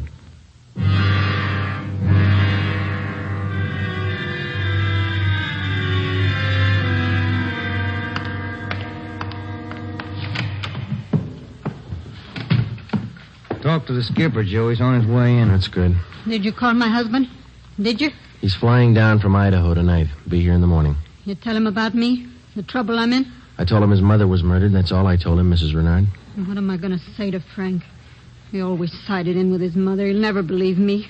What can I tell him? Jory can give you more trouble than your husband can. What you going to tell them? Are you stupid or something? How many times do I have to say it? I didn't kill her. I didn't kill her. It's a small room, Ms. Renard. We can hear you. Sit down, please. I won't sit down. You're not pinning this on me because I didn't do it. Anybody could have killed the old hag, but I didn't. Will you sit down, please? I don't have to take this. I'm no tramp. Keeping me in here, asking me questions. I told you all I know. Look, you're in a bad spot. I hope you realize that. I didn't kill her. Ms. Renard, how long have you and your mother-in-law been living together in the house on Chavez Road? Since Frank took the job up in Idaho. About 6 months. He said it'd be better for me while he was away living with her. Your neighbors told us you didn't get along very well with your mother-in-law. That's right, I didn't. She hated me, I hated her. You used to fight with her, is that right? You hit her. Only a couple of times. She called me dirty names. I hit her. She pulled me by the hair. I hated her like everything. I didn't kill her. Once more, Ms. Renard, would you mind telling us how you spent your time since early this morning, where you went, what you did, everything? I told you already everything. Will you tell us again, please? I got up about 9:15. I had a cup of coffee and then I got dressed.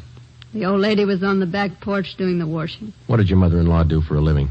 I told you. She took in washing. After I got dressed, I left the house. About 10 minutes after 9, I went downtown to the dentist. He filled a tooth for me. This one here, you can ask him. What time did you leave the dentist's office? About 10:15. Maybe 20 after. You can ask him. What'd you do after that? I walked around window shopping. Did you buy anything? Talk to anybody? I told you no. What time did you get home? 12:30. I went in the bedroom.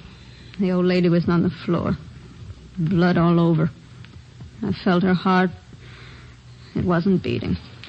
And is that when you got the blood on your dress? Yeah. Now, that's all I'm going to say. 3 times I told you the same story already. And you still can't account for your time between 10:20 this morning and the time you found the body and called the police at 12:30. I told you. I left the dentist. I went window shopping. Then I walked home. And during that time, you didn't talk to anyone and no one saw you? Lots of people saw me. People on the street downtown. I'm no tramp. I don't talk to everybody. None of your neighbors saw you come home, Ms. Renard? Of course they didn't see me. I cut across the back lot up from San Jose Avenue. I came in the back way. The lady who lives next door to you. She says she was in the backyard about noontime. She stayed there till after 1 o'clock. She didn't see you come in the back way. And she's a liar. She's a dirty liar. You and your husband took out an insurance policy on your mother-in-law last year. Is that right, Ms. Renard? Sure it is. What of it? $5,000? Yeah, so what? You know a man by the name of George Martino? No. You better tell the truth, Ms. Renard. All right, so I do. He's a friend of mine. You've been running around with him since your husband's been away. None of your business. I do what I want. Your mother-in-law found out about Martino. That's what you fought about most of the time. Oh, she was crazy. He's a friend of mine, that's all. Are you telling the truth, Ms. Renard? Martino's a boyfriend of mine. I told you, that's all. Your mother-in-law found out you were running around with him. She warned you if you didn't shake Martino, she'd write your husband. You said you'd kill her if she did. That's a lie. That's what your mother-in-law told one of the neighbor ladies. And I said it just to scare her. One night I was drinking. We had a fight. She was yapping at me all night. I said it just to scare her. But she wrote the letter anyway. And that's what she said. But I didn't kill her. You had the time, the motive, and the opportunity. It wasn't me. I didn't kill her. Interrogation room, Friday. This is Brennan, Joe. Yeah, Bill. Where are you? Santa Monica. Picked up George Martino.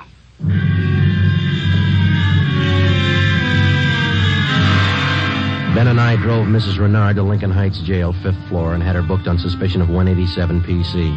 When we checked back in at the office, Brennan and Wiseman, the other 2 men on the case with Ben and I, were questioning George Martino in the interrogation room. Ben and I stood by. Martino admitted only 2 things. He had been running around with Mrs. Renard since her husband left town, and he had heard Mrs. Renard express a desire to do away with her mother-in-law. After the questioning of Martino, Sergeant Brennan, Ben and I met with Chief Ed Backstrand. It was 5:15 p.m. You got everything but the murder weapon, huh? That and Mrs. Renard's confession. She ought to come through, huh, Joe? I don't know. She's scared, but she's still got a smart mouth. What about Martino, Brennan? You think he had a hand in it? I don't think so. We spent most of the afternoon talking to him. He hasn't got the guts. We took a statement. And does he have an alibi? Solid. What was the cause of death? Strangulation, multiple fractures of the skull. All the motives are with Mrs. Renard, Chief. Pretty clear-cut job. No evidence of robbery or burglary, I guess. A couple of the dresser drawers in the bedroom were emptied on the floor and clothes tossed all around. Pretty obvious plan to make it look like burglary. Maybe. We found 3 $1 bills in plain sight. They were on the floor near the body. If a burglar went through this stuff, he wouldn't have missed that money. And it shouldn't be too much trouble tying it up. Shouldn't be, Skipper. Friday and Romero, you follow the case through. Just a minute. Hello, Backstrand. Yeah? What? All right, I'll send him over. Lee Jones. Just finished checking the evidence at the crime lab. Yeah? He thinks Mrs. Renard's innocent.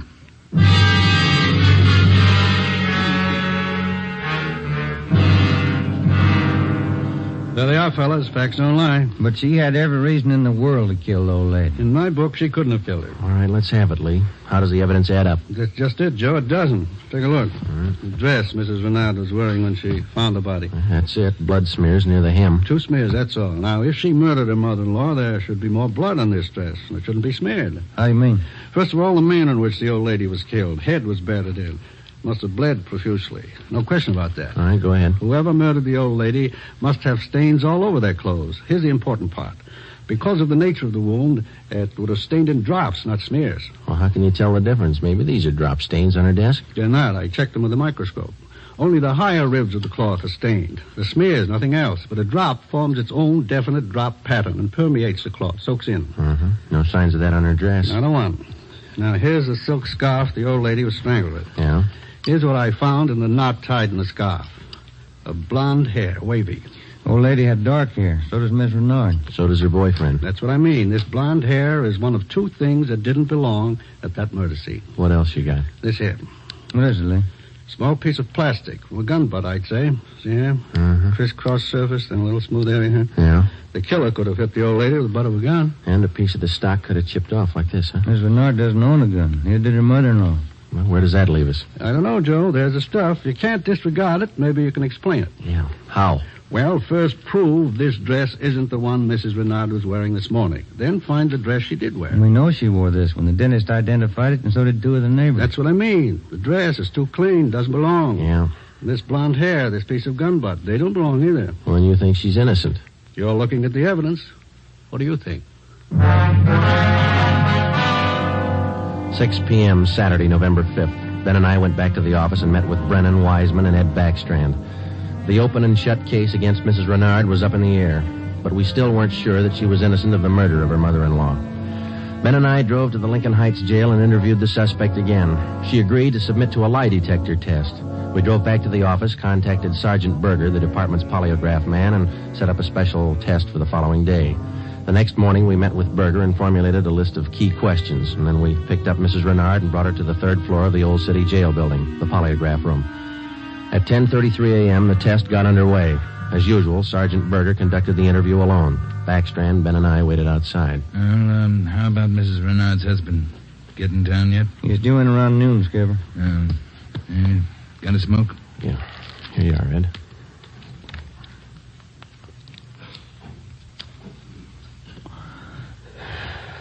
Yeah, thanks. What time is it now? 11:25. Here's Berger now. That's it, Ed. What'd you get?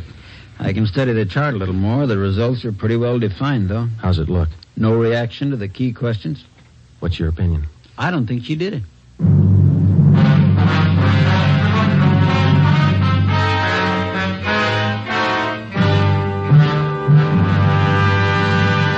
You are listening to Dragnet, authentic stories of your police force in action. And in leading magazines this week, you'll see this authentic story. Headline: Fatima's sensational growth sets a record for long cigarettes. Then you'll read the actual reasons smokers give for changing to Fatima. Fatima is different. It's mild and has a wonderful flavor.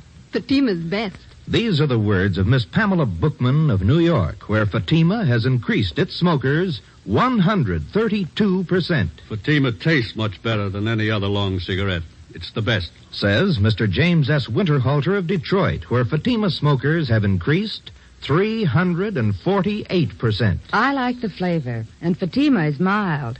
It's the best long cigarette. That's the statement of Mrs. Mary C. Werdeman of Los Angeles, where Fatima has increased its smokers 545%. Yes, more and more long cigarette smokers every day agree. A change to Fatima is a change to the best. Enjoy Fatima yourself. Best of long cigarettes.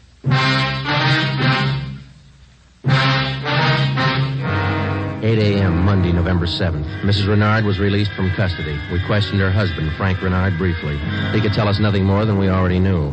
Brennan and Wiseman were called back on the case, and together the four of us started over again from the beginning. We had a dead body, 2 pieces of physical evidence to work with, no idea how to fit them together, and no suspects. We went back to the Chavez Road neighborhood where the murdered woman lived and started pushing doorbells.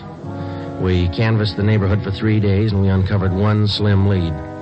He was selling magazines, officer. Went door to door, right up the street here. Young fellow. Could you describe the man for us, please? Nothing to talk about.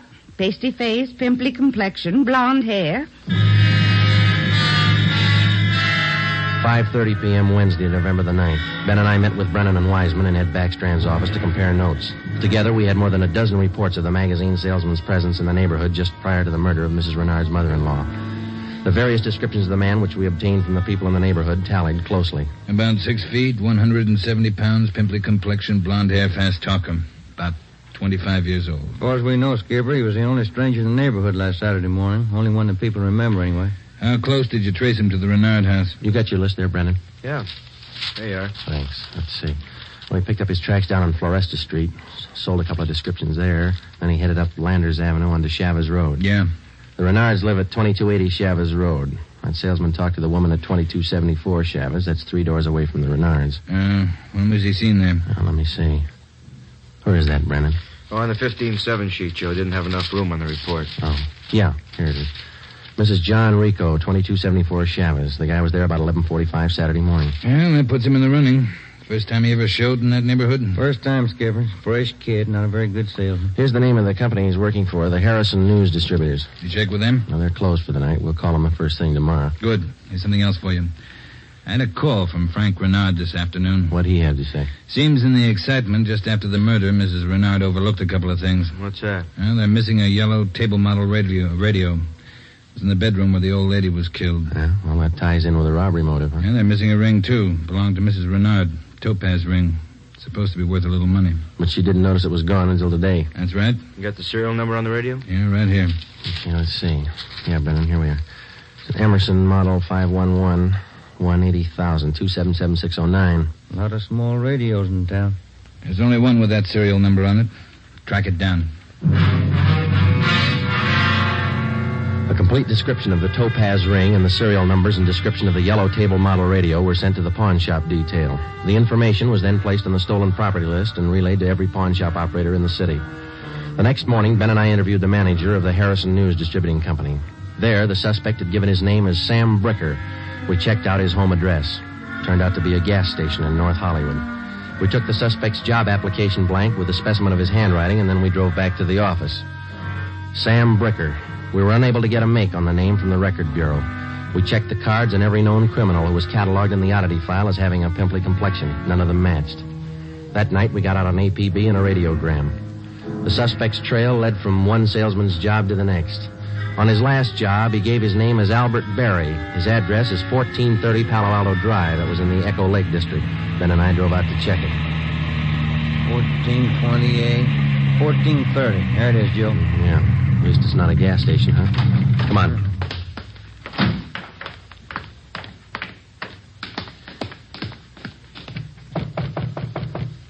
Tiresome, huh? Yeah, I could stand a change. Yes, what is it? We're looking for an Albert Berry, ma'am. Does he live here? Mr. Berry, I'm sorry. He and his wife moved 4 days ago. We identified ourselves as police officers and had the landlady, a Mrs. Catherine Hoffman, show us the apartment which Berry and his wife had occupied. It was still vacant. In one of the closets in the apartment, we found a cheap overnight bag. The lock on it was broken and one of the seams had ripped. I forgot about that old bag, and Mr. Berry told me I could throw it away. Take a look. I'm in. Yeah. How long has Berry been married? Do you know, Mrs. Hoffman? No, I don't. But the way they acted, lovey-dovey all the time, I don't think they've been together long. Hey, Joe. Look, some kind of an identification tag. Yeah, let me see. Get it up here. It's a tool disc, it looks like, doesn't it? Jameson Larrabee, Pittsburgh, Pennsylvania. You're not after Mr. Berry, are you, officer? Yes, ma'am, we are. Did he leave a forwarding address? I wish he did. I'm holding 3 letters for Mrs. Berry in my apartment right now. May we see them, please? Certainly. Would you step this way, please? My apartment's just across the hall. Yes, ma'am. Would you like a bottle of beer or something? No, ma'am, thanks. Let's see. I thought I put... Yes, here they are. 3 of them, Sergeant. From her folks, I think. Mrs. Berry's from Fresno. Oh, that's good. You want to copy down this return address, Ben? Yeah, go ahead. Okay. That's C.K. Ulrich, U-L-R-I-C-K. 525 North Lamona, Fresno. Yeah, I got it. There you are, Miss Hoffman. By the way, did the Berrys say they'd call for their mail? Mrs. Berry did. That's why I'm holding on to it. All right. Just one more question. Do you remember if Mr. and Mrs. Berry had a radio? Yes, they did. A small one. Do you remember what brand it was? No, I don't. It had a yellow case. That's all I remember. Before we left, we called Ed Backstrand, and he had an immediate stakeout placed at the apartment house in case the Berrys returned to pick up their mail. Ben and I went back to the office and placed a call to the Pittsburgh Police Department. We gave them the description and the number of the tool disc which we'd found in Berry's old suitcase. They said they'd check with the Jameson Larrabee Company in the morning, and then they'd call us back. That night, Ben and I drove to Fresno and checked in at the police station up there. 2 officers were assigned to stake out the Ulrich home. We interviewed Mr. Ulrich, who identified himself as Albert Berry's father-in-law. He told us his daughter had married the murder suspect 8 months before, and he gave us pictures of Berry taken at the wedding. Ulrich told us that he'd catch a Santa Fe train out of Fresno the next morning. He wanted to be in Los Angeles to take his daughter home when Berry was apprehended. It was almost 2 a.m. when Ben and I left Fresno and started back for Los Angeles. We checked in at the office at 10 minutes past 8 the next morning. At 8:35, the call came through from the Pittsburgh Police Department. What did they say, Joe? It was a tool disc, all right. Jameson Larrabee Company, issued 18 months ago to one of their workers. They give a name? Albert Berry.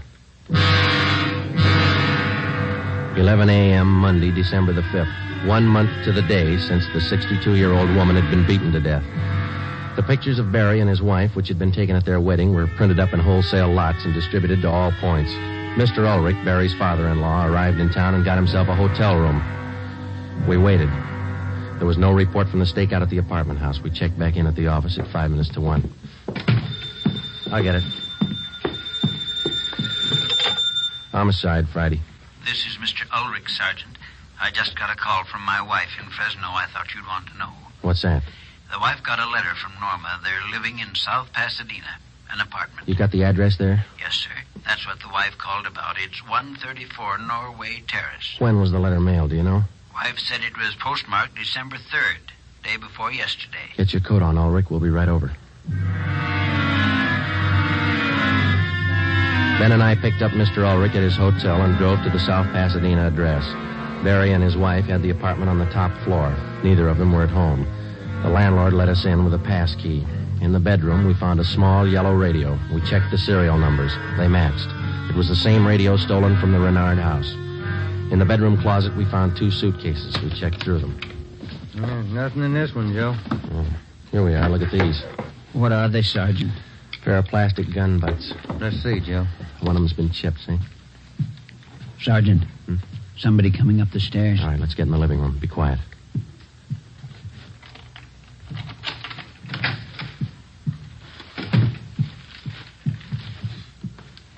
Dad, what are you doing here? Who are these men? Police, Norma. They want Albert. He killed a woman. Dad. It's all right, Norma. It'll be all right. Did you know your husband killed a woman, Miss Berry? He just told me last Saturday. We've been running away for a month now. Moving all the time. I wanted to know why. So he told me. He said I was in it as much as he was. And I'm tired of running. Why did he kill her? Did he tell you that? He said he broke in the house. He didn't know anyone was home. The old woman was in the bedroom. She started to cry out. He had a gun. He hit her with it. Where's your husband now? I don't know. Said he'd come home for dinner. About 5. I bought the groceries. What time you got, Ben? 3:30. That ring you're wearing, Miss Berry. Did your husband give you that? Yes, why? What kind of a stone is that? Topaz. Bert gave it to me. Why? Nothing. We'll wait. 5 o'clock came and went. Berry failed to show. 5:30. Ulrich started to get nervous. 6 o'clock. 6:30. No sign of Barry. I went to the window and kept an eye on the street below. At 6:45, a light green Nash sedan pulled to a stop in front of the apartment house. A man got out and went into the main floor entrance. Bert. I'll let him in. All right. How long have you had the new car? A couple of days. Bert got it credit. What do you want me to do now? Does he have a key to the apartment here? He lost it. Okay, when he rings, let him in and just act natural. Ben? Yeah. You cover me. I'll get the cuffs on him. Right.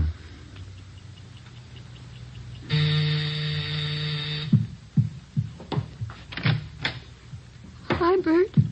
Look out, Joe! All right, drop it, Barry. Okay, Ben. Yeah, he's fast with a gun. Nice looking, isn't he, Sergeant? You'd never think he'd kill anybody. Come on, let's take him in. I love him. I still love him. But you're a cop. You wouldn't understand. That's right. I wouldn't understand. I'm a cop.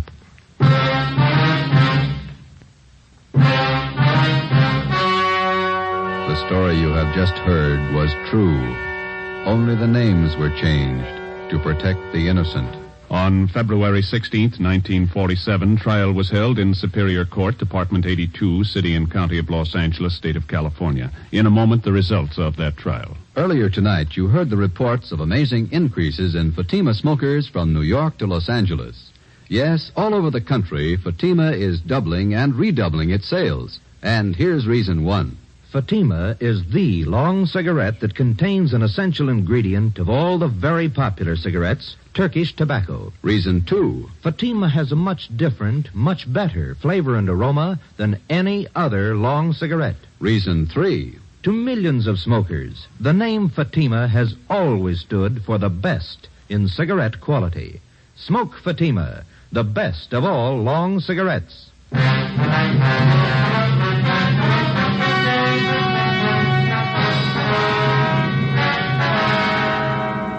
Albert Ralph Berry was tried and convicted of murder in the first degree. His wife, Norma Berry, was found innocent of the charge that she harbored a criminal. She was returned home with her father. Berry was executed in the lethal gas chamber at the state penitentiary. You have just heard Dragnet, a new series of authentic cases from official files. Technical advice for Dragnet comes from the Office of Acting Chief of Police W.A. Wharton, Los Angeles Police Department. Tonight's program is dedicated to Private Hubert W. Estes of the District of Columbia Metropolitan Police Department, who on the night of May 16th, 1947, gave his life so that yours might be more secure.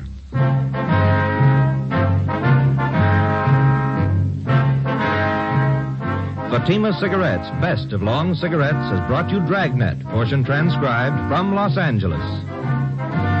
Be sure to hear songs by Morton Downey tonight on NBC.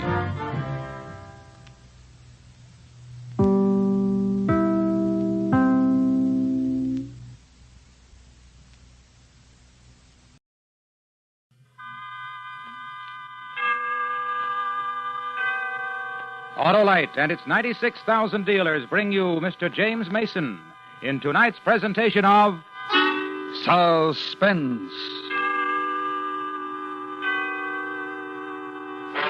Tonight, Autolite presents the story of the terrifying escape of a dying man, an adaptation of Odd Man Out, starring Mr. James Mason.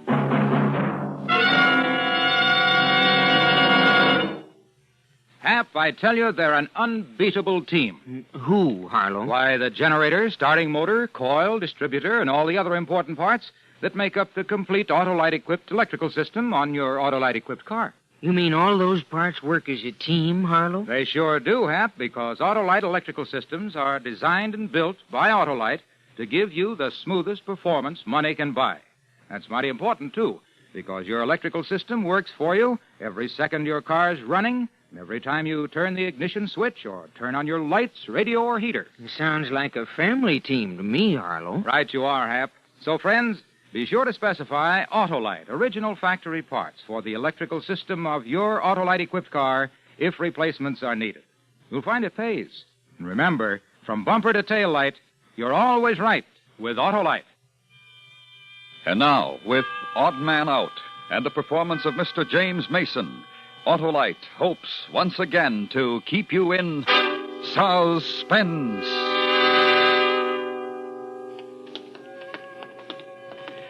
There are 4 of us on the raid. Murphy, Nolan, Pat outside waiting with the car, and myself. So there's no need to be frightened, Johnny. It's been all planned months ago. Slow down. The safe will be open. It always is. 3:30. The wages clerk will be picking up the money. There's the office at the end of the hall. Slow down. Murphy looks frightened. I don't like the smell of this place.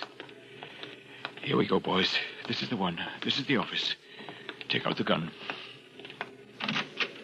You two over there. Get to the wall. Turn your face to it. All right, shut up. Do as you're told. The safe, Nolan. It's open, it is. What did you expect?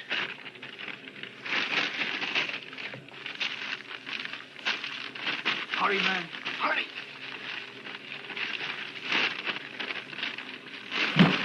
It's all in. Come on, then. Somebody call for the police!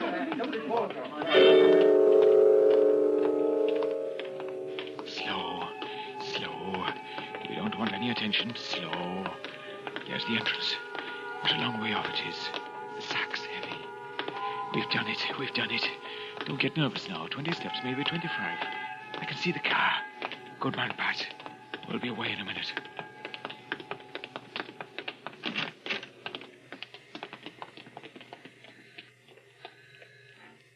Come on, Johnny. Come on, Johnny. Why do you stop, Johnny? Down the steps, man. There's the car. Pat, Murphy, Nolan. Come on. Stop, you. Johnny, look out behind you. He's got a gun. He's got a gun. Run. Johnny. How mad he is and all. It's like a dream. I can't move from here. It's like a dream. Go. Don't you. Get the sack, Nolan. I'm with you, Johnny. Hey.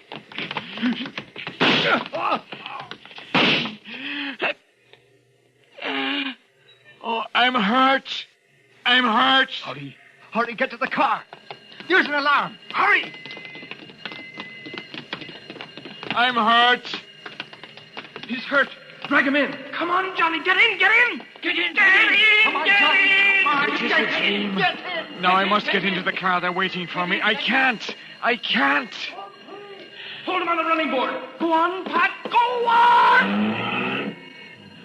I can't get in. Hold on to me, boys. I'm hurt. Hold on to him. He's slipping.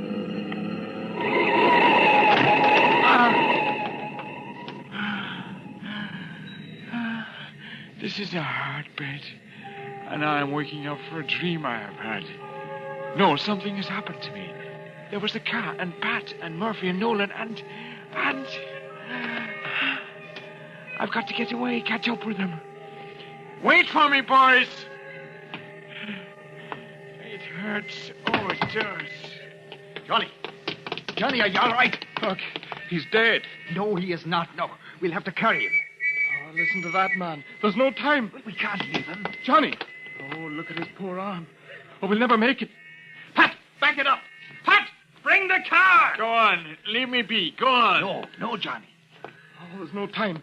They'll all be out looking for us. We can't get away. Leave me. Put me down. Run, Nolan. Go back to headquarters with Pat. Oh, no. It'll be the end of you. We'll get through somehow. No. Why doesn't Pat back it up? Do as I say. I'm done for. Get out of it. Oh, Johnny, no. I'm the chief. It's an order. All right. Hold on to me, Johnny. There's a shelter across the road. You heard what I said, Murphy. The devil with you. I'm staying.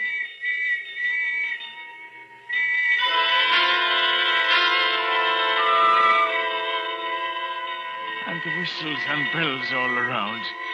It's a dream because I'm crossing the road with Murphy and there's people standing watching us. Then I am wounded. And it's not a dream because of the pain. I killed a man, that's how it was. And he wounded me.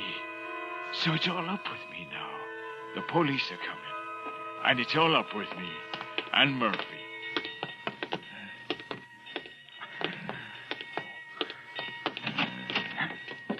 Here's the shelter. Hurry inside, Johnny, now. Hurry. It's dark in here. I'm hurt. I'm hurt. Yes, it's dark. Now rest for a bit, will you? Rest. They're outside, looking for us. Yes. I killed him. That was in self-defense. He shot first. We got the money, didn't we? Aye, we got it. Nolan and Pat will have it safe. Now, let's have a look at that arm. I can't feel it. But it hurts, no. Yes, I know. Hey, you wait a minute. I'll find a match. Does it look bad? It'll be all right. We'll have it all right. I'm finished. It's all up with me. Dennis will be the next in command, you hear me? Dennis, and then you.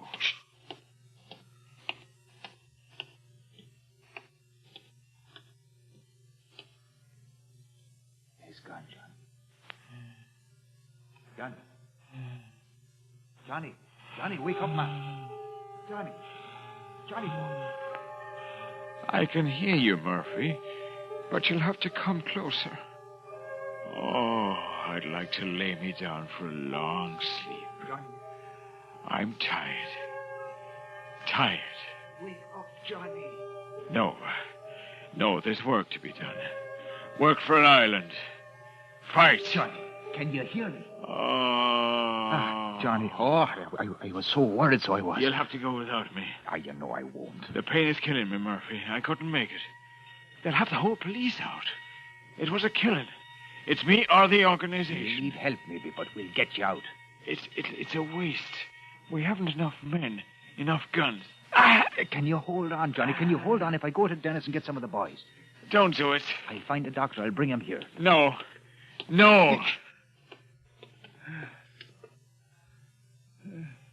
Have they looked in the shelter? No, the people said they ran off to the east. You trust those four witnesses? Don't be daft. Come on. Get back here. Behind the crate. Quick.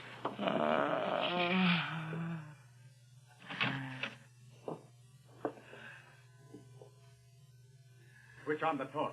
Right. Now, over there.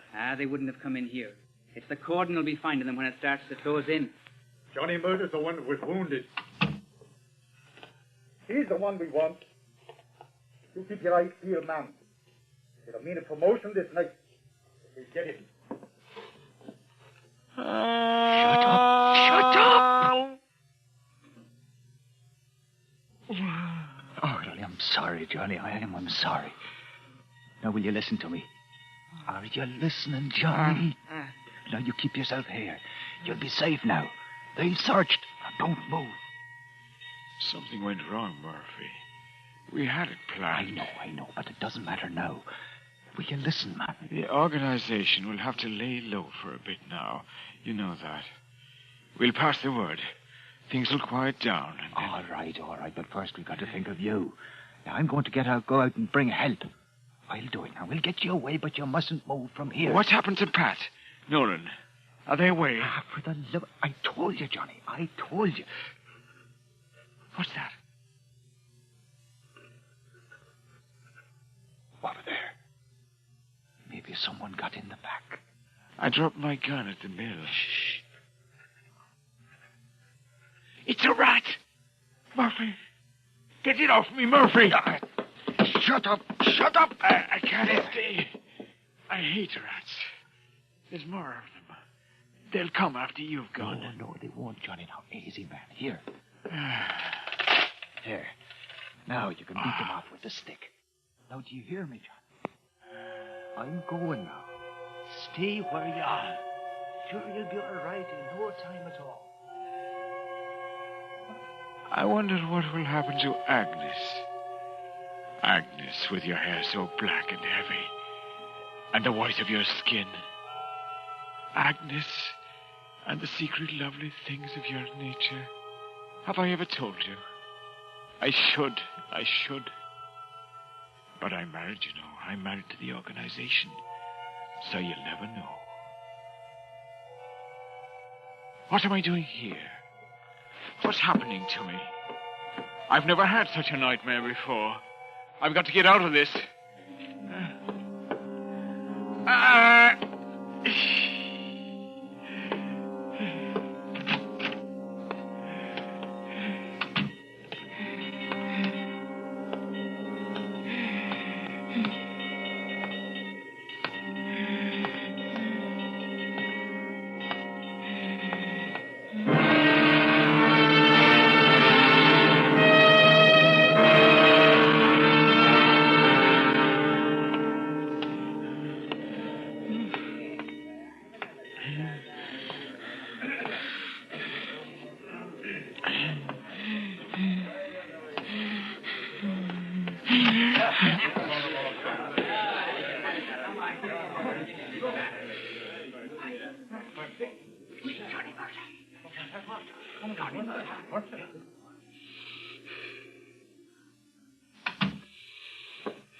I am finished now. The thing is killing me. I'm finished.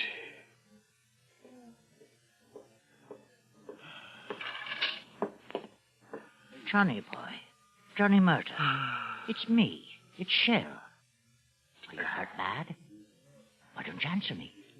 I've always been your friend, Johnny. Remember? Shell? Get out. Leave me be. Man, the police is looking for you, so they are. Oh, there's killing tonight. How did you get through the patrol? He's got to get out of my pub. Can't you see the look of him, Mr. Fence? The police will be here. They're everywhere tonight. We mustn't have Johnny Murtha found in here. It'll ruin me. So he wandered in, he did. You can't help that. Think of it, Mr. Fence. He's a prize creature. Worth thousands. A couple, anyway. You'd sell him? Oh, Shell. He's wounded. The organization would get you for it, so they would. They might and they might not. Who's to know? You are a foul little rat. Am I not? Now, which one of us will go to the police? Will it be you, Mr. Fancy, or will it be me?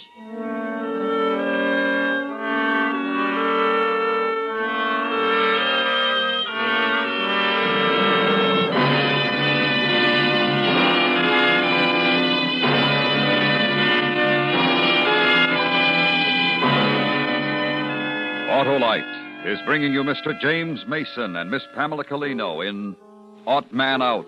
Tonight's production in radio's outstanding theater of thrills, Suspense.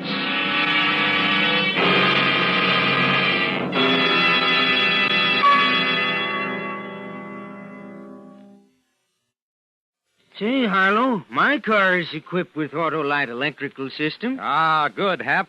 Autolite electrical systems are used as original equipment on many leading makes of our finest cars, trucks, and tractors. And every unit and component part is related by Autolite engineering design and manufacturing skill to give the smoothest performance money can buy. Why, I depend on my Autolite electrical system every time I start my car. You sure do, Hap, and every second your engine is running, too, as well as every time you turn on your radio, heater, switch on your lights, or blow your horn. It pays to keep the electrical system running right. Eh, Harlow? It sure does, Hap. So, friends, treat the important electrical system of your car to a periodic checkup. See your car dealer or your authorized Autolite service station. To quickly locate your nearest authorized Autolite service station, look in the classified section of your telephone directory under Automobile Electrical Service, or call Western Union by number and ask for Operator 25.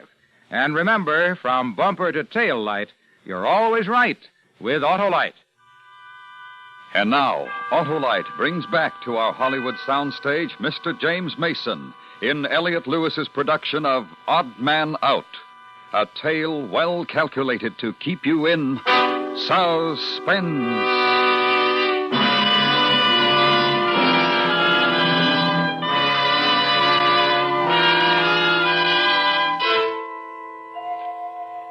There is noise, and there's voices, and the pain hurts me eyes and my body. I heard some talk. It was talk of the police. And I heard them that close to me that they might have been in the same room. But I couldn't see for the pain. Won't be me will see the police left him tonight. Oh, then, Mr. Fancy. Nor you. Nor you. I want no trouble, but I'll not turn him in. Police is out with Tommy guns and all. It's a big sweep. Sooner or later they'll get him. But I won't do it, nor you. Stay with him. I'll get whiskey. Oh, for goodness sake. What's to become of you, Johnny boy? Well, you're not long for the joys of life, I'm thinking. And alive, you're worth my fortune. Shell. Aye, Johnny. I'm your friend. It is your friend, Shell. What can I do for you? I was supposed to stay where I was. They're coming back for me. Murphy's bringing them. Dennis, Pat, Nolan, Seamus. I was to be where Murphy left me. Heaven preserve us, the whole organization altogether. It'd be worth it. Where, Johnny? Where were you to be? Where's the place, man? I've got to get back. They'll be looking.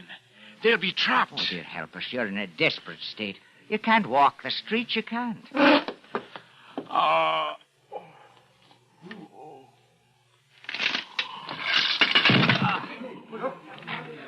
Listen to me, Johnny. Listen. I'll take you. You'll need someone. You couldn't move in the city alone. I'll take you. And I'm telling you straight. Do you hear me, Johnny? Come on, Johnny. Come on. Let me help you. I've got to get back. So you have. Now, I'll take you. Now, rest on me, Johnny. We'll find him. Mr. Fancy. Careful now, Johnny. We'll go to the back way out. What are you up to, Sheriff? I told you. Sure, I'm helping is all. He has to meet his friends to save him. Now, we're going out the back. Put your head out, Mr. Fancy, and see if the coast is clear. And get a pint. He'll need it. Why am I cold again? The wind. I don't want to walk anymore. Shell.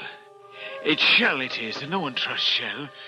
What am I doing with Shell? Where is he taking me? You turn me in, you dirty... No, Johnny, no. I want to help, not Shell. Oh, dear, help us. Here.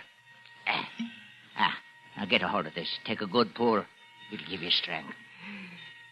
That's enough now. You've had enough. All right, come on. Close to the walls, man. Keep out of the light. Where are we going? Where?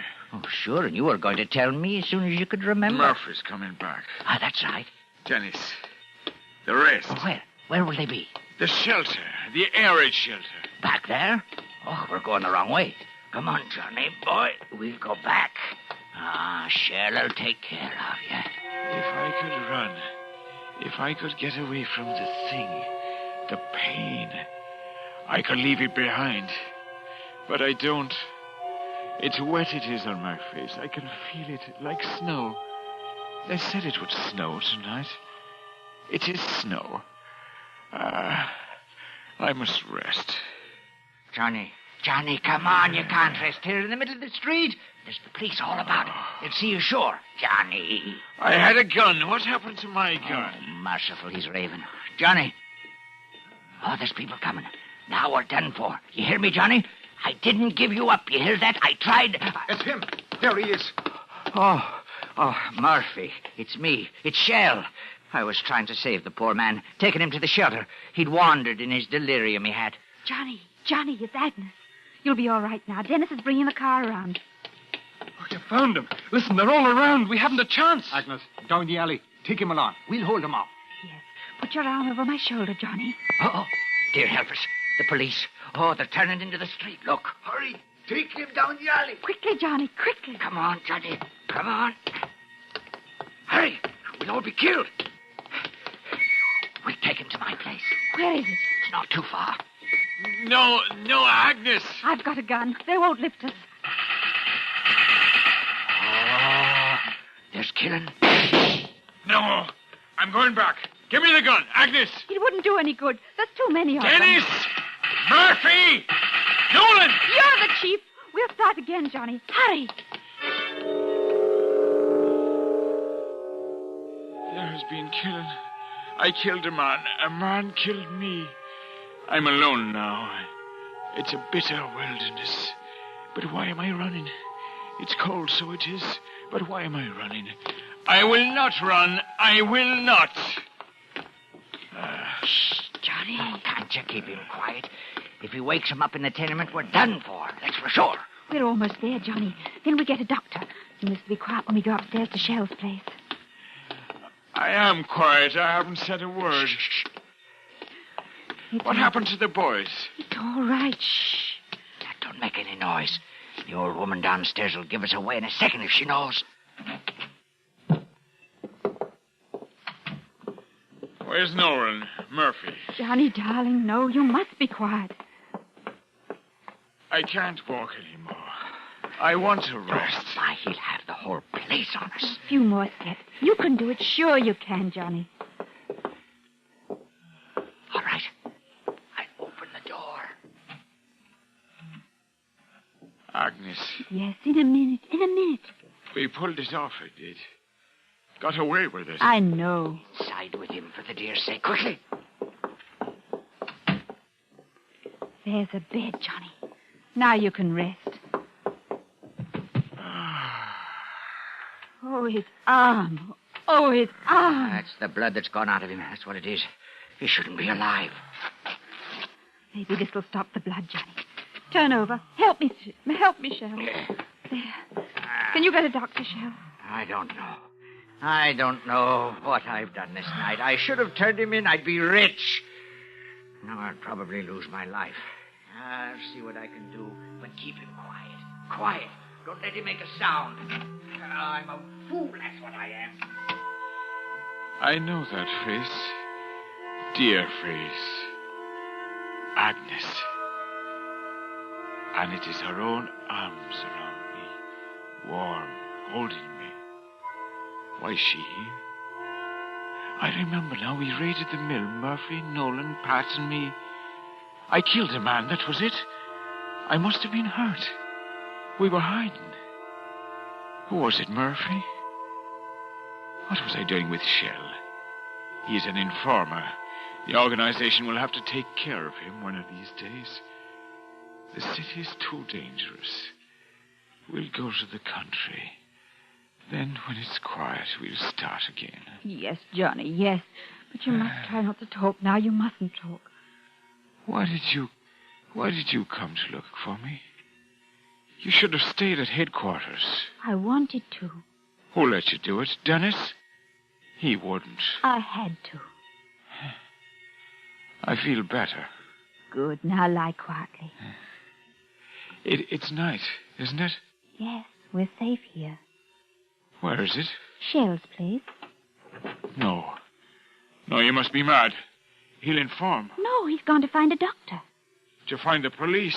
No, he helped me bring you here. You can't trust him. It's all right, it is. Lie back now.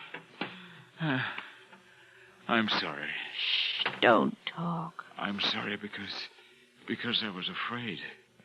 I think I've been afraid tonight. No. I'm not now. You've never been afraid of anything. From the first day I saw you, even before that, when I heard about you, I knew you were not afraid. Will you give me a kiss? I love you. I've never had time for that. The organization... I love you. The organization has had you. Let them leave you to me now. No, you're a woman. You wouldn't understand. It's my life. They're coming. They must have recognized me on the street, or someone informed. I ran, but they're moving down the street. We'll get out the back way, then. No. It's a cordon. You can't. Not with him that way. He's the one that informed. He's the one... No, Johnny, no, I swear. Run while you can, Shell. But go on. Oh, I'm sorry, Johnny. Sure, I did my Agnes, best. give me the gun. Shoot him. He's the one. Informer. No, it's all right. Run while you can, Shell. You let him go. Yes. You let him. And you hold the gun in your hand without shooting.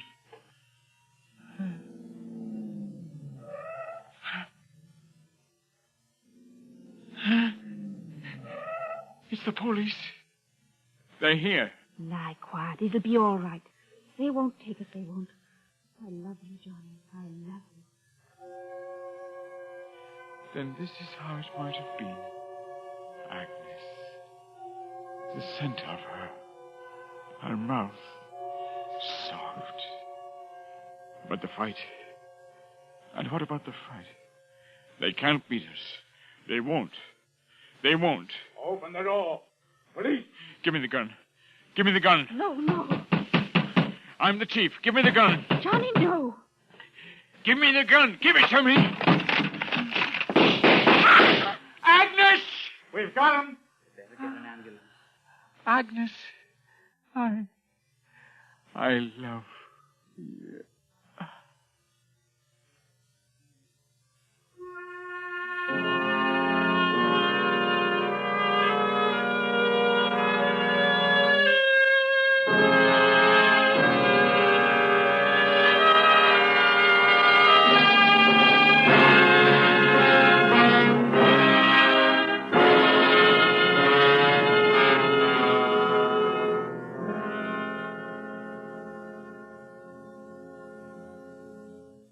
Suspense. Presented by Autolite. Tonight's stars, Mr. James Mason and Miss Pamela Colino.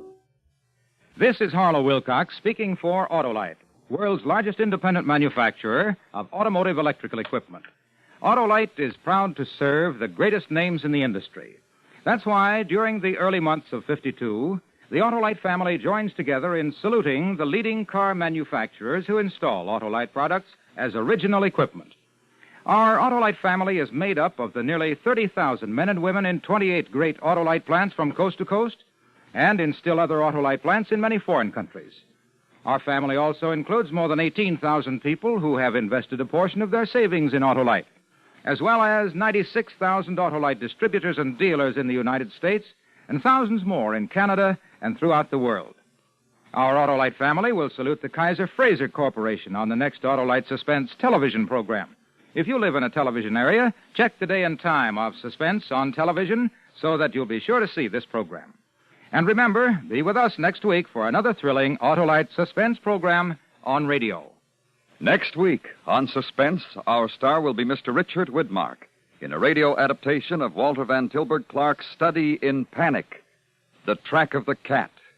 In weeks to come, we shall also present Miss Barbara Stanwyck and Mr. Herbert Marshall, all on Suspense. Odd Man Out was adapted for Suspense by Anthony Ellis from the book by F.L. Green. Suspense is produced and directed by Elliott Lewis, with music composed by Lucian Morowak and conducted by Lud Gluskin. Featured in the cast were Ben Wright, Dan O'Hurley, William Johnstone, Joseph Kearns, Charles Davis, and Raymond Lawrence. James Mason may currently be seen in Lady Possessed. This is the CBS Radio Network.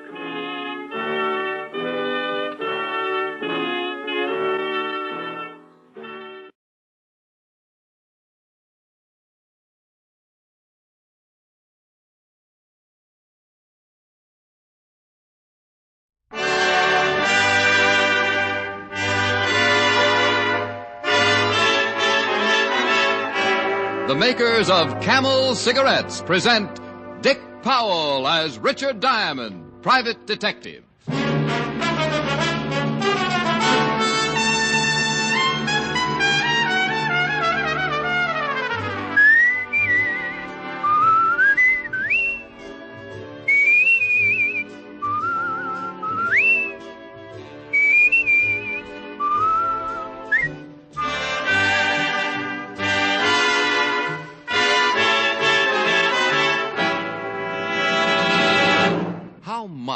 Can a cigarette be? One puff won't tell you. One sniff won't tell you. It takes day in, day out smoking to find out how mild a cigarette is, how well it agrees with your throat.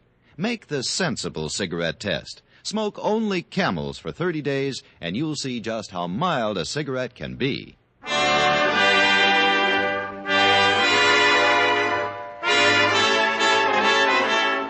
Here transcribed is Richard Diamond, private detective, starring Dick Powell.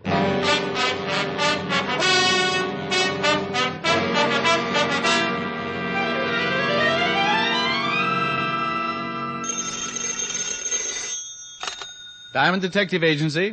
Diamond, that's a girl's best friend, you know. Not this girl anymore. Oh, Helen, hi. Hi, you stinker. Hmm? Where were you all day yesterday? Oh, well, you'll never guess what happened. No. 9 o'clock City Hall. They told me I have to renew my license. Cost $200. Go on, I'm listening, but I'm not sympathetic. 10 o'clock, my bank. Withdrew $2.35. The wad.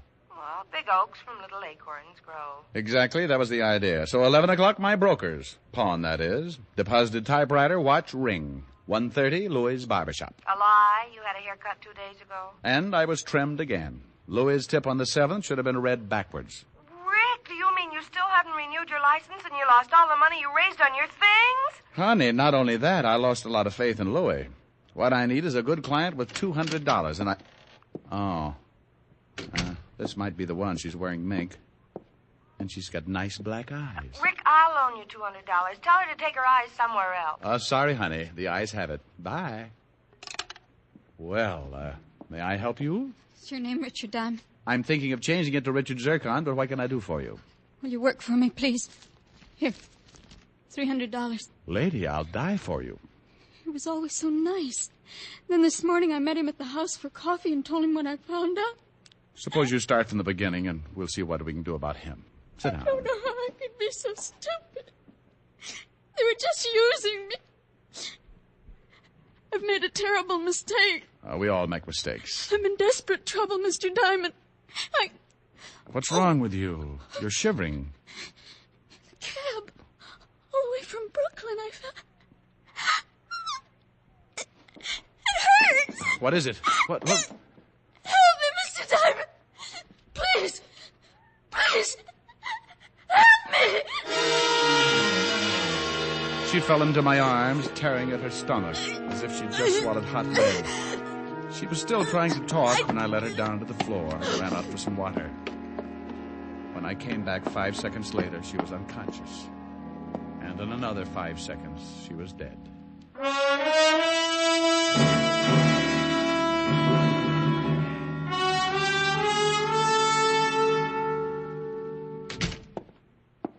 If it ain't Richard Diamond, defective detective. And your name, Sonny? Why, it's me, Otis, Sergeant Otis. You know me, Rick. Oh, yes, Sergeant Otis. I didn't recognize you there for a minute. You had an intelligent look on your face. Oh, you think that's funny, don't you? Well, let me tell you something really funny. Well, do. Personnel Division tells me if you don't get up $200 by midnight, you're going to be an ex-private detective. One of the reasons why I'm here, Otis, old buddy. Now, on your lunch hour, trot up to personnel and tell them about the color of this. Ew. Where'd you get all the scratch? For my client. But she's dead. Well, go ahead, say it. She's dead. But dead or alive, she hired me and paid me, and I'm still working for her. Here. You can take it upstairs and cover my license fee for me. Oh, all right. Now, try to smile through those tears. There you are. 200. All counted. You won't have to take off your shoes. Okay, I'll take it up for you. Hey, about that dame, Diamond. You know I got a theory. Otis, there's smoke coming out of your ears. I told you that would happen if you ever tried to think for yourself. Now, where's Levinson? Lieutenant's across the hall in the medical examiner's office. I'll go get him. Never mind, I'll do it myself. You might lose your way. Oh, you talk like that. Hello, Rick. Glad you dropped by. Hi, Walt. What did you find out about the girl? Medics just finished with her. It was xylitol killed her. Xylitol? That's new to me. It's a drug. Petrol base. Been in her stomach about an hour. Judging from the way she acted and talked, it could have been suicide. What's her name? Haven't made it yet. Don't know who she is? You need some new talent around here, Walt. Well, there's no identification. Prints haven't lined up with anything yet. Too bad, huh? Real nice-looking kid. I agreed. She was a nice-looking kid. The kind you wait all year long to ask to the senior prom. Watching her die that morning hadn't been easy. It was like standing helpless in the middle of a sudden blizzard that wipes out the flowers of an early spring. When I got back to my office, I was still wondering who she was and how I could help her. Hi, Ricky boy. I've been waiting for you. Oh, hello, Bridgie. Isn't it a little late in the day to be cleaning up my office? I finished swabbing it down a few minutes ago. I was just waiting to get... Sorry, Bridgie. No canasta this afternoon. Don't feel like it. Me neither. Gotta take my banjo lesson in half an hour. Waited around to give you this. What, Found this purse lying in your wastebasket. One of your girlies must have knocked it off the edge of your desk. Give it to me, will you? Maybe that wasn't the mink coat I seen come in this morning.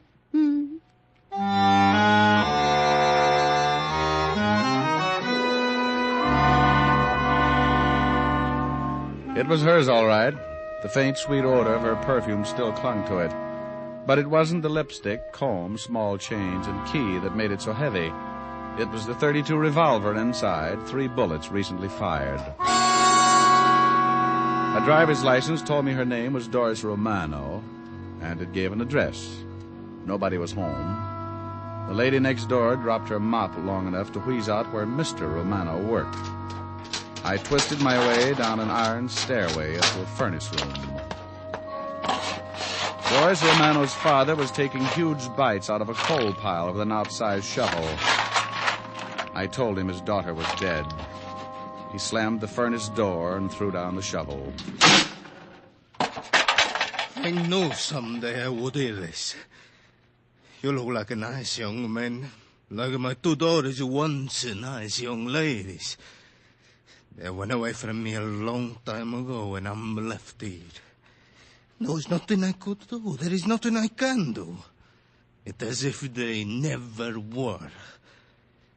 It's better that I go on shoveling until there is no more coal and I die too. I'm better dead.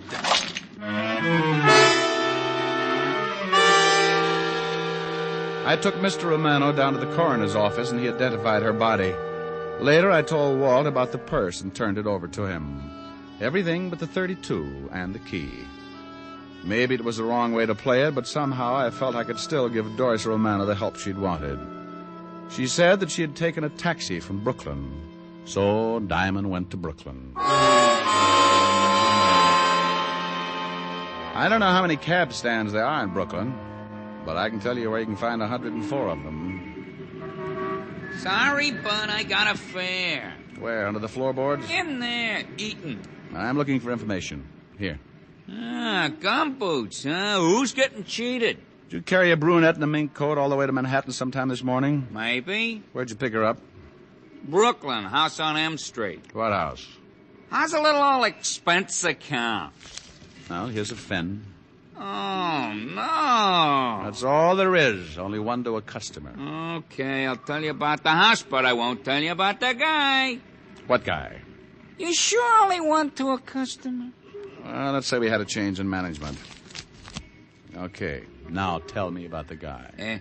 Tall, dark-haired, blue suit kind. He was sort of chasing her when she climbed into me cab. Looked like a mash. With spring still 2 months away? Come on, take me to the house. It's the gray one, 900 block. Find it yourself like I told you. I got a fare. I found the house easy enough. There was a for sale sign on it. The door was locked, so I walked around and back and peeked in the kitchen window. Then I remembered I still had the key that had been in Doris's purse. It worked. Inside, the odor of tar or printer's ink or something along those lines hit me. I was just starting to sniff around when a tall blue suit eased himself in through the kitchen door. He looked at me like I was breathing some air that belonged to him. You could use your GI loan. You ought to buy it. It's a real steal. Oh, thanks. I'm just looking. Well, we charge for that, too. Oh. Well, I don't think she'd like it. Your wife? No. Just a girl in a mink coat.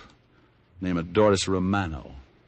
Where'd you get the key to this house? From her. It was in her will. She's dead. I'll get my black suit pressed. I met a cab driver who says he knows you. Said you've been doing a chase scene with Doris Romano early this morning. Mister, when I chase a girl, I catch her. I suppose you've got a name. Yeah, it's Joe Riley. I own this house, or if you're a buyer, okay. If not, cop a heel. Well, I'm not a buyer. Then blow. Oh, I didn't know Lugers came that big. Mm-hmm.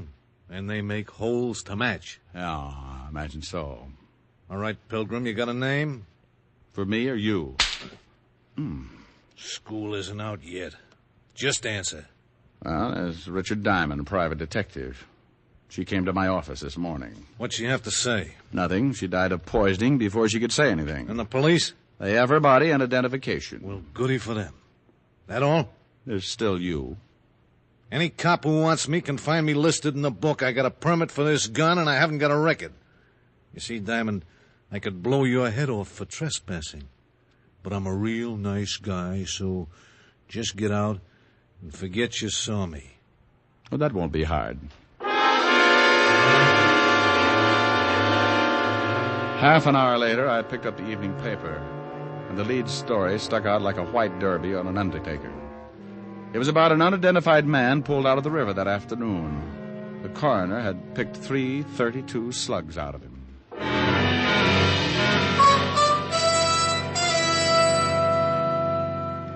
What is it, Rick? Well, about this guy they pulled out of the river. Anything on him? Why? No, just curiosity. It's a terrible thing. Not just 3 .32 slugs, but they'd been filed down the center.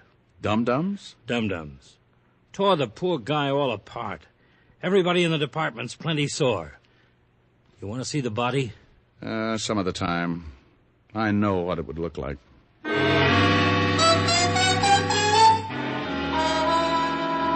As I left Walt's office, I felt like I was standing on a trap door, and the warden had just smiled at the hangman. But I had to take Doris Romano's .32 out of my pocket and look at it. The 3 remaining bullets were all filed right down the center. Dum-dums. Everybody had a right to be sore, especially me.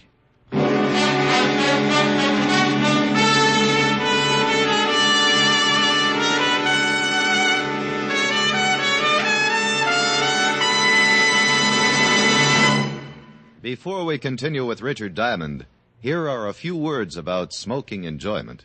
More people smoke Camels than any other cigarette. That's right. More people smoke Camels than any other cigarette. You'll find the reason in 2 words: flavor and mildness. No other cigarette has Camel's rich, full flavor.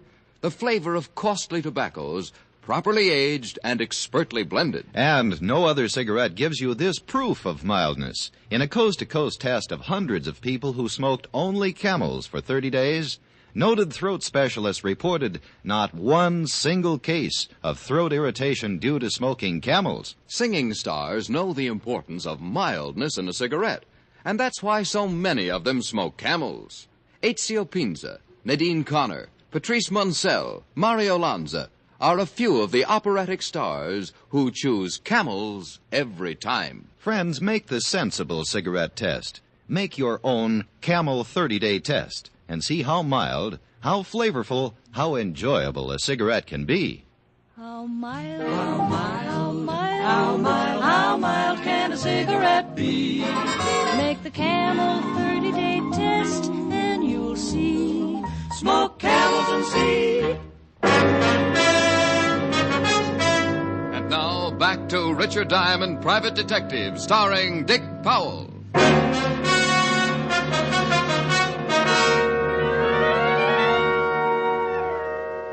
It was hard to picture my angel-faced client pumping dum-dum bullets into some guy and tossing him in the drink, but that's the way it looked. I had no choice but to turn the gun and bullets over to Lieutenant Walt Levinson for investigation, and the aftermath was something only a hurricane would understand. He acted like an historian who'd caught George Washington telling a lie. Well, I guess this kind of proves who knows what who was talking about, doesn't it, Rick? All right, so who's on first? Want me to tell you what's on second? I don't want you to tell me anything, because I know everything now. You know, they could use you in some very high official circles. Go ahead, make jokes. I didn't know I had. A man is found in the river with dum-dum bullets in him. She's carrying the gun that did it. Her fingerprints were on it. And then she commits suicide. Remorse. Ah, baloney. Why did she come to my office to die? Why, when she didn't even know me, was I the last person on the earth she chose to see if she committed suicide? Dames in love want to make a big show. Publicity. Go out with a 3-column spread. Then why didn't she drop down on the city desk of the Graphic? They'd have printed the story in real blood. Hers. You were a lot closer than the graphic. Now, Walt, I'm going to explain this to you patiently. Mm-hmm. I've seen women of every kind, hard, soft, sweet, warm, cheap, treacherous, mean. But I've never known a woman to lie in your arms dying, look up at you, with the most innocent black eyes in the world, and ask you to help her after she had just come fresh from killing a man. Psychology, I don't know. But evidence, I do. If she went to all that trouble to get rid of the body, why didn't she get rid of the gun, too? Well, I don't know. Oh, Walt, this is the sweetest double-cross since the three-way stretch. Somebody planted that gun on her. Now, if you can keep it out of the papers, somebody's going to wonder why the gun wasn't found and come looking for it. Will you give that theory a try? And I suppose you'll be waiting for them with a butterfly net. I'll be waiting for them with a picture of that girl's black eyes in the back of my head. What do you say? Well... Thanks, Walt.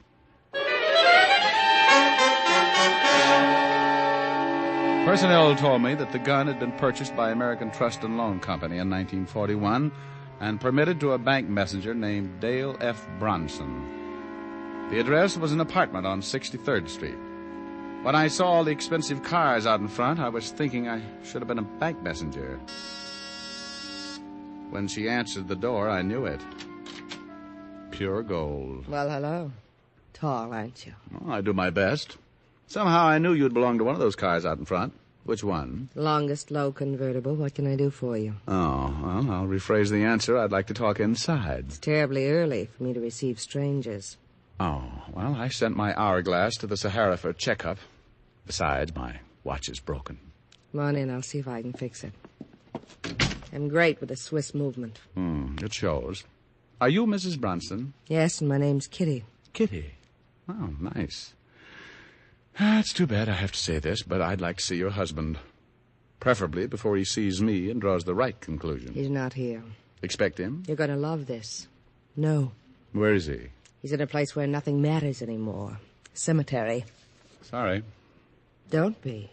He stuck his neck out and tried to be a hero one day. Somebody shot him and stole the money he was carrying. You don't seem to miss him much. I'm still wearing black. Right color, Kitty, but wrong cut. It's a new philosophy I've worked out.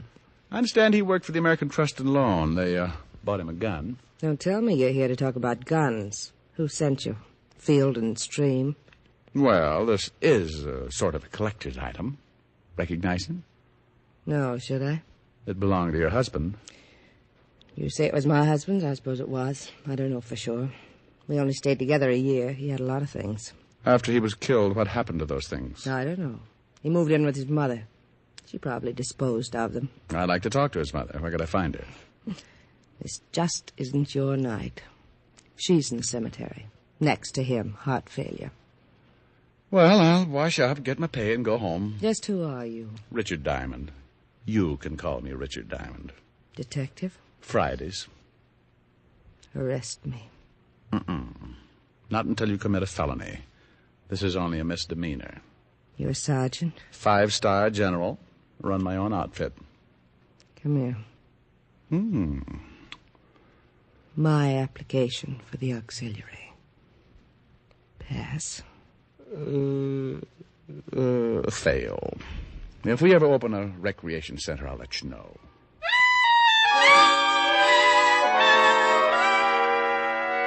Outside, where things were milder, I lit up a Camel and tried to think of something smart. Then I began looking around for a cab, and that was my first mistake.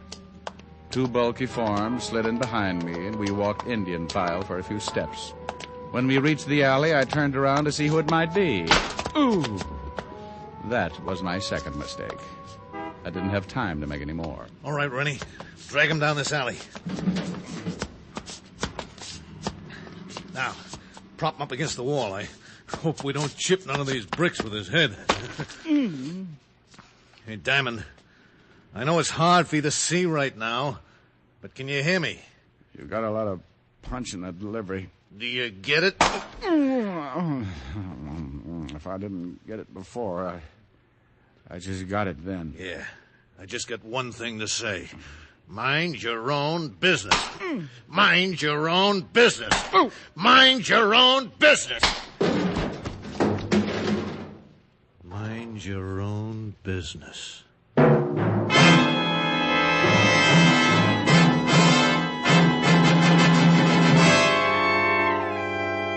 Out of business about 2 punches later. At an ice age later, a yellow cat with one bad eye began licking my face. I guess he thought I was something left over from Toots Shores. When I dissolved back in, I was lying on a soft, white bed in police emergency hospital. Lieutenant Walt Levinson was leaning over me. He looked sad and puzzled, like he was trying to pick a lock with a wet hair. Rick, it's me. Oh, I can hear you, Walt. You've got a mouthful of firecrackers. One of the radio cars found you lying in an alley. What happened? Oh, that's a bright question. Will I even rate a little sympathy? Why should you? 9 times out of 10 you ask for it. And get it. Yeah. Look, Walt, there's an irritated tone in your voice that isn't on the scale. Ask somebody to give me my pants, will you? You can't walk out of here in your condition. I got work to do. My client still has a bad name. Yeah, it's even worse now. You know, besides being overconfident, you're overconfident. Rick, that body with the dum-dum's been identified. His name's Sam Gulliver, Treasury agent. Treasury agent? Yeah, he'd been after your client for a couple of months for passing bad money. Looks like he moved in to make the pinch and she shot him. Bad money? Bad money? Oh, Walt, what time is it? 11:45. Why? Well, I guess I'm 15 minutes away from being out of business. I used her dough to renew my license fee. Well, I'd pay it for you myself if you could tell me who she'd been working with. Dig, Walt. I know a gray house in Brooklyn that just reeks of printer's ink. And I know a guy named Joe Riley who's probably got some skin knuckles. Oh? Well, do I get my pants now? I filled Walt in with some of the details on our way over there. He took it pretty hard. But the thought of talking to a live suspect thrilled him. I knew it would. We slipped down the alley and back of the place and cut our lights. The house was dark and quiet. No one stopped us when we let ourselves in the basement door. The smell of printer's ink was still strong. Throw the flash over there against that wall, Rick. Hey. A whole basement full of evidence. Plates, prints, machinery. You hit it, Rick. Now all we need is Riley.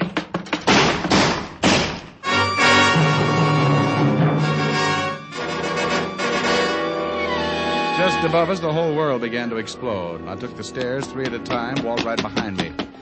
We ran to the front of the house, and from the window we saw a long, low convertible that looked familiar, streaking from the curb. I was making a lunge through the doorway when I tripped over a former acquaintance. Hi, Nosy. How's tricks? Riley. You must be made out of rubber. I thought I bounced you for at least 20 hours so that we could get... I'll get an ambulance, Rick. No hurry, Walt. You wouldn't know the difference. I better get a pickup out on that car we just saw pull away. I bet I find it before you do. Huh? You got a corpse here, Walt. Let me have my fun.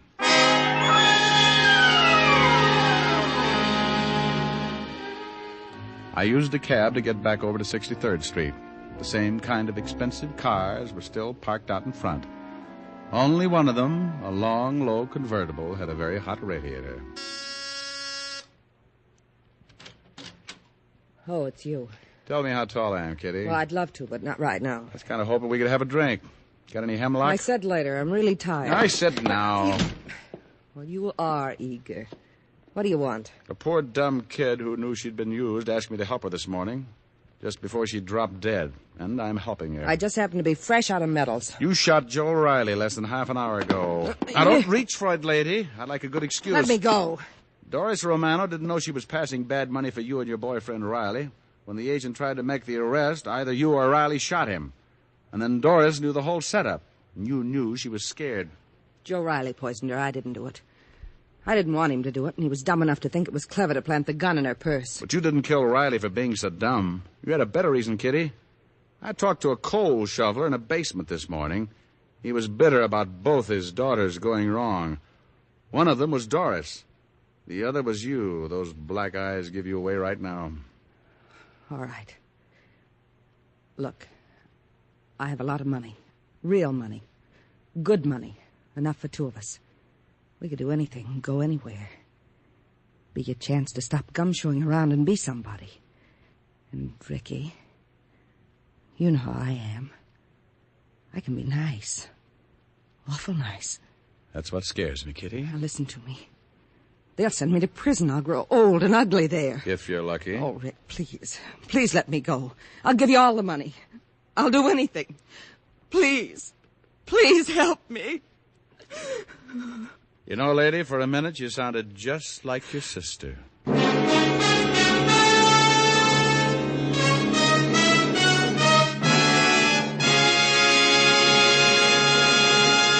Dick Powell will return in just a minute.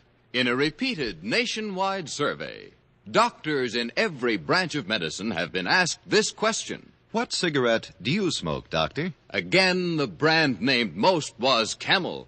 Yes, according to this repeated nationwide survey, more doctors smoke Camels than any other cigarette. Friends, try Camels and see why so many people say, once a Camel smoker, always a Camel smoker. How mild, how mild, how mild, how mild can a cigarette be? Make the Camel 30-day test and you'll see. Smoke Camels and see. Here's Dick Powell with a special message. Thank you. Ladies and gentlemen, any way that we can help make the lives of our hospitalized servicemen and veterans happier is always gratifying.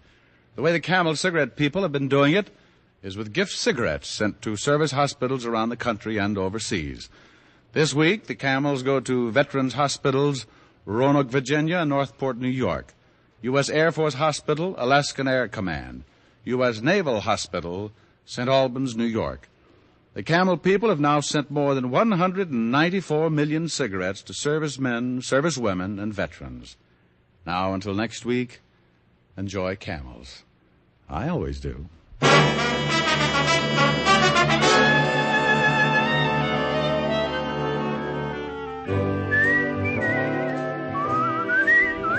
Dick Powell can now be seen in the RKO picture Cry Danger. Tonight's adventure of Richard Diamond was written by John Michael Hayes and E. Jack Newman with music by Frank Worth.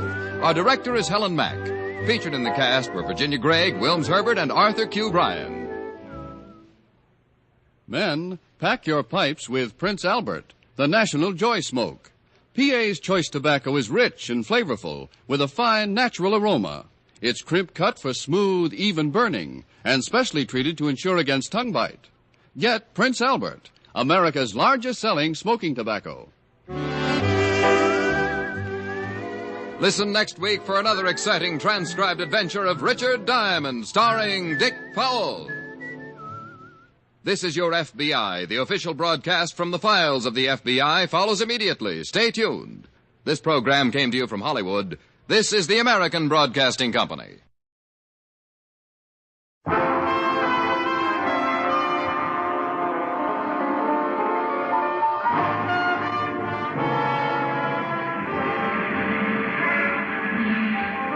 Broadway's my beat.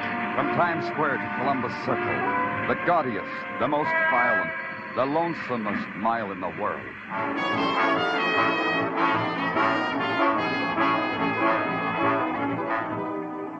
Broadway's My Beat, with Larry Thor as Detective Danny Clover.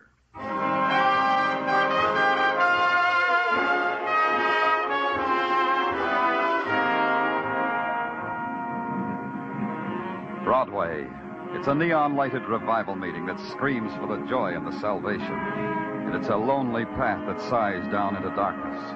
It's a fury of voices and stamping feet, or a cry that wanders and waits to be heard. It's Happy Alley with happy talk, where a hot trumpet plays background music for a panhandler. However you want it, that's how it is. It's Broadway, My Beat. The November twilight filtered into my office at police headquarters, and I sat there looking at it, pushing away the time for the filling out of my daily report. There were other diversions. Through the open window, I watched a girl walk down the street.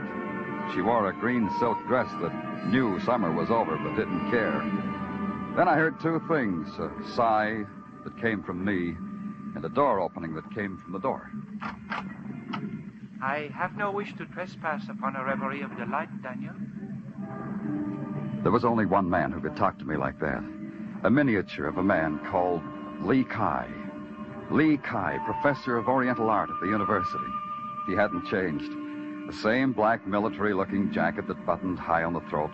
The same patent leather shoes with spats slightly pink. And the face still as if it had been engraved on yellow shantung.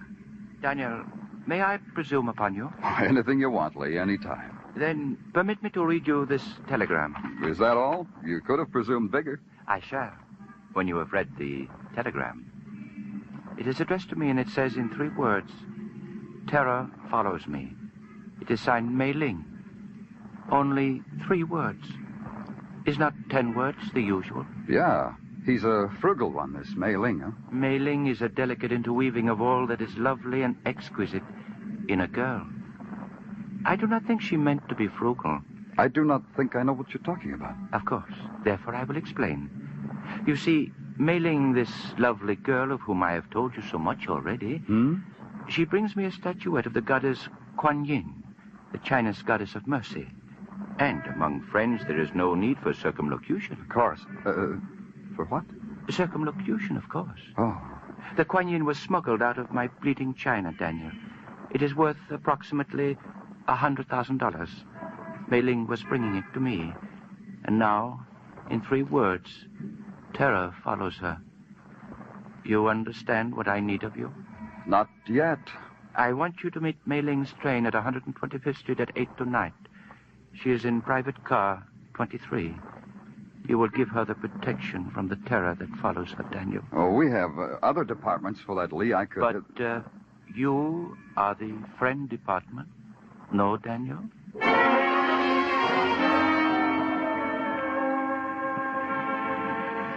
In the nighttime, the 125th Street station hangs over the edge of a glittering world. Arrival and departure have a special meaning in the dark. There are shadows between everything, and the talk is always whispers. I walked out on the concrete platform toward the light on the bulk of the train, and I saw him, the man in a conductor's cap, holding a lantern and looking down at his watch. I asked him a question. Car 23, next one down through this empty coach. Oh, thanks. Hey, wait a minute. Can't get in 23, private coach. That's all right. I just wanted... Nope, can't let you on. Nope. Sorry, but nope. Orders. Want to see something? Huh? Look at this for a second. Oh, hold it up to the light. Yeah. Police badge, eh? Yep. Yeah. Train pulls out in 7 minutes, mister. Oh, bury me not on a lone prairie. Oh, excuse me, mister. I didn't know where... Hey, you big enough to come from Texas. Are you from Texas? No, now, if you'll let me through here... Well, city fella, huh? You know how I can tell? City fellas are always in a hurry. That's how I can tell. Yeah, now, one side, friend. Now, in Texas, it's different. People are friendly. Just folks down in Texas. I'll show you what I mean here. You have a drink. Maybe you didn't understand. I said one side, friend. Hey, you meaner than a shote with a cut snout. No drink, huh? Well, Texan don't prejudice a man because he ain't no drinker. Let me tell you about Texas. Hey, I gotta prove it to you. Out of the way. Well, you got the idea. Sure, I got the idea. See if you can get this one through your head. Oh. What are you...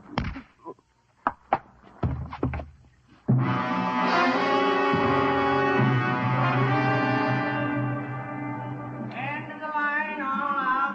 New York, Grand Central Station. Hey, you, wake up. Now, don't ask me where you are. I've been shouting out my lungs where you are. Oh. Come on, get up. There you are. Hey, you're the policeman. Yeah, the finest of the finest. Stumbled, huh? Later. First I was slugged. Feature that. You feature it. I haven't made car 23 yet. Hey, come back here. I've got to write a report. But I finally did. I finally made it. Car 23. Inside, the place was a shambles. Upholstery ripped, baggage opened and tossed across the seats, as if someone had been in a desperate hurry to find something. I noticed her then. She was sitting there, very lovely, very delicate, the frown pressed at the corners of her lips. I guessed her name was Mei Ling, but I knew she was dead. The bullet hole between the almond eyes made this common knowledge to anyone who took the time to look. To a policeman, a death scene is a place of business. There was nothing there that looked like a priceless statuary called Kuan Yin. I made some notes, called the station master, then found a phone booth to make the violent death of Mei Ling by person or persons unknown a matter of routine. Sergeant Tartaglia speaking. Danny Clover. Mei Ling's dead. Send the boys down to Grand Central. Photographers, fingerprints, technical, the whole crew. The coroner, too. I'll wait for them. Okay. Hey, say, Danny, a guy called. Said he wanted to talk to you. Said it was urgent. Who said all that? John Smith? Well, that's what he said his name was, John Smith. I wrote it down so I wouldn't forget. He said something about, wait a minute, here, I'll spell it to you. Kuanyi. Kuan Yin? Yeah, Danny, that's it. What's John Smith's address? 1212 Mott Street. Got it? Yeah. Goodbye, Tartaglia. Anyone who wanted to see me about a Kuan Yin was a man I wanted to see. I waited around Grand Central until the crew from headquarters arrived, then I took off my squad car and hit Mott Street in 10 minutes. The red brick pagoda that bore the address of one John Smith held all the charm and grace of a 20th century housing project. The only thing oriental about it was a cast iron dragon that snarled at me from the door knocker. I picked up its head and banged it against the door. You would be Danny Clover, and I would be John Smith. The ecstasy is mutual. Please enter.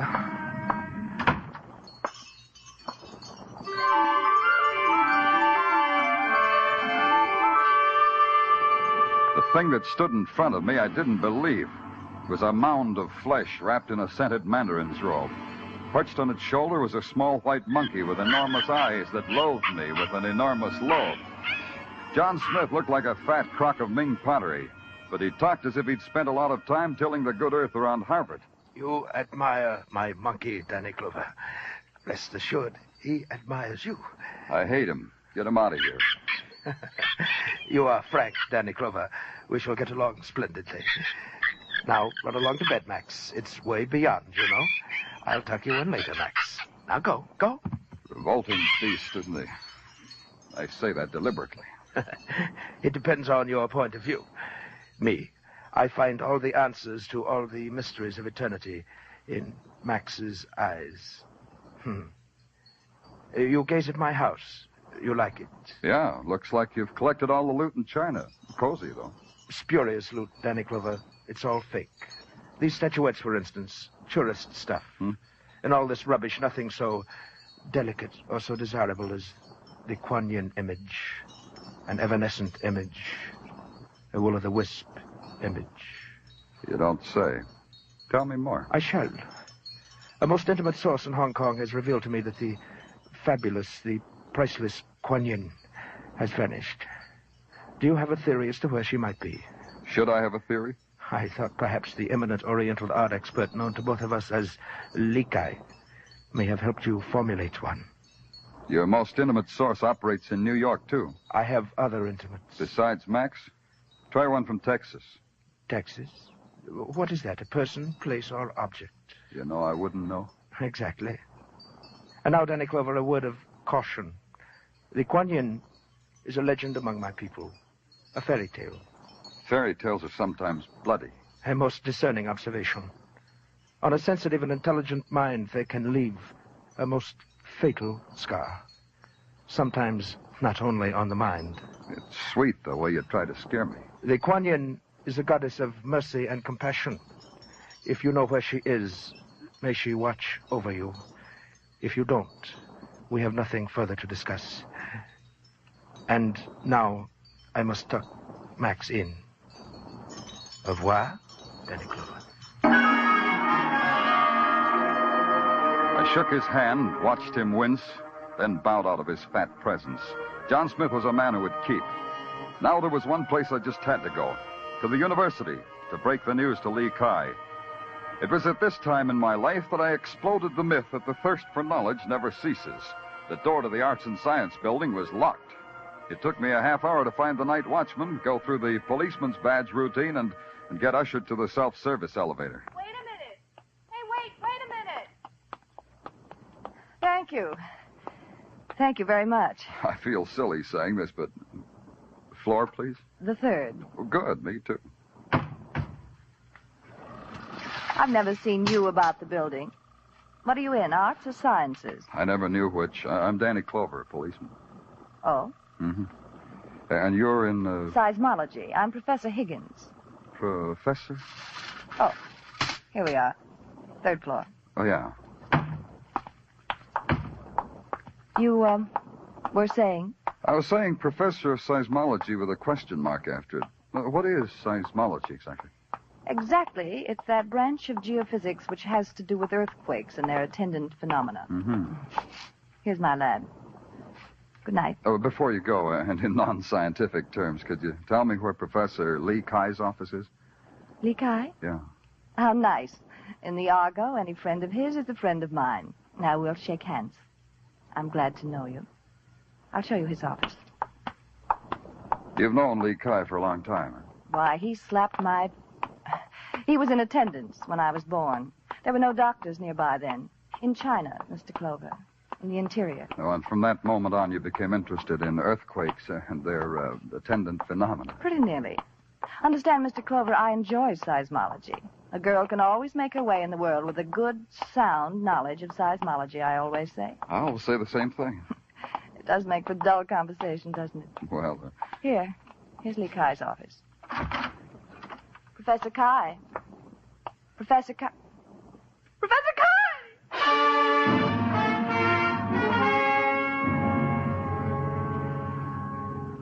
There was only one man who could lie on the floor like that, a miniature of a man called Lee Kai. He had only changed a little bit. The patent leathers were the same, and the spats, the crinkled face. But the small change made a big difference. The sharp object sticking in the middle of his black military-looking jacket made him a venerable ancestor to whatever good he'd done in this world. I knelt down beside him.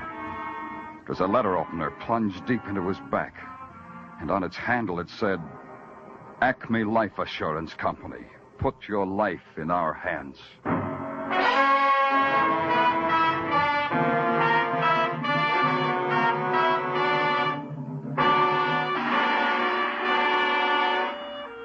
You are listening to Broadway's My Beat, starring Larry Thor as Detective Danny Clover. 50,000 or more always in the jackpot on Sing It Again. Music by Gene Autry and Vaughn Monroe. Mystery and thrills with gangbusters Philip Marlowe, Johnny Dollar, and Danny Clover, the Broadway cop. That's the one-way ticket to top fun on most of these CBS stations every Saturday night. This fall, when you hear them all on CBS, Saturday night promises top music, top adventure, and a chance at radio's top prize.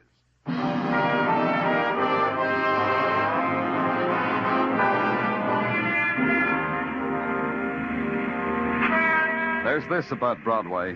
It savors the exotic while it's taking bites out of a hot dog.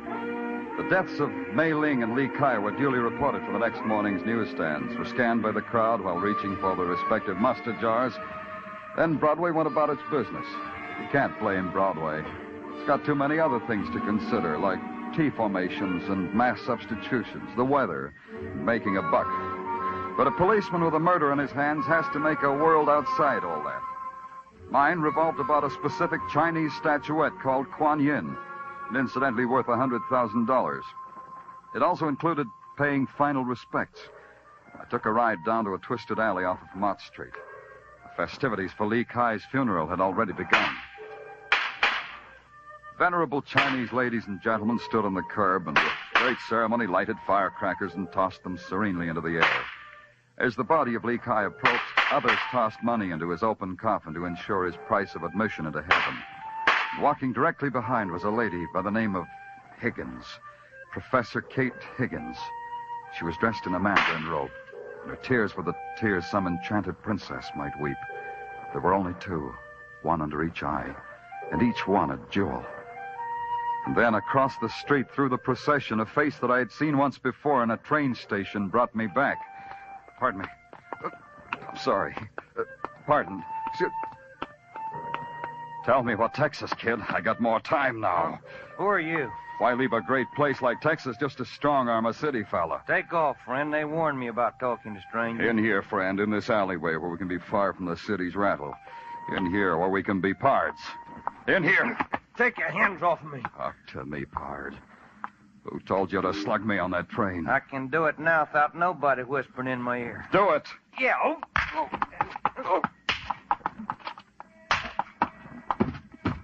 It's going to be a well-filled saddle tonight in the old Hooskow.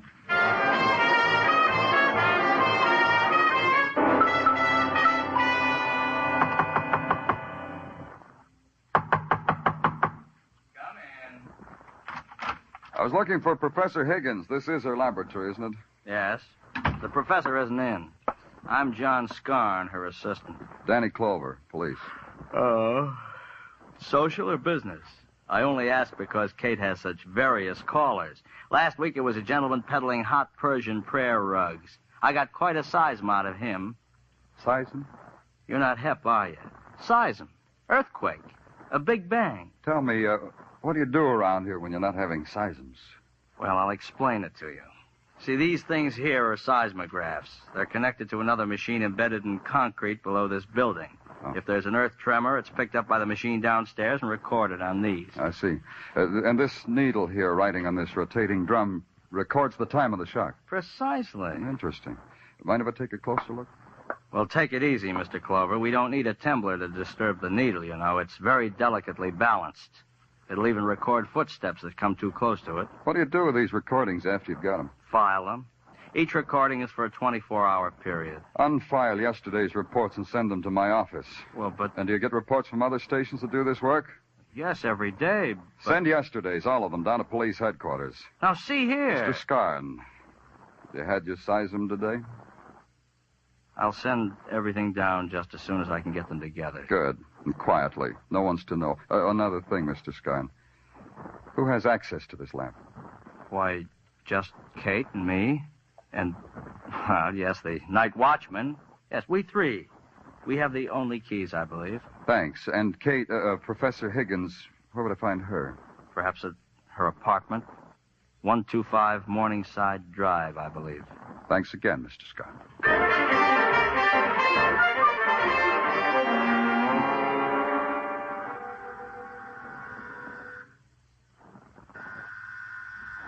Just a moment.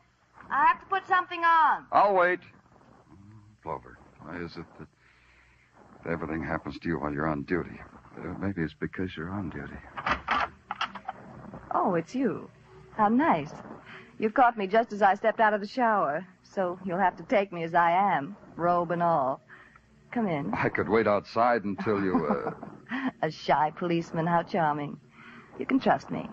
Go on in. Thank you, Professor. Over there, but the fire's nice. I always dry myself by the fire, but you interrupted that. Easy, Clover.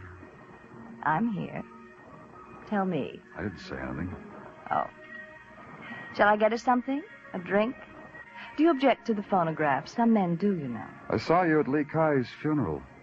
I saw you, too. You're different now. You're not?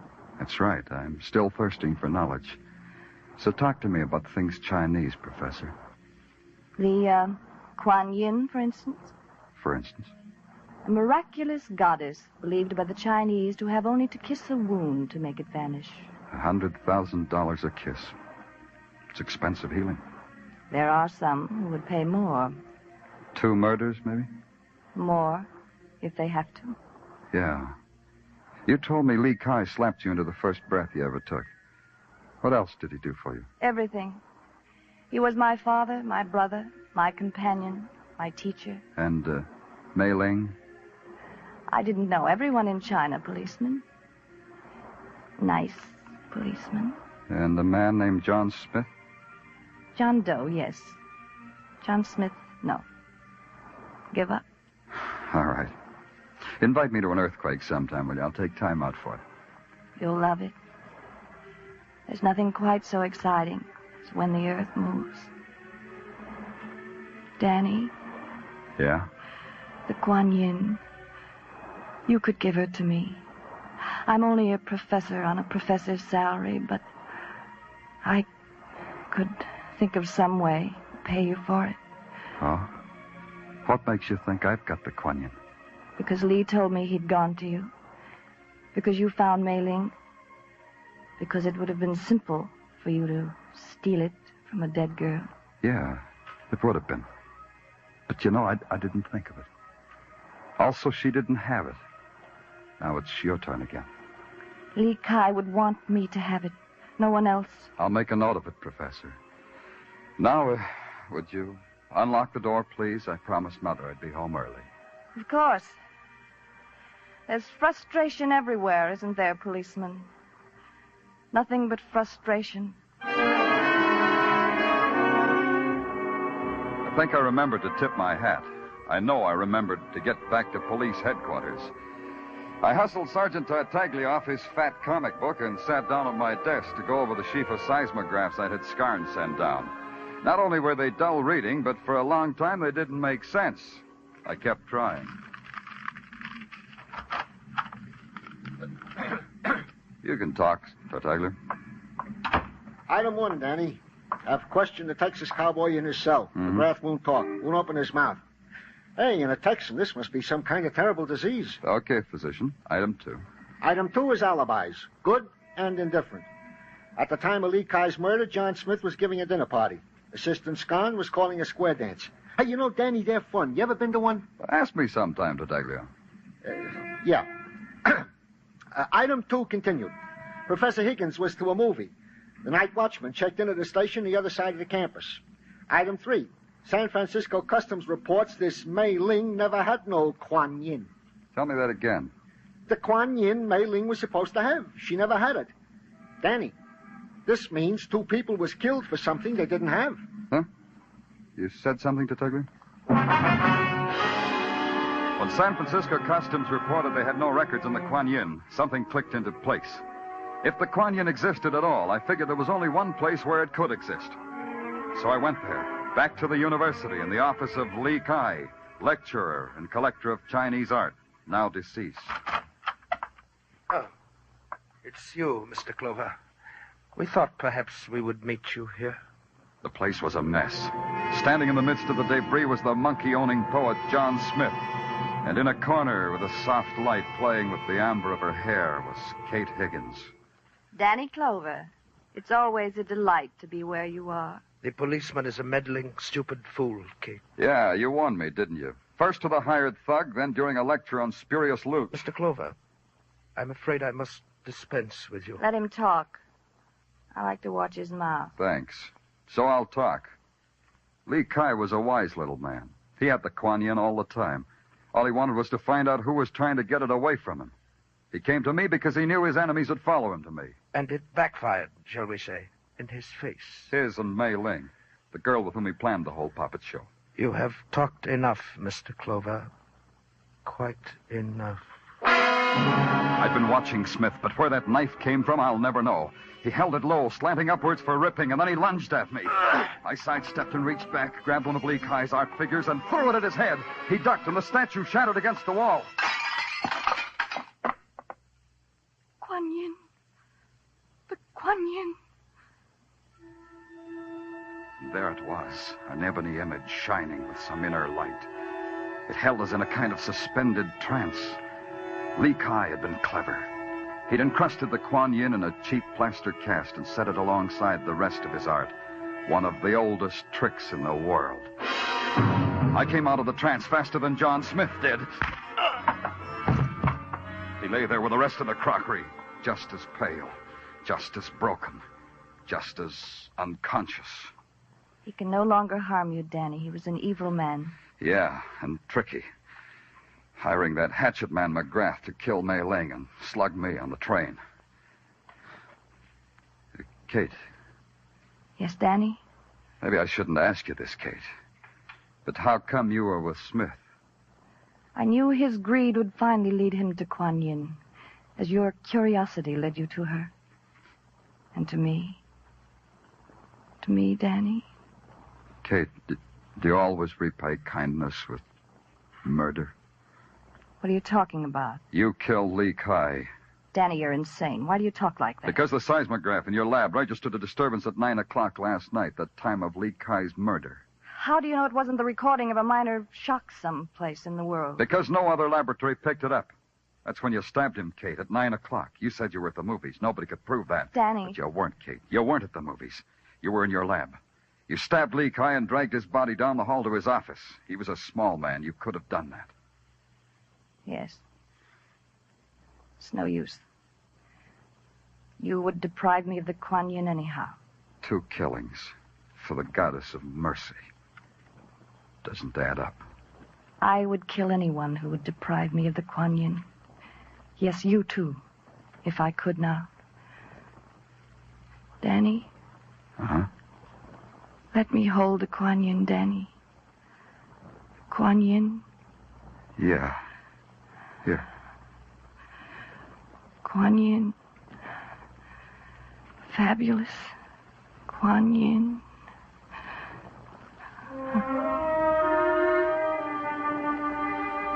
I watched her hand slide down the side of her cheek and her body go taut. Her eyes fixed and the Kuan Yin narrowed. I caught her before she fell to the floor. When the boys from headquarters came, it took 4 of them to heave John Smith onto a stretcher. And they started for Kate Higgins. I told them to mark her fragile. Even a professor of earthquakes can break.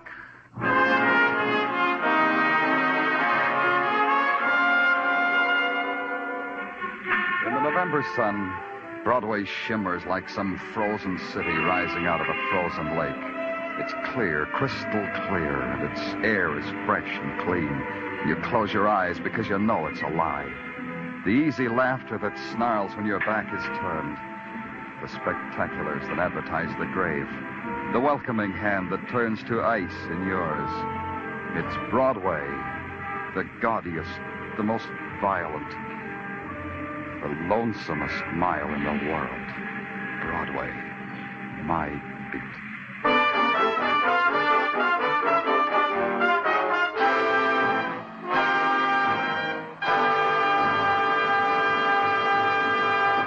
Broadway's My Beat stars Larry Thor as Detective Danny Clover and is written by Morton Fine and David Friedkin. The musical score was composed and conducted by Wilbur Hatch, and the program was produced and directed by Elliott Lewis. The cast tonight included Mary Jane Croft, Charles Calvert, William Johnstone, Barton Yarborough, William Conrad, Junius Matthews, and Jerry Hausner. Stay tuned for Sing It Again, which follows immediately over most of these same CBS stations. This is CBS, the Columbia Broadcasting System.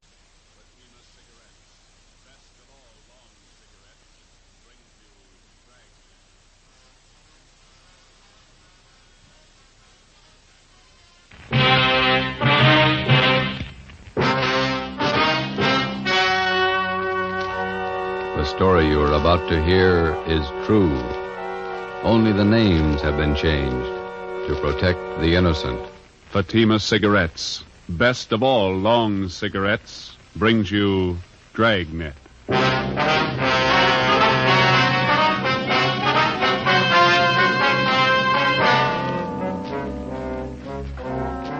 You're a detective sergeant. You're assigned to homicide detail. A confessed murderess is paroled from the state prison for women. After 7 months, the parole office loses contact with her. Your job, find her. If you want a long cigarette, smoke the best of all long cigarettes. Smoke king-size Fatima. Fatima is the long cigarette which contains the finest Turkish and domestic tobaccos superbly blended to make Fatima extra mild. And that's why Fatima has a much different, much better flavor and aroma than any other long cigarette. That's why Fatima has more than doubled its smokers coast to coast. So, enjoy Fatima, the best of all long cigarettes. It's wise to smoke extra mild Fatima. It's wise to smoke extra mild Fatima.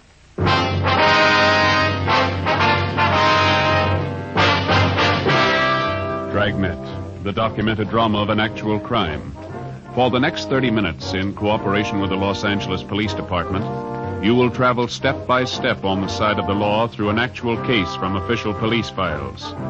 From beginning to end, from crime to punishment, Dragnet is the story of your police force in action. was Thursday, March 9th. It was foggy in Los Angeles. We were working a day watch out of homicide detail. My partner's Ben Romero. The boss is Thad Brown, chief of detectives. My name's Friday. We were on our way back from the State Building, and it was 2:45 p.m. when we got to the City Hall, room 29. Handwriting analysis. Want to have a seat, Fred? Okay, thanks. I'll see if Don's around. Maybe in the back room. All right. Don Meyer. Don, you here? Yeah, come in just a minute. Oh, hi, Ben. Got a quick job for you, Don. Can you spare a few minutes? Think so? Hi, Joe. Didn't see you. I'd like to have you meet Fred Galloway, state parole. Fred, this is Don Myers, our handwriting man. All right. Got a couple of signatures here. I'd like to have you check them now if you can. No, I can try. Let's see what you got. You want to show them, Fred? Yeah. These 3 sheets here, Don, marked November, December, January. I'd like to know if the signatures on them compare with the signatures on these 2 here. They're marked February and March. Let me see. Thanks. Mm-hmm. Yeah, well, this shouldn't take long. Why don't you fellas have a seat? Huh? Yeah, okay. How's this thing shape up, Fred? You figure that the Johnson woman's jumped her parole? Got me. I don't know what to think. How long's it been since you got out of prison? Well, let me check you out on the details. I got the dope right here. All right, fine. Annie Marie Johnson. She was sent up for a life term, 1933. Murdered her husband, John. Shot him to death. Started appealing for parole 1940. Finally won it May 14th last year. Paroled into the custody of Mrs. Laura Jean Muller. Mm-hmm. Where does this Mrs. Muller live? Down Wilmington. Old friend of the Johnson woman. She fought for 10 years to get her released from Tehachapi. Have you been in touch with Mrs. Muller lately, Fred? Only by mail. We've been sending her monthly report forms all along. She's the person that Annie Johnson was paroled to, so the form has to be filled out and then signed by Mrs. Muller and mailed back to me. Yeah, I know. And that's where you figured that something was wrong. Well, we got the February and March reports back from her on time, all the usual questions answered properly, and it was the signature. Writing didn't look like Mrs. Muller's at all. You think the Johnson woman is faking the signature? Maybe.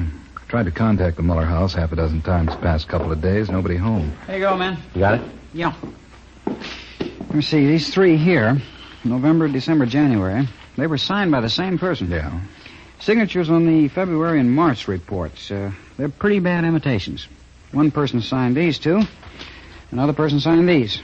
No match at all. Well, then the signatures on the last 2 reports were forged. I'd say so. She went up for murder. That's your department. You want to run it down? Sure. What's it add up to? Could be a lot of things. Could be nothing. Annie Johnson ought to know. Ben and I checked out of the office and drove down to Wilmington. We located the home of Mr. and Mrs. Joseph Muller on Seaboard Drive, just off Anaheim Street. It was an old-fashioned 2-story house set back on a big corner lot along with plenty of shrubbery. It was a faded gray with lots of Victorian gingerbread hung all over it. Fancy carved gables, carriage driveway with hitching posts, and pieces of thick colored glass set in some kind of a design in the window of the front door. Out in the harbor beyond Terminal Island, you could hear the foghorns.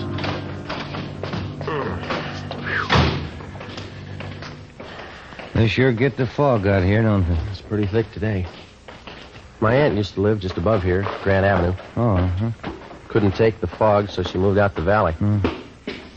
Garden could stand some taking care of. Yeah, weeds are doing fine.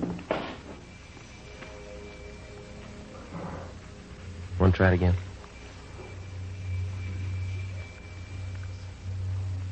What do you think?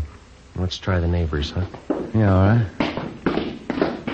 That house across the street must be somebody there. I saw a woman shaking a dust mop out the window when we drove up. All right. Kind of a bleak-looking spot up here on the hill, isn't it? Not many houses around. Yeah, and this fog's doing nothing for me. Chills you right down to the bone. What's the name on the mailbox there? Let's see. Miss Flora Carpenter. Well, maybe she can tell us something.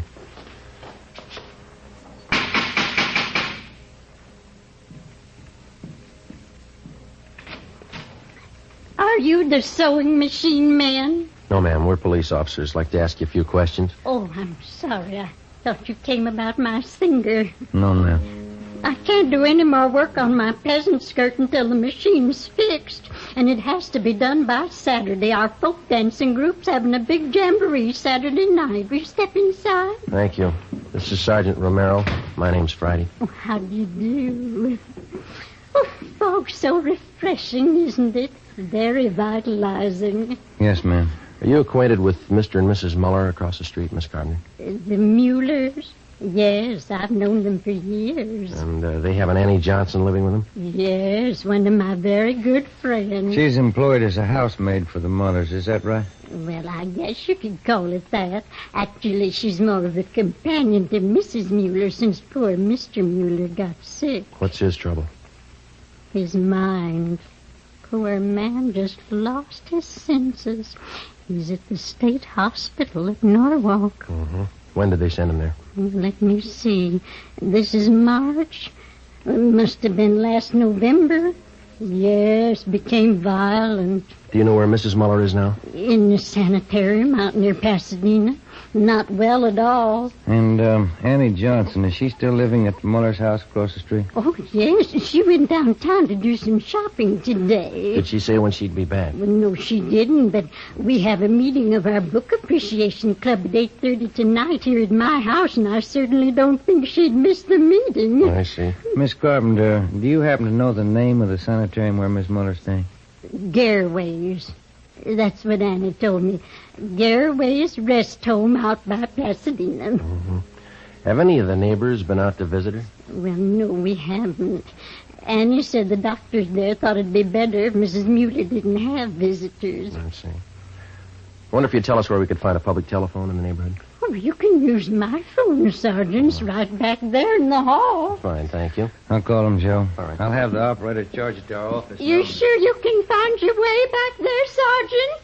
It's right under General Pershing's picture. Yes, ma'am. No trouble. I was just thinking, Sergeant Friday. Yes, ma'am. Would you know anything about repairing sewing machines? No, I'm afraid not. Oh. Well, Fluffy, there you are. This is Annie Johnson's cat, Sergeant. Isn't he simply gorgeous? Look at that fur. Yes, ma'am. It's a nice Genuine Persian. Annie brought him with her when she came to live with the Muellers. Did Mrs. Johnson and Mrs. Muller always seem to get along fairly well together to you? I mean, no arguments? Oh, my, no. Annie's the easiest person in the world to get along with. All us girls in the neighborhood just adore her. Joe. Did you talk to sanitarium? Yeah, I double-checked the name. Yeah? Mrs. Muller's not there. They never heard of her. Ben and I left and interviewed some of the other people in the neighborhood. They all had the same high opinion of Annie Johnson as Miss Carpenter did. They all had the impression that Mrs. Muller was under doctor's care at the Garraway Rest Home in Pasadena. Annie Johnson told them so. We found out that Mrs. Muller had one other living relative besides her husband, a niece, Lorraine Muller. She lived out on Norwich Drive in Beverly Hills. 5:30 p.m., Ben and I drove back to the office and made a spot check of every private rest home and sanitarium listed in the Los Angeles area. Mrs. Muller wasn't at any of them. We called the state hospital at Norwalk, and they informed us that Joseph Muller was there, having been committed the 2nd of November the previous year. He was critically ill. We put in another call to the Muller home. Still no answer. 6:15 p.m., we drove out to Beverly Hills to the home of Mrs. Muller's niece, Lorraine. She was a tall, good-looking girl with blonde hair and a bad cough. I don't think I can help you, Sergeant. I moved out of my aunt's house 3 months ago. I haven't seen her since. Were you staying at the house when Annie Johnson came to live there? I was raised in that house. Mother and Dad died when I was a baby, and Uncle Joe and Aunt Laura took care of me. They're wonderful people. Would you mind telling us why you moved? I don't mind. Everything was fine until Annie Johnson came. I didn't get along with her. We fought all the time. Oh, is that so? I don't know why. I just didn't like her. When Annie moved in, she took over the whole house. What's the connection between your aunt and Mrs. Johnson? Any blood relationship there? No. Annie was a school chum of Aunt Laura's. When they sent her to prison for killing her husband, she wrote for help. And your aunt helped her? She worked for 11 years at it. I don't know how much money she spent. Lawyers, you know. Yeah. She finally got Annie parole. And then she took Mrs. Johnson on as a housekeeper, is that right? Yeah. She never did any work. She acted like she owned the house. Like my aunt and uncle owed her everything they'd done for her. When's the last time you heard from your aunt? It was a few months ago, around Christmas time. I called her up to wish her a Merry Christmas. You have no idea where Mrs. Muller might be now? Some friends that she could be staying with, maybe? No. Aunt Laura only has a few friends. They all live in the neighborhood. She's not in the habit of going off without telling anyone, is she? No, never anything like that. I don't understand it. Something must be wrong. Annie, do you think she's done something? Do you? No, she couldn't have. She owes everything to Aunt Laura. Her freedom, good home, nice clothes, money. Everything my aunt could give her. Some people are like that. If it's free, they never get too much. Before we left Lorraine Muller's house, we got the name of her aunt's lawyer. We had dinner at a lunch counter on La Cienega, and then we drove back to Wilmington to the Muller house. Lights were burning in the front windows. The fog was thick now.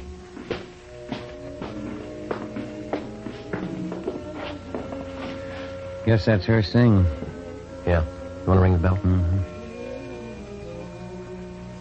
Can you see in through the curtains, Joe? Yeah, she didn't hear it. Let's ring it again.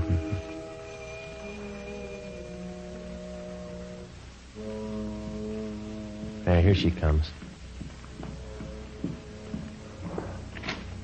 Yes? Are you Mrs. Johnson? Yes, that's right. What is it? Police officers, our identification. Oh. Yes, won't you come in? Thank you, ma'am. Thank you. We'll go in the parlor, shall we? All right. No. What are February and March? Yes? We think the signatures on those two reports are forged. Oh, those. Mm-hmm. Oh, yes. I don't know what to say. I really didn't think it was that serious. I knew the reports had to be sent in. Did you sign Mrs. Muller's name on them? Well, yes, I did. You see, Laura Muller's at a sanitarium now, resting up. Mm-hmm. I didn't want to bother her with all this business, so I signed them and put them in the mail. But forgery, I didn't think it was that serious. Mm-hmm. Which sanitarium is Mrs. Muller staying at? Garraway's. A very nice place. It's near Pasadena. She's been there about 2 months now. Have you been out to visit her yet? No, I haven't. I'm a little ashamed of myself. I've just been too busy keeping up the house here. It's lots of work. Yes, I understand. I suppose you drove Mrs. Muller to the sanitarium. As a matter of fact, I didn't. You see, we don't have a car, so she took a taxicab. Have you telephoned Mrs. Muller at the sanitarium? Yes, just once, the day she went in. She's there for a good rest. I don't feel that anyone should bother her.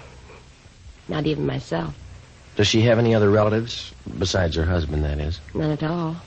Poor Mr. Muller. We had to send him away, you know, to Warwick State Hospital. Mm-hmm. Yes, ma'am. It got out of hand. Just terrible. He almost murdered poor Laura once, and those were awful days. He's much better off where he is. Yeah, it's too bad. Well, that's about all, Miss Johnson. Oh, here. Let me show you to the door. Thanks. You'd better contact your parole officer the first thing in the morning and clear up this matter of the reports. I'll do that. Thank you. Mm-hmm. Good night, Miss Johnson. Thanks again. All right. Good night.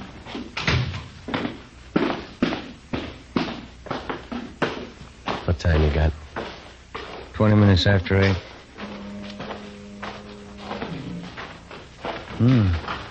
Light just went on in the attic. Yeah. What do you think? We better go take a look around. What do you think we'll find? I don't know. Maybe a reason for some of those lies she told us. 8:35 p.m. Annie Johnson left the house and crossed the street to Miss Carpenter's place. In the Muller house, in a small desk in one of the rear bedrooms on the first floor, we found a file from Mrs. Muller's business papers. In the file, we located 3 of her insurance policies. There was one for $5,000 and 2 for $3,500. Each policy had a rider attached, changing the beneficiary from Joseph Muller, the husband, to Annie Johnson. $12,000 worth of insurance. Yeah, let's get them back in this folder. Did you get the policy numbers? Yeah. What's this? Let's see. Phone bill. Light bill. Here's one. Labor bill. $1 an hour paid to Tom McCrae, charged to Annie Johnson. Uh-huh. Let's go. Yeah, I want to get this address here. Tom McCrae, East Jefferson. Mm-hmm. There's her cat. Yeah, let's go see what we can find upstairs, huh? It's a pretty cat. We went upstairs to the second floor of the house and searched the rooms. We went up another flight of stairs to the attic. For a full half hour, we searched through dozens of corrugated cartons crammed with souvenirs and picture postcards. Joe, come here. Yeah. Take a look. Wrapped in newspaper. 3220 Colt. 3 empty cartridges. We got a gun and we got a suspect. Those insurance policies could be the motive. Let's pray to God there's no victim.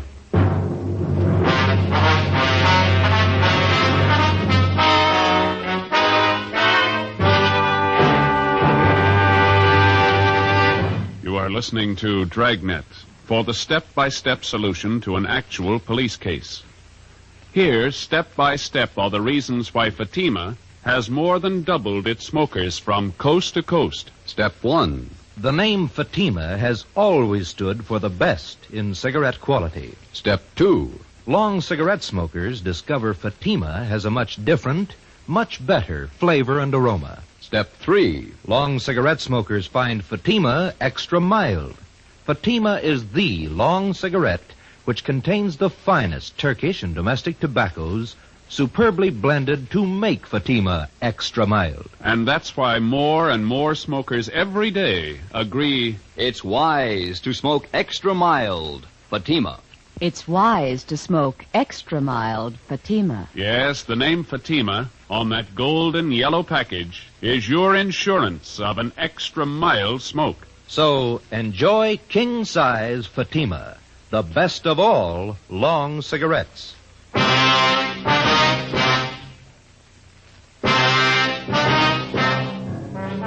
10 p.m. An immediate stakeout was placed on the Muller residence in case Annie Johnson made an attempt to leave during the night. Ben and I took the gun that we'd found to the crime lab for analysis. The next morning, we checked with the Muller's family attorney. He had no idea as to the whereabouts of Mrs. Muller, but he told us that about 3 months ago, she'd ordered him to draw up a new will for her. Under the new provisions, Annie Johnson was to be the sole heir of the Muller house and property, plus an additional $1,500 in bonds. Friday, March 10th, 11 a.m. While Ben checked with the insurance company, I met with Captain Elliott of Homicide. You got everything but a victim, huh? Where are you looking? We'd like to shake down the Muller house again before we look anyplace else. Didn't have a chance to give it a thorough going over last night. You're sold on the idea it's a Johnson woman? Looks like it. Sure it couldn't be a freak disappearance? No, sir, not in my book. Annie Johnson's got some big reasons for lying to us. I'd like to find them. How do you figure on doing that? Well, if we could pull her in and question her, just to get her away from the Muller place, I'd like to take a detail of men out there and shake the house from top to bottom. Mm-hmm. Just checked with the insurance companies that issued Miss Muller's policies. Yeah. And we got it right. Annie Johnson gets the dough if Mrs. Muller dies. Oh. Something else. The changes in the policies were made during the last 2 months at her home. It doesn't jive. Why not? Well, Annie Johnson told us that Mrs. Muller's been in the sanitarium for more than 2 months. Here's a capper, Joe. What's that? Gil and Cenas went out to State Hospital at Norwalk to talk to Mr. Muller. Yeah? Joseph Muller died at 8 o'clock last night. Death from natural causes. What's that prove? Wait a minute. When Joseph Muller was committed to the institution, Annie Johnson figured prominently in that commitment. She had a lot to do with sending him away. Didn't take any chances, did she? Annie Johnson is left with the house, the bonds, and the insurance money. She had all the answers. Yeah, all but the right one.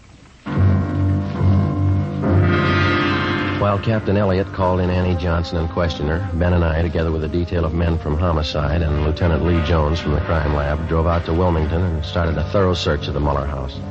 We took it floor by floor, starting with the attic. By 4 o'clock that afternoon, we had searched the attic and the second floor completely without finding any additional physical evidence. 5:30 p.m., still nothing. The fog was coming in thick now. Captain Elliott called and said the Johnson woman was on her way home. The search went on. Anyone checked the cellar yet? Let's give it a look, huh?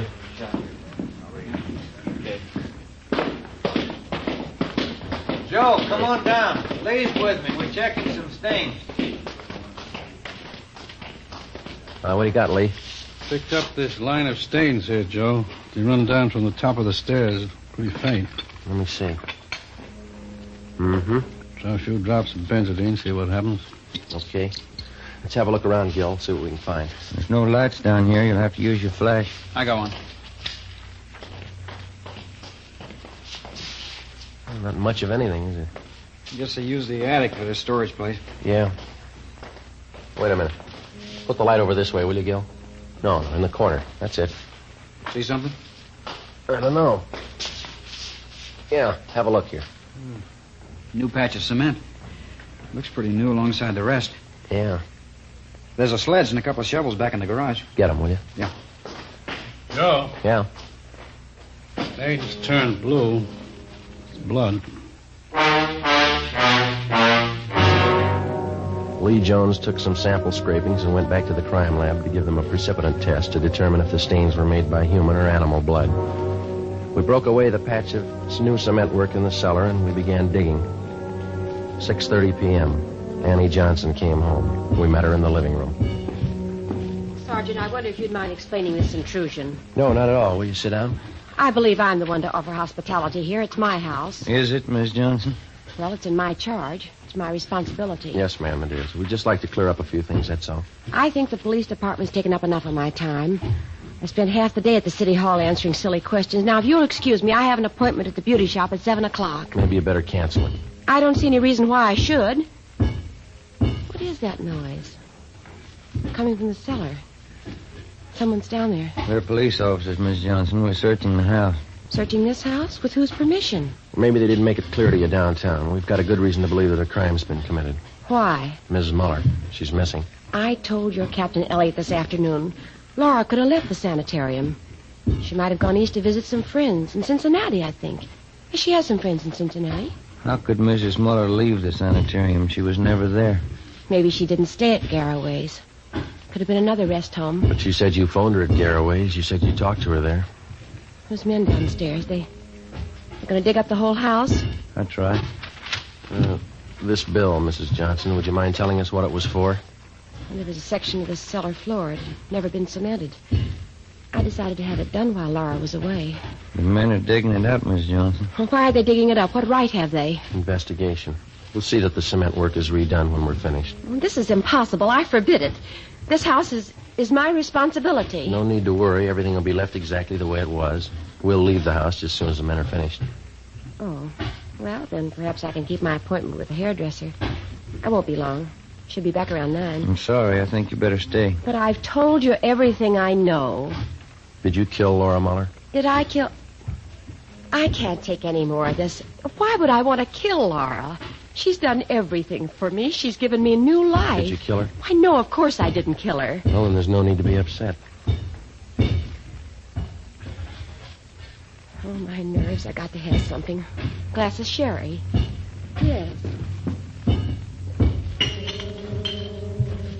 Digging. How long is it going to take them? That all depends, ma'am. There's no reason for this. You don't know that anything's happened to Laura. That's right. Laura's the best friend I have in the world. 11 years. That's how long she fought to make them let me out of prison. She's the only one who believed in me. Yes, ma'am. She is. She's given me everything. She wants me to have everything. Everything I want. I wouldn't have a reason for killing her. Why, my clothes, my home here, money. They're all Laura's. She's given them to me. Would you like a glass of sherry, Sergeant Friday? No, thanks. You know, Laura was much older than I, Sergeant. She could have taken her own life.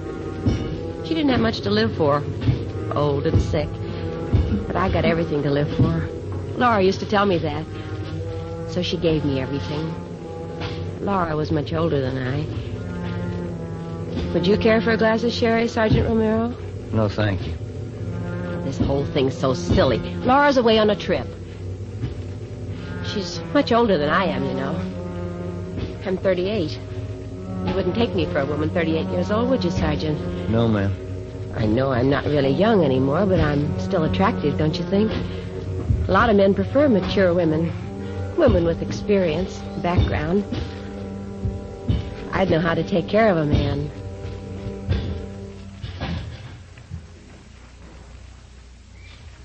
Joe.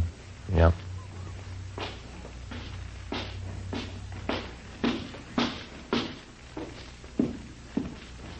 Joe, come here, my will you? Yeah? We found her.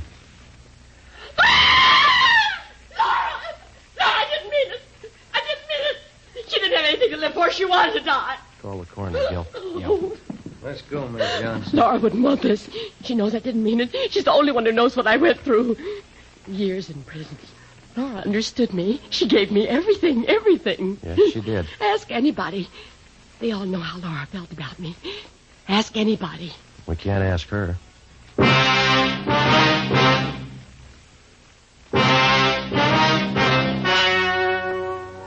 The The story you have just heard was true. Only the names were changed to protect the innocent. On July 14th, trial was held in Superior Court, City and County of Los Angeles, State of California. In a moment, the results of that trial. It's amazing how many long cigarette smokers are changing to Fatima. Here is the actual report. From coast to coast, king-size Fatima has more than doubled its smokers. Yes, more and more smokers every day are discovering that Fatima is the best of all long cigarettes. Long cigarette smokers find Fatima has a much different, much better flavor and aroma. Long cigarette smokers find that Fatima is extra mild because it's the long cigarette which contains the finest Turkish and domestic tobaccos superbly blended to make it extra mild. So enjoy extra mild Fatima. Best of all long cigarettes. It's wise to smoke extra mild Fatima. It's wise to smoke extra mild Fatima.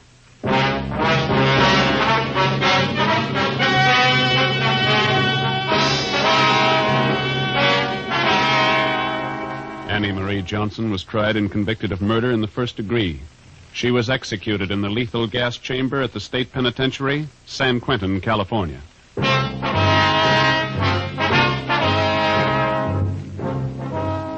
You have just heard Dragnet, authentic cases from official files. Technical advice for Dragnet comes from the Office of Chief of Police W.A. Wharton, Los Angeles Police Department. Dragnet wishes to thank the editors of Radio Television Life magazine. They have judged Dragnet the outstanding new program of the past radio season. Fatima Cigarettes, the best of all long cigarettes, has brought you Dragnet from Los Angeles. Tomorrow, hear the Ronald Coleman's charming series, The Halls of Ivy, on NBC.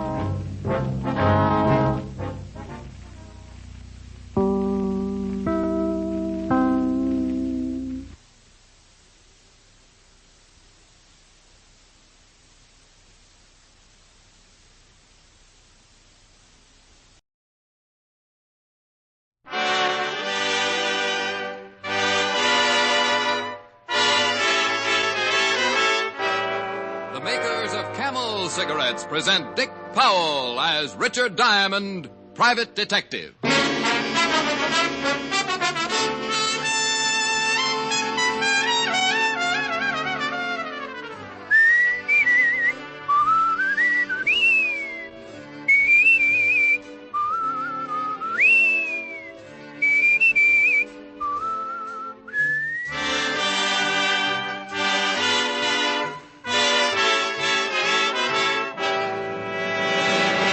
More people smoke Camels than any other cigarette. Make your own Camel 30-day test, the one sensible, thorough cigarette test.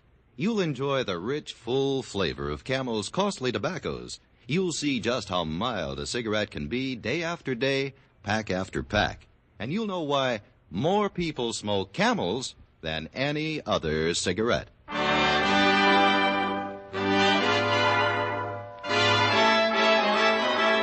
Here transcribed is Richard Diamond, private detective, starring Dick Powell.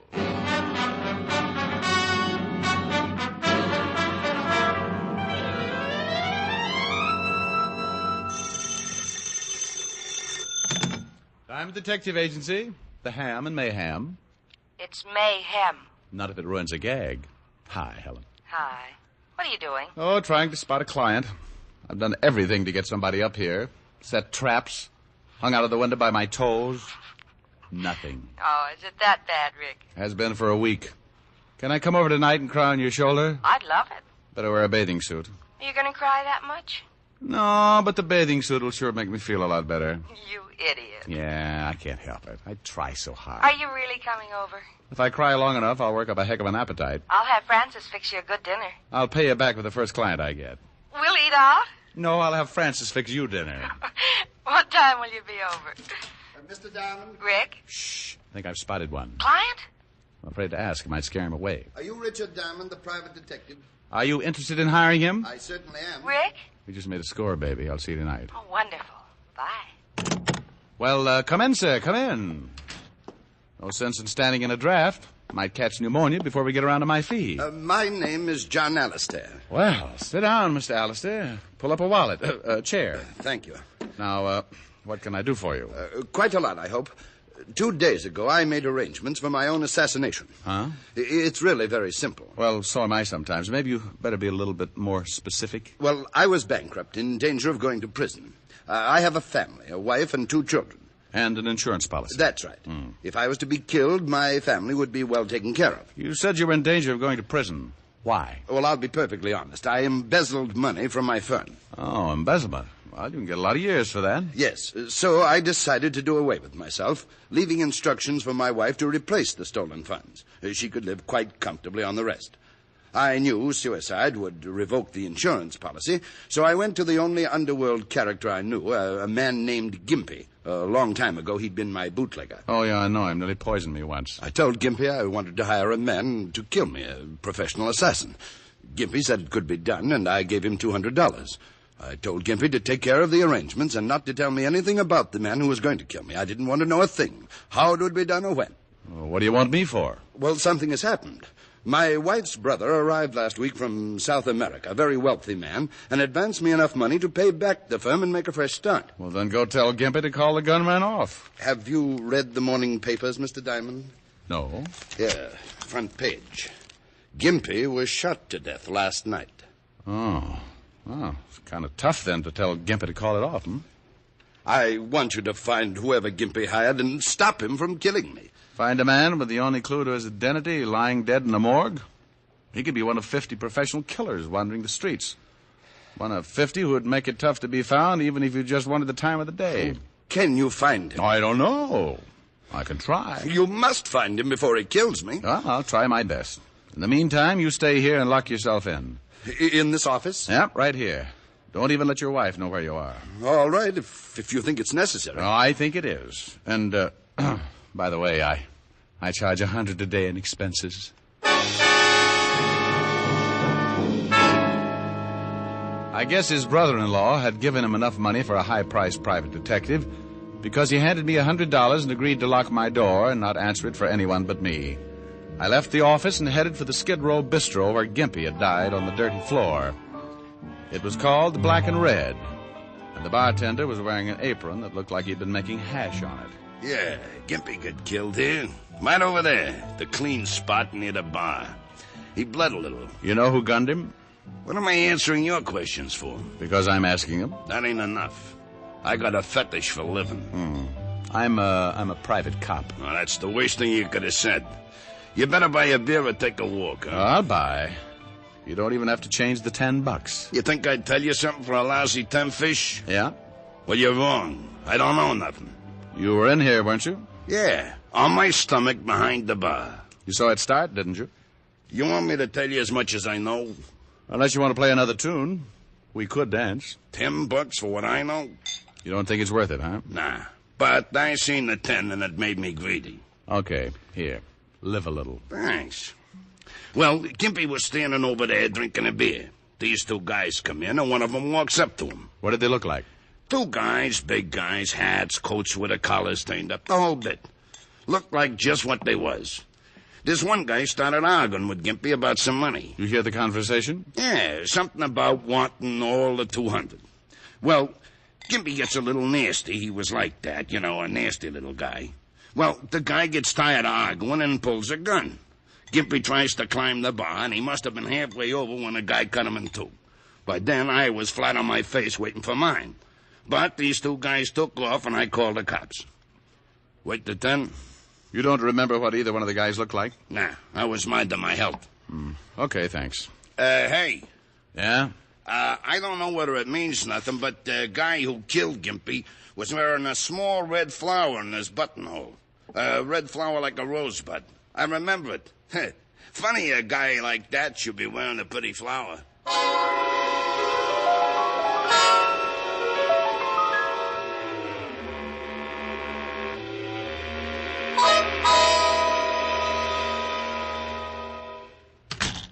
Oh, what do you want? Why, Sergeant Otis, you've been taking your ugly pills again. Can't you ever do anything without the department's help?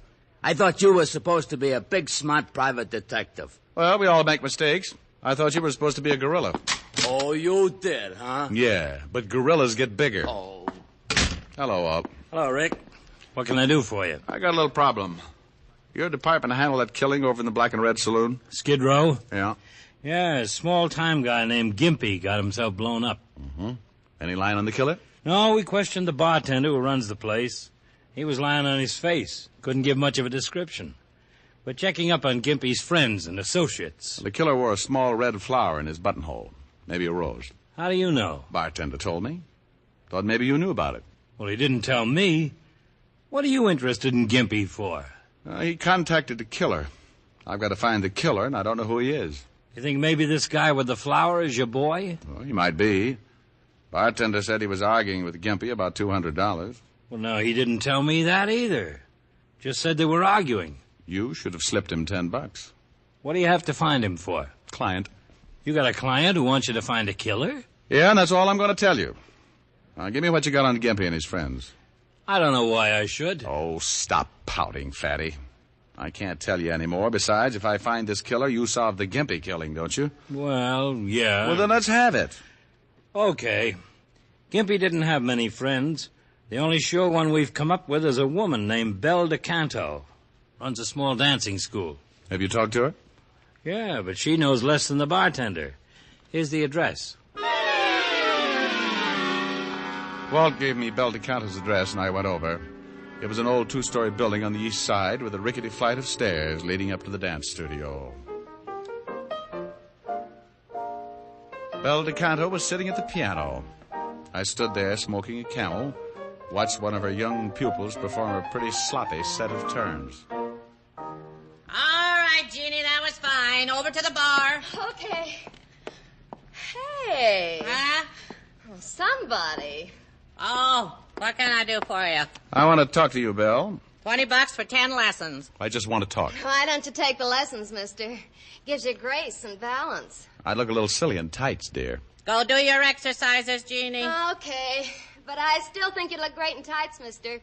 We could do Swan Lake and things. I bet we could. Talk him into it, Belle. He's real cute. What do you want to talk about? Gimpy. You a cop? Private cop. I entertained the whole 5th precinct all morning. I'm looking for the guy who killed Gimpy. I told the cops all I know. I don't know who killed Gimpy. Back straight, honey. Okay. I can't help you, mister. You know a man who wears a red flower in his buttonhole? Huh?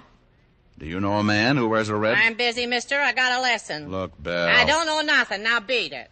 Maybe if I bought a course of lessons. I'm full out. Now get out of here. I told you to keep your back straight. Okay, I'm keeping it. Belle. You gonna get out of here, or do I call the law? Oh, Belle, what you throwing him out for? You shut up and keep your back straight. Listen, I'm paying good money around here. Get out now, mister. Okay. What you climbing on me for, huh? So what are you yelling? You get up there and do your bit, or I'll bust this cane over your skull. You'll do what? I told your old lady I'd teach you how to dance, and I will if I have to cripple you trying. You don't yell at me like that. Bye, you lovely people. Bye, honey. You don't yell at me. I paid my money. Who do you think you are? Who? Get up on that bar! Drop dead!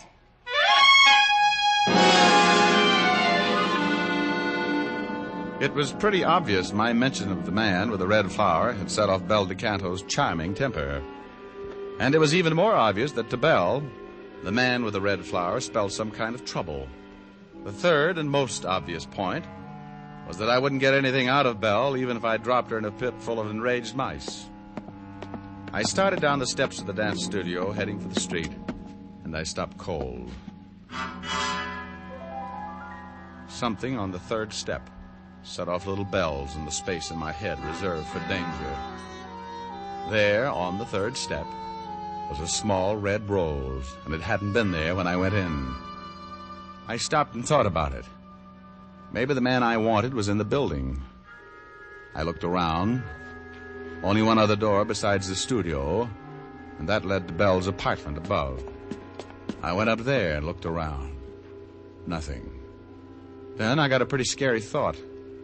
Maybe the man with the red rose had tailed me, waited around listening at the door. If he'd found me, maybe he'd found my client. I spent the next 20 minutes making myself hard to follow. And when I was satisfied no one was tailing me, went back to my office. Alistair. Mr. Alistair. Who is it? It's Diamond. Open up.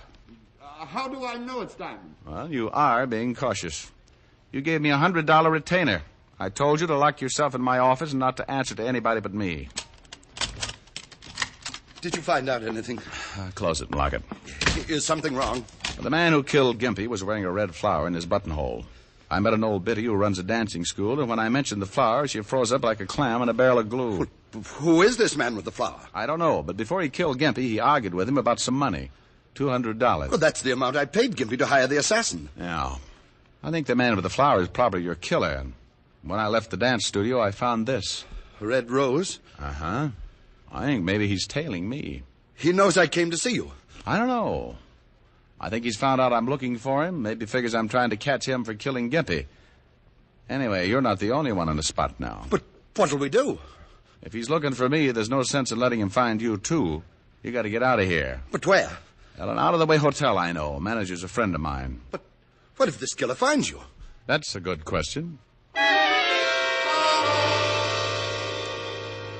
I hustled John Alistair out on the fire escape, and we climbed down to the floor below, just in case our boy with the red rose was waiting outside my office. We climbed into the 7th floor hall, made our way to the service elevator and down to the alley. A half an hour later, I'd deposited Alistair in room number 11 of the Bunker Hill Hotel, in charge of the manager, a one-time safecracker named Herman Clipp. I'd done a lot of favors for Herman, and he assured me Alistair would be safe, and that no one would be allowed to see him unless his name was Diamond, and he had the bluest eyes in the private detective business. It was 6 o'clock by the time I left the hotel, and I kept to the side streets in case the man with the red rose might be close. It was certainly one way of finding him, letting him find me. But I wanted to be ready for it, and I didn't want to be around my client when it happened. I went back to my apartment on 51st Street.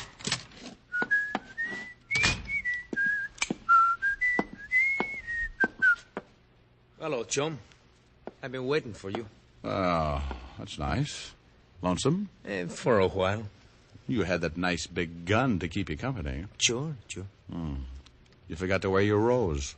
You got the wrong boy, Diamond. Drago's busy. Drago? Name won't do you any good. I'm going to kill you. Drago's the boy with the red rose? Turn on the radio. You were the guy with him in the bar when he killed Gimpy. That's right. Turn on the radio. Okay. Look, tell Drago he doesn't have to kill John Alistair. Alistair says to call it off. The radio. Oh, sure. Will you tell him? See, I tell him. But I don't think it's going to do any good. You see, he knows Alistair talked to you. We know you've been trying to find him. And we don't want anybody who can pin Gimpy's killing on us. I didn't tell Alistair anything. Sure. Where you got him hidden out, huh? We find out. Drago shouldn't have knocked off Gimpy like that, but he gets excited.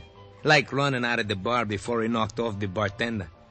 If we had knocked off the bartender right then, he couldn't have told you nothing. What about the bartender? He's in the river. Turn the radio up. I turned the radio up slowly, my mind working triple time. The guy behind me wanted the music to cover the noise, like a funeral march with a one-gun salute. I heard him get up behind me. All right, turn around. It had to be quick. I turned and gave him the radio right in the face.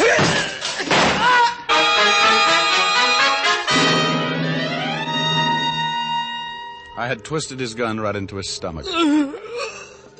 He looked up at me like a kid who was going to bust out crying because somebody had dumped over his blocks. Then he slid down on his face and died without a sound. I put in a fast call to Walt, told him to check his files for a killer named Drago. I told him what had happened and about the bartender who was probably floating on the river. Then I took off for Bel DeCanto's dance studio. The man I'd just killed had said Drago wasn't going to leave anyone around who might pin the Gimpy killing on him. And Drago had left his red rose on the steps outside of Bel's studio. When I got there, the big dance hall was dark, so I went up another flight to Bel's apartment.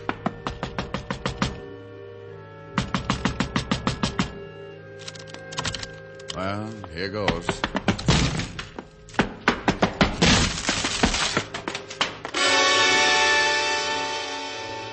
Bell was there all right, and Drago had been there. He hadn't left a rose, but he left a bullet instead. It was somewhere in Bell DeCanto's heart.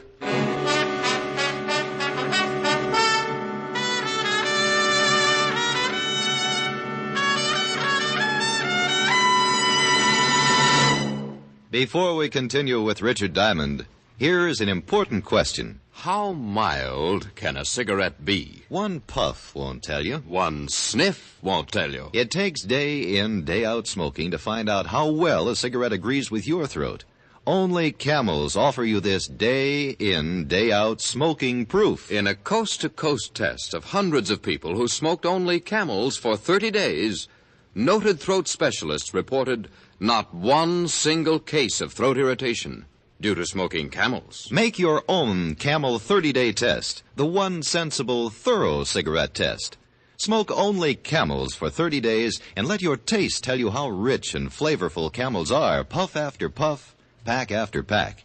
Let your throat tell you how mild Camels are, how well Camels get along with your throat as a steady smoke. You'll see why people say, once a Camel smoker, always a Camel smoker. How mild, how mild, how mild, how mild, how mild can a cigarette be? Make the Camel 30-day test and you'll see. Smoke Camels and see. And now back to Richard Diamond, Private Detective, starring Dick Powell.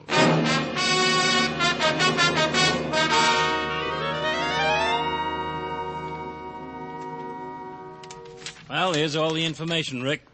The only man we got on file named Drago is a well-known hood named Tommy Drago. 7 arrests, 2 convictions, assault and armed robbery. Can you find him all? Well, I put out an APB. Maybe we'll pick him up. You find the bartender? They're dragging the river now. The guy in your apartment has been identified as Giulio Bassadi. Arrested once with Drago. Supposed to work together. Yeah. Why did Drago kill Belle DeCanto? Well, probably thought I told her something. Now, we gotta get this boy.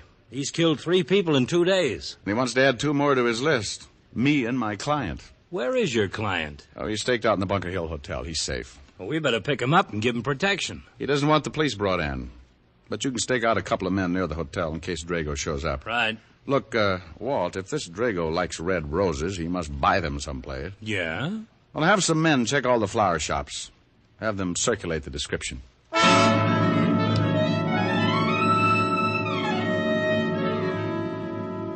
For the rest of the day and into the evening, the entire precinct turned out to look for Drago. Each man had a photograph, and they toured every flower store in the city, showing the photograph and asking questions. Walt and I even took one section, wore out a lot of pavement and several good inches of shoe leather, trying to find someone who might have been selling the roses to Drago. By 6 o'clock, we were back in the precinct, discouraged, and, as Walt said... Oh, I'm beat. Yeah. You want some coffee? Yeah, might as well. We took in 12 shops. Here. Thanks. Looks like the guy grows his own. Well, maybe he does. Swell. I'll put out a general to pick up every window box and flower pot in the city. We're bound to catch him in 10 or 12 years. Yeah, what do you want, Spikehead? Spikehead? Just thought it up. Oh. Well, did you just want to see if the buzzer works? No, I got an address on that guy Diamond shot. Giulio Bassadi? Yeah. Well, do you want us to hold a seance while you give it to us by telepathy? 456 River Street, apartment 7. And you sure are getting grouchy. Walt and I piled into the squad car and took off for 456 River Street. There was a chance that the man who wore the roses might live with his partner, Giulio Bassardi. We found the manager.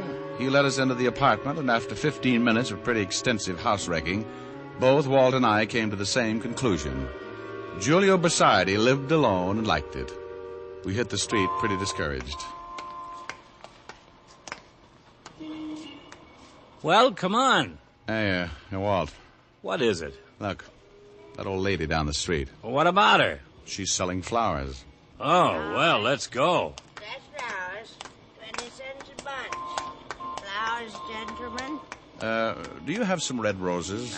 Yes. Single red roses that I could wear in my lapel? Yes, 25 cents. Have you ever seen this man? What man? Here. Yes, Mr. Drago. I sell him a red rose every evening, fresh. You know where we can find him? Well, what do you want him for? Police. Has Mr. Drago done something? He's wanted for murder. Oh, no, how terrible. He seemed like such a nice man, so generous. He dressed so nicely. He's killed 3 people. 3 people.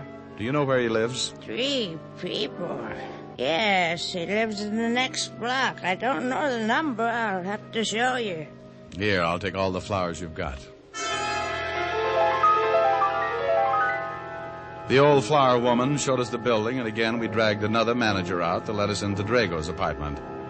This time we went in low, ready to shoot if Drago happened to be home. He wasn't. And once again we tore another place apart. Find anything? No, not yet. Get a load of this closet. Drago really dresses. Hey, Walt. Yeah? You find something? Look at this telephone pad. What about it? The writing. Read it. Bunker Hill. Bunker Hill Hotel. That's where my client is. Drago's found him.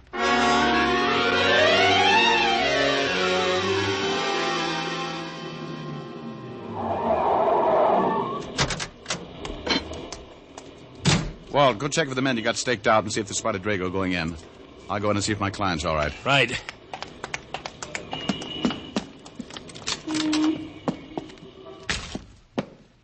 Herman. Herman. Oh. Rick? Over here, Walt. Herman is out cold. Herman? Yeah, the manager. Oh, he looks pretty bad. Yeah, he's really out. Drago? Your men see anybody? No, but he could have slipped in. Now, let's get up to my client. Well, come on. I'm looking for the key. What room? 11. Now, let's go on. I had my client locked in. Come on. 2nd floor.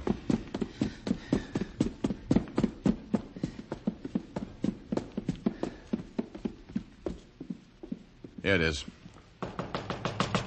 Alistair. Alistair, it's Diamond. Diamond, get me out of here. He's been here. He's got a key. Where is he? He tried to get in, but I had the chain lock on. Then he tried to break it down. I pushed the furniture in front of the door. Get me out, please. Just take it easy. We'll try and break it down. The furniture's still there. Well, get it out of the way. Yes.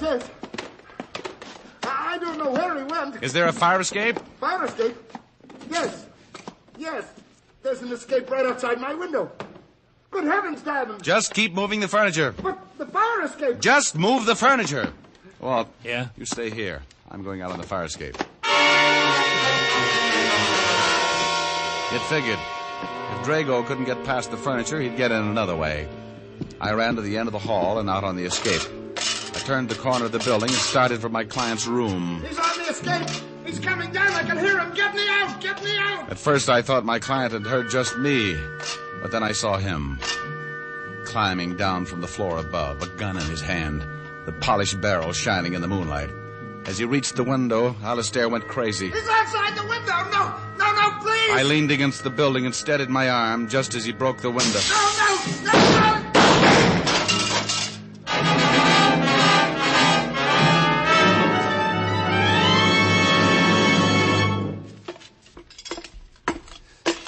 You killed him. Yeah.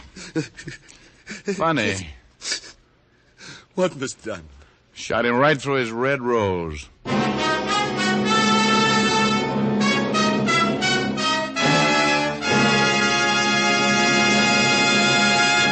Dick Powell will return in just a minute.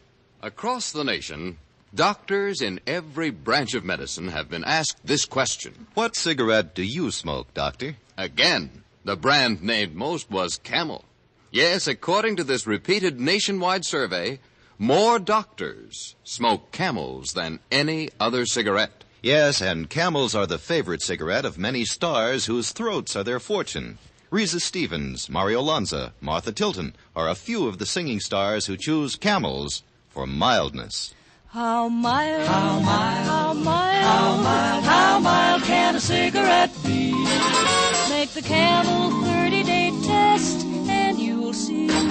Smoke Camels and see. Here's Dick Powell with a special message. Thank you. Ladies and gentlemen, this week we add a new name to the list of recipients of gift camels for hospitalized servicemen and veterans. It's the Military Air Transport Service, United States Air Force, which evacuates virtually all overseas wounded servicemen. Camels are also on the way to veterans hospitals, Lake City, Florida, and Nashville, Tennessee. U.S. Naval Hospital ship Haven. Now, until next week, enjoy camels. I always do.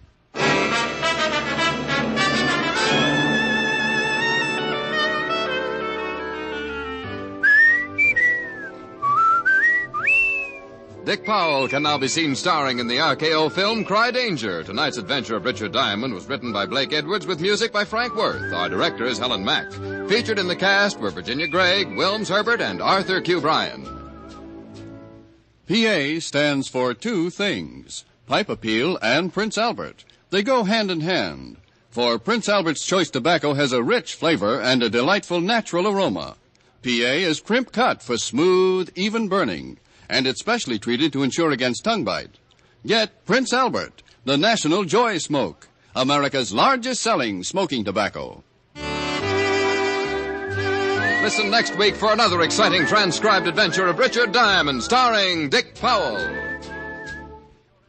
This is Your FBI, the official broadcast from the files of the FBI. Follows immediately. Stay tuned. This program came to you from Hollywood. This is the American Broadcasting Company.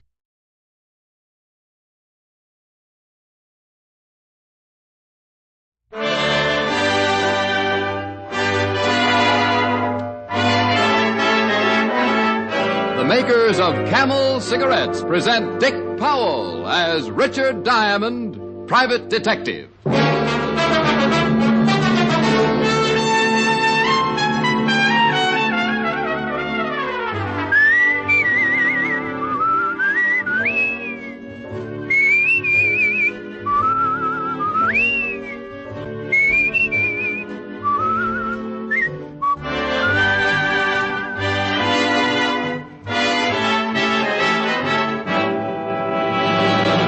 What cigarette do you smoke, Doctor? Again, that question has been asked of doctors in all parts of the country, doctors in every branch of medicine. And again, the brand name most is Camel. Yes, according to this repeated nationwide survey, more doctors smoke Camels than any other cigarette.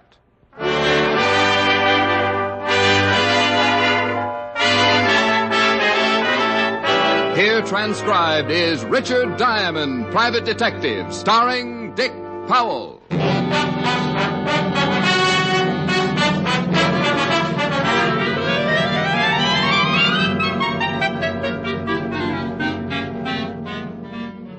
It was a cold afternoon in New York. There were 6 inches of snow on the streets and twice that much on the fire escape outside my window. I looked down at Broadway and watched the miserable pedestrians edging their way over the slippery, ice-covered sidewalks, and thought about burning some of my furniture. It was just the day for anything unpleasant, and when the door to my office opened, I turned around to look at one of the most unpleasant sights I'd ever been faced with. Standing in the door was something that looked human, and I use the term human only because I stuck around long enough to find out for sure. He was about 6 feet and well-dressed, in a dark gray overcoat. But his face raised goosebumps from my argyles to my haircut. It was as dark gray as his overcoat, his whole face, his eyes, his lips, and when he spoke, even his tongue. Mr. Diamond? Yeah? I want you to find a man, and I want you to find him in the next 5 hours. He didn't sit down. He just stood there facing me like a bad dream. I pushed the chair back and got up, as though I had to be standing to protect myself from what was coming. The man I want you to find is named Carnes. He's a science teacher at State College. Is he missing? Would I want him located if he wasn't? Would I have asked you if I'd known the answer to that? How much is your fee, Mr. Diamond? When I know what I'm getting into, $100 a day in expenses. Yes, 500. Find Louis Carnes in 5 hours and you get another 500. Does it matter if you know what you're getting into? I never go waiting if there's quicksand around. Not even for $1,000? I never like to count money when I'm suffocating. You only have to find Louis Carnes. I guarantee you'll live through it. And after I find him? You can spend your 1,000 and forget about it. Why do you want him found? I owe him a debt. I want to pay him. And why do I have to find him in the next 5 hours? Because that's how long I've got to live.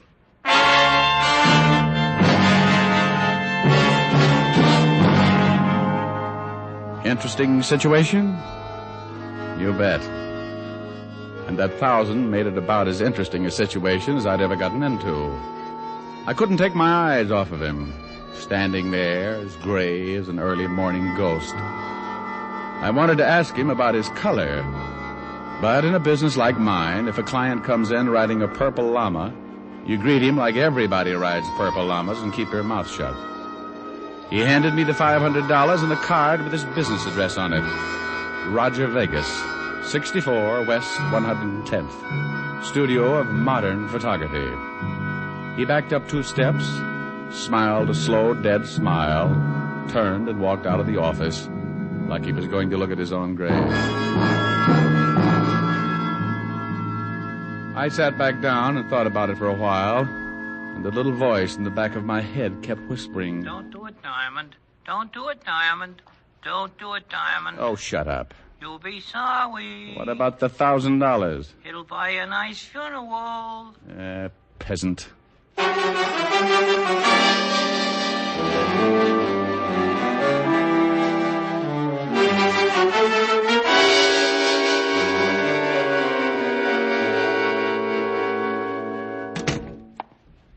Well, if it ain't Richard Diamond, the overstuffed flatfoot. Well, if it ain't Sergeant Otis, the overstuffed flathead. Oh. No. Someday you'll be sorry. Well, everybody is sooner or later. Think of what your poor mother must have gone through. That ain't funny. I'll bet your father didn't think so either. Oh. Oh, Rick. Still picking on him? Oh, he'll be picked on until somebody plucks off that other head. What's up? Walter wants some information. If I can. History on a fellow named Roger Vegas. Here's his card. Also, a Mr. Louis Carnes, science professor at State College. Well, I'll try. What's it all about? Roger Vegas wants me to find this Louis Carnes. Wants to pay back a debt. What's unusual about that? I don't know. Oh, but you should see Roger Vegas. He'd scare you right into a dozen more ulcers. I doubt it. No room for any more. Well, the ones you've got would hide. You should see this guy, Walt. His face, his hands are dark gray. What about the rest of them? Now, wouldn't you know it if I got to ask him to take his clothes off? Very funny. What do you mean he's gray? Well, that's just what he is. Even his eyes. Not just the pupil, but the whole eye. The whole eye? Yeah. If you raised his collar, he could stick out his tongue, put a tie pin on it, and wear it with a dark blue suit. His tongue, too? Even his fingernails, his gums. I suppose his hair is plaid. Okay. But if you ever run into this guy in a dark alley, get set to faint. Well, I'll see what I can find out about him. I've got to have the information pretty fast. I've only got 4.5 hours to find Louis Carnes. How come? Because Roger Vegas has only got that long to live. Rick. That's what he told me. A guy with a gray face comes into your office, wants you to find another guy, and tells you got to find him in the next 4.5 hours because he's going to die. Who's going to die? The guy with the gray face. You didn't say that. You said got to find the guy in the next 4.5 hours because he's going to die. Oh, well, you know what I meant. No. Vegas gave me 5 hours. You said 4.5. Well, that was a half an hour ago. Oh, swell. Oh, I'm wasting my time. I've got to find him. The man with the gray face? No, the science professor. Walt, you're getting pretty confused. I'll see you later, huh?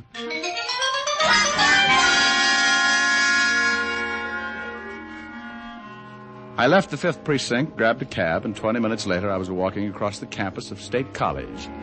Being Saturday, the big school was quiet and impressive as it stretched out over the dozen acres of snow-covered grounds. I located the administration building and found one lonely student working in the main office.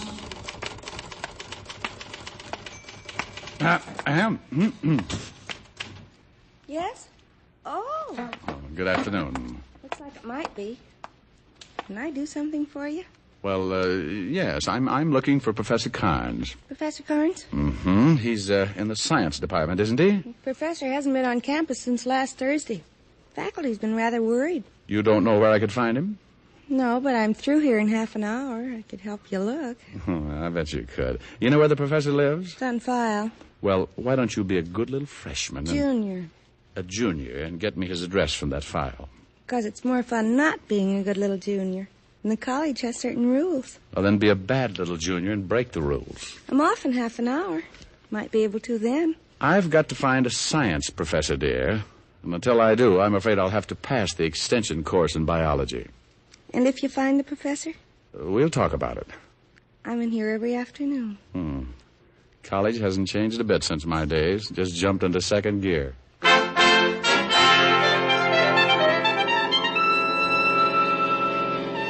The cute little junior walked her sweater and saddle shoes over to a long file and came back with Professor Kahn's home address. I thanked her, promised she could wear my gold badge if she passed lunch hour, and took my cab back to town. At the professor's house, I met his sister, an elderly lady named Drusilla, who reminded me of my math teacher at PS 14. I haven't seen my brother since Friday morning, Mr. Diamond. And you have no idea where I can find him? No. Where do you want to find him? Well, I'm a private detective, Miss Carnes. I was hired by a man named Vegas. Oh, you know him? I most certainly do. Did he hire you to find my brother? That's right. He's not a good man, Mr. Diamond. I believe he's the reason my brother disappeared. Maybe you better tell me about it. My brother married a girl many years younger than himself, and unfortunately it was not a good marriage. Did this Vegas person mention my brother's wife? No, he just told me he wanted to find the professor in order to pay him a debt. A debt? That's what he said. Watch out for that man, Mr. Diamond. He broke up my brother's marriage. Well, maybe I'd better talk to your brother's wife. That would be impossible. My brother's wife killed herself. Oh, well, that's too bad. My brother and I believe she killed herself because of that man Vegas. My brother found out they were seeing each other. When he begged her to stop, she said that it was impossible and refused to give a reason. A week later, she killed herself. Have you ever seen Mr. Vegas? No, I have not. Why? Well, I was just wondering why any woman would go for a man like him. Unless she liked ghosts.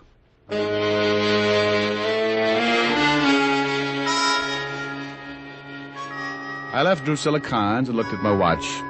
It was 3 o'clock, and I had only 2 hours left to find the professor and earn my $1,000. On the way to the nearest phone booth, I thought about the case and wondered if the $1,000 would be worth it in the long run.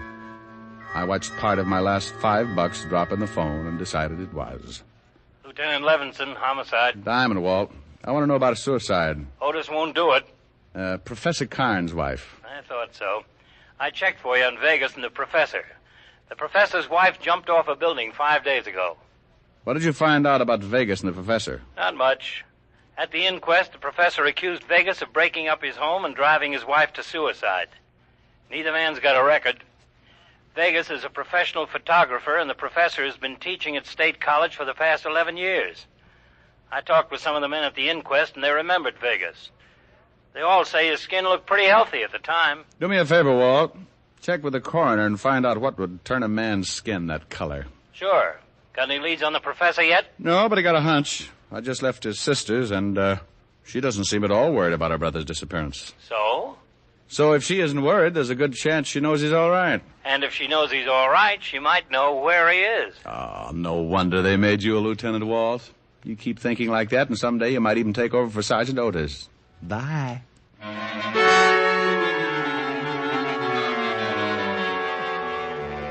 I left the phone booth and walked back toward Drusilla Carnes' house.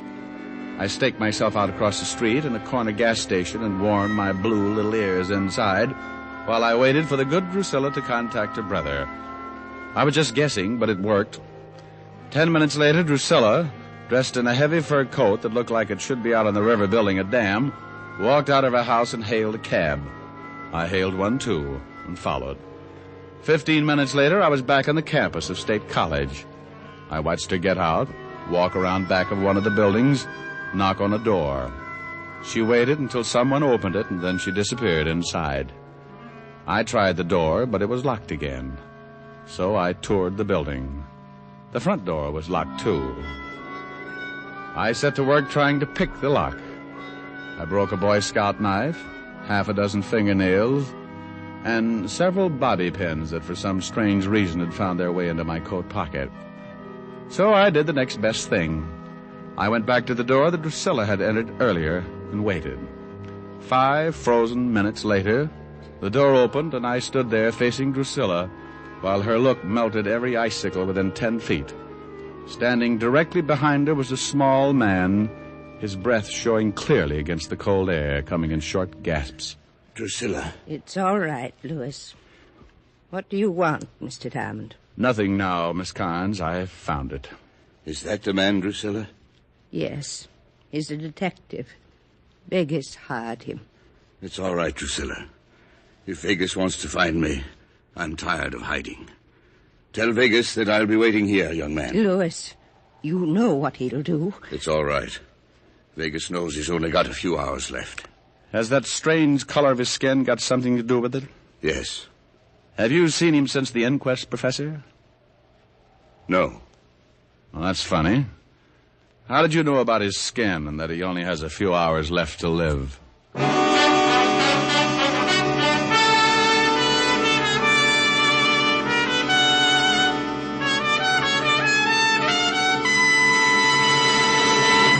Before we continue with Richard Diamond, here's an important question. What do you look for in a cigarette? Well, most people say flavor and mildness. Those are two things you'll find in Camels. No other cigarette has Camel's rich, full flavor, the flavor of costly tobaccos, properly aged and expertly blended. And no other cigarette gives you this conclusive evidence of mildness. In a coast-to-coast test, hundreds of people smoked only Camels for 30 days. Each week, noted throat specialists examined the throats of these smokers and reported not one single case of throat irritation due to smoking Camels. Yes, that's proof of mildness, based on day-in, day-out smoking, not just a sniff or a puff. Make your own 30-day Camel mildness test, the sensible test, the thorough test. You'll enjoy Camel's rich, full flavor from first puff to last. You'll see just how mild Camels are, and you'll know why more people smoke Camels than any other cigarette.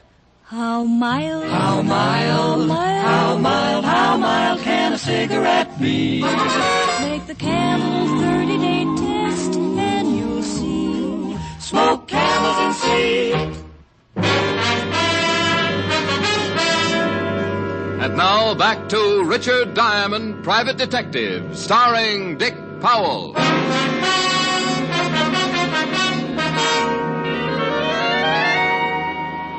Well, I'd found the professor, and the $1,000 was close to being mine. All I had to do was notify Vegas and collect. Even the professor guaranteed to help by staying and waiting for Vegas. But something was wrong. Standing there in the snow, looking at the timid professor, something began to smell to high heaven. I turned and walked away. Even if the professor was going to run, what was I supposed to do? Carry him piggyback until I located my dying client? The 1,000 was important, but there was a lot more that had to be solved in a hurry. I went back to town and over to the photography shop run by Roger Vegas. Is there something? What's the matter? Huh? Oh, nothing. Nothing. Can I do something for you? I'm looking for Roger Vegas. Oh, he ain't in. Ain't I seen you someplace? You might have. I move around. Where can I find Vegas? He ain't here. I know he ain't. Where can I find him? Home, I guess. Home. That would be somewhere in New York, huh? I ain't supposed to give out the address. Who wants him? I do, and I ain't supposed to give out the name. You're pretty sharp. Sharp guy, huh? Tell him to call Richard Diamond. Richard Diamond. My family thought it up. Okay. You know me now? No. No, I was mistaken. Well, I'm surprised. I sent you to Sing Sing 10 years ago.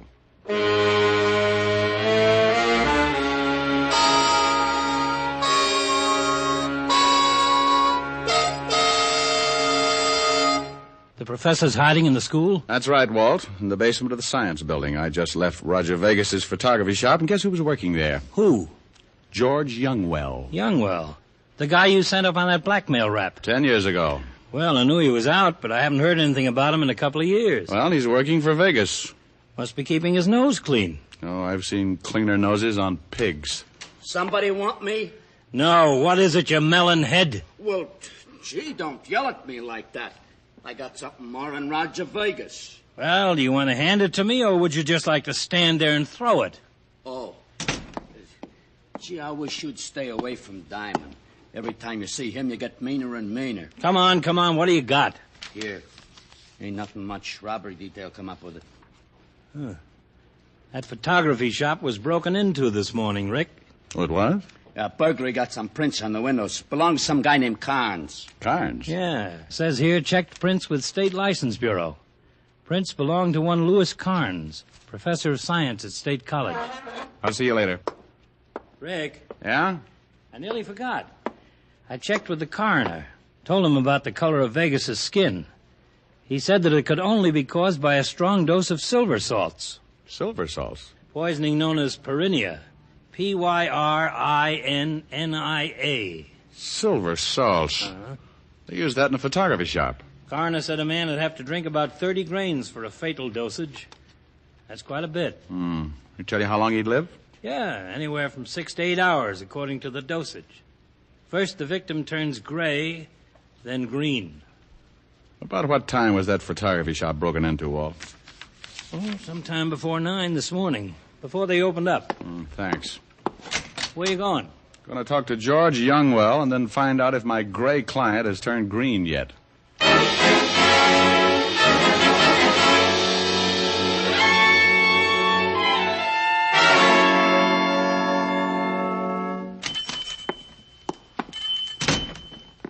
Hello, George. I told him, Diamond. I told him you wanted to see him. He said he was going over to your office. Well, thanks. Look, what are you looking at me like that for? I'm going straight now. Swell. I got a good job, see? Legit. I don't want no trouble. I don't blame you. Okay. Mr. Vegas has gone over to your place. Why don't you go meet him, huh? Plenty of time. Look, he's in a hurry. He's got a big trouble, and he's got to take care of it in a hurry. Yeah, I know. He's got about an hour. Well, go on. He paid you, didn't he? What do you do around here, George? Now, listen, you. I know my rights. I'm clean. I don't know what you're trying to prove, but I don't buy none of it. Now, get out of here, or I'll call a straight cop. You know why Vegas is going to die in an hour, George? Yeah. No, I don't. If I did, I don't have to tell you nothing.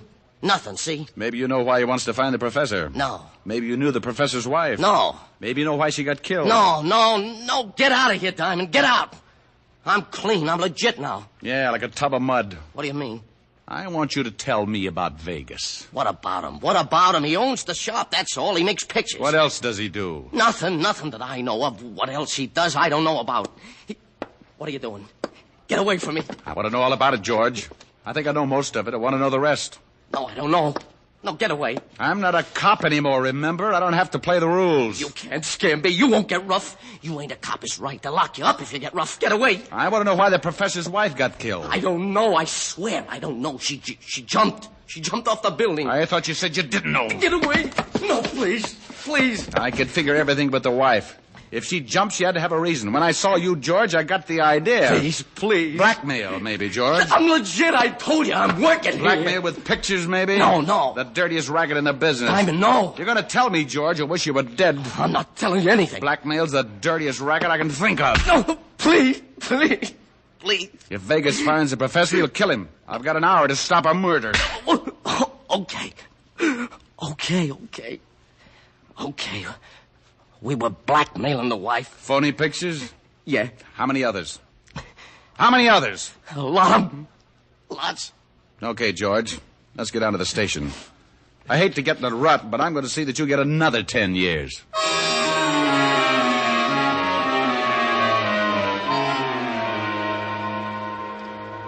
I hauled George Youngwell down to the precinct and went back to see the professor. He gave me some very interesting information. Interesting enough to make me call Walt and set up a plan. Then I went back to my office. When I walked in, I found Roger Vegas facing me. He turned an ugly shade of green, all but the gun in his hand. Where is he, Diamond? I've got less than an hour. I just left George Youngwell at the 5th Precinct. He's singing like a quartet. I thought that would happen, but I'm not worried. You've got perennial poisoning, huh? That's right. You've had it for about 7.5 hours, ever since the professor broke into your store and made you drink the silver salts. Yes. He was getting even for his wife. I've got about 40 minutes to live. Where is he? Well, if you're short on time, maybe you'd better start looking. No, I don't think so. You're going to show me. No, I don't think so. I can't argue. I guess you won't live through it after all. Oh, no. Wait a minute. Let's not lose our heads. He's at the college. Don't lie to me. He's in the science building, in the basement. You're coming along. It'll take 30 minutes to get there.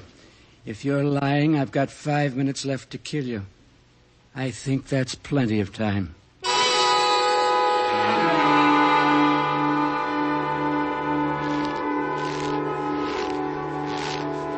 The professor's in this building.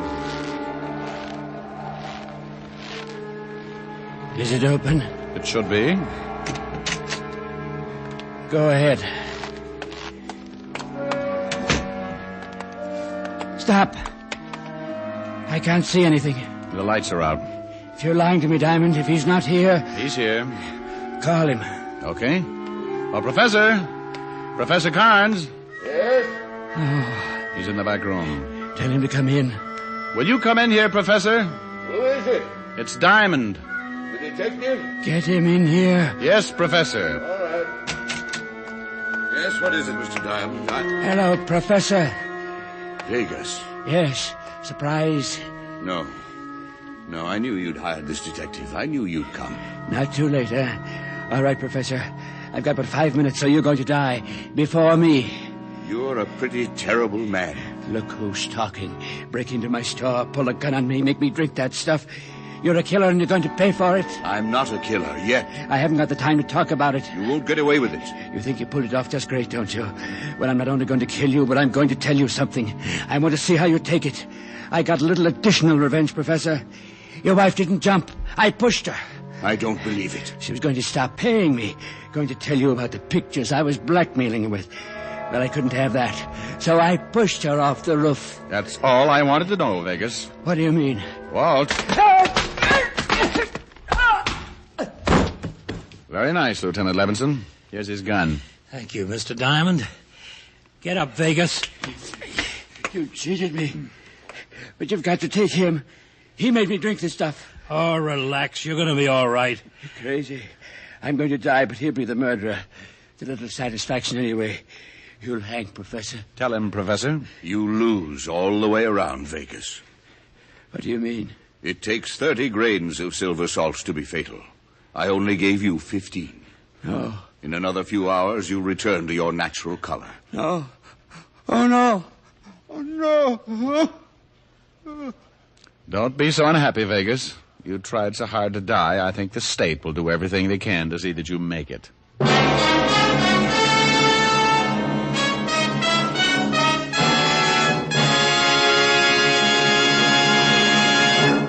Dick Powell will return in just a minute. More people smoke Camels than any other cigarette. And among the millions of Camel smokers are many stars who know the importance of mildness in a cigarette because their voices are their living. Our own Dick Powell has been a Camel smoker for a good long time. Is that right, Dick? Yes, it is, Ed, and I'm smoking one right now. Well, you're in good company. Among other stars who smoke Camels are John Wayne, Risa Stevens, Ezio Pinza, Martha Tilton, and so on. Friends, find out for yourself how mild and flavorful a cigarette can be. Make the Camel 30-day test, and you'll know why more people smoke Camels than any other cigarette.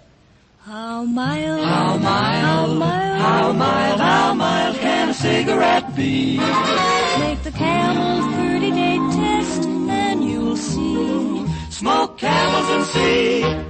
Here's Dick Powell with a special message. Thank you. You know, ladies and gentlemen, no one deserves our appreciation more than the hospitalized men and women of our armed forces. As a tribute to them, the Camel people send gift cigarettes each week to servicemen's and veterans' hospitals in this country and also to overseas where our fighting men are hospitalized. This week, camels go to veterans' hospitals, American Lake, Washington, and Fort Bayard, New Mexico, U.S. Army Station Hospital, Camp Stoneman, California, U.S. Naval Hospital Ship, Repose. Now, until next week, enjoy camels. I always do.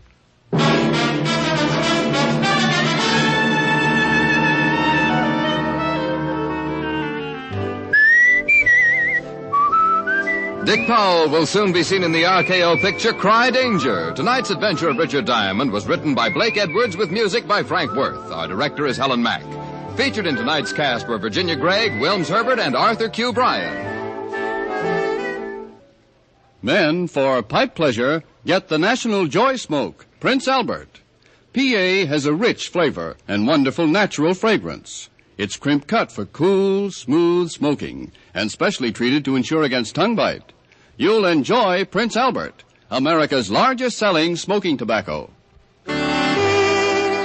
Listen next week for another exciting transcribed adventure of Richard Diamond, starring Dick Powell. This is Your FBI. The official broadcast from the files of the FBI follows immediately. Stay tuned. This program came to you from Hollywood. This is the American Broadcasting Company.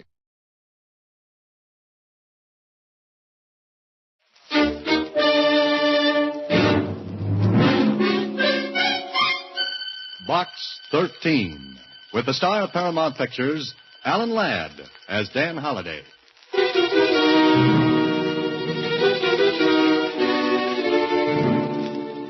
To Box 13, care of the Star Times. Carl! Carl, what are you doing? Nothing. I ain't doing nothing. It's just a book, Holiday. Somebody sent a book to Box 13. Why?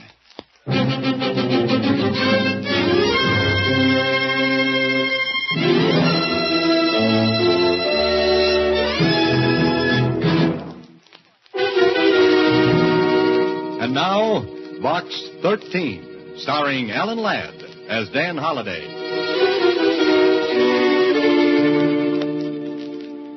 Susie.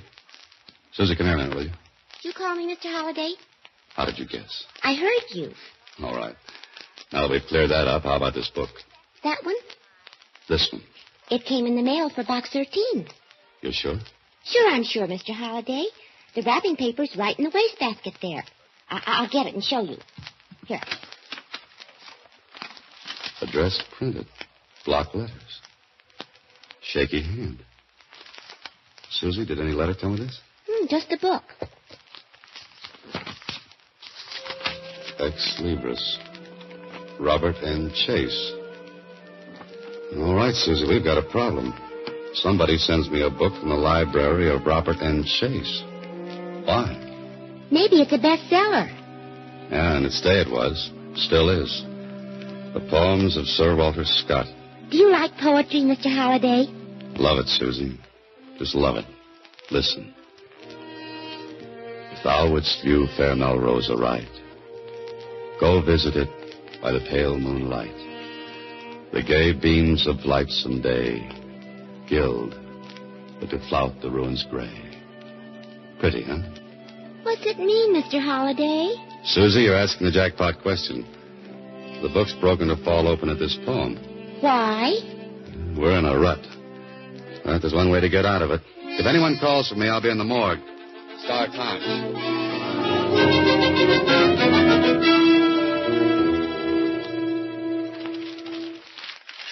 Sure. Robert and Chase. We've got plenty about him, Holliday. Well, let me have it. You ought to remember him. Vaguely, I do. All right, Mac, what do we got? Headlines. Lots of them. Headlines, huh? What's he been doing? Same thing he's been doing for the past 10 years. He's in a rut, too. 6 foot deep. Dead? Here. You read all about it, Dan.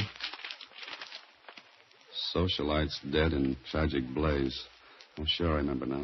But 10 years ago, I was cutting my reporter's teeth on a police beat. Yeah, that's right. A cup wouldn't get a juicy story like this to cover. Son near death. Daughter at school escapes tragedy. Last night, fire swept the Robert N. Chase mansion. Blaze, unnoticed until too late, spread rapidly. Injured son not expected to live. He did, though.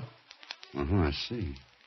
Mildred Chase, 18, was attending a college function when the flames took the lives of her parents and swept rapidly through the palatial country estate, Fair Melrose.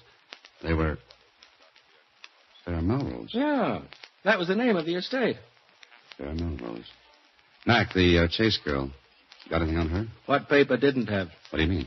You know, too much dough, spoiled kid, wrong company. She ran smack into the gossip stuff almost every week. Know where she is now? Well, she dropped back after the fire. It kind of cooled her off. You've been a good girl ever since, is that it? Well, that's it. I tell you what, Dan, drop upstairs to see Mona in society. She can give you the dope. All right. Thanks, man. Say, you must come and visit my morgue sometime. I like this one. I only read about characters. I don't have to bump into them. But mine move around, Mac, and sometimes too fast.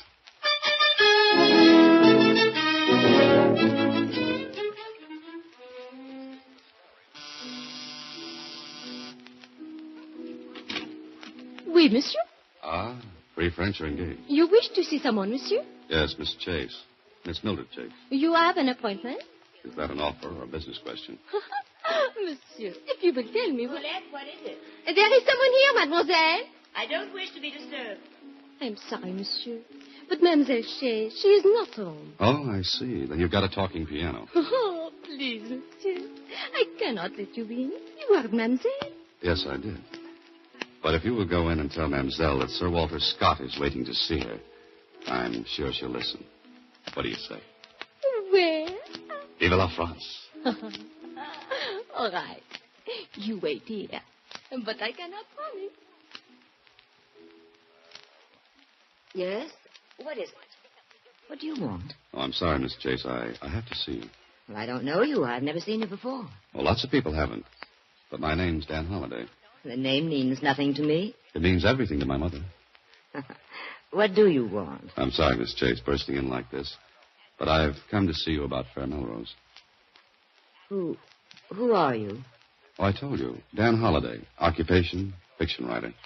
And are you writing now, Mr. Holliday? Maybe. Oh, is this yours? Mine? That book?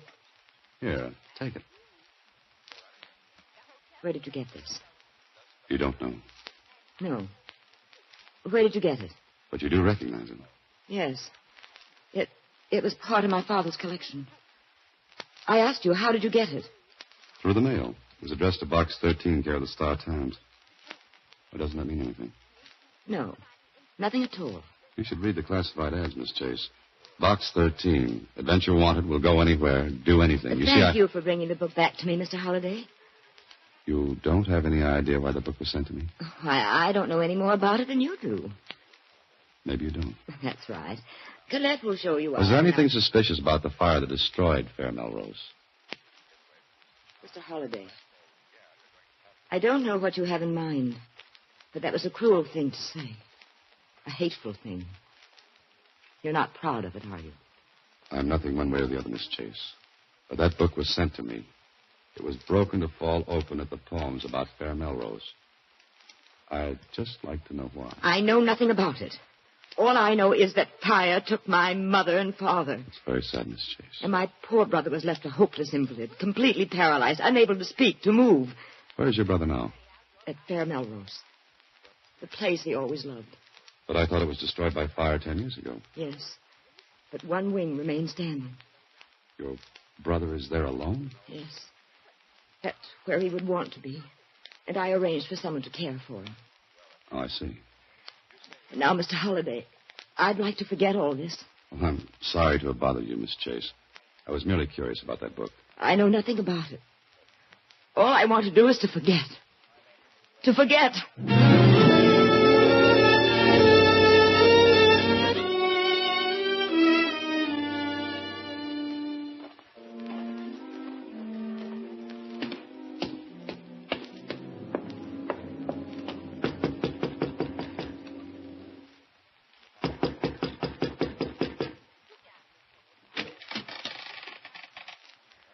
What you want this hour of the night? I'm looking for Fair Melrose. Eh? What for? Will you tell me how I can get there? I'm lost. Stay lost, then. Just a minute, please. Get your foot out of the door. Get. Don't be afraid. I'm not going to harm you. I just want to know the way to Fair Melrose. What for? I've got business there. You're lying. Nobody's got no business there. Nobody. All right, I'm nobody. Is your house on the ground? Well, it should be. Been here for 30 years. Oh. Nice little cottage you've got here. What you want to go up there for? To look at it. What for? Huh. Nice waltz we're having. Young fella, I asked you a question, and you ain't answered. All right. I want to find out about the fire. Well, ain't nothing nobody needs to find out about it. 'Twas a visitation of the Lord. 'Twas a judgment on the sin that was going on. Heaven rained fire that night and wiped out the last of Babylon. I'm not sure I got all that. Oh, the wages of sin is death. Now you know. Wait a minute. Were you here that night? Me and Carl. Carl? That's my husband. He was down here and seen the fire eaten up like the vengeance of the angels. We seen it, young fella. 'Twas a judgment for the years of sin.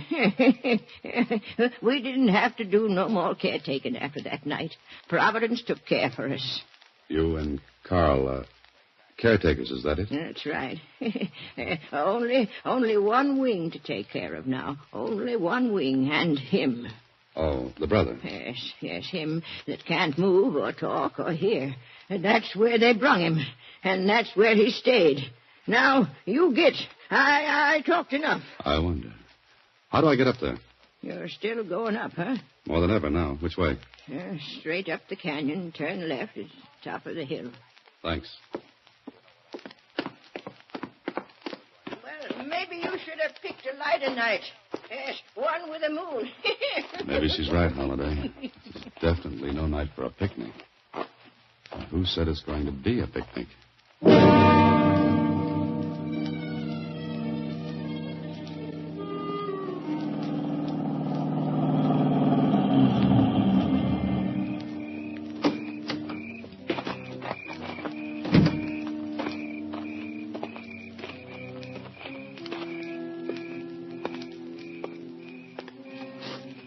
Hello? Anybody here? Hello? And the same to you with feathers on.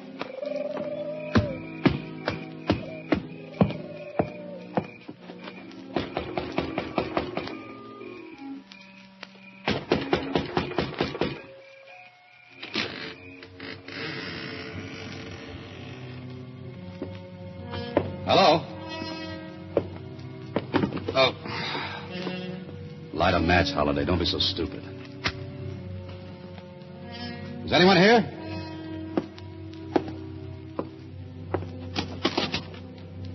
Mr. Chase? Oh, Mr. Chase. Holy mackerel. Who are you? Answer me.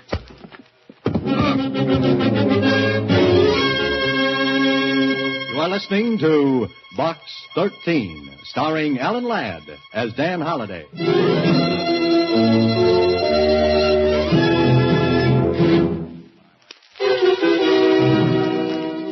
And now, back to Box 13, starring Alan Ladd as Dan Holliday.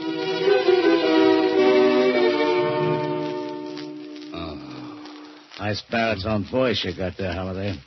Clean. Inspector Clean. Where am I? Hospital. What for? For your head. There's a little dent in it, about 2 inches deep. Oh, I remember. Where is he? He? Who? The body. Oh, the body. What body? Wait a minute. How did you get in? Who found me? Who told you all about this? The old girl, caretaker's wife. She found you. Oh. Clean. I saw a body in Fair Melrose. Holiday, I don't know what merry-go-round you're on, but keep up this way and you'll get the brass ring through your nose. How do I get out of this place? Walk out. Thanks. What are you going to do now? Why? I want to know where to pick up the body. Keep in touch, Clean. What have you got in mind? A date. A date with a beautiful young lady. Slightly hysterical and more than a little mysterious. But interesting.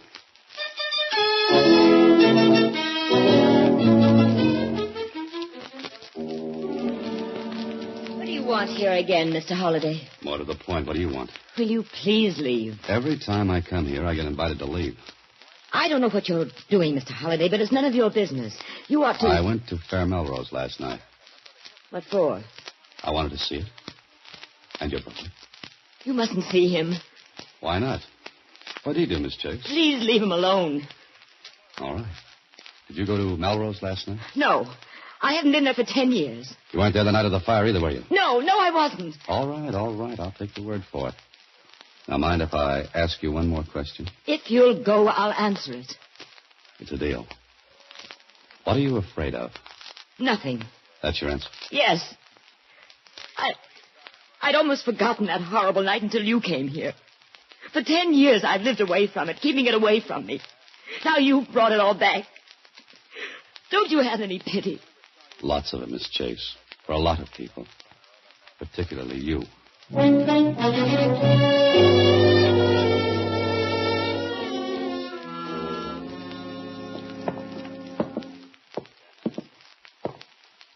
do you want to see him for? I got to. I want to talk with him. He can't talk. He can't hear.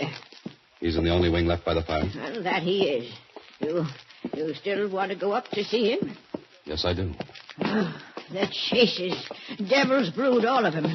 Devil's brood. The young'un with her temper, screaming at her mother and father. And him that's upstairs now, always fighting with his sister. The fire was a visitation and a judgment of Providence. There he is.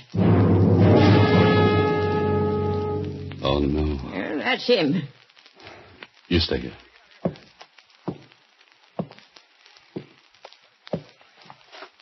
Mr. Chase. Mr. Chase. Can't hear you, can't hear you, can't. Shut up. Mr. Chase, I'm Dan Holliday. Box 13. Box 13, do you understand? Nodding his head. That's all he can do. Mr. Chase, you wanted to see me. You sent me that book. You had Carl send it to me. Is that right? Nod your head if that's right. Good. Now, why? He can hear. You can hear me a little, can't you, Mr. Chase? Good. Why did you send me that book? Why did you want me to come here? He wants me to look around, Bertha. At what? At what? Ain't nothing in here. Ain't nothing. Look, Mr. Chase. I'll walk around the room. I'll watch you. When you want me to stop, nod your head. Understand? Good. Now watch me.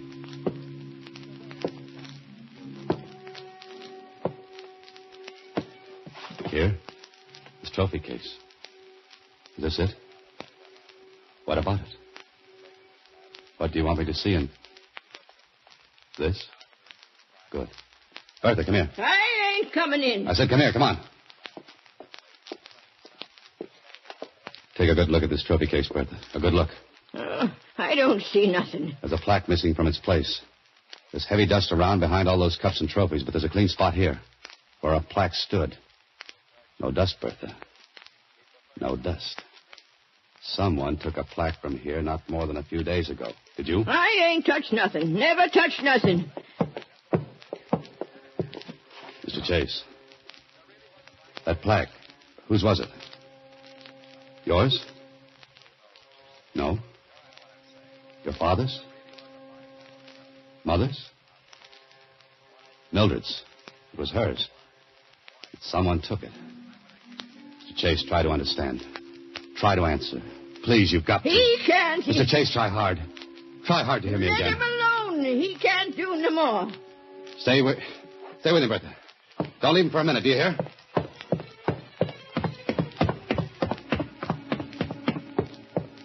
Oh, hello there. Hello, Holliday. Inspector, I'm in a hurry. No, it looks like it. But you can spare a poor cop a couple of minutes to explain something, can't you? What? That body. We found it. In a a ravine about a mile down the road. All right, you found the body. Now I'm in a hurry. I gotta go. Not so fast, Holiday. There are a couple of questions I'd like to ask you. Later, Kling, later. You know where to reach me. Holiday. Come back, Holiday. I say come back here. I'd be care of box 13.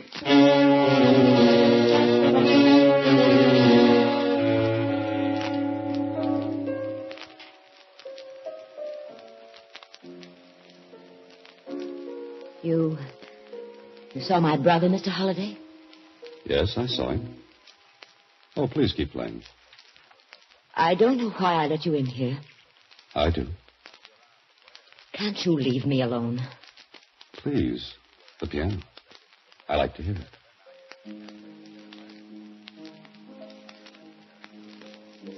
What did you find out? So you don't know why anyone would have taken that plaque from the trophy case? No! Your brother managed to tell me it was yours. Where was it? In the lower right-hand corner of the trophy case. Lower right-hand corner. Lower. That mean anything? Well, it was a plaque I won for dramatics at Merrifield Academy. I don't get it. What value does it have? It isn't worth anything except... Except what? The plaque was presented to me at a dinner at Merrifield. So, go on. The dinner was the night of the fire at Melrose. And the plaque would prove you were at Merrifield the night of the fire. Yes. But somebody wants people to think you were at Fair Melrose. Were you? No. How many times do I have to say that? That's enough. Who hates you, Miss Chase? My brother. Your brother? They all hated me. My mother, my father, my brother. Sometimes I think I hated them. Watching me, picking my friends, cutting me off from the friends I'd picked. I couldn't stand it I see. All right, Miss Chase. We'll forget it for now. But can I come back this evening? Why? I said before I wanted to help you. That still goes. Miss Chase, it still goes.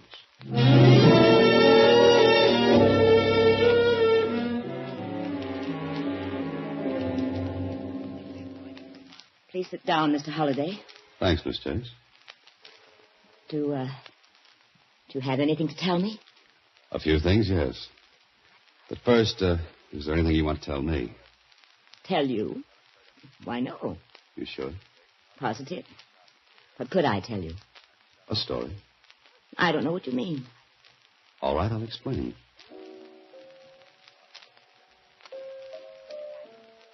Must you play the piano? No, but I'd like to. Miss Chase, let me tell you a story. What about? Well, I don't know whether it's exact or not. You see, I have to guess a lot. Fill in details myself. But this story's about a girl, an 18-year-old girl. That is, she was 18 10 years ago. And what's that got to do with me? Oh, you might be the girl, Miss Chase. Wild, with a temper. Bad temper. She had a lot of fights with her parents. Mostly about the friends she had. The way she ran around. What are you trying to say? That one night this girl set fire to her home in a fit of temper. After a fight with her parents. Maybe she didn't mean to do what she did. But the fire destroyed her home almost completely. It meant the death of her parents, and it made her brother a You're making this up. You're guessing. I said I'd have to guess. I was at Merrifield the night of the fire. For a while. I checked. Found out you left early enough to get to Melrose. And you brought a plaque with you. The one you'd won for dramatics. Well, I brought it to Melrose later. The next day or the next. I don't remember. No, that's no good, Miss Chase. It's too hard to believe that anyone would walk into a ruined home and put a plaque in a trophy case. I say you took it to Melrose, then had the fight with your mother and father. You're lying. I don't think so. I took it there after the fire. And why is it missing? Want me to look around your apartment for it, Miss Chase? Or send for the police to look for it? No. Why not, if you haven't got it? Why are you afraid to let me look for it? So I am right. Now let's get on with the story. For 10 years you held the secret. There's nothing to connect you with the fire at Melrose except that plaque. For years that fire's on your mind. Day after day you have to live with the secret, wondering if there's anything that will connect you with that night. But there's nothing. There's nothing. Then you remember that plaque. It will prove that you were at Melrose. Because the date engraved on it is the same is the date of the fire. No, I tell you it's not true. So there's only one thing to do. Get that plaque out of Melrose. But you didn't count on one thing. Your brother. Day after day he saw that trophy case. Day after day it was the same. Never changing. Like the four walls he had to stare at. But suddenly it's different. There's something missing. He racks his brains and he remembers. He remembers the plaque that was there. When he was able to read, he must have read about the fire.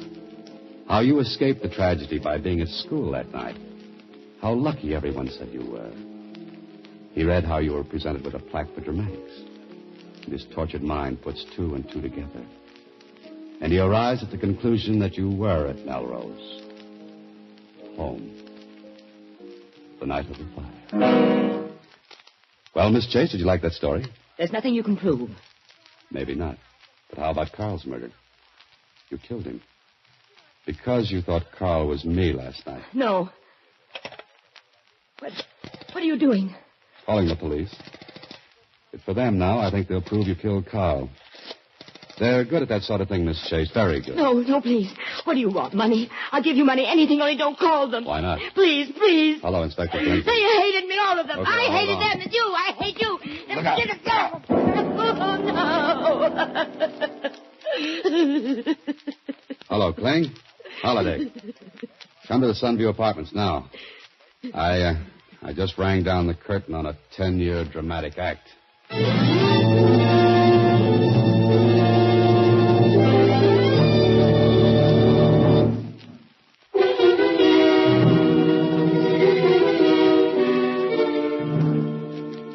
Gee, it must have been awful thrilling, Mr. Holliday. Yeah, sure, Susie. About as thrilling as throwing dirt in the guy's face. Oh. Well, here's some more mail for Box 13. Later, Susie, later. But here's something maybe you ought to look into. What? If you subscribe to this book club, you get a free set of Sir Walter Scott's poems. Oh, fine. Good night, Susie. Next week, same time, Alan Ladd stars as Dan Holliday in Box 13.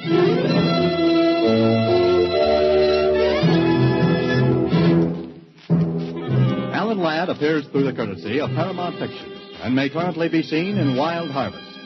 Box 13 is directed by Russell Hughes. Original music is composed and conducted by Rudy Schrager, with an original story by Frank Hart Tausig. The part of Susie is played by Sylvia Pickard. This is a Mayfair production.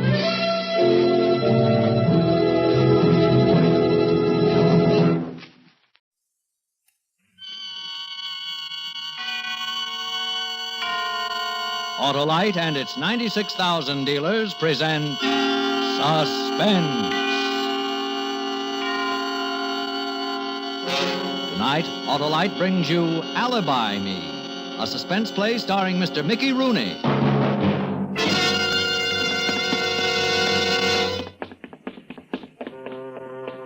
A showdown. This time it's a showdown. No more even Stevens. A showdown. I've took all I'm going to take from him. It's tough enough to hustle a buck even without interference from Julie, without aggravation from Julie. This time it's a showdown with me and him. For real. Julie!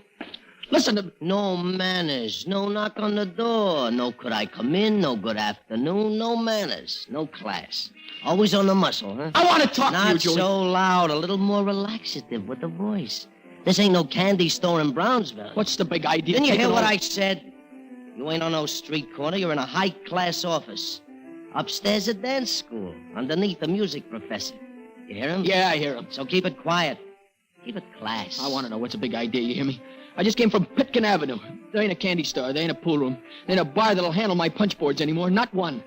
We now take from Julie, they said. They said correct. But that's my territory, Julie. I built up that punch board I know, business there. I know. I watched. You'd hustle good. You build it up real nice for me. And I appreciate it. I already sent you the biggest lollipop I could find. The biggest lollipop in town for the town's biggest sucker. Julie, I'm warning you. You're warning me what? What? What'll you do? Give me a double whammy like in the funnies? Oh, ever since we were kids, you hate me, I hate you, and it's like a kind of mutual life insurance for both of us, huh? There's not a cop on the force that don't know how we feel about each other. You're forgetting what Larkin said to us years ago. If ever one of you punks get knocked off, he says, my first suspect will be the other. So what are you warning me? Grow up, Georgie, grow up. I'm not going to let you get away with it. That punchboard business is mine. I need it, see? I need the dough, too. You need the dough. Well, I'll tell you what. This is just your speed. Here. Here's a $50. Run down and get me a corned beef sandwich and keep the change. Here, catch. Julie, Look at the face on him. If looks could kill, huh, kid? Go away now, huh? I got 1,000,001 things on my mind. I need you standing there like a hole in the head. Larkin, 6 o'clock, I gotta report to Larkin on my parole. What? Georgie, put down that phone. They'll know you done it. Georgie, Larkin, they'll know. It's done. I put my hand on the big vein in his neck. Can't feel nothing. Not a flutter. He's dead. In just a moment, Mr. Mickey Rooney in the first act of Alibi Me. Hi, Harlow. Got any New Year's resolutions? Sure have, Hap. First, I'm going to get away fast. Goodbye. No, Hap. Get my car away to quick starts with ignition-engineered Autolite spark plugs. Oh? What else? Smoother performance, Hap. You an actor, Harlow? No, smoother engine performance is what I mean. And the formula is to replace faded, fatigued, worn-out spark plugs with fresh, flawless, ignition-engineered Autolite spark plugs. Sure, but any more pledges, Harlow? Well, I'll save gas. Less driving, huh? No. More driving, Hap, because when you replace worn-out spark plugs with ignition-engineered Autolite spark plugs, you get quick starts, smoother performance, and gas savings. Why, you just can't buy better spark plugs for your car than Autolite. But your resolutions, Harlow. Oh, yes. Friends, resolve now to see your neighborhood Autolite spark plug dealer soon and have him replace worn-out spark plugs with ignition-engineered Autolite spark plugs. And whether you choose the resistor type or the standard type, you'll be right because you're always right with Autolite. And now with Alibi Me. And the performance of Mr. Mickey Rooney, Autolite hopes once again to keep you in suspense.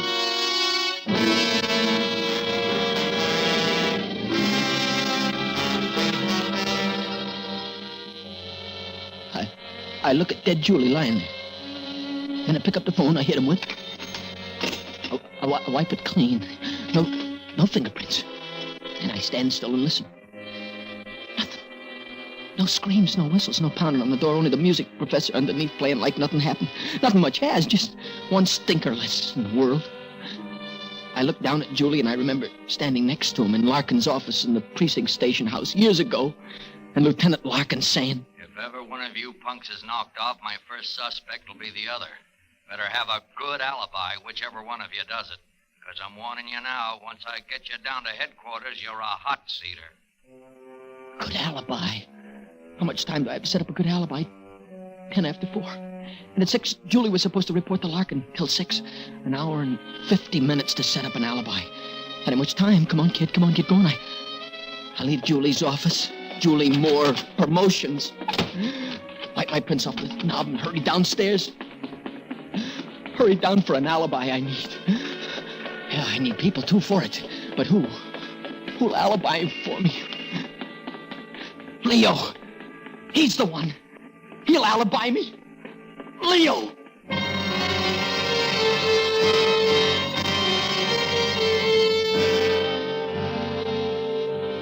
Leo's behind the bar. I plunk myself down at one end where I'm all alone. Leo sees me, gives me a big grin. I feel relaxed for the first time since I've done it. I wink and I give him a nod. He comes over and we shake. Georgie, Lord, love you, boy. You're a sight for sore eyes. Yeah, what do you have? Just name it. It's in the house. Give me a scotch, will you, Leo? We've known each other for a long time, huh? I hate to think of the years that's passed since we met. I'm getting old, Georgie, old. Not too old to remember a couple of favors I've done, though, for you, huh? Georgie, boy, not if I was to live to be 100. Ask any of the old bunch what I say. Georgie, I say, you can have me right arm up to there any time. What you say? Ask him. Drink hearty, son. Well, here's to you, Leo. Thanks, Leo, I want you to do something for me. Well, I'm a little short right now. Huh? I had a gallstone cut out last summer. No, it ain't money, Leo. It's just, well, In case you should be asked, I've been sitting here since 3:30. Huh? Yeah? Yeah. Why? Well, what's the difference? Why? Anybody special you want me to say it to? What, are you going to do it or not? Look, George, I got a right to know what I'm getting into. You want me for an alibi? I want to know why. Well, let's not make a production out of it. Chances are you might not even be asked. But if you are, I just been sitting here since 3:30, see? Okay? Would Lieutenant Larkin maybe be one of the ones who might ask? Could be. What makes you think of him? I just seen him go into Andy's place across the street. He's on the prowl. Just now. Leo, you got to do this for me. You've got to. Not on your life. I ain't alibiing you. Not with Larkin in the picture. You ain't the guy to forget favor, are you, huh? Look, you want money, I'll find money. I don't know where, but I'll find it. You want food, I'll feed you. No, want clothes, I'll clothe you. Just say the word. No, Leo, but it's no not... alibi, George. No alibi. Excuse me, I got custom.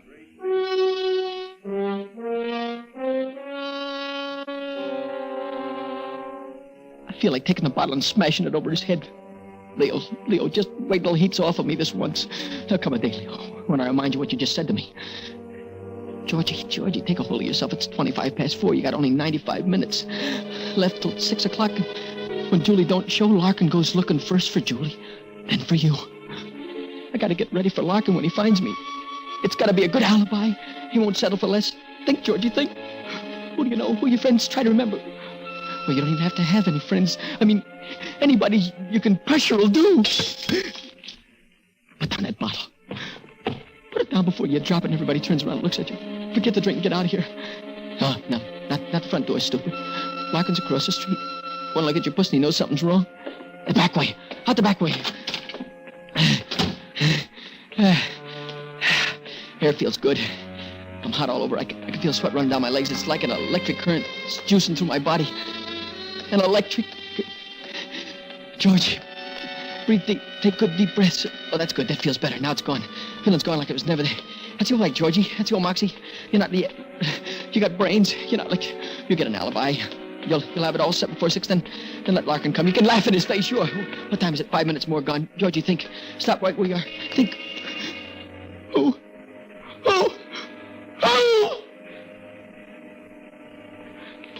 Aha. You see, it works. The second thought and everything comes to you. Joni. That's who, Joni. She'll be your alibi.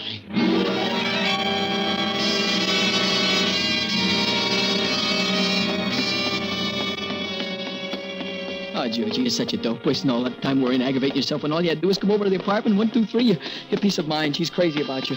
Always has been ever since that day up at Bear Mountain. Which apartment was hers? E, F, G, no, J. Yeah, J for Joni, huh? Let her be in. Please let her be in. I'll never ask nothing again. Just let her be in. Well, look what the baby. Kiss her, Georgie. Kiss her. Kiss her hard. That's right. That's it. Now pick her up in your arms, carry her in the living room, set her down on your lap. Good. You ought to be in the movies. Oh, Joni.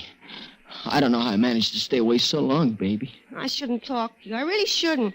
It's more than 2 months. You want to know why? You began to mean too much to me, kid. So stay away from her, I says to myself. Just don't ever see her. She'll wear off. I was wrong, Joni. You mean much more to me than ever, though.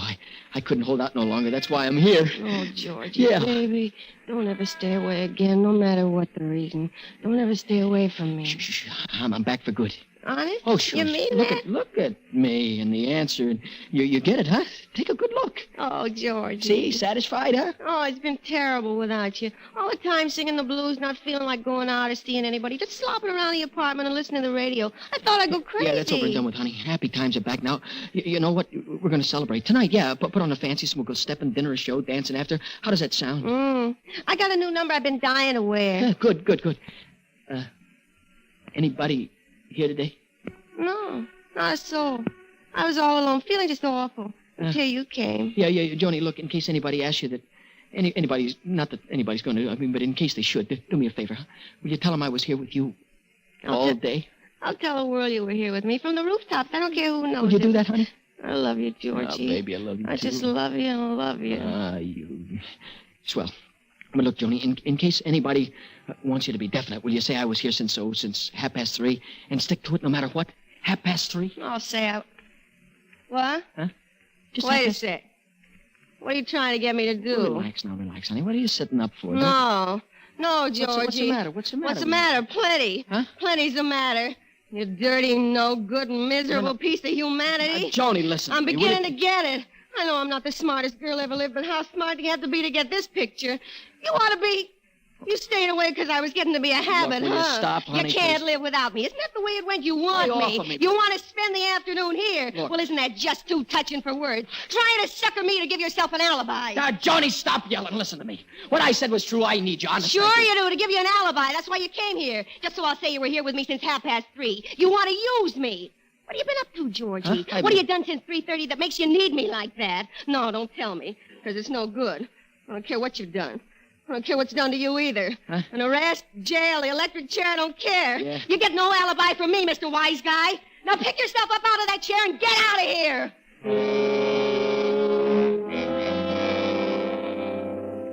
Don't slugger, Georgie. You got no time for that now. Lady, but not now. The main thing now is that alibi. You wasted enough time with her now. You'll have to work fast. You wasted a whole half hour. And what did you get for it? Nothing. Only 65 minutes left, kid. That ain't much. That's a complete show in a newsreel theater. It's a 5-course dinner at the Little Romanian. 65 minutes. You'll find Julie at 6 or a few minutes after, and then...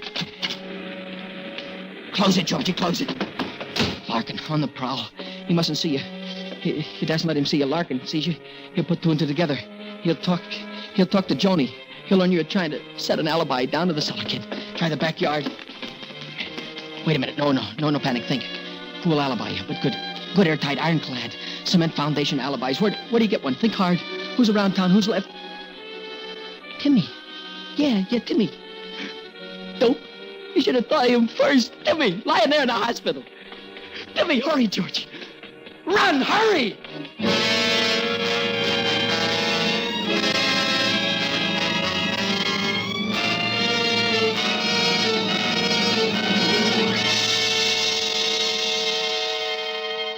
Autolite is bringing you Mr. Mickey Rooney in Alibi Me. Tonight's production in radio's outstanding theater of thrills, Suspense.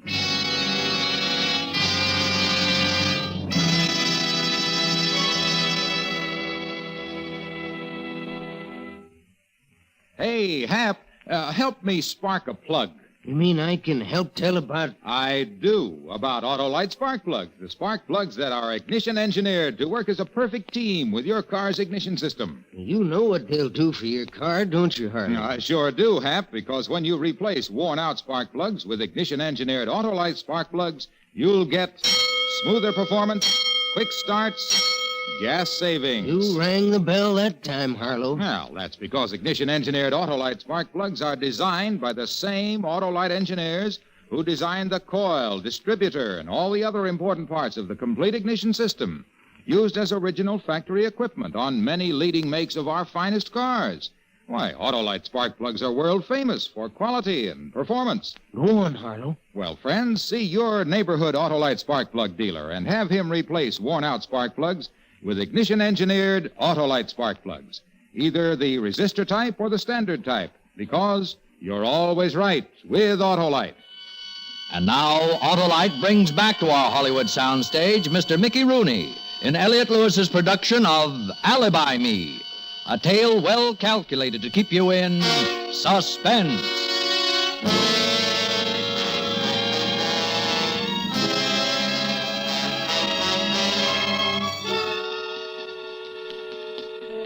The lobby of the general hospital is filled with visitors, some laughing, some looking sad. I walk past the desk in the elevators and up the stairs, the 4th floor. I'm in luck. I see nobody. Nobody sees me. And a quick dash from the corridor to Timmy's room, and I just... Georgie. Oh, Georgie, it's good to see you. Hi, Timmy. You're looking 100% sorry. I didn't have time to bring candy or flowers. How you doing, kid? Oh, knock wood, not bad at all. Pull up a chair, Georgie. Sit down. Yes. You know something? You look sicker than me. How you feeling, Tim? Oh, not bad. You know how it is with what I got. The worst part's lying here in the hospital. I'm a guy who always likes to be in action, you know? But I'm alive and I'm not kicking. Yeah. Doctors say it was a miracle. Yeah, sure. Well, how are things with you, kid? Tim, I'm leveling with you, see? I come up by the stairs. I didn't want no one to see me. Yeah? In a spot, Georgie? I need an alibi for this afternoon, see? Since 3:30. You got it, Georgie. I'm in this private room. Nobody comes near it. The nurses and orderlies don't come unless I give out a yell. And I can have visitors any time I like, but no one was here all day, not even my wife. Timmy, I'll never forget you for this. Georgie, you got one of the oldest alibis in the world. What's that? You were sitting up with a sick friend. Anybody doubts it, send him to me. Shows you never know who's your friend till you're in a jam, huh? Yeah, wait. I'll have a nurse come in so she can see you. Then you take the elevator down. Ask some dumb questions so he'll remember you. Do things at all, kid. Do 'em right. Yeah, you don't miss a trick, do you, huh? Thanks again, Tim. I'll ring for it now. Georgie.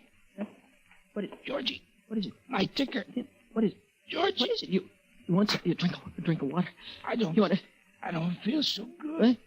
Call. Timmy. Don't worry. Don't worry about the alibi. Timmy, don't die now, Tim. Tim, don't answer me, please. Don't. He's dead. My alibi is dead.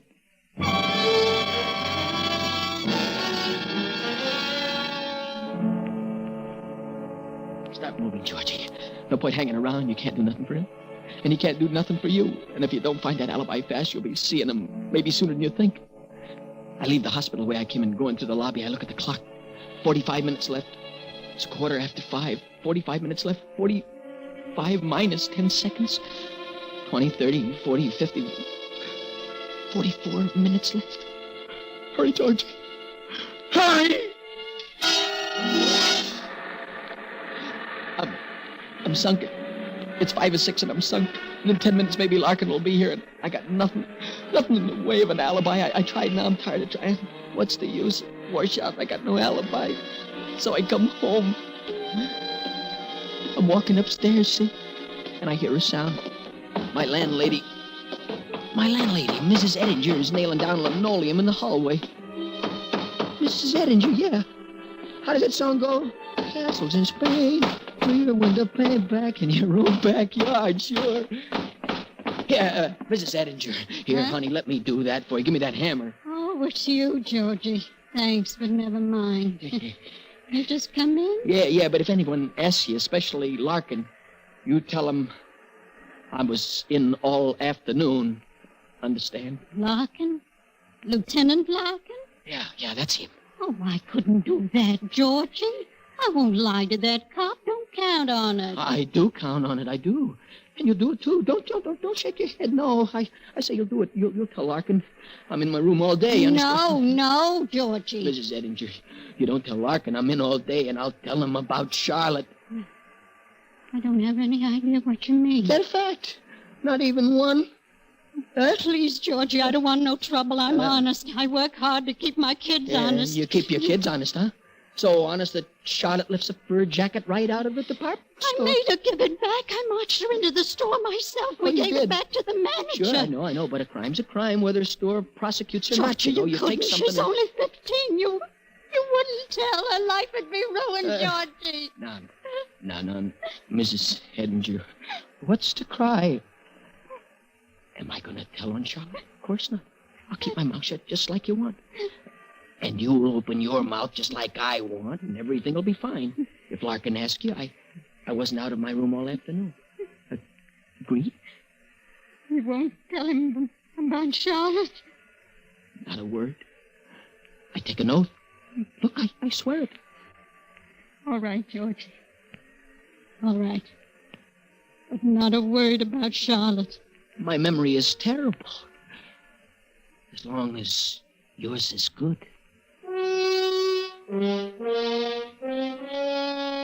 And there's my alibi. Safe, sealed, and delivered. Yeah, the best alibi in the world.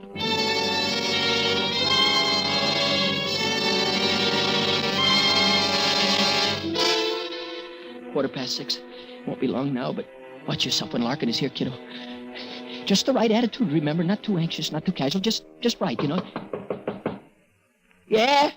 Who is it? Open up, Georgie. It's me, Larkin. Who is it? Oh, well, what a surprise. Yeah. And to what do I owe this great pleasure? Remember I once told you, Georgie, if anything happened to Julie or to you, my first pickup would be the other one? Yeah, I remember. So what? Oh. You mean Julie is... He's been made dead. No, kid. No. What do you know? And you come over to me with your shoulder to cry on, huh? You're not surprised? I'm not the only guy who hated Julie, you know. Let me know who did it when you find out. I'll contribute a sawbuck to his defense, see? Save your money, Georgie. You might need it. How come? Remember I told you at the same time you better have a good alibi, because once I got you down to headquarters, I'd prove you did it. Yeah, that word seems to strike a bell. I'll give, Georgie. Where were you today? Huh? I was nowhere. Oh, that a fact? It's a fact. I was right here all afternoon. Can you prove it? It ain't easy to prove. You was somewhere alone all day, Can you prove you were here? Well, I didn't see anybody except... Oh, yeah. Yeah, Mrs. Edinger. My landlady. Yeah, all right. Let's hear her version. Mrs. Edinger? Hey, Mrs. Edinger!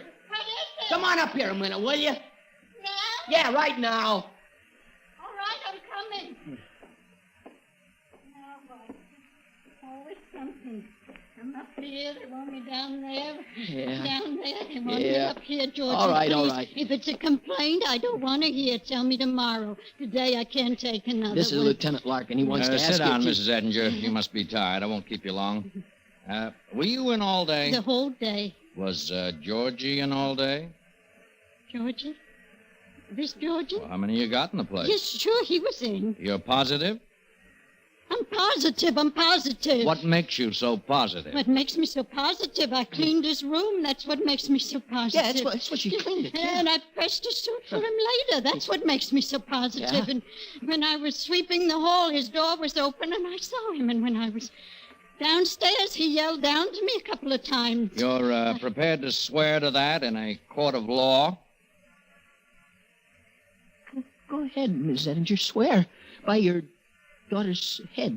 I swear it. Yeah. All right. Thank you. You can go. I work hard all day, all night to make the best. Well, that's it then, Georgie. Meaning? Meaning your alibi stinks, as far as I'm personally concerned. But for the record, it lets you off the hook. Hate that, don't you? You'd like to hang the big one on me, wouldn't you? I'll see you around, Georgie. Keep your nose clean. Yeah, sure thing. Lennox, Mr. George Lennox. Yeah, that's me, kid. Yeah. I got a package for you. Blue Arrow Delivery Service. Sign here. Yeah, good. Who's it from? Mr. Moore. Mr. Julie Moore. Open it, Georgie. I want to see. Yeah. Yeah, I'll open it up and see. It's a lollipop. I never seen such a big one. You asked your opinion. Beat it. Will you get out of here? Look, kid, go on, beat it. What are you waiting for? What do you think he's waiting for, Georgie? Stake the kid. You stake him. What am I, the mint? You stake him. Go ahead. Okay, cheapskate. Okay, keep your lousy tip. Fine thing. I'm here twice this morning and 3 times this afternoon, and you're not in. 5 times up and down them stairs, and not even a nickel tip. Shut up! Shut up! Shut up! Hey, thanks, man. Shut up. A whole buck, thanks. Don't mention it, kid. You deserve it. You earned it. Shut up. Thanks. Oh, I almost forgot. There's a message goes with it. To the biggest sucker in town. That's all there is to the message. It's enough. Get your hat and coat, Georgie.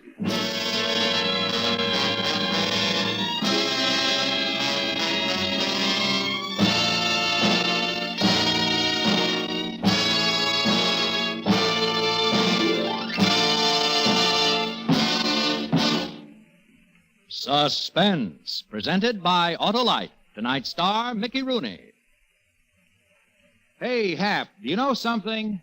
They're a great group. Who, Harlow? Why, the more than 400 products made by Autolite for cars, trucks, planes, and boats in 28 plants from coast to coast.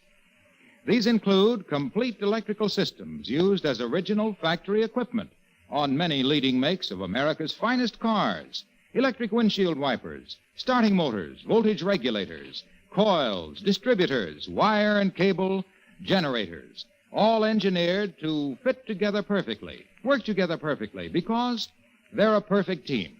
So, friends, don't accept electrical parts supposed to be as good Ask for and insist on original factory parts at your neighborhood service station, car dealer, garage, or repair shop.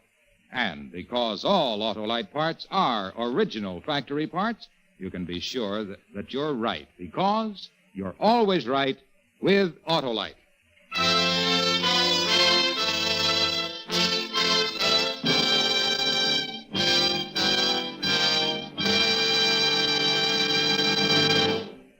Next week on Suspense, Miss Ginger Rogers as star of Vamp Till Dead.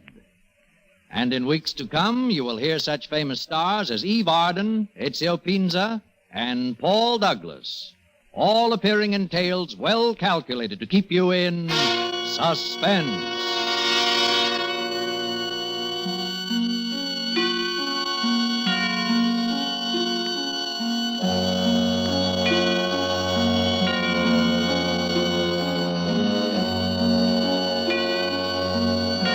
Suspense is produced and directed by Elliott Lewis, with music composed by Lucien Moraweck and conducted by Lud Gluskin. Alibi Me was written by Third Jeffrey and adapted for Suspense by Walter Newman. Mickey Rooney is appearing by arrangement with MGM, producers of the Technicolor production Pagan Love Song, starring Esther Williams, Howard Keel, and Mina Gomble.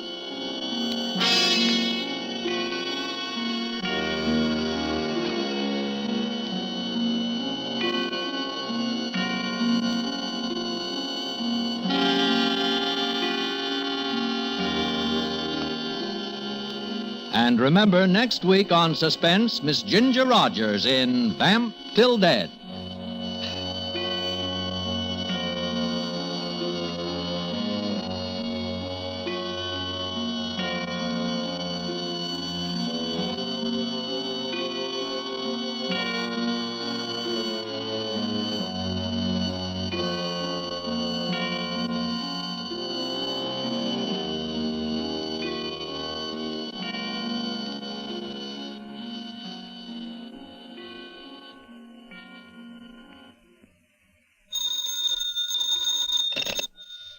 Buy world-famous Autolite resistor-type or standard-type spark plugs, Autolite safe-full batteries, Autolite electrical parts at your neighborhood Autolite dealers.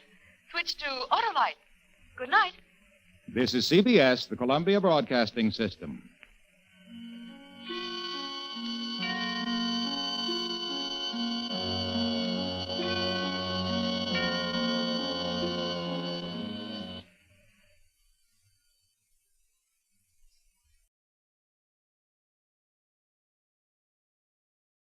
The Adventures of Sam Spade, Detective. Brought to you by Wild Root Cream Oil Hair Tonic, the non-alcoholic hair tonic that contains lanolin. Wild Root Cream Oil. Again and again, the choice of men who put good grooming first.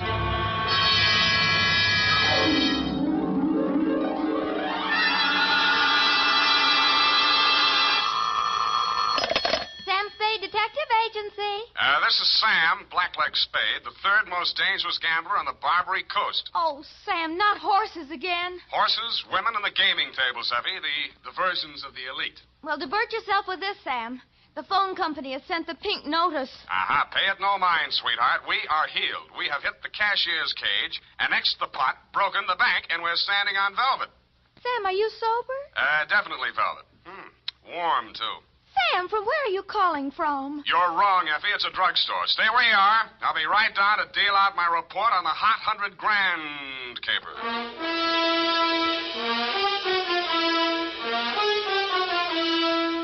Dashiell Hammett, America's leading detective fiction writer and creator of Sam Spade, the hard-boiled private eye, and William Spear, radio's outstanding producer-director of mystery and crime drama, join their talents to make your hair stand on end with the adventures of Sam Spade.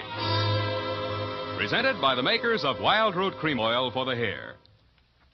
It's smart to buy things the whole family can use, isn't it? That's why I say it's smart to buy Wild Root Cream Oil Hair Tonic. To Mom, to Dad, to the children, Wild Root Cream Oil is really a friend indeed. Non-alcoholic Wild Root Cream Oil with lanolin grooms the hair neatly and naturally, relieves dryness, removes loose, ugly dandruff.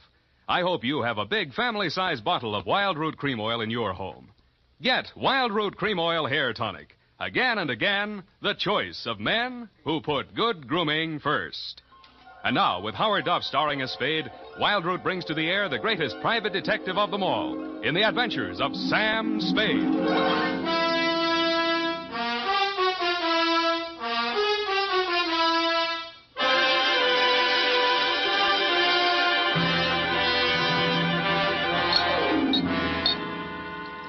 Date, September 19, 1948, to robbery detail, San Francisco Police. Attention, Sergeant Walsh.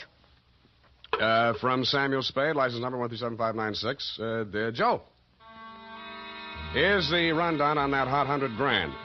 It started pleasantly enough when my secretary, Miss Effie Perrine, cute little mouse, eased into my private office, closed the door behind her, and leaned back against it with that air of pained resignation, which generally means there's a customer outside that she doesn't approve of, but that I'll see her anyway. It's up to you, Sam. She's very well dressed, and I imagine she can afford you. How do you deduce that? Well, she dropped her purse. I didn't get time to count it all, but there was a $100 bill on top. Well, sure in, Effie. Sam. Go ahead, say it. Oh, I don't know, Sam. Sometimes, well, there's just money. No, that's one of the reasons I hire you. What's the matter with her? Nothing. That's just it, Sam. She's very good-looking, cultivated, and very kind and considerate. And she seems sincerely troubled. You mean her act is a little too good? I felt that too, Sam. Thanks, Angel. I'll keep that in mind. Tell her to come in. All right, Sam. Mr. Spade will see you, Mrs. Kilcourse. Thank you. Thank you for seeing me, Mr. Spade. My pleasure. Won't you sit down? Oh, thank you. I'm Lorraine Kilcourse, Mr. Spade. It's about my husband, Leonard Kilcourse. Husband? Oh. We've only been married a short time. It was a quiet ceremony at the San Cedro Mission. Leonard didn't want to subject me to any publicity. The difference in our ages, you know? You mean you want me to keep it a secret? Oh, no, except for the newspapers, of course. Naturally, all of Leonard's friends know. No, he doesn't have many, from what I've heard. I've thought it strange, too, that such a prominent man should have such a small circle of acquaintances. I met him only a short time before I married him. He's been very kind and absolutely devoted to me, and I suppose I should feel ashamed of myself for coming to you. But there are so many things about him that are mysterious that sometimes I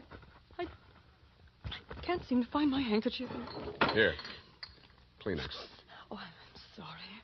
Thank you. I take it you're not a San Francisco girl. No, I met him at a dude ranch. Well, maybe I can clear up some of your mysteries for free. The reason your husband doesn't have many friends is because they keep dropping dead. I don't understand you. Forget it. He's a big public servant. He's built a lot of sidewalks. The streets of this city are paved with his good intentions. His name is on 1,000 manhole covers. If the names of his former business associates land on headstones, it's nothing to me. I got my own racket. Well, what? I think my husband is paying blackmail to someone. Uh-huh. And upon what do you base your suspicions, Mrs. Kay? It started about a month ago. He began withdrawing large sums from our joint account. First it was $10,000, then $20,000, and last week, $50,000. And this morning, he closed out the balance of the account. $100,000. Yeah, well, he's got it to spend, Mrs. Kilcourse. Well, I won't pretend the money doesn't interest me, but what's behind it, Mr. Spade? Each time he withdraws these cash sums, he leaves the house without a word to me. And sometimes doesn't return until dawn.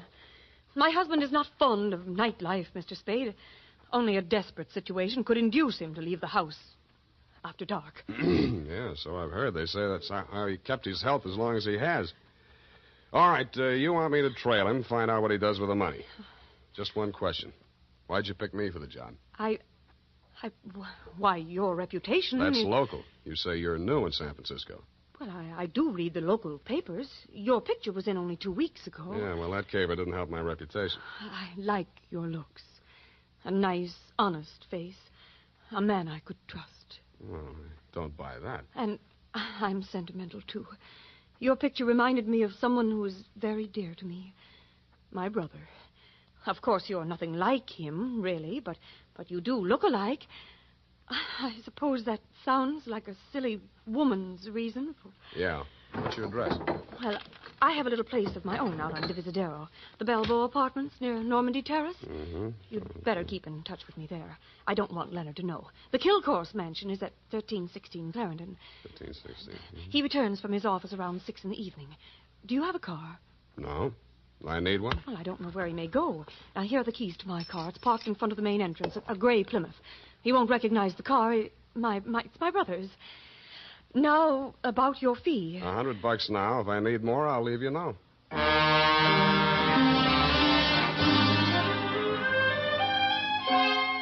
I had an uneasy feeling I would need more.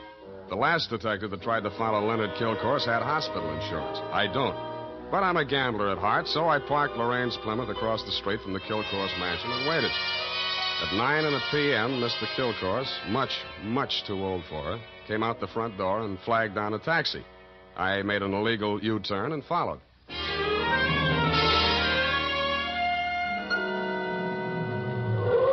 The trail ended across the Golden Gate Bridge in Marin County.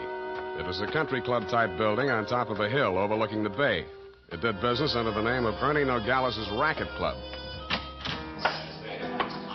The racket had nothing to do with tennis. It came from two sources. The moans and groans of the customers losing money at the roulette wheels and crap tables, and the glad hand the management threw at my quarry as I followed him in. Well, Mr. Kilcourse, surprised to see you. Since when you go out after dark? Well, I thought a little nightlife might agree with me, Nogales. Oh, that sounds like you, Mr. Kilcourse. I didn't know you better. I think you was afraid to go out night. Well, now, I was thinking of buying this place to retire to. Ah. But I figured it'd be cheaper to win it at your roulette table. What's your limit here? 10,000, but for you, wide open, the sky. A hot $100,000 for a starter? Well, any time they catch you with hot money, Mr. Kilcourse. Come over to the cashier. I sell you the chips myself. I didn't have to bother making myself inconspicuous. Everybody in the joint stopped playing to watch Kilcourse while he shoved his $100,000 roll through the cashier's window and scooped up 4 stacks of $1,000 chips. Make your bets, please. All right, you. Spin that wheel. Huh? How much you got there? $25,000. Any objections? Is that okay, Mr. Nogales? Spin it, Joe. I'm covering through the table personally. Okay, sir. Around and round the little ball goes. 15 pays 15 and the red. Maybe next time, Mr. Kilcourse. Why don't you double up, play the red and the black? Safer. I'll stay with the numbers. 50,000 on 15. There. Spin it. It's okay, Joe. I'm still covering. Well, it's your money, Mr. Nogales.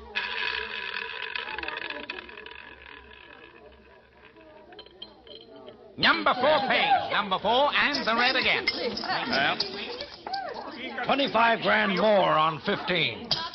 Look, Mr. Kilcourse, go on, enjoy yourself. Take it off your income tax, but please spread them out a little there, those chips, huh? It looks bad for the house. What kind of a joint is this? Can't you cover the bets? Okay, Joe. He asked for it. Okay, sir.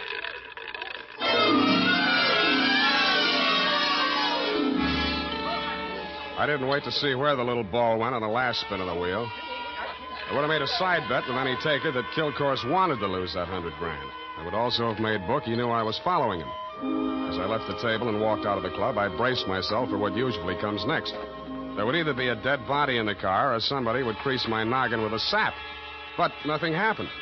I switched on the headlights and stood in the glare of them for fully a minute, but nobody even shot at me. I flushed the shrubbery. No gunman. Checked the ignition wires. No booby traps. Driving back to town, I racked my brain for some way to bring them out into the open. I felt like a man with his life savings all on one number, waiting for the wheel to stop spinning, which wasn't far from the truth.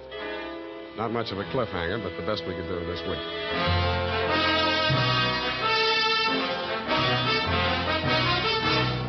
The makers of Wild Root Cream Oil are presenting the weekly Sunday adventure of Dashiell Hammett's famous private detective, Sam Spade.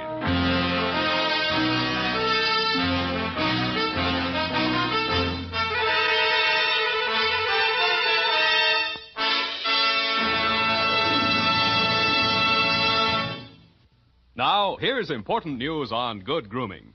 If you want the well-groomed look that helps you get ahead, socially and on the job, listen. Recently, thousands of people from coast to coast who bought Wild Root Cream Oil for the first time were asked, how does Wild Root Cream Oil compare with the hair tonic you previously used? The results were amazing.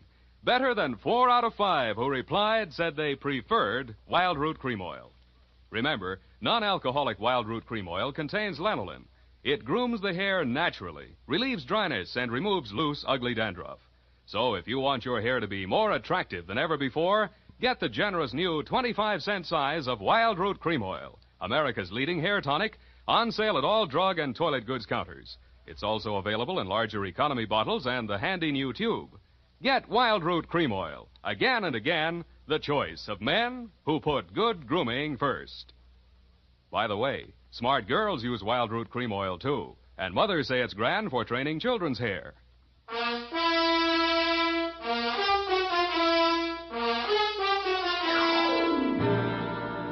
And now, back to the Hot 100 Grand Caper. Tonight's adventure with Sam Spade.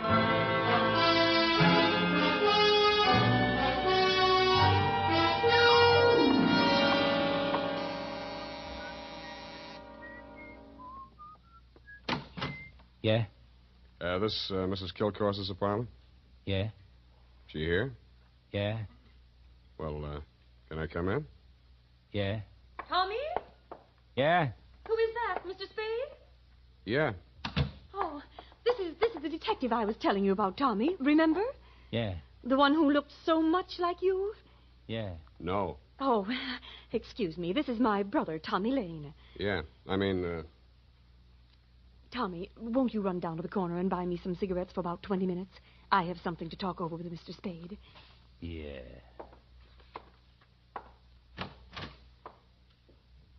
Nice boy, your brother. Small vocabulary, but big feet. Well, he's shy. Now, what did you find out about my husband, Mr. Spade? He dropped $100,000 in a gambling joint. Ernie Nogales' racket club. You know it? No, but I know Ernie Nogales. I knew him in Reno before I met Leonard. He lost his license there for running a crooked wheel. The way Kilcourse was playing tonight, that wheel didn't have to be crooked. He was trying to lose that $100,000. But why? Why would he do a thing like that? One of two reasons. Either he's paying off to Nogales or he's paying off to somebody else, and Nogales is the go-between. Well, I don't believe it. Ernie is a crooked gambler, but he doesn't touch blackmail. And your husband isn't stupid enough to drop $100,000 in 3 turns of a wheel. Anyway, I'm not tangled with him or the Ernie Nogales mob for $100 of your money or anybody else's. Here, take it. Well, and here are your car keys. No, wait, please. You can't desert me now. Why not? Well, I haven't told you everything. I'd hoped I wouldn't have to. About your brother? How did you know? The only place you get a green suntan is in a pokey. Besides, he acts kind of stir-crazy. Spent a little time in solitary, didn't he? He won't talk about it. But that's it, Sam. That's why Leonard is paying that blackmail money to Nogales. You just said Nogales wouldn't touch blackmail. Any other corrections you'd like to make in your copy before we proceed? Yes. Well, I might as well tell you everything. Why not?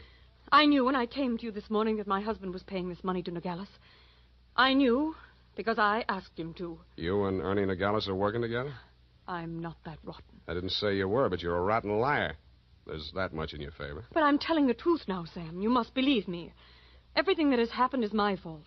I persuaded Nogales to give my brother a job in his place in Reno. Mm-hmm. They quarreled, and when he got closed down, he blamed Tommy. He swore he'd kill him when he got out of prison. That's why I begged my husband to pay him to save Tommy's life. Who did rat on Nogales about that crooked wheel at Reno? I did. That's why I feel responsible. Leonard is so fine, so generous. But I can't let him go on paying for my mistake. Yeah, like you said, he's going to run out of money. Look at me, Sam. Do I look like the kind of a woman to whom money means everything in the world? No, but you're looking at me, not at Kilcourse. You're laughing at me. Oh, I know what you think.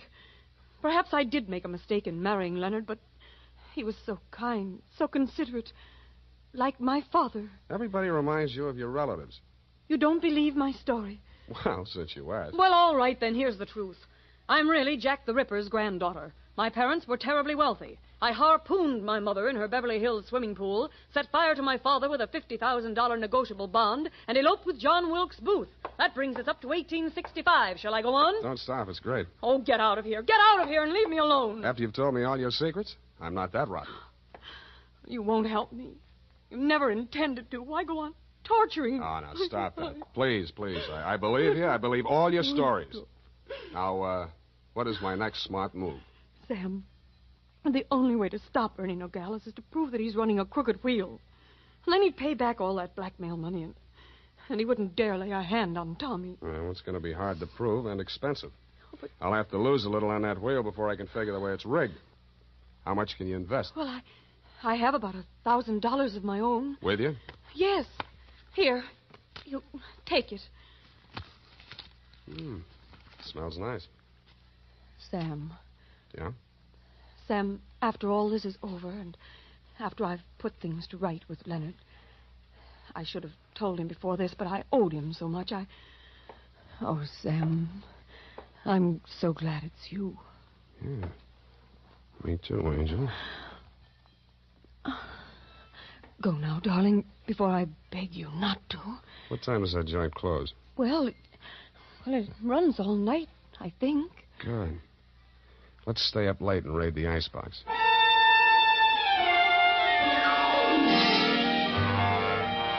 Around 2 in the a.m., when I low-geared the Plymouth up the long, steep driveway to Ernie Nogales' racket club, backed into the parking space nearest the road with the car headed downhill for a quick getaway just in case, and I went in. The joint was still going full blast. I bought $500 worth of chips, swaggered over to the table where Kilcourse had dropped his $100,000, and nonchalantly flipped the blue chip onto the red. Appalachia bets, ladies and gentlemen. Make your game. Okay, that's all. Around and round the little ball goes. I didn't look to see where the little ball went. Most of the money was on red, so it was bound to turn up black. A red pays. What? Number 15. Place your bets, please. Make your game, ladies and gentlemen. Around and round it goes. The chips were spread around more the next turn, so I stacked 100 at the bottom of the 1 to 34 column. With a crooked wheel, my 100 made it the best bet to lose. And 19, and the red wins again. Hey! I plunked 500 down on number 5 and raked in 17,500. I left my original bet on the table. When the little ball fell into the pocket, I was $35,000 to the good from my point of view, but not from my clients. I doubled my bet and looked apprehensively around. There were no surly characters edging up behind me. In fact, the only surly character in sight was Ernie Nogales, and he looked happy. That didn't make much sense. When my bankroll got to $105,000, I played a hunch. I threw $5,000 of it back on the table and lost it. That made a kind of sense. I cashed in the rest of my chips and squeezed the $100,000 U.S. currency into my inside pocket. If anybody aimed for my heart, it was thick enough to stop the slug, which was some comfort. But what I saw when I walked out to the parking lot was no comfort at all. I'd gotten just a glimpse of it through some trees. A sedan backed into a driveway halfway down the hill. It was blacked out except for 5 glowing cigar ends that showed through the windows. I could think of only one reason for 5 cigar smokers to be parked in that particular spot at that particular moment. The Plymouth was where I had parked it, pointing straight down the hill. I slammed the door but didn't get in. Then I listened. The car down the hill was getting ready, too. I cracked the door of the Plymouth wide enough to get my arm inside and pressed the starter with the heel of my hand. I switched on the lights, pushed the clutch with my left hand, used my right to shift it into low. Then I pulled the hand throttle out all the way and let it go.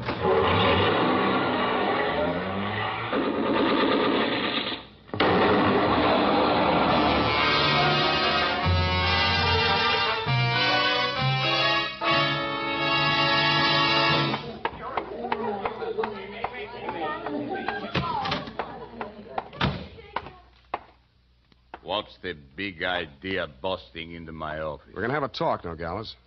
Please, don't wave that heater at me. It makes me nervous. I don't like guns. I don't either. That's why I'm here. Put your hands on top of the desk and keep them there. All right. Give me back that roll. I give you clean money for it. It was a gamble, so I lost. Can you blame me? Where'd you get this money? I buy it. 50 cents on the dollar. I don't ask where it came from, but I read the papers. I figured it was that shipyard payroll job a few days back. Like it just fell in my lap. I figured it'd make $50,000 instead of Kilcourse 5. I guess that was dirty trick you just out of stir, Tommy, huh? I got news for you, Nogales. I didn't know this money was hot, and I am not Tommy Lane. No? Then what? Private Dick. Tommy's sister hired me to take the fall for him. Look, I've got most of the caper. Kilcourse wanted to pay Tommy $100,000. You rigged the wheel so Kilcourse would lose it one night and Tommy would win it back the next night. Now, what was Kilcourse paying him off for? No caper, legitimate. He was sent up for bribing a public official. You mean he was the payoff man for Kilcourse's contracting firm? Sure, legitimate business. The grand jury went out after Kilcourse. Tommy took the rap, that's all, for a price. Yeah, $100,000. Thanks, Nogales. That's all I needed. Oh, Sam, I was afraid I might be too late. You are, sweetheart. Oh, I have so many things to explain. Where can you talk? Right in here. But who's this man? Why, that's your old sweetie from Reno, Ernie Nogales, remember? What's the matter with you two? You Oh. crazy? Oh, Sam, I should have told you the truth from the beginning. Check. The Nogales yarn, I can understand, but why did you tell me you were Kilcourse's wife? I was desperate. I had to say something. It was the only explanation I could think of for my interest in this case without telling the truth. But you were making a pigeon out of me. I don't know about such things, Sam. All I know is I'm here in time to warn you. You mustn't walk out of here with that money. Listen, They may kill you to get it back. They already did. They're combing the wreckage of that car right now, looking for my body. Then Tommy was right. They did mean to kill him. How'd he get the rumble? While he was in prison, from another man that Kilcourse framed. He was in for life, so it was safe for him to talk. Hey, you two. Yeah, Nogales? That car that just drove up. I think that's Mr. Kilcourse. Oh, Yeah, what's your hurry? Let me go. Come on, what's your hurry? Tommy's out there in that cab. I've got to warn him. Or tip off Kilcourse. Which is it? No, Sam, you've got to believe me. Sit down. Stop that. You two have fun. I'm getting out of here. Go ahead. Now, listen, sweet Lorraine, you may as well save your breath for those explanations. You're staying right here until the caper's all wrapped up. Here he comes. Have you got a gun, Sam? Yeah? Well, you'd better have it ready. Mm-mm. But Sam... Where's Nogales? I want to see him. He was called out of town, sir. I'm in charge. You Mr. Kilcourse? That's right. I want to know why you people have been interfering with my business. It might interest you to know that this building site's on an old Spanish land grant. Title's very shaky. I'll run an 8-lane highway straight through the middle of it and turn the rest of it into a game preserve. That's what I do to people who double-cross me. I tried to tell Mr. Nogales that, sir. He wouldn't listen to me. He tipped Tommy off for a split of the $100,000, but I knew sooner or later we'd have to answer to you, Mr. Kilcourse. Oh, well, what's that? Here's your $100,000, sir. Count it. Sam. Well. What's your name, son? Sam Spade, sir. Well, I'm glad to meet an honest lad. Well, come along. You too, young lady. We'll all walk out together. Sam, what are you... What? Spade, huh? Yes, sir. I'm a private detective, but I'm ambitious. Politics? Yes, sir. Well, we'll run you for assembly. In the meantime, I believe there's an opening in one of the public services. Garbage disposal. Executive end, of course. Where the devil is that man with my car? Oh, there he is. You drop around to my office in the morning. Thank you, and good night, Mr. Kilcourse. Drive on, Horace. Back to the city. Oh, Sam. How could you? All those lies and just handing over the money like that.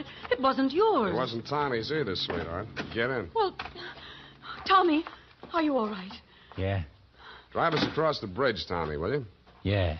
Tommy, Yeah. Tommy, I'm afraid we'll have to do without the money. Yeah. Sam gave it to Mr. Kilcourse. Yeah. Now, don't get excited, Tommy. I'm sure Sam had a reason. Didn't you, Sam? Yeah. I mean, that was marked money from a payroll job. Oh, then it won't do him any good. It'll send him up for a good long stretch if the eyewitness story that goes along with it is good enough. And you're just the girl to tell it, sweetheart. Am I right, Tommy? Yeah.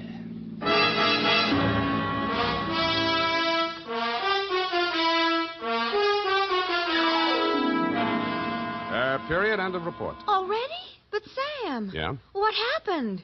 Who were the 5 men in the car, the ones who shot at that Plymouth in the mistaken belief that you were in it? Their names are of little account, Effie. Suffice it to say that Kilcourse pointed his pudgy finger at them in the hopes of keeping the charge of attempted murder out of his indictment. But I was too clever. I identified them. But, Sam, you didn't see anything but their cigars glowing in the darkness. Have you never heard of Sherlock Holmes' monograph on the 49 varieties of tobacco ash, you fool? But, Sam, Sherlock Holmes is only the segment of someone's imagination. He's a fictional detective. Well? You mean... Oh, Sam, you're tired. Yes, I am. It's affected your mind, winning all that money. Now, you just sit here and rest. All right. Think of the snowy mountaintops and blue skies. Mm-hmm. I'll just go and type this up. Snowy mountaintops. Winter sports yet. And now, listen to this. If you haven't yet tried Wild Root Cream Oil, the famous hair tonic that grooms your hair neatly and naturally, relieves dryness, and removes loose dandruff, then here's a wonderful way to get acquainted. Buy Wild Root Cream Oil in the new 25-cent size bottle at your drug or toilet goods counter. Also, ask your barber for a professional application of Wild Root Cream Oil hair tonic.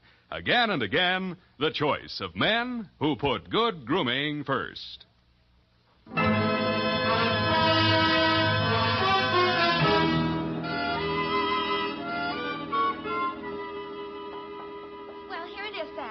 And not that it made any difference, but how did you guess that she wasn't Mrs. Kilcourse? Simple.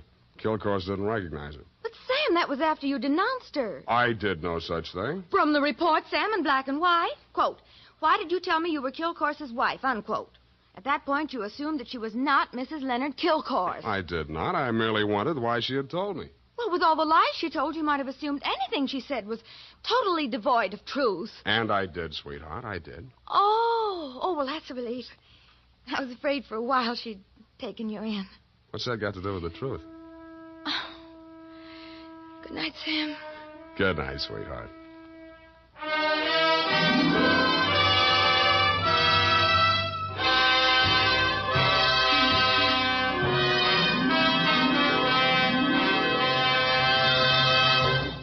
The Adventures of Sam Spade, Dashiell Hammett's famous private detective, are produced and directed by William Spear. Sam Spade is played by Howard Duff. Lorene Tuttle is Effie. Sadie Thompson appeared as Lorraine Kilcourse. The Adventures of Sam Spade are written for radio by Bob Tallman and Gil Dowd. Musical direction by Lud Gluskin. Score composed by Rene Garrigang. Join us again next Sunday when author Dashiell Hammett and producer William Spear join forces for another adventure with Sam Spade. Brought to you by Wild Root Cream Oil. Again and again, the choice of men who put good grooming first.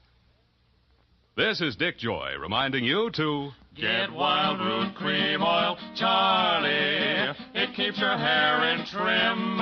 You see, it's non-alcoholic, Charlie. It's made with soothing lanolin. You better get Wild Root Cream Oil, Charlie. Start using it today. You'll find that you will have a tough time, Charlie. Keeping all the gals away. Hiya, Baldy. Get Wild Root right away.